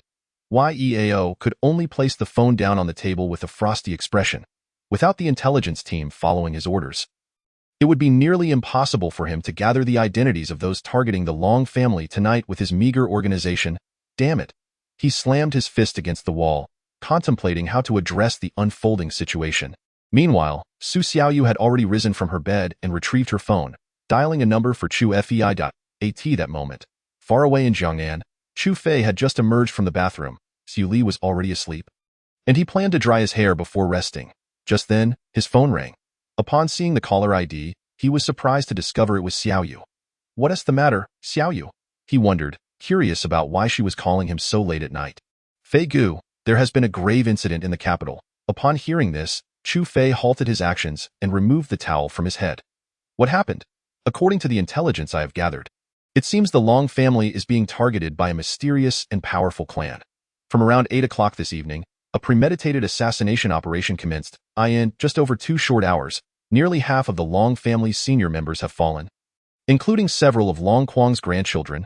Moreover, those involved utilized significant weaponry, and the military is currently investigating, which has already stirred considerable unrest." Fei Gu, what kind of person would dare to target the Long family? Xiaoyu's words sent a shock through Chu Fei so soon. His father's speed seemed to exceed his expectations. He had no doubt that tonight's assassination was orchestrated by his father. He had assumed it would take a couple of days for his father to take action. Yet here he was, striking within a single day and eliminating nearly half of the Long family's upper echelon. A feat unmatched throughout the entire daxia. I am unsure. However, I am rather grateful to them for avenging the leader. Chu Fei internally chuckled. This was merely the beginning. What followed would be the Long family's nightmare. Indeed, the leader had been treated so abominably by those of the Long family. It was utterly detestable. "By the way, Fei Gu, the leader isn't in any serious trouble, is he?" A hint of concern crept into Xiaoyu's voice. "He is currently stable, but will require time to recuperate. By the way, has the Long family made any moves? Should they take action, it would be prudent for them to notify my father promptly to allow him to plan accordingly and avert any unforeseen circumstances." Speaking of which, Xiaoyu continued, the Long family has yet to detect any unusual activity. However, Yeao just called me, requesting that I mobilize the intelligence team to assist him in investigating the individuals who acted tonight, to which I flatly refused. I suspect he's currently fuming in his office. At this, Xiaoyu couldn't help but laugh. "Well done. Since he wishes to be the Long family's lapdog, we shall not grant him that satisfaction." Chu Fei sneered. Since Yeao is merely a pawn of the Long family in the military, he is undoubtedly fixated on the Dragon Group's intelligence network. With the bond Xiaoyu and he shared, it was utterly impossible for Yeao to command her. By the way, Xiaoyu, if there are any developments from the Long family during this period, be sure to inform me. Wouldn't mind adding a little fuel to the fire. Chapter 67. What if I don't drink? The next day, Chu Fei and Su Li were enjoying lunch together. Su Li was scrolling through the news on her phone when she stumbled upon a headline about the capital and couldn't help but exclaim, "Bandits, have you seen the news? There has been a terrorist attack in the capital. My goodness! Our country is supposed to be one of the safest in the world. I can hardly believe such an event has occurred." Upon hearing her, Chu Fei feigned surprise. "Really? Let me see." He took the phone from Su Li, and the news featured a heavily pixelated image, yet the visible bloodstains made it clear how horrifying last night's events were. However, Chu Fei was internally amused. The Long family had brought this upon themselves. They would never comprehend the true terror of provoking his father. Perhaps it was simply personal grievances. When I previously worked in the military, I was aware that many families within our country possessed firearms. Yet, these were generally overlooked by the higher-ups, seldom utilized unless in exceptional circumstances. Chu Fei made a brief comment. Surprised by his explanation, Su Li chose not to delve further, recognizing that indeed, some individuals in Jiangnan possessed firearms, albeit rarely displayed openly. After lunch, the couple decided not to linger at home. The weather was pleasant, and a stroll would be beneficial for both Su Li's health and her unborn child. It wasn't until after 3 in the afternoon that they returned to the villa, changed into formal attire, and drove to the venue for the banquet, the Tianhao Hotel. This was one of the few 5-star hotels in Jiangnan. For this commercial banquet, the president of the Jiangnan Chamber of Commerce had even reserved the entire hotel. Upon parking, they approached the entrance, where 2 attendants awaited to greet them. "Hello, do you have an invitation?" Invitation? Both Su Li and Chu Fei were momentarily taken aback. They had not received any so-called invitation for this banquet. Isn't this the Jiangnan Chamber of Commerce's banquet? Is an invitation really necessary? Su Li questioned the attendants with confusion. Yes, to prevent any unnecessary small companies from mingling, the president has specifically issued invitations to the companies that were invited. If you do not possess an invitation, you cannot enter. I apologize. The attendant's words caused Su Li to frown slightly. The president had not mentioned anything about an invitation when he called her earlier. Just as she was about to call the president for clarification, a man and a woman appeared behind them. Upon recognizing Chu Fei and Su Li, the woman could not help but exclaim, "Oh, isn't this President Su? What's the matter? Did you not receive an invitation?" Chu Fei and Su Li turned simultaneously to find Lin Shui standing alongside a woman who appeared to be in her 40s. Most notably, the woman's physique was quite challenging to describe. Standing at 1.60 meters, she resembled a large balloon from afar, her body quivering as she walked. "Darling, do you know them?" The woman's croaky voice sent chills down Chu Fei and Su Li's spines. Lin Shui glared at Chu Fei and Su Li with a resentful gaze, gritting his teeth as he exclaimed, "Do I know them? That's an understatement." To ascend the ranks, Lin Shui had sacrificed everything. This woman was now his new girlfriend, and her company was among the most reputable in Jiangnan. To win her favor, Lin Shui had invested considerable effort. Each night, he endured the discomfort of being smothered by her ample figure. The greasy scent was enough to make one lose their dinner, yet for the sake of his company and future, he could only bear the torment. He attributed all of this to Chu Fei and Su Li. "President Lin, you seem to be doing well. It's been a few days, and you've already replaced your partner. Would you like me to recommend some excellent products for you to try? I guarantee you'll feel revitalized." Chu Fei stood nearby, suppressing his laughter. He never expected to encounter Lin Shui, that unfortunate fellow, here. Ever since he had taught Lin Shui a lesson last time, he thought the latter would behave more cautiously. Yet, to his surprise, Lin Shui had directly switched to a new girlfriend. To be frank, this new girlfriend was not even on par with the previous one. At least the last one could be deemed somewhat normal. But now, he found it hard to fathom how Lin Shui could endure such a figure. Was he not afraid of having his bones crushed? Lin Shui was quite furious, yet he dared not act out. The events of their last encounter were still fresh in his memory. "Dear, don't be angry. There's no need to get upset over such a trivial person. You must remember your current status. Do you not?" Upon witnessing Lin Shui's irritation, the woman comforted him, and it seemed as though she had a fondness for Lin Shui. "Indeed, my dear, you are absolutely right. We are not to stoop to the level of ordinary folk." Lin Shui, stifling his anger, turned to Chu Fei and said, "Could you kindly step aside? It would be appreciated if you did not block the entrance without an invitation." Su Li then realized the situation. Furrowing her brow slightly as she pulled Chu Fei aside, "It's fine. I'll call the president of the Chamber of Commerce, Yuning, to inquire." With that, she took out her phone and dialed. "Hello? Is this President Yu? This is Su Li, the president of Kiao Company. May I ask if an invitation is still required for entry?" Yuning, busy in the hall, frowned slightly upon receiving the call. Su Li was one of the prominent executives from the major companies that had requested a meeting with him, so he could not afford to be negligent. "Yes, Ms. Su. I recall sending an invitation to your company. Did you not receive it?" Hearing this, Su Li's eyes filled with confusion. The invitation had been sent to the company? Then why had she not received it? "President Yu, I genuinely did not receive it." "Is it possible that there was some mishap?" Upon hearing this, Yuning finally asked, "That's unlikely. Ms. Su, where are you now? Shall I come and escort you in?" Su Li replied that she was at the entrance. Yuning hung up the phone and said to those around him, "Please continue. I must go fetch someone." He then quickly made his way to the entrance. Upon seeing Su Li and a man being blocked at the door, he immediately apologized. "Ms. Su, I sincerely apologized. It seems my staff failed to do their job and overlooked your invitation." Su Li returned his courtesy with a smile, saying, "President Yu, you are too kind. It is an honor for me to attend this banquet." At this moment, Yuning's gaze fell upon Chu Fei. "And this gentleman is—" "This is my bodyguard," Su Li replied. With that, Yuning invited the two inside. The hall was already filled with a number of attendees. Though they were mostly from smaller companies, the real big players had yet to arrive, such as the owners of Chumin and Juanhao Group. Lin Shui had been keeping a close watch on the entrance. When he saw Su Li and Chu Fei being ushered in, his expression darkened. He had not anticipated that they would have connections to gain entry here. As his mind raced, he suddenly devised a plan and leaned in to whisper something in his girlfriend Lu Ting's ear. Upon hearing this, a hint of anger crossed Lu Ting's round face. Does he think he can use such petty tricks? Does he really believe no one cares for my man? Don't worry, dear. I'll stand up for you. With that, she picked up a glass of red wine from the table and walked toward where Chu Fei and Su Li were situated. As she approached within a few steps, she halted. So, you are the president of Kiao Company. It is indeed a pleasure to finally meet you. Might I have the honor of sharing a drink with you, Miss Su?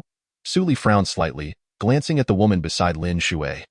I apologize. I am not feeling well and cannot indulge in alcohol. However, Lu Ting was undeterred. Oh, is Miss Su putting on airs? I've heard that quite a few companies are seeking investment from Kiao Company lately. Hasn't Su's worth increased to the point where she looks down upon us smaller firms? Such biting remarks made Su Li's expression darken. The unfolding situation had caught the attention of many, including those eager to collaborate with Kiao Company. However, without exception, these individuals had not even managed to meet Su Li. Now, with someone targeting Kiao Company, they were more than willing to observe with amusement. That's not the case. I simply do not feel well, and hope this esteemed lady can understand. It was not that Su Li was unwilling to drink. Rather, she was currently expecting and could not consume alcohol. I see. Miss Su simply looks down upon us smaller companies. Lu Ting's voice was not loud, but many in attendance heard her. Suddenly, the tide seemed to turn in her favor. That moment, another man stepped forward. Ms. Su, this gentleman is the chairman of Aoshi Group. Surely, sharing a glass of wine wouldn't lead to intoxication, would it? The speaker was the owner of a real estate company that had been rejected by Su Li for collaboration. A man whose wealth was in the billions and whose company was substantial. Others around echoed, Miss Su, one drink, one tea hurt. As the crowd chimed in, Su Li's expression grew even more displeased. Yet, Chu Fei interjected, surveying the crowd and slowly stating, what if I refuse to drink? What can you do? His cold voice echoed in the ears of those present. However, as soon as Chu Fei spoke, he was met with Lin Shui's derision. You are merely a lowly bodyguard. You have no right to speak here. This remark elicited a burst of laughter from the crowd. Initially, they had thought this man was either Miss Su's partner or husband. So such a statement would not be out of place. After all, it was understandable for one's partner to decline alcohol due to discomfort. However, this fellow was merely a bodyguard. What right did he have to speak on behalf of his employer? Su Li did not wish to offend these business owners, so she gestured for Chu Fei to step back. She then picked up the wine glass from the table. Esteemed colleagues, I apologize. My bodyguard is inexperienced. This drink, Before she could finish her sentence, Chu Fei snatched the wine glass from her hand and, before everyone's eyes, casually tossed it aside. I said, you are not allowed to drink, do you understand? Chu Fei's expression remained calm as he gazed at Su Li. The latter stared at his face, a flicker of gratitude shining in her eyes. All right. However, Chu Fei's actions sparked considerable discontent among the attendees. I say, Miss Su, your bodyguard dares to dictate your actions? One person remarked, could it be you have some sort of relationship with this bodyguard? Or perhaps he is your kept man? Laughter erupted throughout the venue. Yet, only 3 individuals remained unfazed. Lin Shui, who was not surprised as he himself was kept, and Chu Fei and Su Li. Chu Fei slowly raised his head, fixing his gaze on the man who had just spoken. He stepped forward and quietly observed him. I'm giving you a chance to apologize. The man, clearly taken aback by Chu Fei's audacity, scoffed, do you even know who I am? You think you can demand an apology from me? Those around them were eager for entertainment, standing by with sardonic smiles. Su Li, witnessing Chu Fei's stance, realized she could not intervene and could only stand still. Whether I have the right, I do not know. But I do know that you will be receiving a beating. A smile crept onto Chu Fei's face. Before the man could react, Chu Fei's fist struck him squarely in the face. The impact sent him crashing to the ground. Blood trickling from the corner of his mouth, a testament to the force behind the blow. Those nearby were left in shock, never having expected this man to be so bold as to take action. At that moment, Yuning also noticed the commotion. His brows furrowed. A bodyguard dared to strike a businessman? Security, security! The assaulted man, clearly unwilling to retaliate against Chu Fei, instead called for security. Immediately, 2 men in security uniforms approached. Sir, please leave. Wai Yuning stepped forward, saying, Sir, kindly exit. We do not welcome those lacking in decorum here. Su Li, seeing the president intervene, rushed forward to explain. President, this is all a misunderstanding. Please allow me to clarify. She assumed Yuning would listen to her. But Chu Fei interjected, smiling slightly at Su Lits. All right, I will re-enter shortly. The man who had been struck scoffed, wiping the blood from his mouth. Kid, if you manage to get back in here. I'll bow to you and apologize, President Yu. Surely this sort of person cannot be allowed to enter. Yuning furrowed his brows, unsure of how to respond. Just then, Chu Fei slowly spoke up. President Yu, if I possess an invitation, would I be allowed entry? The crowd fell silent, bewildered. An invitation? A bodyguard? Ha ha ha. Has this man lost his mind? A mere bodyguard thinks he can obtain an invitation? Yuning stared at Chu Fei, somewhat taken aback that it is possible. But before he could finish, Chu Fei waved his hand dismissively. Then that will suffice. After speaking, he gently addressed Su Li, saying, I will come back in a moment. With that, he strode towards the exit. Su Li watched as Chu Fei's departing figure stirred a sense of curiosity within her. An invitation letter? Did Chu Fei truly possess one? Yu Ning was also taken aback. It seemed he hadn't issued an invitation to this bodyguard. Had he? How could he possibly enter with an invitation? That seemed implausible. Having left the banquet scene, Chu Fei arrived outside the hotel and dialed a number on his phone. Young master. A respectful voice came from the other end. Yes, prepare yourself and come directly to the banquet. I will be waiting here. Chu Fei nodded. Understood. I will come right away. After ending the call, he lit a cigarette at the entrance. A little over 10 minutes later, a luxury car worth several million parked in front of the hotel.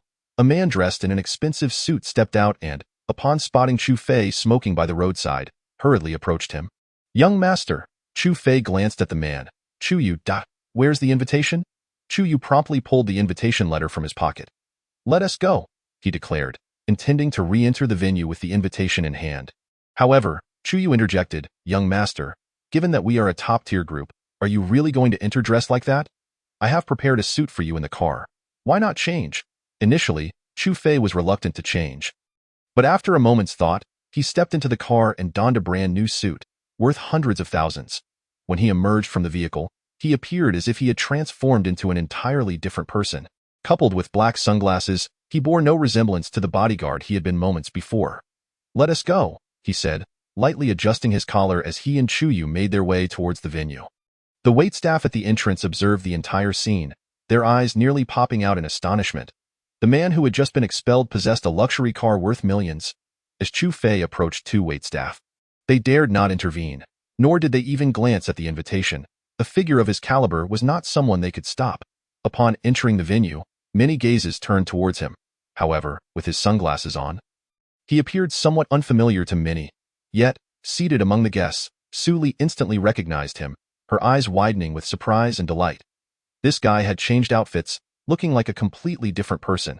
His demeanor radiated the aura of a young heir from a wealthy family. Who is that? Such a strong presence. Someone remarked that I wonder if he is the owner of a major corporation. He looks so young. Another added, to achieve such success at such a young age, he must be a genius. Meanwhile, Lin Shui also noticed Chu Fei's entrance but failed to recognize him at first. However, upon taking a closer look, he was momentarily stunned. Then, with a sneer, he exclaimed, Oh, isn't this the bodyguard who was just thrown out? How did he manage to sneak back in? Where are the security guards? Get this man out. At that moment, all eyes converged on Chu Fei once more. Unfazed, he slowly removed his sunglasses in front of the entire assembly. As everyone recognized his face, they were taken aback. Wasn't this the man just expelled? How had he managed to return stealthily? The individual who had previously claimed that Chu Fei would be forced to apologize now wore a grim expression. Security, where are you? This man was just thrown out. How could you let him back in? What are you all doing? As his voice echoed, several security personnel appeared, slowly advancing towards Chu Fei, seemingly intent on expelling him once more. However, before Chu Fei could speak, Chu Yu stepped forward, positioning himself in front of the security guards and slowly producing the invitation letter. Have you all gone blind? You dare to eject our group's chairman? Chairman Yu, is this the place you recommended? Yu Ning, still in shock, jolted upon hearing Chu Yu's voice. Chairman? I am not unfamiliar with Chu Yu. As the president of the Chu Min Group, he personally delivered the invitation to show respect. However, the chairman of the Chu Min Group was the very Chu Fei he had just expelled. Moreover, this chairman was also Su Li's bodyguard. He couldn't comprehend this connection. While he was aware of the collaborative relationship between Chu Min and Kuyao, as well as the substantial investment Chu Min had made in Kuyao, he still couldn't fathom why the chairman would choose to be a bodyguard for a small company. The others, upon hearing this, were equally astonished. The chairman of Chu Min Group, since the Zhao Group's disappearance, Chu Min had taken over. Many companies present had dealt with Chu Min and had cooperated with them. Compared to the previous Xiao group, Chu Min was much easier to work with, cultivating a win-win atmosphere during collaborations, which garnered them goodwill. Yet now, they learned that the chairman of Chu Min was a bodyguard. Mistake, mistake. Yuning hurried forward, waving his hands at the security personnel, who then retreated. He turned to Chu Yu with an awkward smile. Chairman Chu, is this gentleman really the chairman of your group? His gaze shifted to Chu Fei. Chu Yu merely replied calmly, Chairman Yu, allow me to introduce you to our Chu Min group's chairman, Chu Fei. From a distance, Su Li appeared displeased. She had previously naively believed that Chu Min was a company owned by a friend of Chu Fei. But now, it seemed that Chu Min was indeed his after all. He had previously mentioned being a top-tier heir with numerous connections, so it was Chairman Chu. What a misunderstanding. Yuning, with an apologetic smile, approached Chu Fei and extended his hand for a handshake. However, Chu Fei disregarded the gesture, fixing his gaze on the individual who had spoken earlier. I recall someone stating that if I managed to enter again, they would kneel and apologize. I wonder if anyone remembers that remark? Upon hearing this, many faces in the room shifted in color. The one who had made that remark turned pale. He had no idea that Chu Fei was the chairman of Chu Min Group. Moreover, it was utterly inconceivable that the chairman of a group would serve as a bodyguard for a small company. Yuning realized that Chu Fei was clearly intent on settling the score. He swiftly turned to the man who had spoken earlier. Boss Wu, why aren't you apologizing to Chairman Chu immediately? This matter should be considered settled. We are all enterprises in Jiangnan. We see each other often. A simple apology should suffice. Why Yuning's words were also a subtle reminder to Chu Fei that everyone present was a respectable company from Jiangnan, hoping that he would show some leniency, especially since he was the initiator of this business banquet and the president of the Jiangnan Chamber of Commerce. Upon hearing this, Boss Wu had no choice but to step forward and bow to Chu Fei. My apologies, Chairman Chu. Please forgive my indiscretion. I shall drink 3 cups in penance. How does that sound? Chu Fei regarded the man with a calm expression. 3 cups will suffice. At this declaration, both Boss Wu and Yuning sighed in relief, sensing that Chu Fei did not wish to escalate the situation. However, Chu Fei had not finished speaking. Drink 3 bottles, he added. Finish them all at once, and I won't pursue this matter further. This statement caused a collective gasp among the onlookers. Though it was merely red wine, consuming an entire bottle in one go was quite a feat, and drinking 3 bottles in succession would surely be overwhelming for anyone. Boss Wu's face turned ashen, fear creeping into his eyes. His company was not particularly large, and in the face of bigger enterprises, it seemed insignificant. He had only sought to make a name for himself, but now he found himself in a dire situation. I will drink. He reached for a bottle of wine on the table, tilting it back to drink. However, Su Li intervened. That's enough. Just apologize and be done with it. As she spoke, Su Li stepped forward and pinched Chu Fei's waist hard, causing him to wince in pain. Realizing the situation, he waved his hand. Since President Su has spoken, let it be. Hearing this, the man quickly bowed to Su Li. President Su, I am truly sorry. It was my lack of judgment that upset you. I apologize. Su Li merely nodded, saying nothing. Yet, Chu Fei was not inclined to let the matter rest. His gaze fell on Lu Ting and Lin Shui, for they were the root of this incident. Lin Shui was already stunned by the unfolding scene. He had never imagined that the chairman of Chu Min Group would be Chu Fei.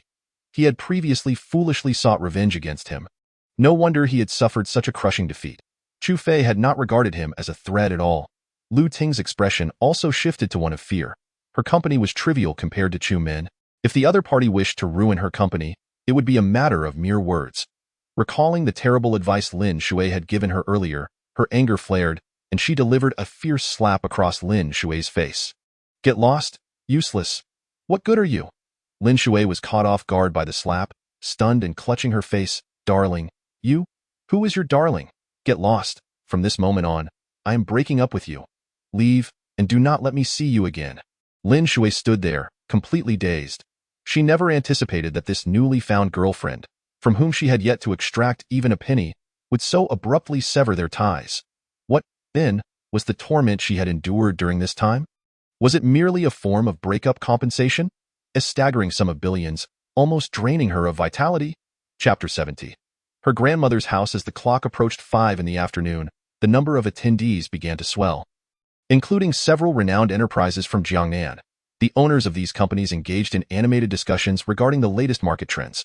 Meanwhile, Chu Fei and Su Li simply sought a quiet spot to sit.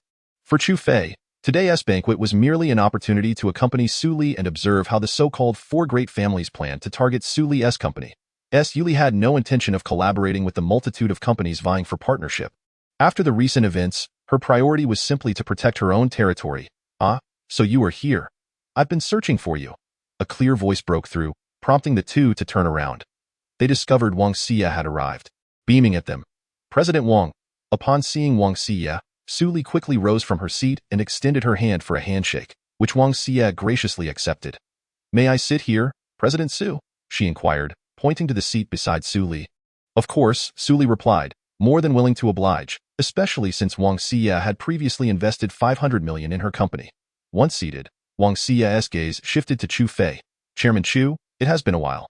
Chu Fei offered a casual glance at Wang Xie.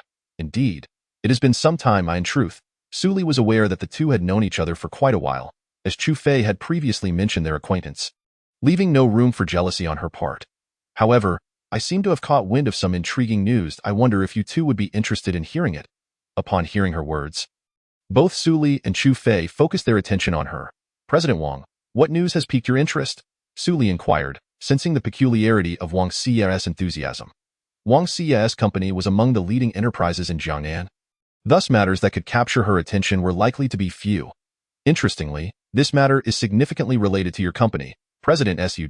As soon as she spoke, a subtle shift occurred in the expressions of both Su Li and Chu Fei. They had previously suspected that the numerous companies seeking collaboration with Su Li's firm might have been due to the exposure of some confidential information. Now that Wang Xie was addressing this, it validated Chu Fei's earlier suspicions. I've heard that recently, people have been saying that the medication your company is researching is rather extraordinary. Should your research succeed, your company would undoubtedly rise to prominence nationally. Furthermore, I've also heard that many companies have approached you for collaboration, yet you have declined. I wonder if that is true. At this revelation, Su Li realized that the secret of her company had indeed been leaked, explaining why so many were eager to partner with her.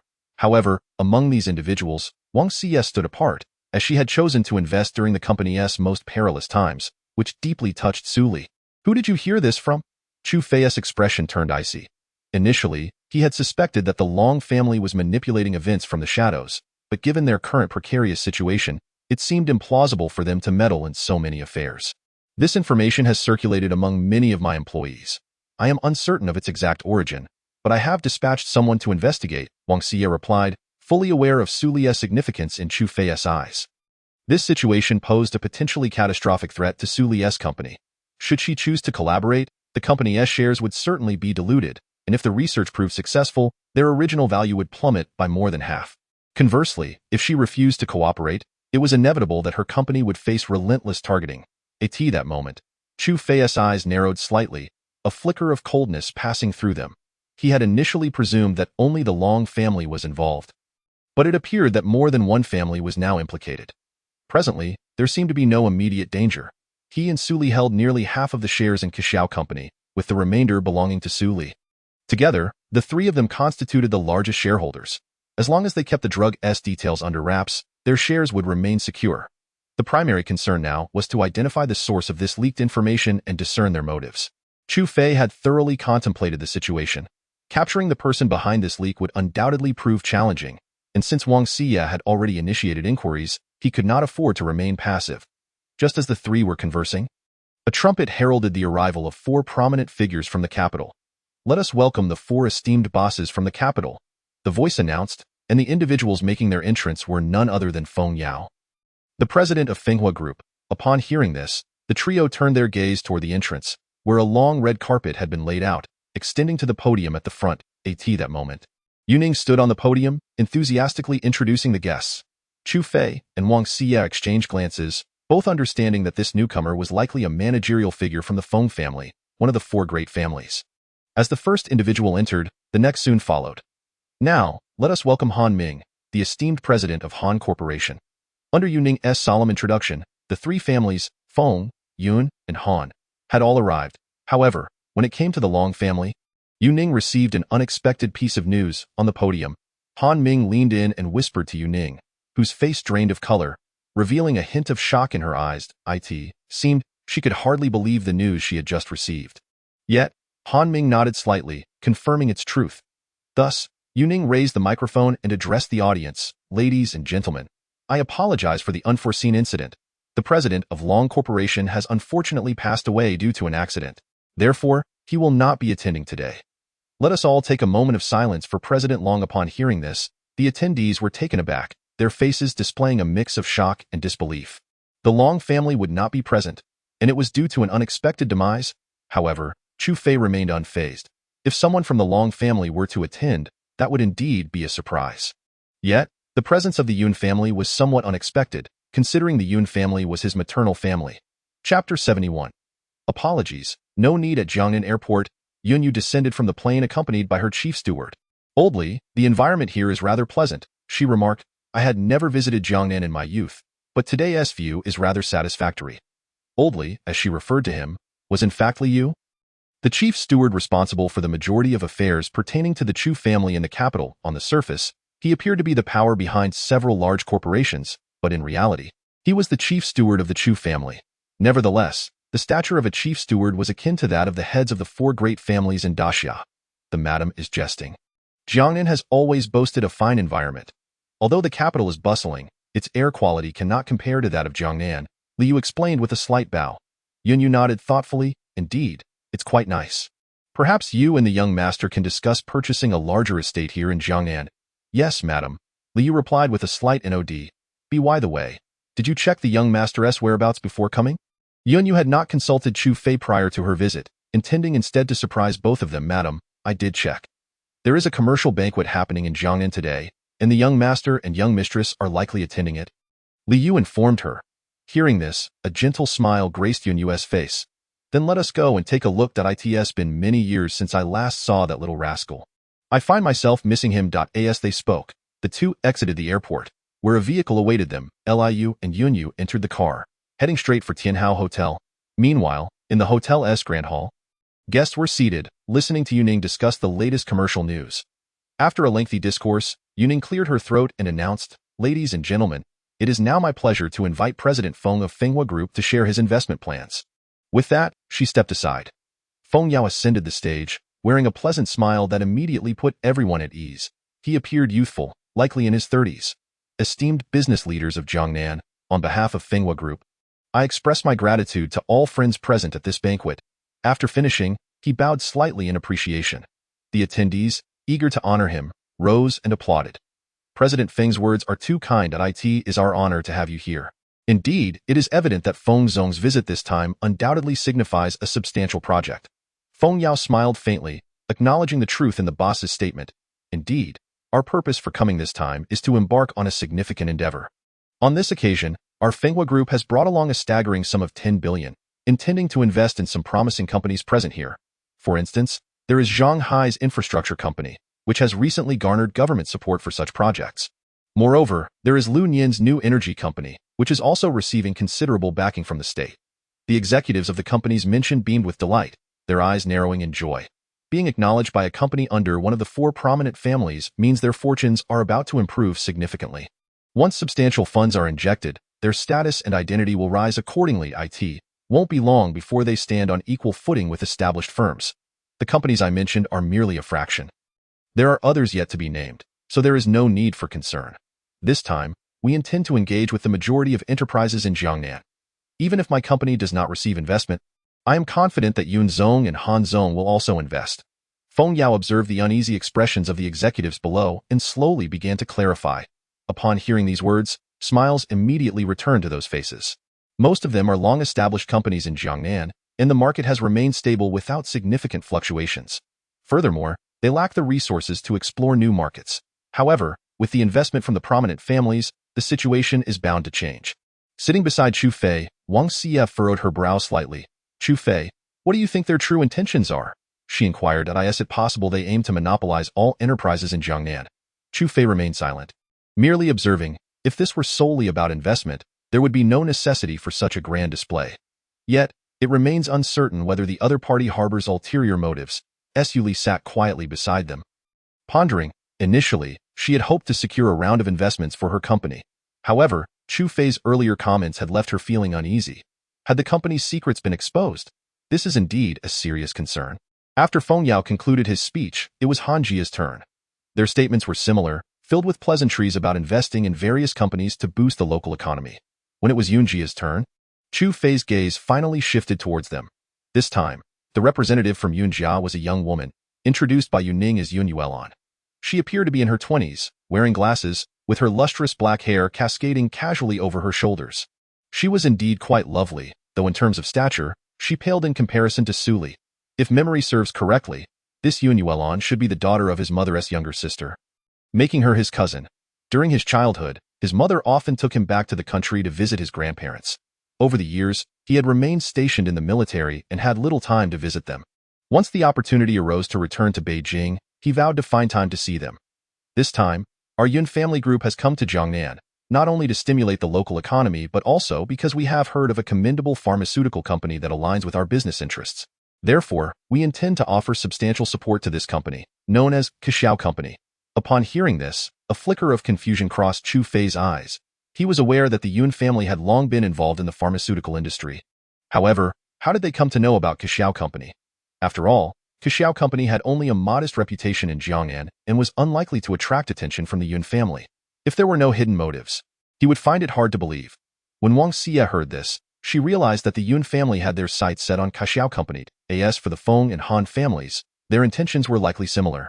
Su Li's expression altered upon hearing her company's name mentioned. Just as Chu Fei had surmised, it seemed that this gathering was not convened with benevolent intentions. The fact that they explicitly aimed to invest in her company implied that any lack of response on her part might be interpreted as tacit approval. Gradually rising from her seat, she coldly declared, "I apologize, Yun Zong, but our company currently does not require investment." Chapter 72. The strong dragon does not oppress the local snake. Su Li's words rendered the entire assembly silent. In an instant, many eyes turned towards the table where Su Li sat, which included only 3 individuals: Chu Fei, Su Li, and Wang Xie. Yet their statuses were anything but insignificant. The Chu Min group could be regarded as the leading force in Jiangnan, and the Juanhao group was also formidable. The Jiangnan group was merely a subsidiary in comparison. As for Kashao Company, it was truly a small entity. In fact, many present were aware that both the Chu Min and Juanhao groups had invested in Kashao Company, and the investment amounts were substantial, with both holding considerable shares. Any other company wishing to invest would need their consent. If they disagreed, Su Li would surely not acquiesce. Su Li's statement might well have reflected the sentiments of both men. Yun Yuelon's expression, however, darkened. To be publicly disrespected in front of so many people was a blow to her pride. Feng Yao and Han Ming also exchanged glances of surprise. Their intentions had been straightforward. Aside from investing in small companies, they aimed to acquire shares of Kashao Company. Each family was to take a 30% stake. Yet now, things seemed amiss. Perhaps Su Zong is unaware of the influence our group wields? Yun Yuelon began to explain, "If your company is willing to accept our investment, I guarantee that within a year, your company's valuation will multiply tenfold." Upon her declaration, gasps of astonishment rippled through the crowd. A tenfold increase in valuation. If Kashao Company were currently valued at 10 billion, within a year it could soar to 100 billion. This would indeed mark a transformative change. Many felt a surge of envy. Why should such fortune fall upon Kashao Company? Did their company not measure up? Glances filled with jealousy were cast towards Su Li and her companions. "Let me say a word," Chu Fei interjected, gently tugging at Su Li's hand, signaling her to sit. He then stood up, his gaze sweeping over the crowd. "If Yun Zong wishes to invest in Kashao Company, that is certainly permissible. As a shareholder of Kashao, I too possess the right to partake in this," he continued. "I propose a price. Should everyone agree, I shall acquiesce as well." At that moment, Han Ming and Feng Yao turned their attention to Chu Fei. Their expressions filled with uncertainty. They were unaware of his true identity. Why Yuning, observing the unfolding scenario, hastily clarified, "This is Chu Fei, the chairman of the Chu Min Group." Prior to this, they had thoroughly researched Jiangnan's major enterprises and were aware of the Chu Min Group. However, while investigating the background, they had found it perplexing. It seemed as though the group had materialized from thin air, seamlessly taking over the former Zhao Group. This had left both men bewildered. "Go ahead," Yun Yuelon said, her curiosity piqued as she regarded Chu Fei. He struck her as somewhat familiar, as if she had encountered him before, though she couldn't quite place it. 100 billion for 1% of the shares. "If everyone accepts this condition and wishes to invest, I am open to all offers." A commotion erupted in the hall. 100 billion for a mere 1% of the shares. Even if the Chu Min Group were sold entirely, it wouldn't be worth such a sum. Moreover, this was merely a small firm. Kaxiao Company. 100 billion could easily establish 10 or more companies akin to Kaxiao. Wang Xie raised an eyebrow. This man was exceedingly arrogant in his declarations. However, this assertion effectively dashed their hopes. Su Li was taken aback by Chu Fei's words. 100 billion was an astronomical figure for her. The notion that this amount would only secure 1% of the shares suggested that, barring insanity on the other side's part, no investment would materialize. Han Ming, seated nearby, scoffed derisively. Who do you think you are? 100 billion for 1%. Have you lost your mind? He continued to belittle Kaxiao Company, asserting that dealing with it could be done with a mere flick of his finger, rendering such expenditure unnecessary. Han Ming's remark incited Chu Fei's ire. Slowly, he lifted his gaze, a smile forming on his lips. You seem quite arrogant. A mere flick of the finger can resolve this? In that case, why not allow me to take one of your fingers as payment? If one finger isn't sufficient, I can always use a toe. Han Ming leapt to his feet in fury, his eyes blazing with murderous intent directed at Chu Fei. Yet he quickly regained his composure.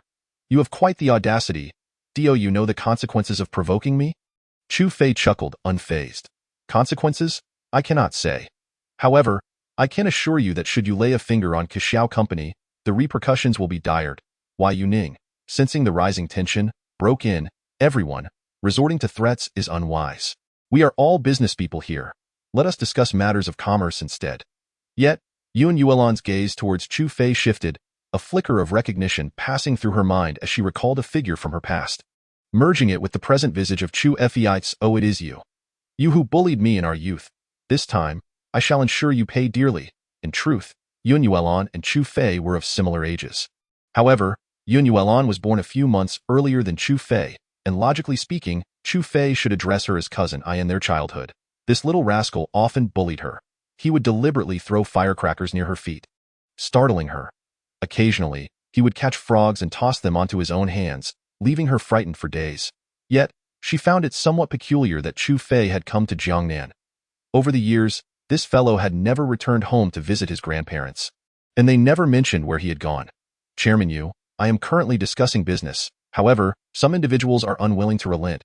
If they feel they are at a disadvantage, they can simply leave. Why come here to stir up trouble? Beside them, Wang Xie stifled a light laugh. Who would have thought that Chu Fei possessed such eloquence? You seek death. Han Ming could no longer contain himself, waving his hand, and the two bodyguards behind him immediately took a step forward. Seize him. Today, I will make him understand that not everyone can be provoked. As soon as the words left his mouth, the two bodyguards advanced towards Chu Fei. The onlookers gasped, taken aback. Were they really planning to resort to violence? Feng Yao watched with a smirk. This fool, Han Ming, clearly did not understand that this was not the capital. If they were in the capital, who would dare speak to them in such a manner? But here in Jiangnan, as the saying goes, a strong dragon cannot suppress a local snake. He was the local snake. Confronting him would only invite trouble. Just as everyone expected Chu Fei to receive a beating, the door was suddenly pushed open. What a lively gathering! May I still indulge in a drink? Chapter 73. This is not a surprise, but a shock. As the door swung open, everyone's gaze involuntarily turned towards it. Upon closer inspection, a well-dressed woman of remarkable poise and a man in a suit stood at the entrance. For a moment, everyone was somewhat taken aback. The banquet had already progressed halfway. How could there still be latecomers?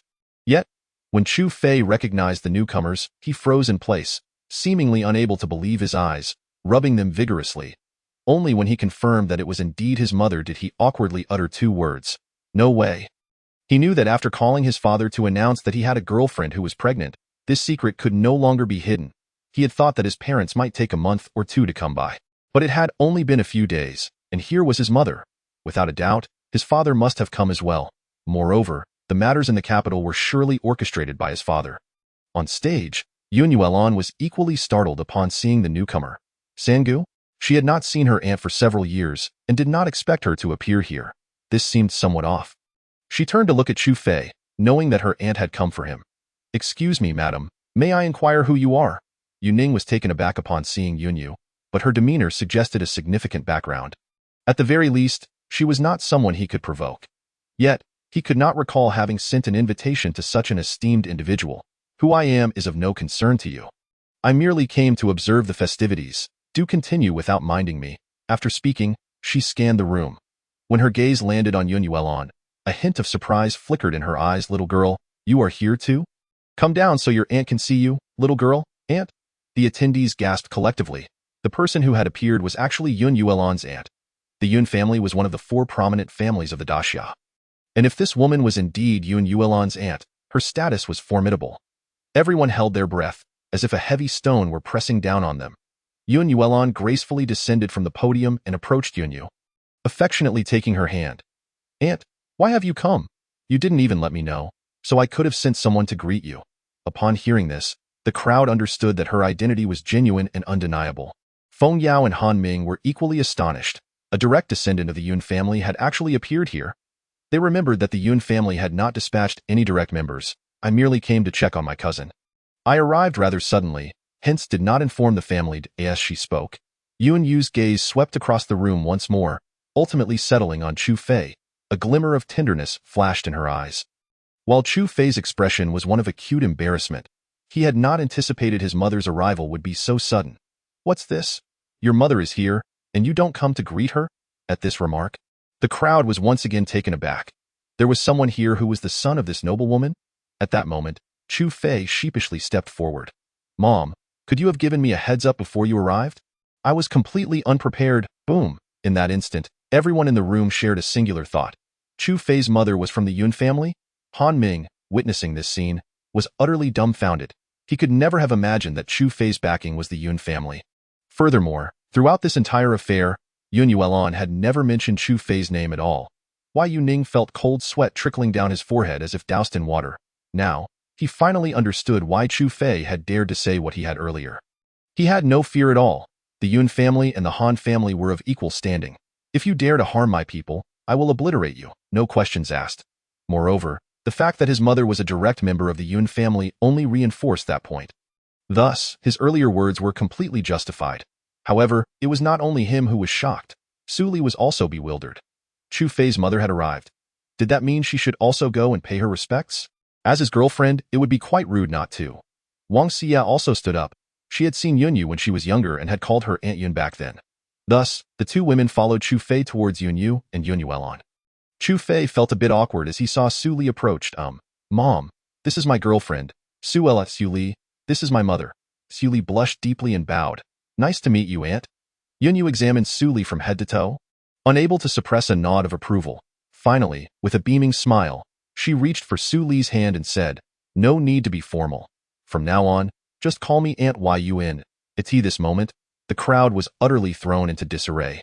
No wonder Chu Fei was willing to stand up to the Han family for such a small company.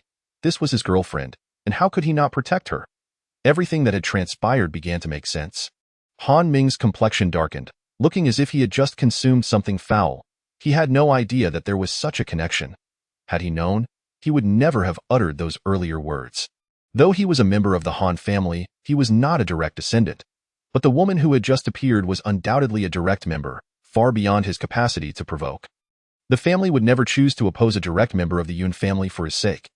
Aunt, do you remember me? Wang Xia approached with a smile to greet her. Yun Yu's gaze fell upon Wang Xia. And after a few seconds of hesitation, she tentatively responded, You are, the little girl from the Wang family? Who would have thought Aunt Yun has such a good memory? I am Wang Xia. Yun Yu chuckled. It has been years since we last met. You have grown up quite a bit. How is your mother doing? Wang Xia nodded. My mother is doing well. She often mentions when she might come to chat with you. At this point, the entire room was taken aback. It appeared that the president of Juanhao Group held an extraordinary status, referring to this woman as Aunt Yun, a title not just anyone could use. Mom, you arrived without even letting me know. Chu Fei looked at his mother with an accusatory expression. Yunyu smiled. I intended to give you a surprise. Chu Fei could hardly contain himself. This isn't a surprise. It's a shock. Meanwhile, Han Ming realized that this was no longer a suitable place for him to linger, turning to leave, but was stopped by Chu Fei's voice. Hey, you from the Han family, wait a moment. Chapter 74, Born with a Rebellious Spirit. Suddenly called to a halt, Han Ming paused. Mom, you all go ahead and chat. I need to handle a minor matter. Yunyu nodded, walking with Su Li and Wang Xia towards another area. Li Yu then spoke slowly. Young master, do you require my assistance?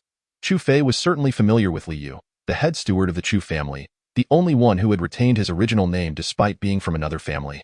Uncle Li, you can go rest over there. I can manage this. With that, he approached Han Ming. You just mentioned wanting to kill me? With these two bodyguards? Chu Fei's gaze settled on the two bodyguards beside Han Ming, whose expression was extremely grim. What do you want? At this moment, he no longer held the initiative. Even if he wished to act, he lacked the qualification. Nothing much. I merely wish to inform you that Kaio Company is mine. If others wish to interfere, they must consult me first. I do not engage in unfair competition, but if I catch anyone playing dirty behind the scenes, the consequences will not be pleasant. Having said that, he turned and walked back towards Su Li and the others. Mom, let us go. After a long day of flying, you must be exhausted. We should find a nice place to have a meal. Yunyu nodded, her face all smiles. Very well, it seems I shall have a delightful conversation with my future daughter-in-law. Upon hearing this, Su Li could not help but lower her head, her cheeks aflame with embarrassment. Previously, she had felt a twinge of annoyance at the thought of meeting Chu Fei's parents, but to her surprise, just a few days later, they had taken the initiative to come. Thus, under the watchful gaze of those around them, the group departed from the banquet. Once Chu Fei and his companions had left, there was no longer any reason to continue the festivities, which came to a hasty conclusion. Chu Fei and Su Li soon found themselves at a nearby respectable 3-star restaurant. Mother, is there something in particular that brought you here this time? Chu Fei asked, feigning ignorance as he looked at his mother. Yunyu cast him a fleeting glance. Do you truly not know the reason for my visit? Chu Fei feigned confusion. I have no idea. I thought you came back to see Grandma. Chu Fei, please don't pretend, Yunyu Lan interjected. Isn't it obvious that your aunt has come to meet her future daughter-in-law? There's no need for any further nonsense. Upon hearing this, Su Li's face instantly turned crimson. She too had surmised that Chu Fei's mother had returned to see her. However, why the rush? It was bound to happen eventually. After all, what does it have to do with you? Really? Chu Fei shot a disgruntled glare at Yunyu Lan. Yet, she grasped Yunyu's hand and exclaimed, Aunt, just look at him. All right. As they spoke, Yunyu's gaze settled on Su Li. Xiao Li, the purpose of my visit is to confirm the engagement between you and Xiao Fei. That I am aware of your relationship, so I would like to invite your parents for a meal tomorrow to discuss the details of the engagement. What do you think? Faced with Yunyu's words, Su Li felt utterly flustered. Her hands clasped tightly together, palms sweating. Okay, Aunt Yun, I will talk to my parents about it tomorrow. Seeing Su Li in such a state of anxiety, Yunyu stepped forward and took her small hand. Silly girl, why are you so nervous? I one tea bite. Upon hearing her comforting words, Su Li's tense demeanor gradually relaxed, and she managed a faint smile. Aunt, I understand, it's just, this is my first time, and I lack experience. Chu Fei, standing nearby, could not help but voice his dissatisfaction. Do you wish for a second time? Pfft. Wang Xia and Yunyu Lan burst into laughter. Su Li's face turned even redder. I misspoke. Yunyu shot Chu Fei a stern look. You little rascal, behave yourself. Do not bully my daughter-in-law, understood? If I find out you mistreat her, I will have a word with you. Meanwhile, in the opulent villa of the Long family in the capital, useless. A bunch of useless fools. You can't even find a single person, and you let yourselves be ambushed. What good are you to me? Long Kuang glared down at Long Zhun, Long Xiao, and the remaining grandsons, alongside several leaders of the organizations they had nurtured. Yeao stood among them, not daring to utter a word. A full 24 hours had passed, and they had received not a single piece of news, not even the identities of their adversaries. All they knew was that the target of the assault was solely the Long family. No other families had been affected in the slightest. Yeao, tell me, why hasn't the intelligence team of the Long group been deployed? You should be the most powerful figure in the Long group now. And yet you cannot even control a mere intelligence team. What use is it to have my son support you? Faced with the Patriarch's inquiry, Yeao did not dare to raise his head. Patriarch, the intelligence team operates independently. Aside from the team leader, the other captains do not have the authority to command. Currently, I am not the team leader. So, Long Kuang scoffed at Yeao's explanation. The Long group now consisted solely of Yeao and the captain of the intelligence team. Su Nianing had been severely injured, her life hanging by a thread. Even if she were lucky enough to survive, she would be bedridden for the foreseeable future. At present, Yeao was the most powerful individual in the Long group. Upon your return, notify the military to convene. A new leader for the Long group must be selected without delay. If you are unable to manage this, there is no need for you to remain in the Long group. Long Kuang's tone was frigid. Yeao lowered his head, not daring to speak, yet a flicker of malice crossed his eyes. Why should he be at their mercy simply because they had saved his life? He refused to be controlled by them. However, in this situation, One must bow their head beneath the eaves. Be gone. Within 3 days, I want to hear the news of you becoming the leader of the Long group. With his head still bowed, Yi Ao turned and left the villa. After his departure, a glint of coldness flickered in Long Quang's eyes. Long Zhun, prepare yourself if he has not become the leader of the Long group within 3 days. Eliminate him. Long Quang was acutely aware that Yi Ao was inherently rebellious. It was nearly impossible to bring him back. If he were to become the leader of the Long group and remain uncontrollable, it would lead to greater complications. However, if he succeeded, it could offer significant advantages to the family. Very well. Long Zhun's gaze remained hollow, evidently overwhelmed by the loss of his 3 sons. Everyone else, utilize all connections to uncover the origins of that group. Whoever they are, they shall pay the price. Deep within Long Quang's eyes lay a profound intent to kill. Chapter 75. Do not take advantage and act innocently. The weekend mornings are often regarded as the perfect time for a lie-in. Yet, Chu Fei and Su Li were up early, thoroughly tidying themselves before heading to a nearby large shopping mall. They purchased a plethora of gifts and made their way to the Su family villa. Su Wu and Zhang Qinglian were engaged in discussions about their upcoming travel plans, as it was no longer suitable for them to remain there. Should we head to the Maldives first? Or perhaps visit the Eiffel Tower in Paris? Or maybe we should enjoy some leisure time in Sanya. Su Wu was marking locations on a map, while Zhang Qinglian sat nearby, snacking on sunflower seeds. Do you still think you're young? We are going on a trip, not a honeymoon. People in their 40s should not be so romantic. Upon hearing this, Su Wu chuckled lightly and pulled Zhang Qinglian into his embrace. In our youth, we were too busy with business. Now that our little girl has grown up and has someone to take care of her, shouldn't we enjoy our time together? Besides, a man at 40 is a flower in bloom. And a woman at 40 before he could finish, he was met with a sharp glare from Zhang Qinglian, who pinched him hard at his waist. What, are you starting to find fault with me? And what do you mean by a man at 40 is a flower in bloom? Why don't you go find a young girl to accompany you? Su Wu's face flushed with embarrassment. You're more than enough for me. Young girls do not suit my taste. Why teeth aren't what they used to be, and I can't handle it. Zhang Qinglian's face, still radiant, flashed a hint of reproach. Look at you, drinking goji berry tea every day and still thinking about young girls. As we age, drinking goji berry tea has become routine. Su Wu was no exception, especially since he had often found himself at drinking gatherings in his youth, often having to drink with clients. Over the years, his vitality had dwindled significantly. However, a man should not let his woman think he is incapable. Are you looking down on me, since the day is still young? Let us give it a try. With that, he leaned in to kiss Zhang Qinglian.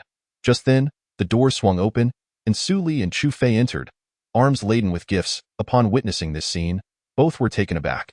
Ahem, Mom and Dad, are you sharing a morning kiss? Su Li struggled to suppress her laughter. Chu Fei, unable to contain himself, turned his head to the side, desperately trying not to laugh. Yu Wu coughed awkwardly. Your mother must have something in her eye. I was just helping her. Zhang Qinglian gave him a sharp pinch on the thigh, her fair cheeks tinged with a hint of pink. Xiao Li, why are you two here? You didn't even let us know you were coming, and you brought so many things. As this was mentioned, Su Li and Chu Fei exchanged glances, their faces betraying a hint of awkwardness. They had yet to decide how to break the news to them on the way over. Mom, please sit down. We have something important to discuss with you. With that, Su Li shot a meaningful glance at Chu Fei, who immediately caught on. Uncle, Auntie, today, we wish to share some significant news with you. Su Wu and Zhang Qinglian exchanged glances, already suspecting what was to come. They both settled onto the sofa, while Su Li and Chu Fei took a seat opposite them. Go ahead, Su Li nudged Chu Fei. He appeared somewhat anxious, unsure of how to begin. Noticing his nervousness, Zhang Qinglian chuckled. All right, whatever you have to say, I already know. Is it really necessary to be this formal? Xiao Fei has been to our home before. Moreover, I am quite pleased with Xiao Fei. If you two wish to be together, we will not object. Su Wu nodded in acknowledgement. Initially, he had harbored a slight discontent towards Chu Fei. However, he has since come to terms with it. The young man treats his daughter quite well, assisting her both in daily life and with company matters. Auntie, this is merely a single matter. What we wish to discuss is something else. Chu Fei, feeling a bit embarrassed, scratched his head and continued. The thing is, my mother suddenly found out about my relationship with Xiao Li and insisted on coming over. She wants to treat you to a meal to discuss the engagement. Upon finishing, Chu Fei lowered his head, his face flushed with embarrassment. He had no experience in such matters. He could face a battlefield without blinking. But meeting the parents was a far more daunting challenge. Engagement? Su Wu and Zhang Qinglian were both taken aback. How could things progress so swiftly? Although they liked Chu Fei, this pace was rather unexpected. Auntie, I understand this might come as a surprise, but rest assured, I will take good care of Xiaoli. Chu Fei presumed Zhang Qinglian might disapprove and hurriedly began to explain. However, Zhang Qinglian waved her hand, indicating that was not the issue. Her gaze fell upon Su Li. Girl, tell me honestly, are you pregnant? In truth, Zhang Qinglian had suspected Su Li was with child for some time. During her recent visits for meals, the girl had often shown signs of nausea and had developed a sudden fondness for spicy food, a stark contrast to her previous aversion. She had observed these peculiarities closely. As a seasoned mother, she was well aware that her daughter must be expecting. Confronted by her mother, Su Li's face turned crimson. Mom, I'm sorry, Before she could finish her sentence, Su Wu abruptly stood up from the sofa. Well, I was wondering why you two suddenly decided on an engagement. Young man, you are quite bold. Any father, upon learning that his daughter was pregnant out of wedlock, would inevitably feel a surge of anger, and Su Wu was no exception, and no matter how fond he was of Chu Fei, this was a situation that could not be overlooked. Uncle, please let me explain. Actually, Su Wu waved his hand dismissively. Enough. I don't want to hear your explanations. Just take your things and leave. Our Su family cannot afford this kind of disgrace. If word gets out, where will we hide our faces? Su Wu was fuming, yet Zhang Qinglian remained calm, casting a sidelong glance at Su Wu. When I married you, Su Li was already 6 months along. Why didn't you say anything then? I married you with a big belly. And now you have the audacity to criticize Su Li? Where is your sense of shame? Zhang Qinglian's words left Su Wu speechless, his face flushed with embarrassment. My parents never cared that I was pregnant when I married you. They knew you treated me well, just as now. As long as Xiao Fei treats our daughter well, that is all that matters. Don't act all innocent after benefiting from it. Chapter 76. Is this too much? At 2 in the afternoon, in a private room of a 5-star hotel in Jiangnan City. Mom, let me introduce you. This is Aunt Zhang, Xiaoli's mother, and this is Uncle Su, Xiaoli's father. Auntie, uncle, this is my mother. Chu Fei stood to introduce Su Wu and Zhang Qinglian to his mother-in-law's. Greetings. The moment Su Wu laid eyes on Yunyu, he recognized her as the epitome of an affluent lady. Her aura was not something a typical wealthy family could possess. Zhang Qinglian was equally astonished. Although Chu Fei was not particularly young, his mother appeared no older than 30, her skin impeccably maintained. You're too kind, in-laws. Please have a seat. Yunyu rose to greet them and instructed her assistant, Li Yu, to arrange for the waitstaff to serve the meal. At this moment, only 5 people remained in the room. I believe you both are aware of the reason for this gathering. I have a great affection for Xiaoli and hope she can become my daughter-in-law. Therefore, I wish to take this opportunity to settle their marriage. I wonder if you have any particular requests, such as the betrothal gift. With a smile gracing her face and a tone that exuded warmth, Yunyu spoke without a hint of arrogance, creating an amicable atmosphere. However, Su Wu and Zhang Qinglian felt increasingly uneasy in her presence, as if they were mere country folk. Nevertheless, having been with Su Wu for many years, Zhang Qinglian had seen her fair share of grand occasions and quickly composed herself. What you say is too humble. As long as our children are happy, that is all we desire as parents. Regarding the betrothal gift, you may decide. It is merely a formality. Zhang Qinglian spoke confidently. The so-called betrothal gift was merely a customary gesture. In some places, there might be specific amounts expected, often rooted in local customs or serving as a good omen. However, once one reached a certain status, the actual value became insignificant, though appearances must still be maintained. You are too modest, in-laws. This matter cannot be trivialized. Although it is merely a formality, we wish for it to be splendid. After all, this is a significant milestone in their lives. It cannot be approached lightly. Yunyu began to speak deliberately. Then, addressing Li Yu, who had returned, she instructed, make a note of this. The betrothal gift shall be 88.88 million, and as for the gifts, they should adhere to the highest standards. The wedding ceremony will be held on our family's island. With just a few words, both Su Wu and Zhang Qinglian felt their scalps tighten. A betrothal gift of over 88 million? Gifts adhering to the highest standards. Although Su Wu was unsure what the highest standards entailed, he understood that the value of those gifts would certainly not be less than 10 million. More importantly, a wedding held on their private island. What a joke. Owning a private island. Worth at least several billion? In Jiangnan, such a thing was utterly unheard of. Zhang Qinglian gasped, in-laws, could this be too extravagant? How could they reciprocate such lavish gifts? A betrothal gift of over 88 million. What kind of return gift would be appropriate? No. Since Xiaoli is marrying into our family, it is indeed a great occasion. Naturally, our expectations should be higher. Rest assured, we will handle all arrangements. Sitting nearby, Su Li turned pale. She glanced towards Chu Fei, who wore a similarly distressed expression. Mom, come on. This is too much. Getting married is indeed a joyous occasion, but the expenses exceed the annual revenue of many companies. This matter, I cannot make decisions about. Chu Fei felt equally helpless. He knew that since his mother had come, all these matters would be arranged by her. The dinner left Su Wu and his wife in a state of extreme tension. Only after the meal concluded did they finally drive home to the hotel entrance. As they saw Su Li's parents leave, Chu Fei finally spoke up. Mom, can we tone it down a bit? This is somewhat excessive, don't you think? Yunyu cast a faint glance at Chu Fei. Do you think if your father were here, his arrangements would be any less extravagant? The mere thought of his father's temperament made Chu Fei realize that if his father were in charge of the wedding arrangements, it would likely be even more ostentatious, with every possible detail meticulously planned. Forget it, forget it. You handle it. After all, we still have a month before the engagement day. The date they had set was the 8th of the next lunar month. All right, I've booked a flight back to the capital tonight. I'll head back now. I'll visit your grandparents, and if time permits, take Xiaoli along to see them. Understood? Chu Fei nodded in resignation. Got it. You go ahead. Yunyu then turned to Su Li with a gentle smile. Xiaoli, if this little rascal bullies you, tell Andy, and I'll take care of him. If there's time, go with Xiao Fei to the capital to visit your grandparents. I have matters to attend to, so I'll take my leave. Su Li nodded with a smile. That I will, Auntie. After watching her mother and the steward get into the car, Chu Fei let out a long sigh. Turning to Su Li, he remarked, See, I wasn't lying, was I? I'm just a rich kid, and you didn't believe me. Su Li shot him an exasperated glance. Did you need to say that? But I am genuinely curious about what kind of business your family runs. There aren't many rich kids in the world who own private islands. Hearing Su Li's words, Chu Fei shrugged helplessly. Just a little business, that's all. By the way, I have a dinner appointment. Right here. With that, he pulled out his phone to call Yunyu on. Hello? It's me, cousin. Chu Fei emphasized the word cousin with great significance. Oh, once in a century, and you dare to call me cousin? Tisk tsk.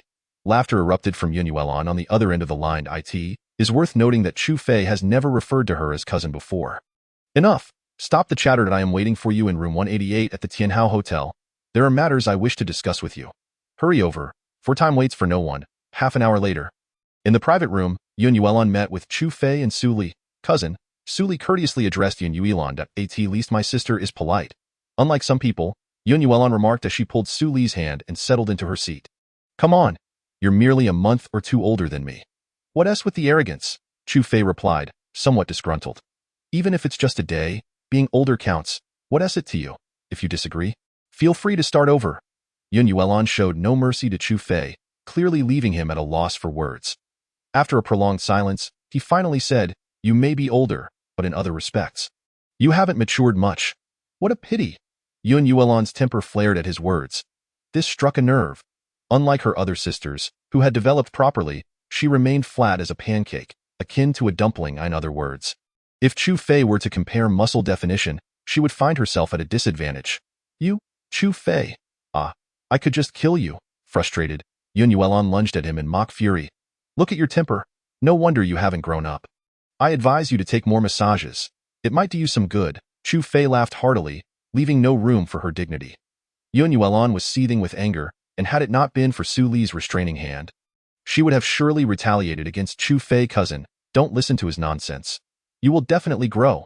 Hearing Su Li's comforting words, Yunyu's temper began to cool. However, upon glancing at Su Li's ample curves, her heart sank with envy. Why couldn't she grow like that? Comparing herself to Su Li felt like measuring a watermelon against an apple. Really? Little Li, you wouldn't deceive me, would you? Su Li's face turned awkward at the question. Can one really still grow in their 20s? Absolutely. It is quite true. Theo placate Yunyu. She resolutely uttered a fib. Well then, cousin. What brings you to seek me out? With Su Li's reassurance, Yunyu appeared to regain her confidence. Actually, I am quite curious why all three major families have come to Jiang'an. Moreover, I noticed that your target seems to be Little Li's company. Chu Fei, now serious, asked. Upon mentioning this, Yunyu's expression returned to normal. In truth, we have merely caught wind of certain rumors.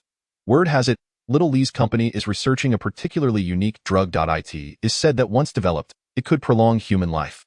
You know that our family has always been involved in pharmaceutical research? So once this news surfaced, it attracted a great deal of attention. If all goes as expected, this news has likely already circulated among the upper echelons in the capital. However, with the involvement of our three major families, those middle-tier families who might have considered intervening have likely abandoned the idea. Otherwise, the number of people coming here would be far greater. Hearing this, Chu Fei's brow furrowed. Su Li's expression was equally troubled. As Chu Fei had mentioned, this news had indeed leaked. Do you happen to know from whom it originated? Yun Yuelon pondered for a moment before responding, the Han family. If my memory serves me right, this information initially came from them. The Han family? Chu Fei's frown deepened.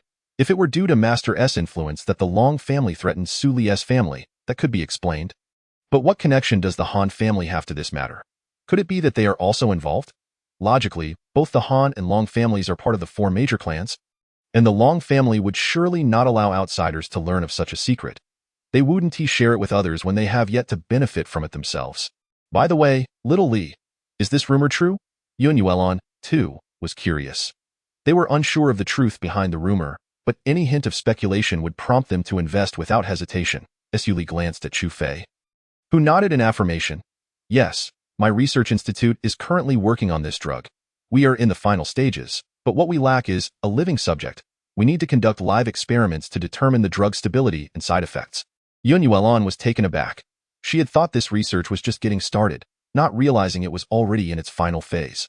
After a moment's thought, she slowly said, Little Li, if possible, I would like to invest in your company.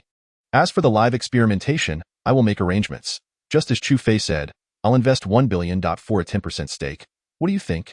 1 billion for 10%. This would undoubtedly be a staggering investment for any company in Jiangnan.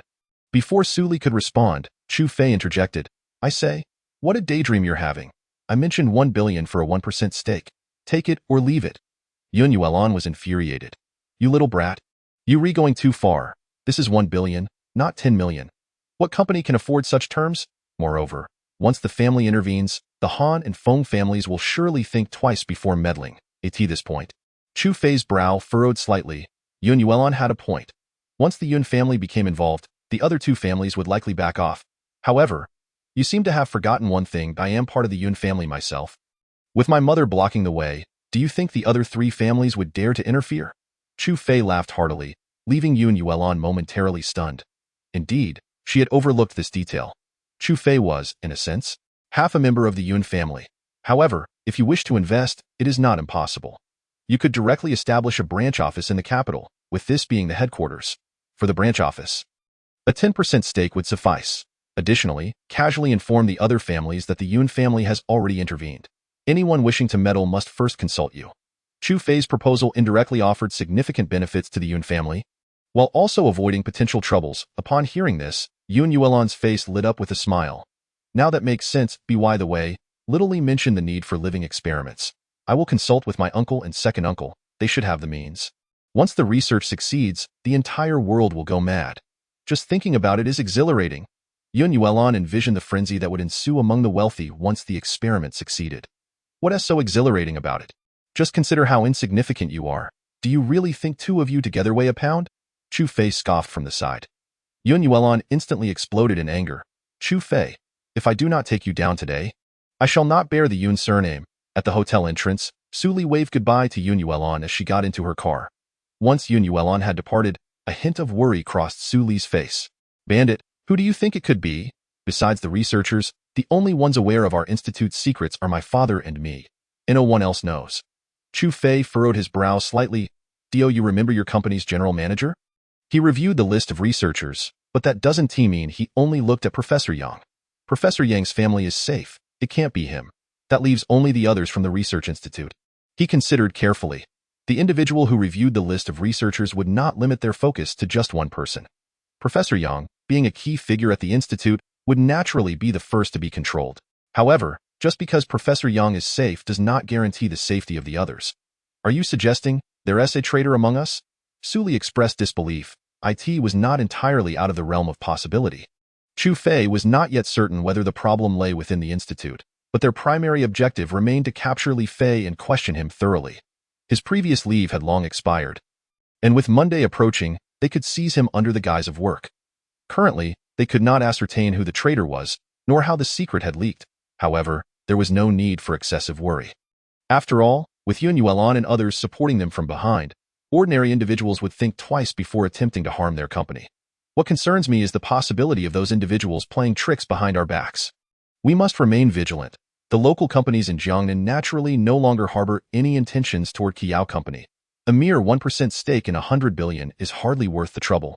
Unless they are foolish, they would not engage in such a losing venture. Even if they are aware that the release of this drug could yield substantial profits, the initial investment required is beyond their means.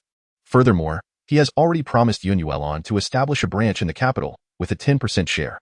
Among the three major families, only the Han and Feng families remain. As for the Long family, they are currently struggling to maintain their own stability and have no time to meddle in this business. Let us return for now and make a decision tomorrow morning. Upon hearing Su Li's words, Chu Fei nodded and drove back to the villa. By the way, is there a computer at home? Chu Fei had already formulated a plan in his mind. There is a computer in the study on the 3rd floor. Although I haven't used it in a long time, it should still be functional. If you need it, you can go upstairs. I'll take a shower first. After expressing her fatigue, Su Li took a towel and went to the bathroom. Meanwhile, Chu Fei made his way to the study, where the shelves were filled with an array of books.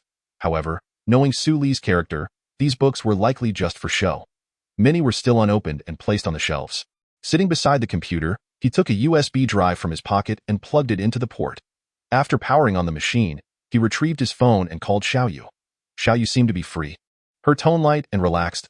Hey, Fei Gu, what's up? Do you have time now? I need you to get me a computer virus that I require a password cracking virus, including for boot and document passwords. Upon hearing Chu Fei's request, Xiaoyu sounded somewhat puzzled. Fei Gu, what do you need this for? Are you bored late at night and want to watch cartoons? At this, Chu Fei's expression darkened. Hurry up, don't dawdle, I'll need it for tomorrow. As the leader of the intelligence team, creating a small password cracking virus was a trivial task for him. Within a mere 10 minutes, a simple plugin was sent to Chu Fei's email. Fei Gu, I've sent it to your inbox. Save it onto your USB drive. Once plugged into a computer, it will activate automatically, cracking over 90% of passwords, allowing access to password-protected documents without entering any passwords. Unless the opponent is also a computer expert, this plugin should be capable of cracking the passwords. Hearing Xiaoyu's response, Chu Fei acknowledged and then hung up, transferring the plugin to his USB drive. He initially thought about shutting down the computer and going to bed, but curiosity got the better of him, and he opened the hard drive. After searching around, he discovered a password-protected file containing contents formatted as JPGs, likely images, perfect for a test. With a hint of curiosity, he reinserted the USB drive. The document that originally required a password opened immediately after a couple of clicks. The images appeared before Chu Fei. He was momentarily stunned. Wow, I didn't see that coming. His eyes widened as he flipped through each page, each image filled with temptation, showcasing fair skin paired with various revealing garments, nearly overwhelming his self-control. Previously, he found it strange that Su Li had purchased so many peculiar undergarments without wearing any. It turns out they were meant for her to take pictures at home. This folder contained nothing but Su Li's selfies. Every few images, she changed to a different style of clothing, leaving Chu Fei dazzled. Moreover, the further he scrolled down, the more captivating the photos became. Meanwhile, Su Li had just exited the bathroom. Glancing around and finding no sign of Chu Fei, she recalled he must have gone to the study to use the computer. Just then, her expression changed drastically. She suddenly remembered the numerous selfies stored on her computer. Furthermore, those selfies were all in that moment. Su Li's face flushed a deep red, however, she quickly composed herself. Her personal folder was password protected. He should not know. Yet, feeling anxious, she tiptoed to the study door. Gently cracking it open, she peered inside. Upon seeing Chu Fei with wide eyes, fixated on the images on the screen, her face turned crimson. What are you looking at? Ignoring her damp hair, she pushed the door open and stood in front of the computer screen. Chu Fei wore a mischievous smile. If I hadn't borrowed your computer, I wouldn't have known that you were just collecting those outfits, you jerk. How dare you look without my permission? Su Li's cheeks were aflame as she bent down to shut down the computer. But her towel accidentally slipped. At that moment, Chu Fei's eyes went wide. She looked far more stunning than in the images. Chapter 79. The disgusting general manager. It was time to get up for work. Chu Fei had already prepared breakfast and was standing at the door, gazing at the still sleeping Su Li, gently calling out to her. Su Li opened her somewhat hazy eyes, rubbed them vigorously, and shot him a disgruntled look. "It's all your fault. If it weren't for you, I would have been up ages ago. Did I warn you? This is the last time. You can't be reckless." Chu Fei understood what she meant and nodded vigorously. "Don't worry, I will hold back for the next few months. I promise I won't act." Only then did Su Li roll her eyes at him in annoyance. "Aren't you leaving? You don't want to watch me change clothes? Do you?" Chu Fei reluctantly went downstairs. After breakfast, the two made their way to the company. However, it was still quite early, and there weren't many people in the office. Most arrived according to their schedules, and Su Li said nothing about it. After all, it wasn't working hours. When people came was their own choice, as long as they weren't late. Chu Fei poured a glass of warm water and placed it on the table. "Drink some water first. I need to take care of something, and I'll be back soon." With that, he left the office. Xiao Ban looked at his departing figure with surprise, feeling puzzled. He still hadn't figured out how Chu Fei accessed his password-protected folder last night, even though he said he would explain today. But before he could ask, Chu Fei had already dashed out. Did he intend to avoid the question? For Su Li, the two had already reached the engagement stage. And whether he saw her old selfies or not was irrelevant. She was simply curious about how he cracked her password. After leaving the office, Chu Fei glanced around and stealthily slipped into the general manager's office. At that moment, Li Fei had not yet arrived, providing him an opportunity to check Li Fei's computer. He opened the computer and plugged in his USB drive. As he sifted through files, he found many that were not password protected. Frowning slightly, he wondered if he had misjudged his target. That seemed unlikely. The last time, Li Fei's expression had been off when he learned of the leak of the researchers list. If it wasn't him, then it was even less likely that the remaining high-ranking officials were involved. After searching for several minutes and nearly going through the entire hard drive, he finally found 2 password-protected folders. However, time was running short, nearing 9 o'clock. He needed to hurry. Otherwise, if the other party returned and accused him of placing those files there, it would be a problem. Without a second thought, he quickly copied the contents of the 2 folders onto his USB drive. He then unplugged the drive, shut down the computer, and left Li Fei's office unnoticed. Returning to Su Li's office, he entered, and Su Li looked at him curiously. "Where did you go?" Chu Fei merely grinned at her. "I got something good." He placed the USB drive on the table, gesturing for her to connect it to the computer. Su Li, somewhat skeptical, picked up the USB drive and plugged it into the computer. Upon opening it, she found not only a small plugin but also 2 password-protected folders. In an instant, she recalled last night's events. "You shamelessly copied them. Did you think I wouldn't notice?" Furious, Su Li's face turned bright red, and she nearly yanked the USB drive from the computer to throw it at Chu Fei's face. Chu Fei, however, looked bewildered. "What are you talking about? What did I copy?" Su Li thought he was feigning ignorance and was about to unleash a tirade when she realized she needed to keep her voice down to avoid attracting attention.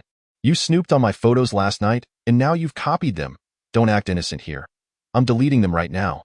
If you don't let me delete them, I'll call Auntie and tell her you bullied me."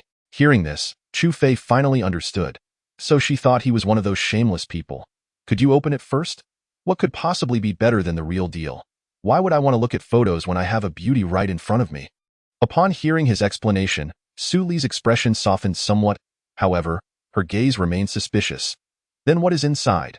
Seeing her hesitate, Chu Fei leaned in and softly whispered, "I copied this from the general manager's computer." Upon hearing this, Su Li immediately realized what he had just done, her cheeks flushing with embarrassment as she acknowledged her earlier mistake. "However, what use were these 2 files to us? We lack the password. Both folders are password protected, and the codes are as long as 8 digits. Unless one is a computer expert, it would be impossible to crack them. Try opening it, and you'll see," Chu Fei urged, doubtful yet intrigued. Su Li placed her hand on the mouse and clicked gently. To her astonishment, the password-protected folder opened immediately. "Oh? Why is there no password required?" Chu Fei wore a mischievous smile. Observing his expression, Su Li recalled the events of the previous night. "How could you possibly open my password-protected folder?" she exclaimed, playfully pinching his thigh, causing him to grimace in pain. "Stop fooling around. Let's see what's inside." After they perused the contents of the folder, their expressions turned grave.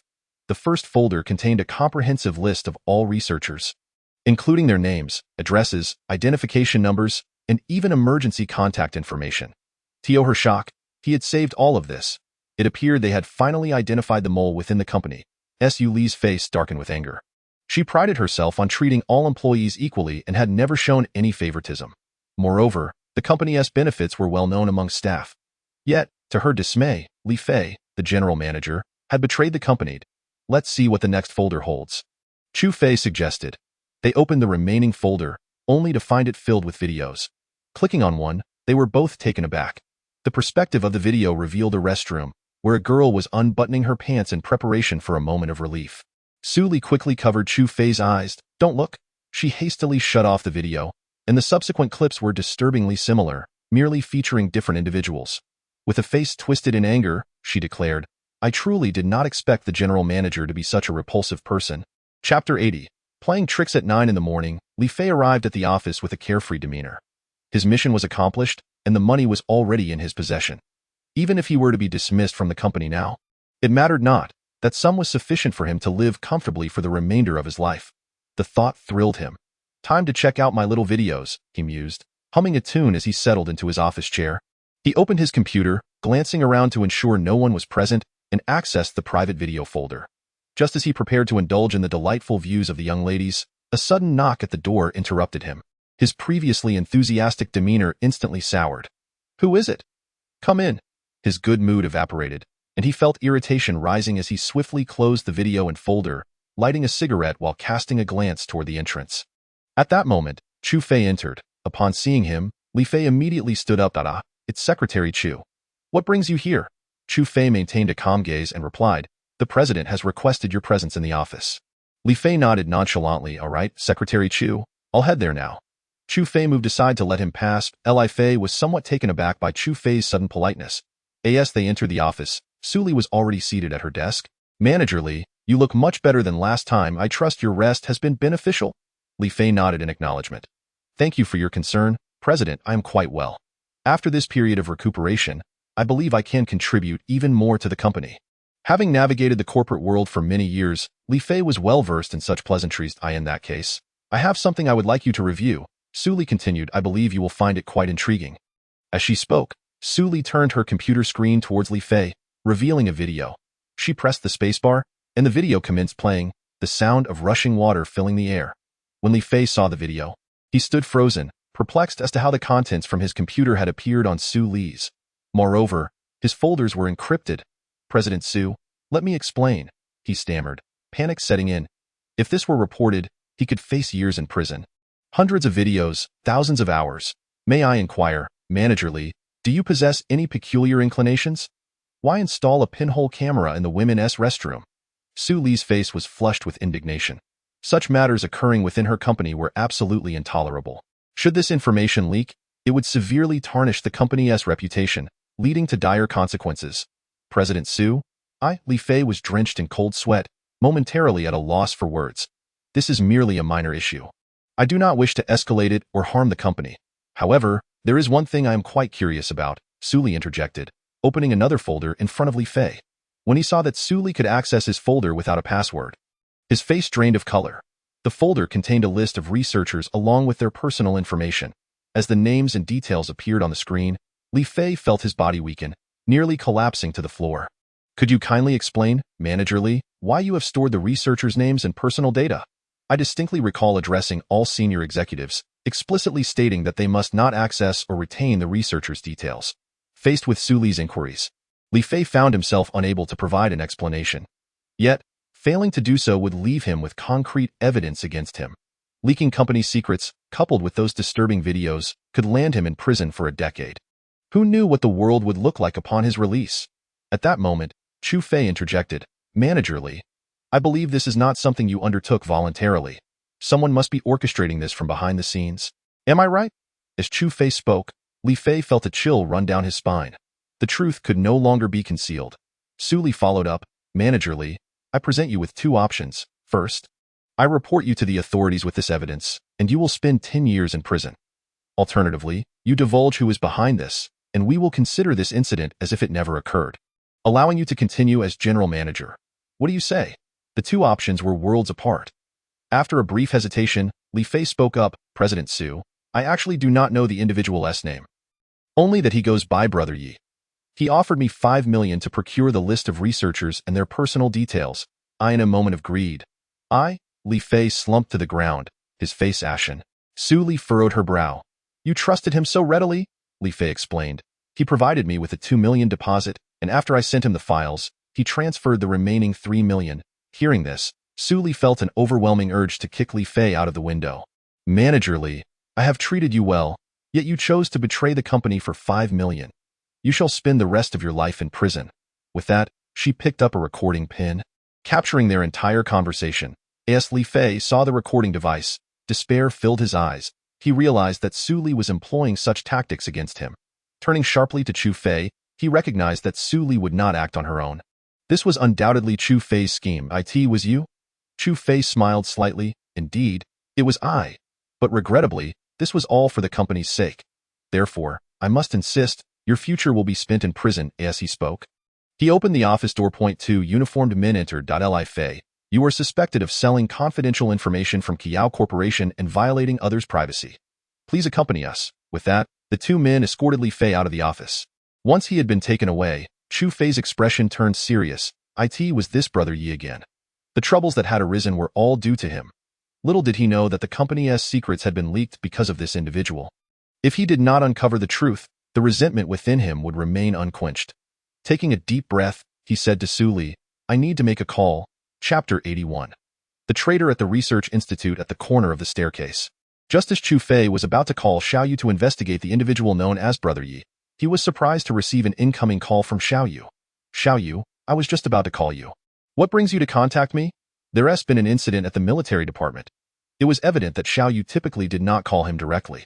Either there has been an incident within the military, or during the last time I briefed him, he stumbled upon some clues. Brother Fei, there has indeed been trouble in the Dragon team. YEAO has reported to higher authorities that an election meeting will be held in 3 days. The one with the most votes will ascend to the position of leader of the Dragon team. Based on my current intelligence, many within our Dragon team have already been bribed by him. This time, hearing the hint of melancholy in Xiao Yu's tone, a cold glimmer flashed in Chu Fei's eyes. I never anticipated that EAO's methods would be so swift. It hasn't been long since Master returned, and he is already planning an election. It seems he has been scheming for quite some time. I understand. I will take some time in the next couple of days to return to the capital. Has there been any movement from the Long family? After being suppressed by my father, the Long family has remained silent for a while. Now, I have no idea what they're plotting. Strangely, in this brief span, the Long family's enterprises have suffered severe setbacks, with high-ranking personnel losses exceeding 60%. Currently, aside from a few old-timers, the younger generation of the Long family has dwindled to just 3. Furthermore, we have yet to uncover any leads. We do not even know who is behind it all. Hearing the hint of doubt in Xiao Yu's voice, Chu Fei merely replied calmly, everything has its cause and effect. The Long family has angered many. At this rate, they might not even see EAO take the position of Dragon team leader. Upon hearing this, Xiao Yu froze for 3 seconds. From Chu Fei's tone, he seemed to sense something extraordinary. The Long family's decline appears to be connected to Brother Fei. I understand now. By the way, Brother Fei, you called me for a reason? Speaking of which, Chu Fei slowly exhaled. Please help me investigate if there are any significant underground organizations led by someone named Yigu. If there are, just let me know. They must think they have lived long enough. The chilling voice fell into Xiao Yu's ears. He understood that Chu Fei was preparing to take action. Understood, Brother Fei. I will get back to you within a day. After hanging up, Chu Fei initially intended to call his father to inquire about the situation with the Long family. However, he ultimately refrained, guessing his father was likely enjoying a meal at his grandmother's house. Upon returning to the office, Su Li was busy tidying up. You're back. Let us head to the Research Institute. Upon hearing this, Chu Fei understood Su Li's intention. Since the secrets of the Research Institute have been exposed, there is no need for concealment. The two gathered some daily supplies and drove towards the Research Institute. After nearly an hour, they finally arrived at the institute. In the reception room, Xiao Bei, gather everyone in the conference room. I need to hold a meeting. As soon as she entered the reception area, Su Li spoke with a stern expression. Xiao Bei looked somewhat surprised but complied. Yang Chenghua gazed at Su Li in confusion. Su, what's going on? Other researchers also appeared bewildered, as they were currently in a semi-shutdown state. Lacking live specimens for experimentation, they could only strive to research the side effects and potential states of the drugs. Up to now, they had only made one modification. Professor Yang, you will understand shortly? Su Li replied, not intending to merely inform Yang Chenghua and a few trusted aides about the exposure of research secrets. She aimed to address everyone and identify the culprit. Upon hearing this, Yang Chenghua fell silent, sensing the gravity of the situation. Otherwise, there would be no urgency in calling all researchers for a meeting. After about 10 minutes, The vast conference room was filled to capacity. With over 40 researchers present, Yuli stood on the stage, her gaze sweeping over everyone. The reason for gathering you all here is that I have an important matter to discuss. After a brief pause, she continued, I believe everyone has spent over a year working tirelessly in the Research Institute without stepping outside or meeting family. The hardships endured during this time, many are likely aware of, however. As the last two words left her lips, an air of tension gripped the room that, however, surely indicated impending trouble. Someone has betrayed the secrets of our Research Institute. The moment those words were uttered, the entire research staff erupted in chaos. What? Who is it? We have worked so hard for so long, and just as success is within reach, someone has sold us out. Who dares to stand up? I will deal with them. The furious voices echoed throughout the conference room. Observing the scene, Chu Fei scanned everyone. For now, no one appeared suspicious. If one did not follow the crowd, that person would surely reveal themselves. Moreover, there is already an internal traitor in our company. The traitor has been caught and sent to jail. They will spend the rest of their life in confinement. The revelation sent shockwaves through the room. An internal traitor in the company? Yang Chenghua immediately comprehended. No wonder his family had been threatened, pushing him to consider changing jobs. He never imagined there would be a traitor within the company.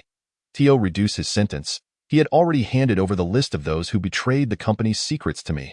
With that, Su Li slammed a folder heavily onto the table. Bang! The loud sound silenced the room. For a moment, no one spoke. Now, I hope those individuals will step forward voluntarily. Su Li, in light of the hard work over the past year, will not pursue this matter further and will refrain from reporting it. However, for those who wish to muddy the waters and escape accountability, I regret to inform you that the list I possess will be handed directly to the authorities. Given our current worth, a sentence of over 10 years is inevitable. I will give you 3 minutes to decide whether to come forward or if I should hand the information over to the authorities. With that, Su Li took a seat, her expression frosty. Chu Fei stood beside her, unable to suppress a thumbs up. He hadn't anticipated that Su Li possessed such cunning methods, revealing her capabilities. Sure enough, within 2 minutes of her sitting down, a man stood up. Su, I have wronged everyone. As soon as he finished speaking, another person rose. Me too. Chapter 82. Good sister, would you like some braised pork? In the conference room, all eyes fell upon the 3 individuals who had stood up. Li Chong, Lu Chao, Old Zhao. I genuinely did not expect it to be you. One researcher could no longer contain his anger and raised his fist to strike the 3. However, other researchers quickly restrained him. The 3 lowered their heads, unable to meet the gaze of their peers. Such actions, regardless of the setting, are unforgivable. Yet, they had no choice. The conditions offered by the opposing party were far too enticing, indeed, 100 times greater than what they earned here. Such temptation was worth the risk. However, Su Li shook her head slightly. The list I hold contains more than just the 3 of you. It seems my earlier words were taken lightly. If you wish to slip through the cracks, you must understand the prevailing situation. Chu Fei was slightly taken aback. This girl even suspects more than just the 3 of them?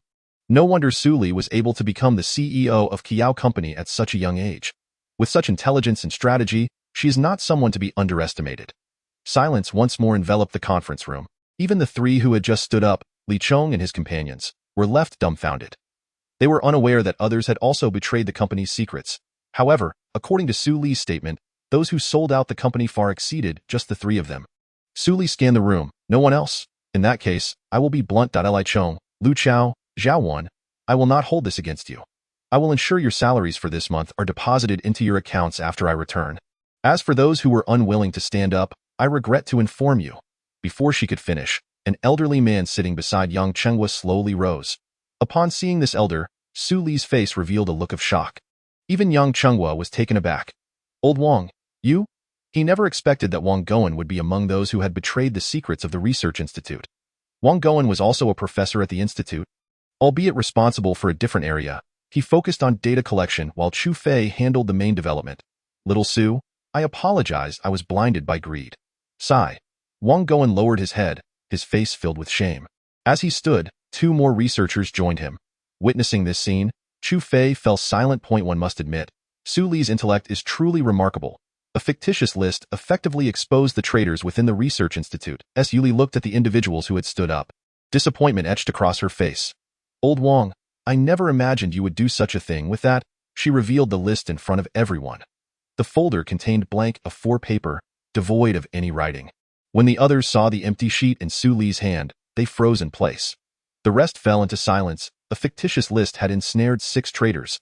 This was an unexpected outcome, one that even Su Li herself had not foreseen. She had originally thought that there might be at most 3 in the research institute. However, the moment Wang Goen stood up, she realized that there were more than 3. "I have spoken," she declared. "I will not hold past grievances against this matter. Now that we have reached the final stage, I will not pursue accountability among you all.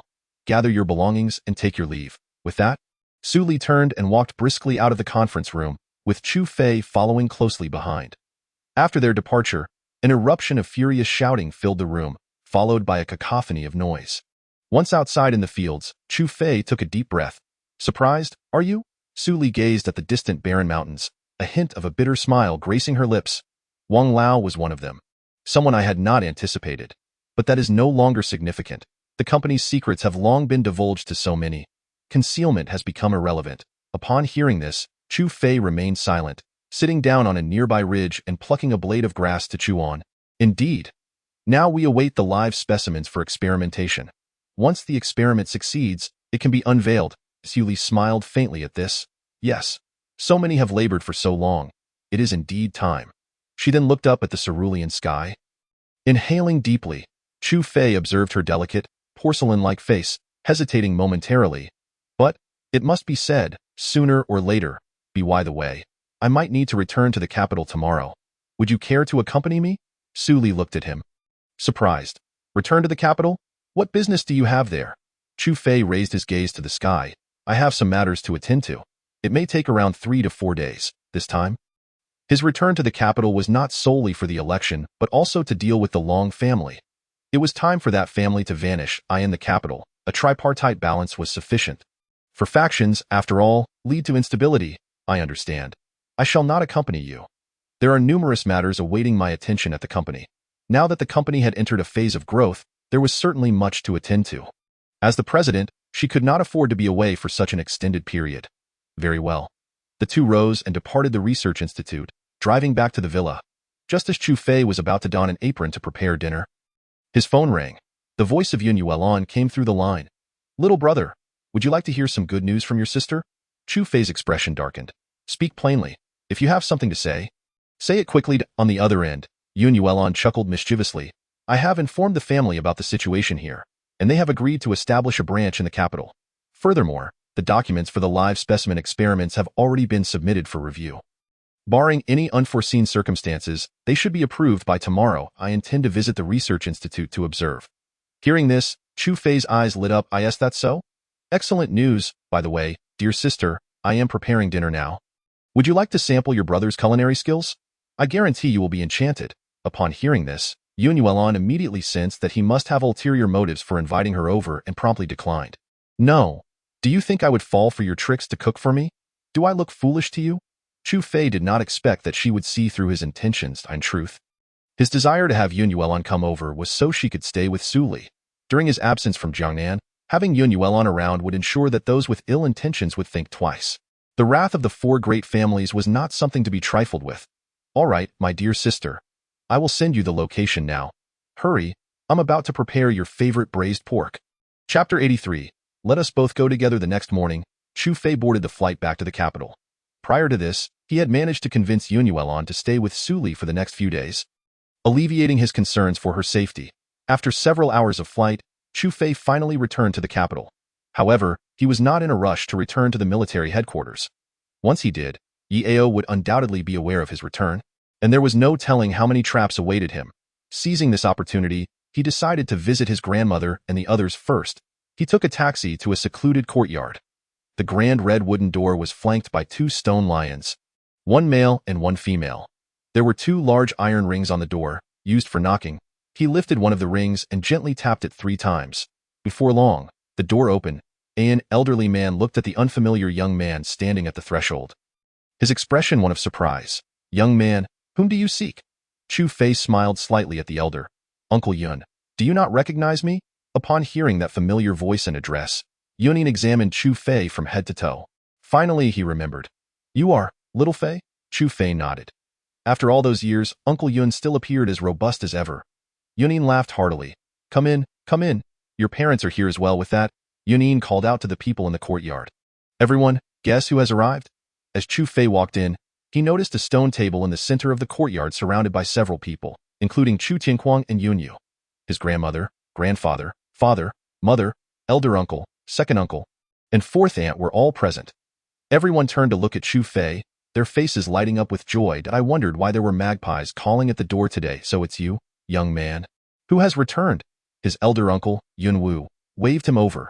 Just then, a deep, resonant voice rang out. Little Fei has returned? Everyone, step aside and let me have a look. Instantly, everyone parted, revealing Chu Fei's grandfather and grandmother seated at the stone table. His grandfather, Yun Xiaotian, leaned on a dragon-headed cane, his eyes twinkling with delight. Chu Fei approached and bowed respectfully. Grandfather. Yun Xiaotian nodded in satisfaction.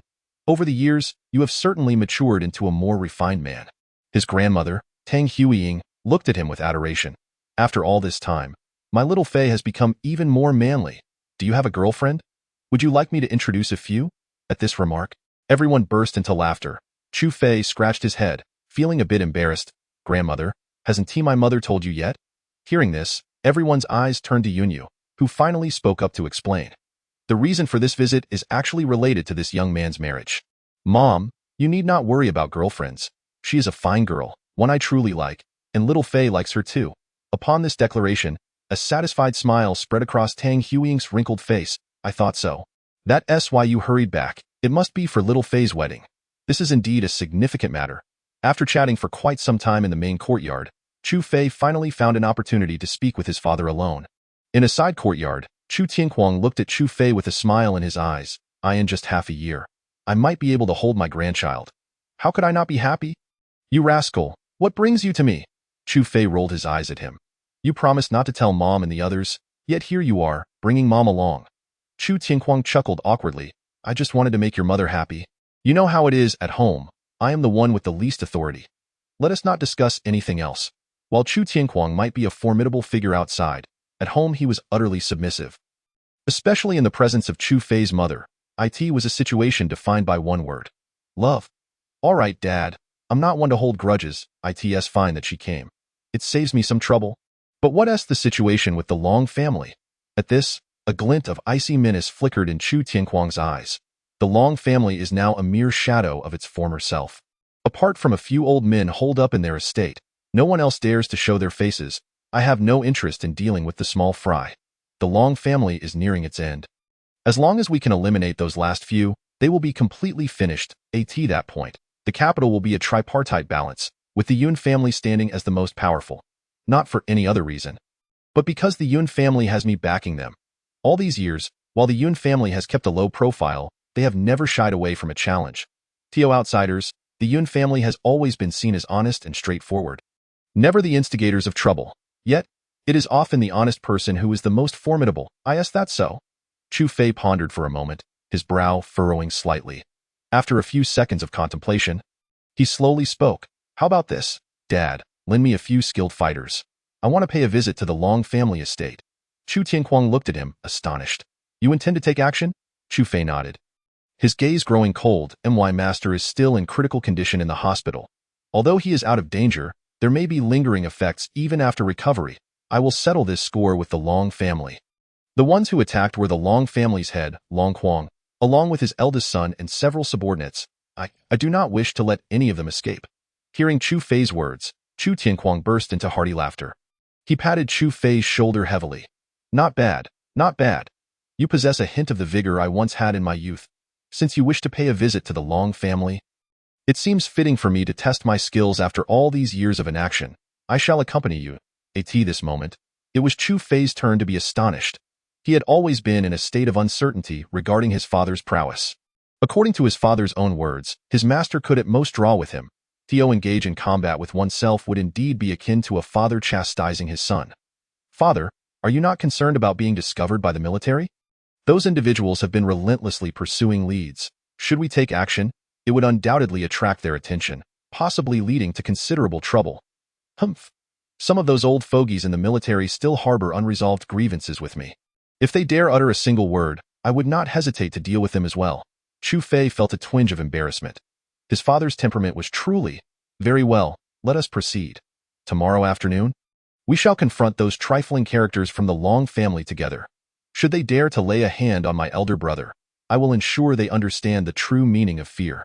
Chapter 84. Preparations to strike. After enjoying lunch at his grandmother's house, Chu Fei did not linger.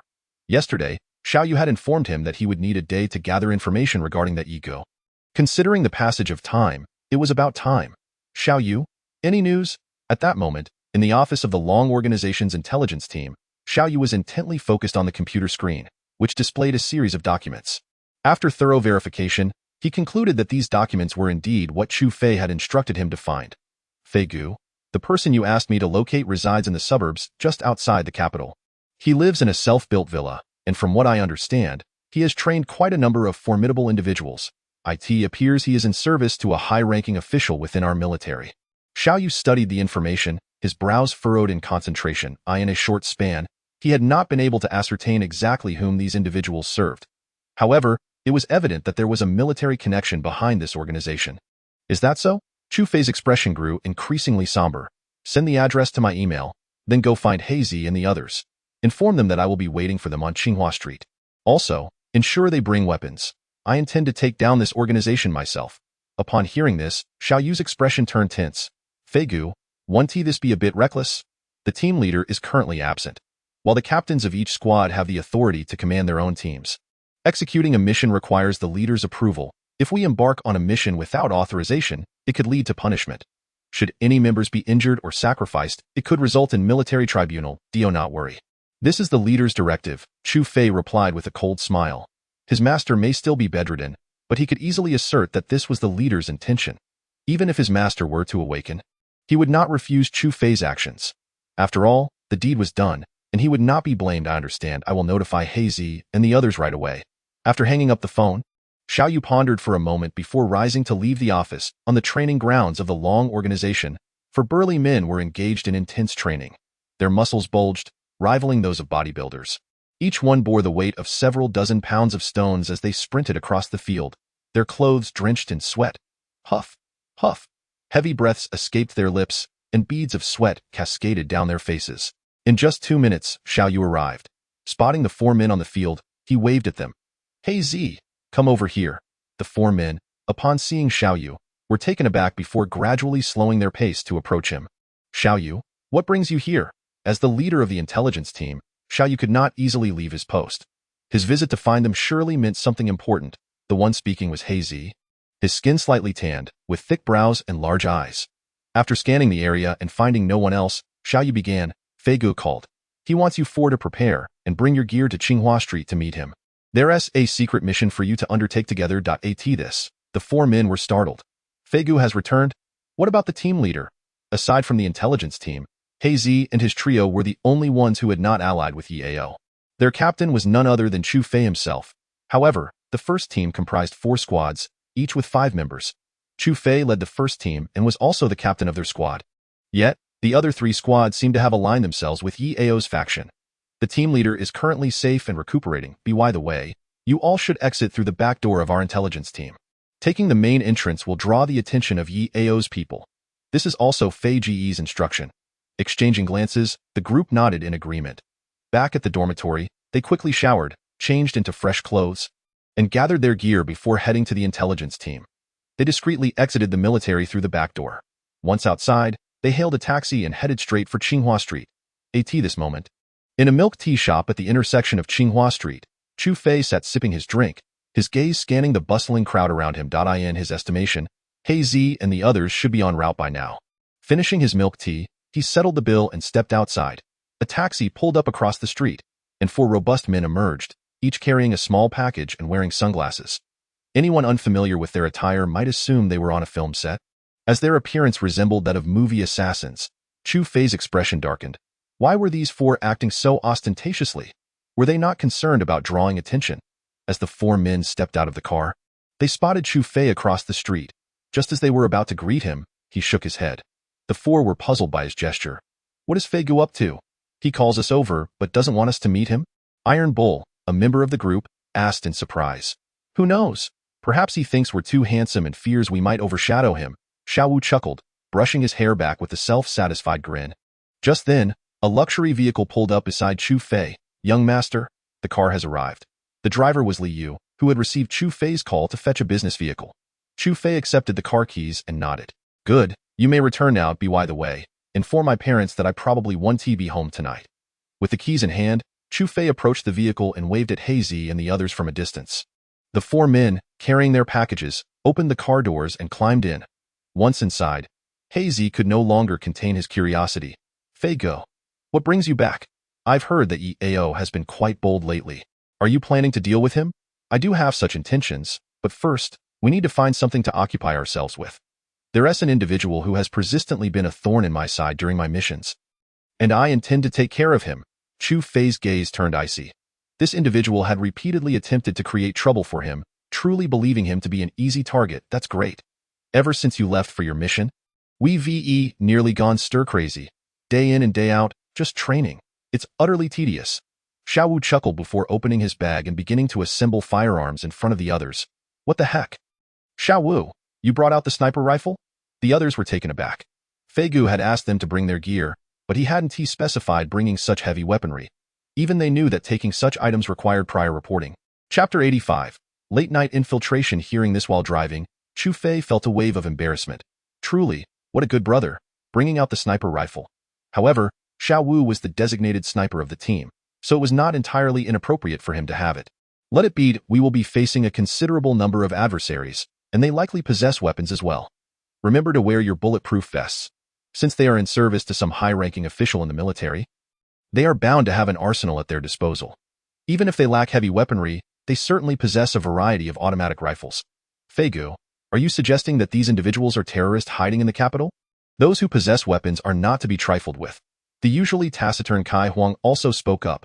Though not as physically strong as He Zi or Xiao Wu, his cunning and strategic prowess surpassed theirs combined.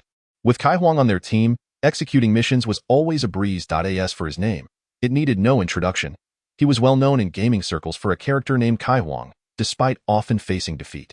Indeed, they are likely a private organization nurtured by someone within the military. It's just unfortunate for them that they crossed paths with me. Chu Fei chuckled softly.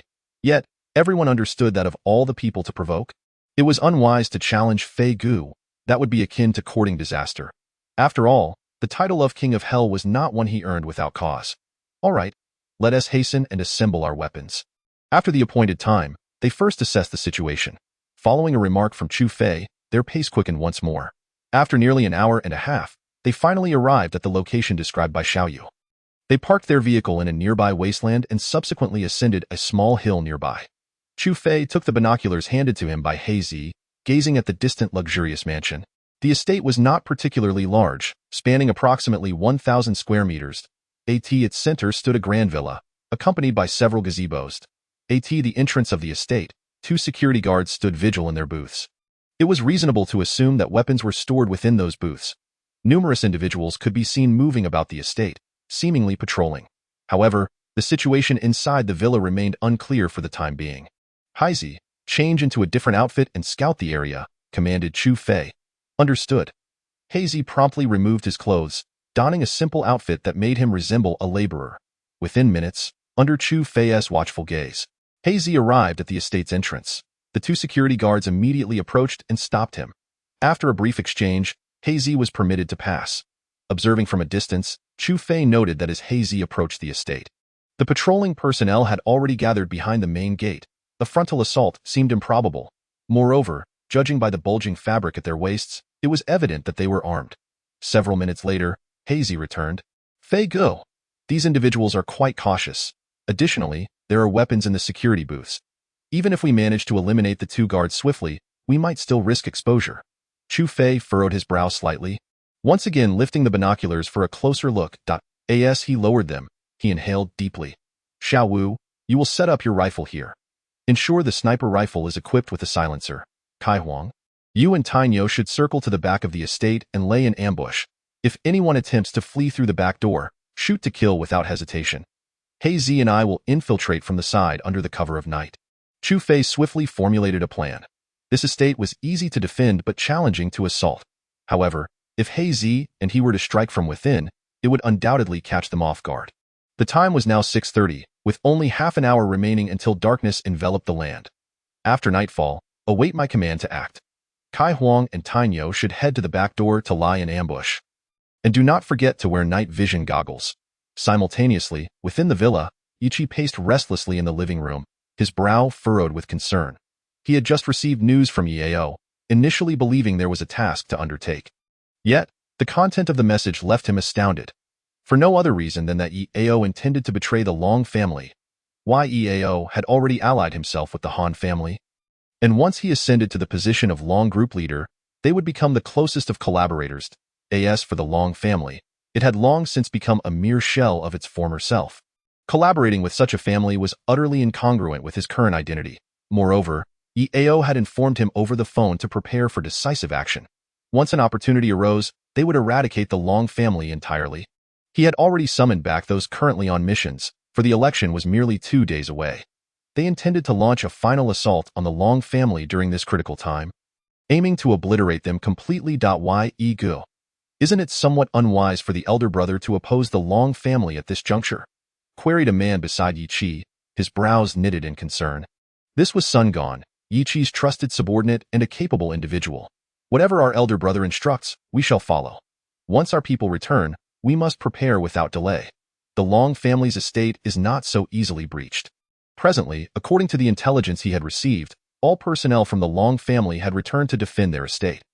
Though weapons would not be easily employed in the urban area, should a conflict arise, it was uncertain how far the adversary would go to retaliate. If that were to happen, any involved individuals would undoubtedly face dire consequences. However, before Sun Gong could voice further concerns, Ichi raised a hand to silence him. No more words are necessary. The elder brother's orders are absolute. Furthermore, collaborating with the Han family means they too will not sit idly by. Should we falter, it would not bode well for them either. Upon hearing this, Sun Gong fell silent, realizing that Yi Gu was resolute in confronting the Long family. Go rest. Conserve your strength. The final showdown is merely 2 days away. Yi Chi waved him off before sinking into a chair. His gaze fixed on the ceiling in contemplation. Unbeknownst to him, at that very moment, 2 shadowy figures were scaling the walls, stealthily infiltrating the estate. Chu Fei patted Hazy on the shoulder and gestured toward another direction. Hazy immediately understood, drawing his dagger and treading quietly. Ahead of them, a patrolling guard scanned the surroundings. Chapter 86. The Kill Under the Night Sky. Under the cloak of darkness, Chu Fei donned night vision goggles. Gripping a sharp dagger as he silently approached the back of a patrolling guard, with swift precision, he covered the guard's mouth and slit his throat. He then gently dragged the body into a corner before gradually making his way toward the villa. In his line of sight, several patrolling guards were moving closer to his position. Chu Fei's expression turned icy as he concealed himself in the shadows. After the patrols had passed, he turned and entered through the back door of the villa. However, sometimes misfortune strikes too swiftly. Upon entry, he unexpectedly encountered Sun Gong. The two exchanged bewildered glances, each taken aback. Sun Gong had intended to step outside for some fresh air and a smoke. "Who are you?" Sun Gong demanded, eyeing the unfamiliar man adorned with night vision goggles, his expression cooling instantly. With a swift motion, he drew his dagger, glaring menacingly at Chu Fei. Without a moment's hesitation, Chu Fei moved to strike. In an instant, the two engaged in a fierce exchange. As they traded blows, Sun Gong finally realized something was amiss. This intruder was targeting them. "Enemy attack!" he roared, charging forward. Meanwhile, the patrolling guards outside reacted instantly to the shout. Someone had infiltrated the estate. Quickly! In a heartbeat, numerous patrolmen drew their sidearms and hurried toward the source of the commotion. On the opposite side of the villa, Hazy, hearing the ruckus, immediately grasped the situation. Fei Gu must have encountered someone. Without hesitation, he drew his handgun and abandoned all pretense. Gunfire erupted, echoing through the night. 3 patrolmen in his path fell, blood pooling beneath them. Meanwhile, atop the small hill outside the estate, Xiao Wu heard the gunfire and realized that Fei Gu and Hazy had been compromised. Spotting a patrolman within his sights, he acted without delay. The silenced sniper rifle emitted a muffled report, and a guard sprinting toward the villa collapsed lifelessly. Yet, this was merely the beginning. In the villa, Yi Chi, who had intended to rest, was jolted by the gunfire. He swiftly retrieved a submachine gun from a nearby box. Grabbing a walkie-talkie, he shouted at his men, "Retaliate! Give me a counterattack!" On the first floor of the villa, Chu Fei, now aware of his exposure, resolved to fight without restraint. Since you've discovered me, you shall pay the price. He intensified his assault, and Sun Gong's face paled in realization. He had not anticipated that this adversary would hold back. Without a second thought, he turned to flee. Yet, Chu Fei's speed surpassed his expectations. Sensing the impending danger, Sun Gong spun around, swinging his dagger. But Chu Fei swiftly ducked, driving his dagger into Sun Gong's throat. Blood gushed forth like a fountain. Before Chu Fei could withdraw his blade, an overwhelming sense of danger enveloped him. His pupils dilated as his muscles tensed. With a powerful leap, he evaded the ensuing gunfire that erupted from behind him. Bullets peppered the space where he had just stood, before he could regain his footing. Another volley of shots rang out. Chu Fei sprinted behind a load-bearing column. The column bore the brunt of the bullets. Taking a deep breath, Chu Fei drew his 92-style handgun. Based on the trajectory of the incoming fire, he deduced that the assailants were positioned slightly to his upper left and rear right. Gritting his teeth, he suddenly leaned out from behind the column, only to swiftly retreat as bullets zipped past. He had glimpsed their positions. With a sudden burst of movement, he leaped into action, firing in rapid succession. Two individuals in the second-floor corridor crumpled to the ground. That moment, he took cover behind another load-bearing column. As he strategized on how to counter the remaining patrolmen advancing toward him, gunfire erupted once more. Hazy burst into the first floor of the villa, dispatching several guards before swiftly reloading his weapon. Fei Gu! Hearing Hazy's voice, Chu Fei sprang from behind the column. His gaze swept the area, landing on the figures hiding in the second-floor corridor. Raising his weapon, he fired. The adversary fell, a bullet piercing through their forehead. Cover me, I'm heading upstairs. Without a moment's hesitation, Chu Fei dashed up the stairs. Meanwhile, Hazy, armed with 2 handguns, took cover behind a load-bearing pillar, aiming at the entrance. Boom! As the door swung open, a dozen patrol officers armed with submachine guns surged into the villa. However, they were met with a hail of bullets. Bang, bang, bang. Hazy's handguns fired with impeccable precision, each shot striking the chest of the foremost assailant as if there were no recoil. Under the current circumstances, aiming for a headshot was impractical. Even a shot to the torso could prove fatal. Yet, with the front line blocking the bullets, the individuals behind quickly spotted Hazy's position and unleashed a barrage of fire from their submachine guns. Debris flew as gunfire echoed relentlessly in the distance. On a small hill, Xiaowu could no longer remain idle. The opposition was entirely armed with submachine guns, and it was evident that Hazy and Fei Gu could not withstand such a multitude. He rose, taking aim at the patrol officers still outside the villa, dispatching them one by one. At that moment, someone finally realized the peril they were in.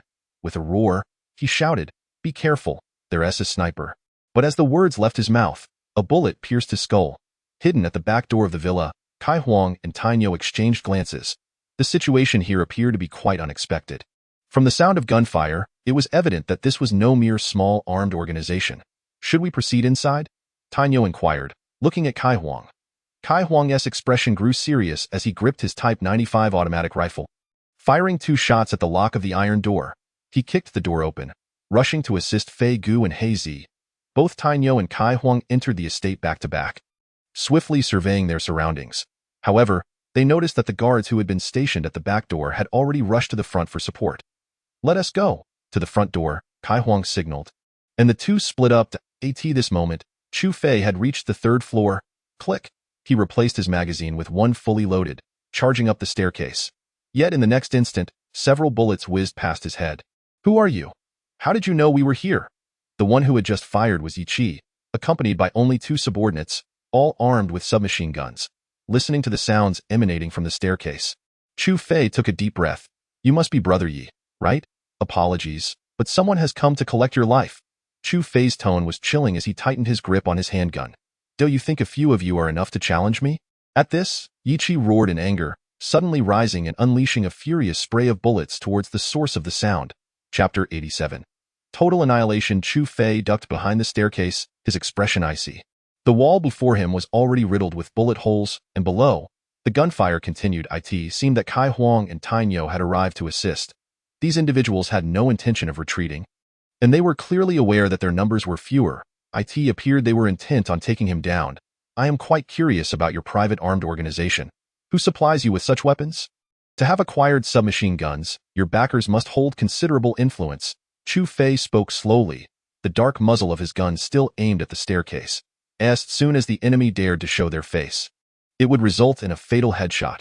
Heh, trying to pry information from me? Is such a tactic not a bit too rudimentary? Allow me to present you with a gift, Ichi sneered, pulling a grenade from his pocket. He yanked the pin and hurled it towards the staircase.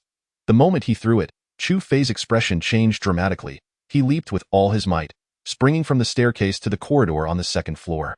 A tremendous explosion followed. Boom! Instantly, debris scattered, and dust clouded his vision. His gaze grew colder. He had not anticipated that the enemy possessed such weaponry. Clearly, the high-ranking officials in the military had invested considerable effort in nurturing this private armed organization. At the staircase on the third floor, Ichi signaled to his two subordinates, his face set in icy determination. The two understood immediately and stealthily descended the stairs, while Ichi chose to wait patiently, uncertain whether the grenade had succeeded in eliminating his adversary. Meanwhile, behind the wall on the second floor, Chu Fei's demeanor remained frosty. Although he had leaped down swiftly, the explosion's force was beyond human endurance. Shrapnel had grazed his arm, leaving a wound that stained his sleeve with blood, though it was not life-threatening. His expression was cold as he contemplated how to force the enemy down from above when he suddenly heard the faintest, unusual footsteps. Though the sound was almost inaudible amidst the chaos of gunfire below, Chu Fei's hearing had been specially trained. Judging by the footsteps, there were likely two individuals. Taking a deep breath, he firmly gripped his handgun. In the next moment, he sprang forth. The two descending from the stairs had yet to react when darkness enveloped their vision. A blood hole appeared in the center of their brows, gazing at the lifeless bodies on the ground. Chu Fei's expression remained unchanged. He casually picked up a fallen submachine gun and stealthily approached the staircase. However, Ichi, hearing the gunfire below, paled. He had not expected his adversary to still be alive. Possessing the terrifying capability to dispatch his two subordinates, this opponent was undoubtedly formidable, but now he was on the third floor. The height of the villa's third floor was at least 11 or 12 meters. Even if he survived the fall, escape would be impossible. How about we discuss this? Ichi exhaled deeply, calling out towards the staircase. Hearing this, Chu Fei smirked coldly. Sure, you drop your weapons and we can talk. Otherwise, you'll have no chance to negotiate once my brothers take care of your subordinates. Upon hearing this, Ichi's expression shifted slightly. How many of you are there? He asked incredulously. After all, there were nearly 30 subordinates within the estate, each armed. Unless the attackers were a specially trained unit, a mere handful could not possibly eliminate so many of his men. 5. Including myself, Chu Fei replied. But, I wonder if you've heard of the Dragon Team? In truth, Chu Fei revealed his identity to test the waters. If Ichi recognized it, he would undoubtedly be curious why he hadn't received any prior warning. You're lying?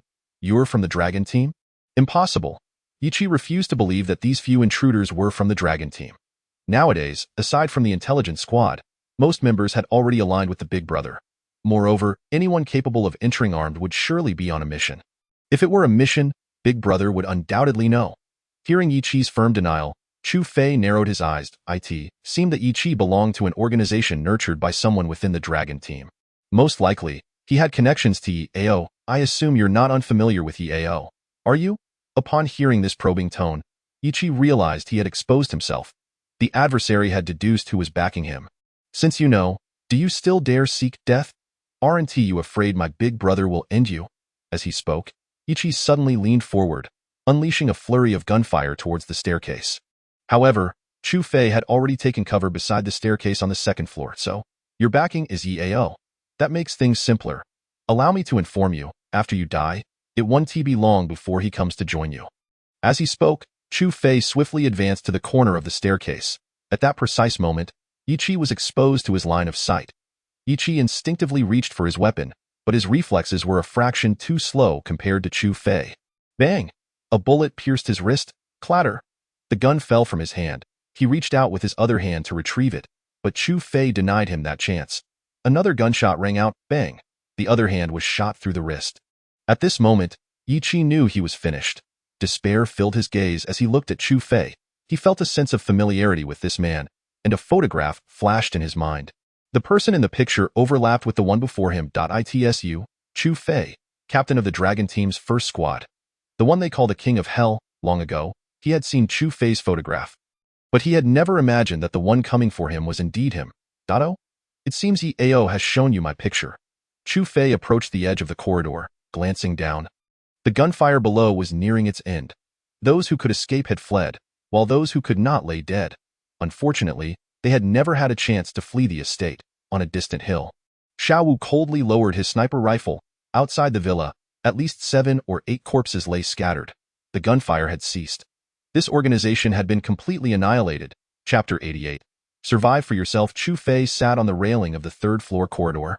Kai Huang, Tainyo, and Heizi were nearby, observing the bloodied man seated on the ground. Without a doubt, this man was the target of Fei Ji's mission. Would you prefer to speak for yourself? Or shall I assist you in finding your voice? Chu Fei observed Yi Qi with an expression of calmness. What is it that you wish to know? Yi Qi lifted his gaze to meet Chu Fei's. Today, he was destined to meet his end. What is the nature of your relationship with EAO, and what have you done for him? Yi Qi regarded Chu Fei with a faint smile. Relationship? I am merely a dog at his side. He commands me to bite, and I shall bite. Many have perished beneath the fire of my gun. Alas, my recent missions have all ended in failure, which is somewhat regrettable. Upon hearing this, Chu Fei's eyes narrowed slightly. Are the missions you speak of aimed at a woman named Suli? The moment the words left his lips, Yi Qi's expression faltered. It took him a moment to comprehend. You are the bodyguard of that woman, aren't you? He was not foolish. The very fact that Chu Fei could pose such a question indicated a connection with that woman. The repeated failures of his recent missions could only be attributed to one reason. That woman had a formidable bodyguard by her side. Little did he realize that bodyguard was Chu Fei himself. You are not entirely foolish. It is just a pity that your wits have not been applied to a righteous cause. That man called Yi Gu. Is he you? Yi Qi remained silent, merely nodding in acknowledgement. Proceed then. I have spoken all that I can. There are matters I shall not disclose. In Yi Qi's world, he had perhaps long ago ceased to exist. The moment he clawed his way out from that pile of corpses, he had become a specter of his former self. Now, he was merely a living corpse, having killed friends with his own hands for the sake of survival. For a mere bun, and at that time, he was but a 7-year-old child. Witnessing the deathly intent in Yi Qi's eyes, Chu Fei felt a flicker of curiosity. He had seldom encountered someone who faced death without the slightest hint of fear. Even the most ruthless criminals, in the face of death, could not conceal the terror reflected in their eyes. Yet this individual displayed not a trace, not even a whisper. I am quite intrigued. How did you come to know him? Judging by your age, you cannot be over 20 yet. Yi Qi raised his head, regarding Chu Fei with a smile gracing his lips. I am 17 this year. At this revelation, Chu Fei and his companions were momentarily taken aback. They had never imagined that a mere 17-year-old child could wield such control over an armed organization. As for how he came to know him, he chuckled softly, his eyes drifting into reminiscence.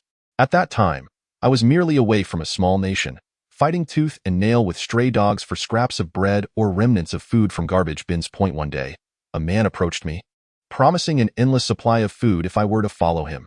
Tempted, I agreed. The man brought me to a basement where, instead of an abundance of food, I found only other children of my age. On the first day, we were provided with ample food, and I vowed it was the fullest I had ever felt. Yet on the second day, no one arrived with provisions.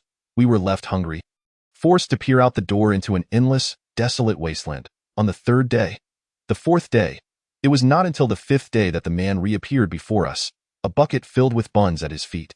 He informed us that only one among us could partake of the buns. He then tossed a knife among the children and closed the door once more. Initially, none dared to retrieve the knife. However, some, unable to bear the hunger, succumbed to desperation. Thus began a brutal slaughter. Yi Qi could not recall how the knife fell into his hand, but, in that moment, he had been blinded by the desire to survive. For the sake of the buns in that bucket, he wielded the dagger until it was dulled from USFT. The moment he collapsed, the door swung open. Subsequently, he was taken by the man to this country, where he underwent relentless training. By the age of 16, he seized control of this organization, eliminating all those who dared to oppose him. As he recounted this tale, Chu Fei and his companions fell into a profound silence. Their eyes filled with a fierce anger. They had never anticipated that this young man would have endured such harrowing experiences. To survive, he had rendered his dagger dull. From the moment I survived, my heart had already perished. Thus, death holds no fear for me. Proceed. Yi Qi closed his eyes, seemingly awaiting the sound of a gunshot. Yet, Chu Fei did not pull the trigger. Instead, He approached Yi Chi directly. Live. Wasn't your initial intention simply to survive?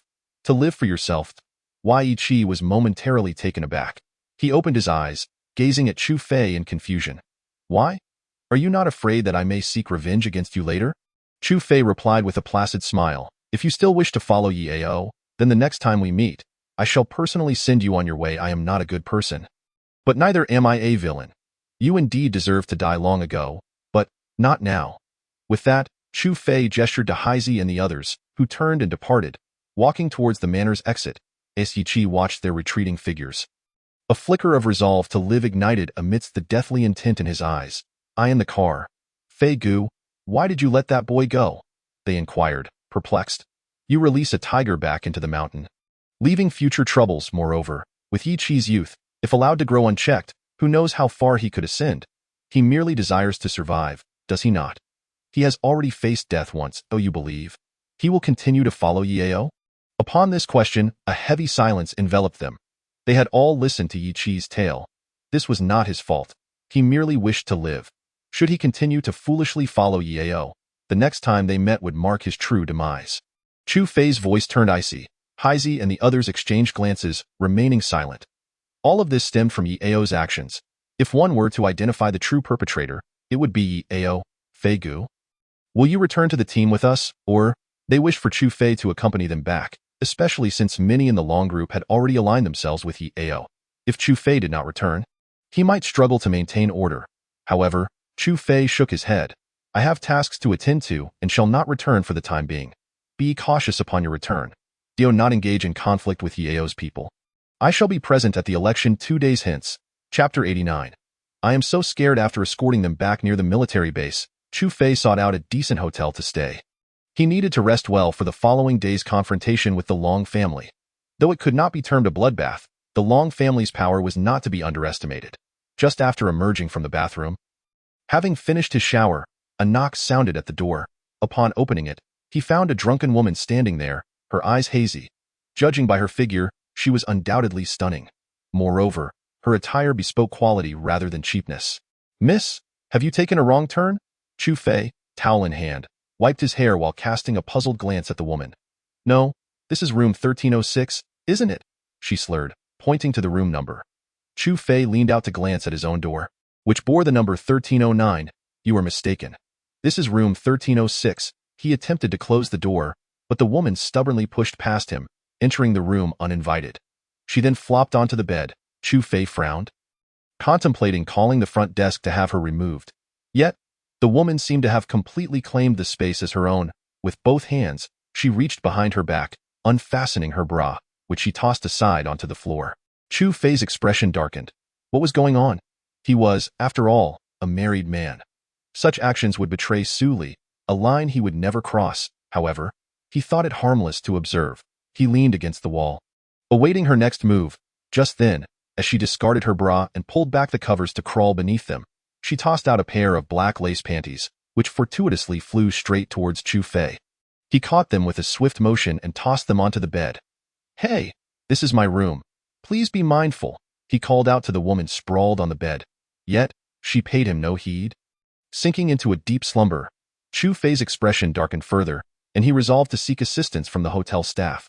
Just then, another knock echoed from the door. Puzzled, he opened it to find 3 men clad in black suits.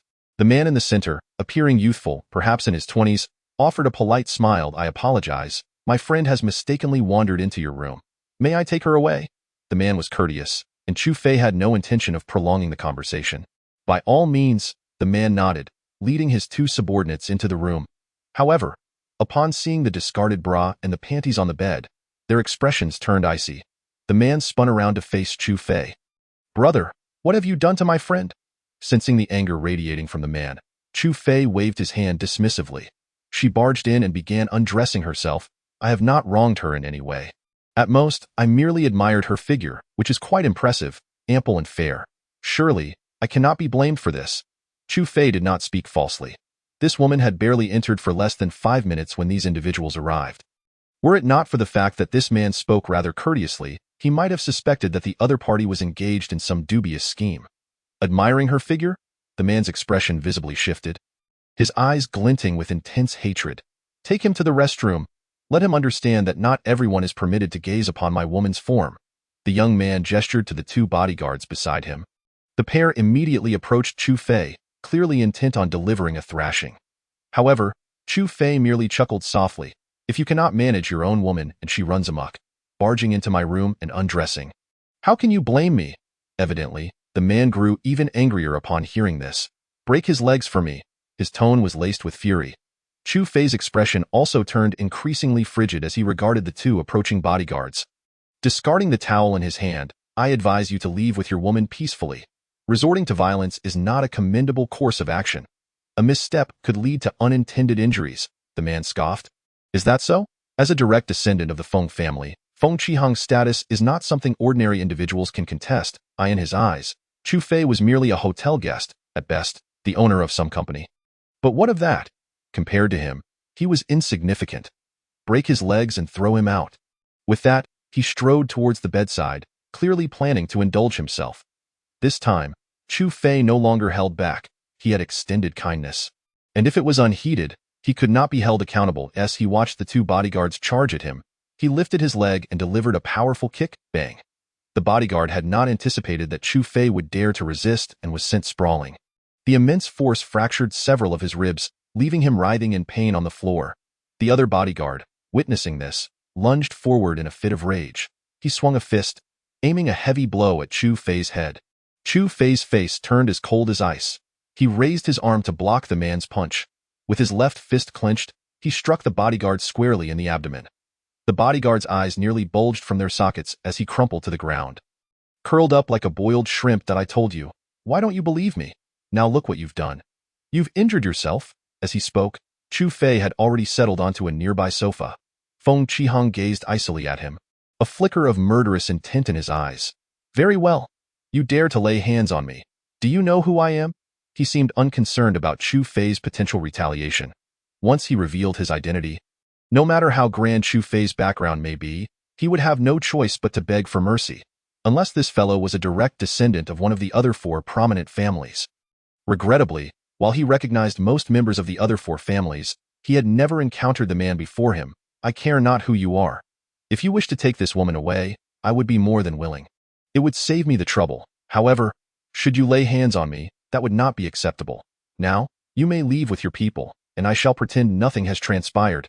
If you entertain thoughts of revenge against me, I would not mind giving you a beating." Upon hearing this, Feng Qihang laughed in anger. "Beat me? Aside from my own elders, who in this capital dares to lay hands on me? Though I do not know from whence you draw your courage. Allow me to introduce myself. I am Feng Qihang." Feng Qihang lounged on the sofa beside the bed, crossing his legs as he awaited Chu Fei's plea for mercy. "You are a member of the Feng family? One of the four great clans?" Chu Fei regarded the man before him with some surprise. "Congratulations, you guessed correctly," Feng Qihang replied with a cold smirk. "Ah, I am so frightened. You terrify me to death. Do you wish for me to kneel and beg for your mercy?" Chapter 90. Reflecting on the fate of the Long family, the atmosphere seemed to freeze. Feng Qihang's face darkened as he listened to Chu Fei's mocking tone. "You are not afraid of death? Knowing you are of the Feng family, you still dare to speak to me in such a manner. Do you not fear my retribution? Or could it be that you truly are a member of the other three great families?" "Fear? Why should I not fear? However, the Feng family is just like that. Enough. I tire of this meaningless chatter. Vacate immediately. Do not compel me to resort to throwing you out." Chu Fei had no time for his prattle. An arrogant second-generation heir, emboldened by his family, thinking he could act with impunity. How foolish, do you dare? Feng Qihang truly could not believe that this fellow would throw him out. Yet, he was mistaken. Had it been anyone else, they might not have dared. But who was Chu Fei? He rose and walked straight towards Feng Qihang, raising his hand to deliver a slap to his face. "You dare to be so presumptuous. You have asked for this." Following that, he seized Feng Qihang as if he were a mere chick and tossed him out. The same fate befell his two bodyguards. After closing the door behind him, Chu Fei turned to the woman lying on the bed, his brow furrowed. Tossing her out would not be ideal, however. To keep her would invite misunderstandings, and that would truly complicate matters. After some contemplation, he decided to sleep on the sofa instead. Meanwhile, Feng Qihang, having been unceremoniously thrown out, was seething with rage. This was the first time he had been so humiliated in the capital. He immediately shouted at the two bodyguards. "Call for reinforcements. I want that brat to kneel before me and beg for mercy." The bodyguards, enduring their own intense pain, explained, "Young master, that fellow is no ordinary person. He clearly possesses martial skill. Should he be a member of one of the other three families, we would find ourselves in a precarious position." Feng Qihang raised his hand to slap the face of the bodyguard who had spoken. "Is my Feng family afraid of other clans? Now, make the call, immediately." The two bodyguards, seeing his fury, had no choice but to place the call. Half an hour later, several luxury cars worth millions were parked outside the hotel point. One by one, suited bodyguards emerged from the vehicles. From the central car, an older middle-aged man stepped out. "Third uncle, you have finally arrived." Upon seeing the middle-aged man, Feng Qihang rushed over, his face a mask of grievance. Feng Wuyo glanced at Feng Qihang beside him. "At this hour, are you looking for trouble? Mobilizing the family's elite? Had it not been for my cover, your father would have surely punished you." Feng Qihang looked somewhat aggrieved. "Third uncle, that fellow has gone too far. He struck me, and to add insult to injury, he declared that the Feng family is worthless, nothing more than a pile of rubbish." Unable to endure the humiliation, I wanted to retaliate, but I was no match for him. He tossed me out. Hearing this, Feng Wuyo's expression darkened. In this capital, someone dared to speak so disparagingly about the Feng family. Their audacity was remarkable. I must witness who this young man is, so brazen as to act in such a manner. Even if he is from one of the other three families, I will demand an explanation. A formidable entourage made their way to the 13th floor. The receptionist, taken aback by such a display, dutifully handed over the room key. Upon reaching room 1309, Feng Qihang, still holding his face, addressed Feng Wuyo. "Third uncle, that brat is inside." Feng Wuyo gestured, and a subordinate promptly stepped forward to swipe the card and unlock the door. Inside the room, upon hearing the unlocking sound, Chu Fei abruptly opened his eyes, sitting up on the sofa, his gaze fixed on the entrance. As the door swung open, Feng Qihang and Feng Wuyo entered. Accompanied by over 10 suited bodyguards, the already modest room now felt somewhat cramped. "Brat, let's see how you escape this time." Feng Qihang looked at Chu Fei with triumphant satisfaction. In his view, the young man was doomed. As he spoke, his gaze shifted to the bed, where a stunning beauty lay, her curvaceous figure eliciting a sense of desire. Chu Fei regarded the newcomers with a slight smile. What is this? Having dealt with the younger generation, now the elders wish to intervene. Feng Wuyo studied the young man before him, his brow furrowing. "Young man, to which family do you belong?" Chu Fei replied nonchalantly, "Does it matter to you which family I hail from?" Feng Wuyo's expression darkened. "Young man, whom are you addressing? Unless you are from one of the other three families, you shall not leave this door." Upon hearing this, Feng Qihang pointed at Chu Fei and retorted, "My legs are my own. I will go if I wish." "What? Is the earlier lesson insufficient for you? Have you brought all these people here to be beaten?" Chu Fei cast a cold glance at him. Sneering softly, Feng Wuyo's gaze turned icy. "Young man, it would be wise to think before you speak. You may have struck my nephew, and I shall not hold that against you, however. To insult the Feng family is a matter we must discuss properly. Shall I contact your elders?" Feng Wuyo managed to restrain his rising anger. In his youth, he would have already dealt with this insolent brat. The audacity of the young man to make such statements indicated that he possessed some stature. "That would not be necessary. My elders have long since retired for the night, and I do not wish to disturb their rest. Whatever you have to say, speak plainly." Chu Fei leaned back on the sofa. Casually picking up a cigarette from the table and lighting it, he took a deep drag, the smoke swirling around him. "Since that is the case, do not blame us for being impolite." With a sweeping gesture, Feng Wuyo commanded several bodyguards to stand in front of Chu Fei, clearly intending to subdue him. Chu Fei slowly rose, extinguishing his cigarette. "The Feng family, I presume? From where you came, return there, and I shall not pursue the matter further. However, you ought to consider the consequences of your actions. If you think I am merely trying to intimidate you, then by all means, feel free to test that." A faint smile played on Chu Fei's lips as he regarded Feng Wuyo. Feng Wuyo wavered. Could it be that this fellow truly possessed a formidable background? "Third uncle, did you hear his boastful claims? If he had any real connections, why would he waste words?" Feng Qihang was incensed, watching his uncle's hesitation, wishing he could command the bodyguards himself. Yet, with his uncle present, these men would heed only him, leaving him without authority to act. "Little brother, are you truly unwilling to disclose your family's name?"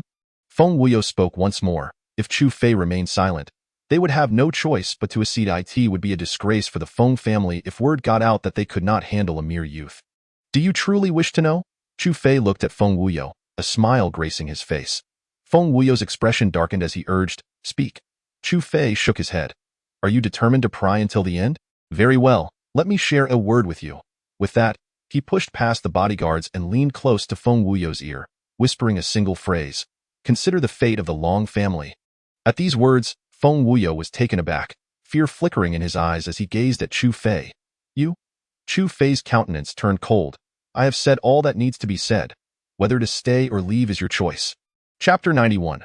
The Long family is to disappear today. The following morning, Zhao Zhehui awoke from her slumber.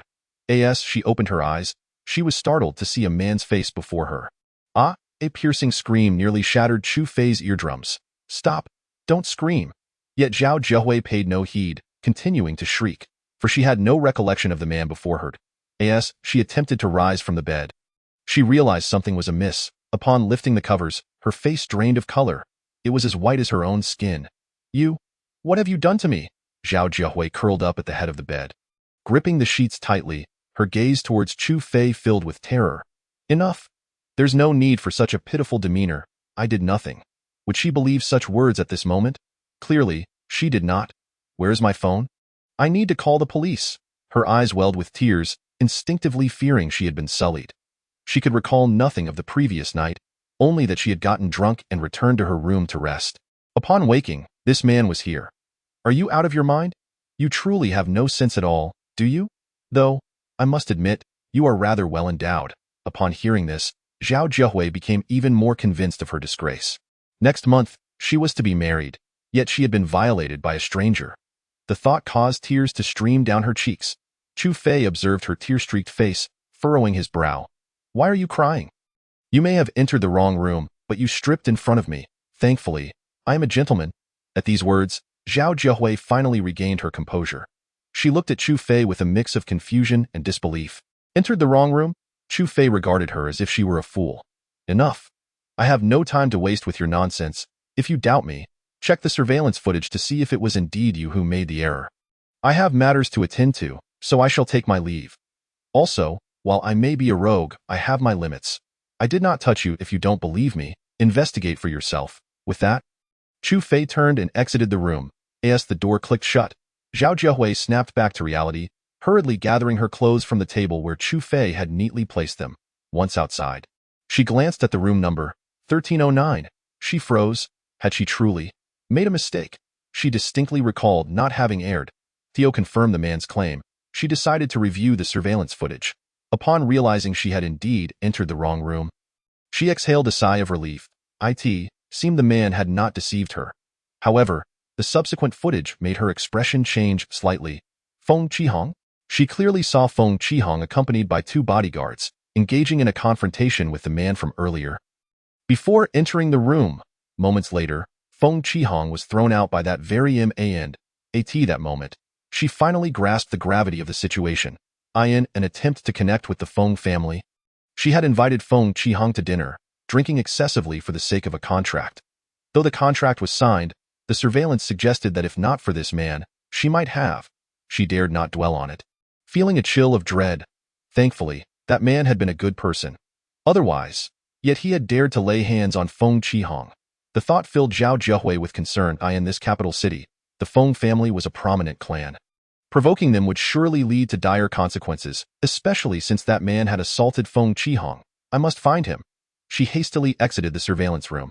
Little did she know, more footage revealed that Feng Wuyo had also arrived and had left the room obediently.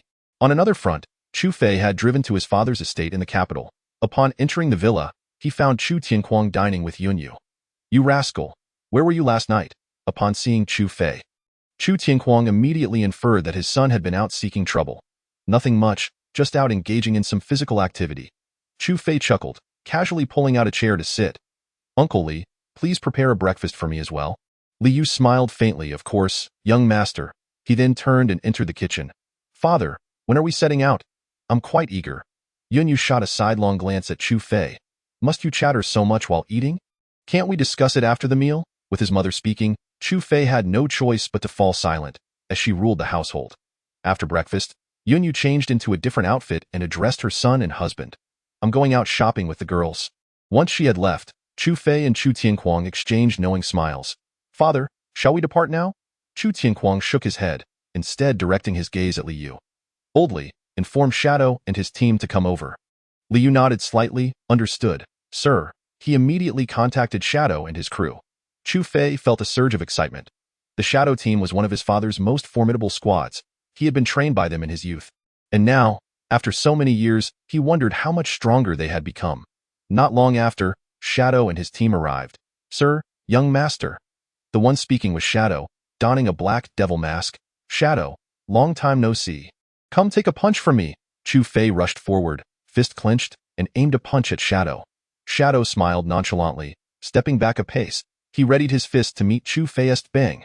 Their fists collided with a dull thud. Chu Fei staggered back a step, and Shadow did the same.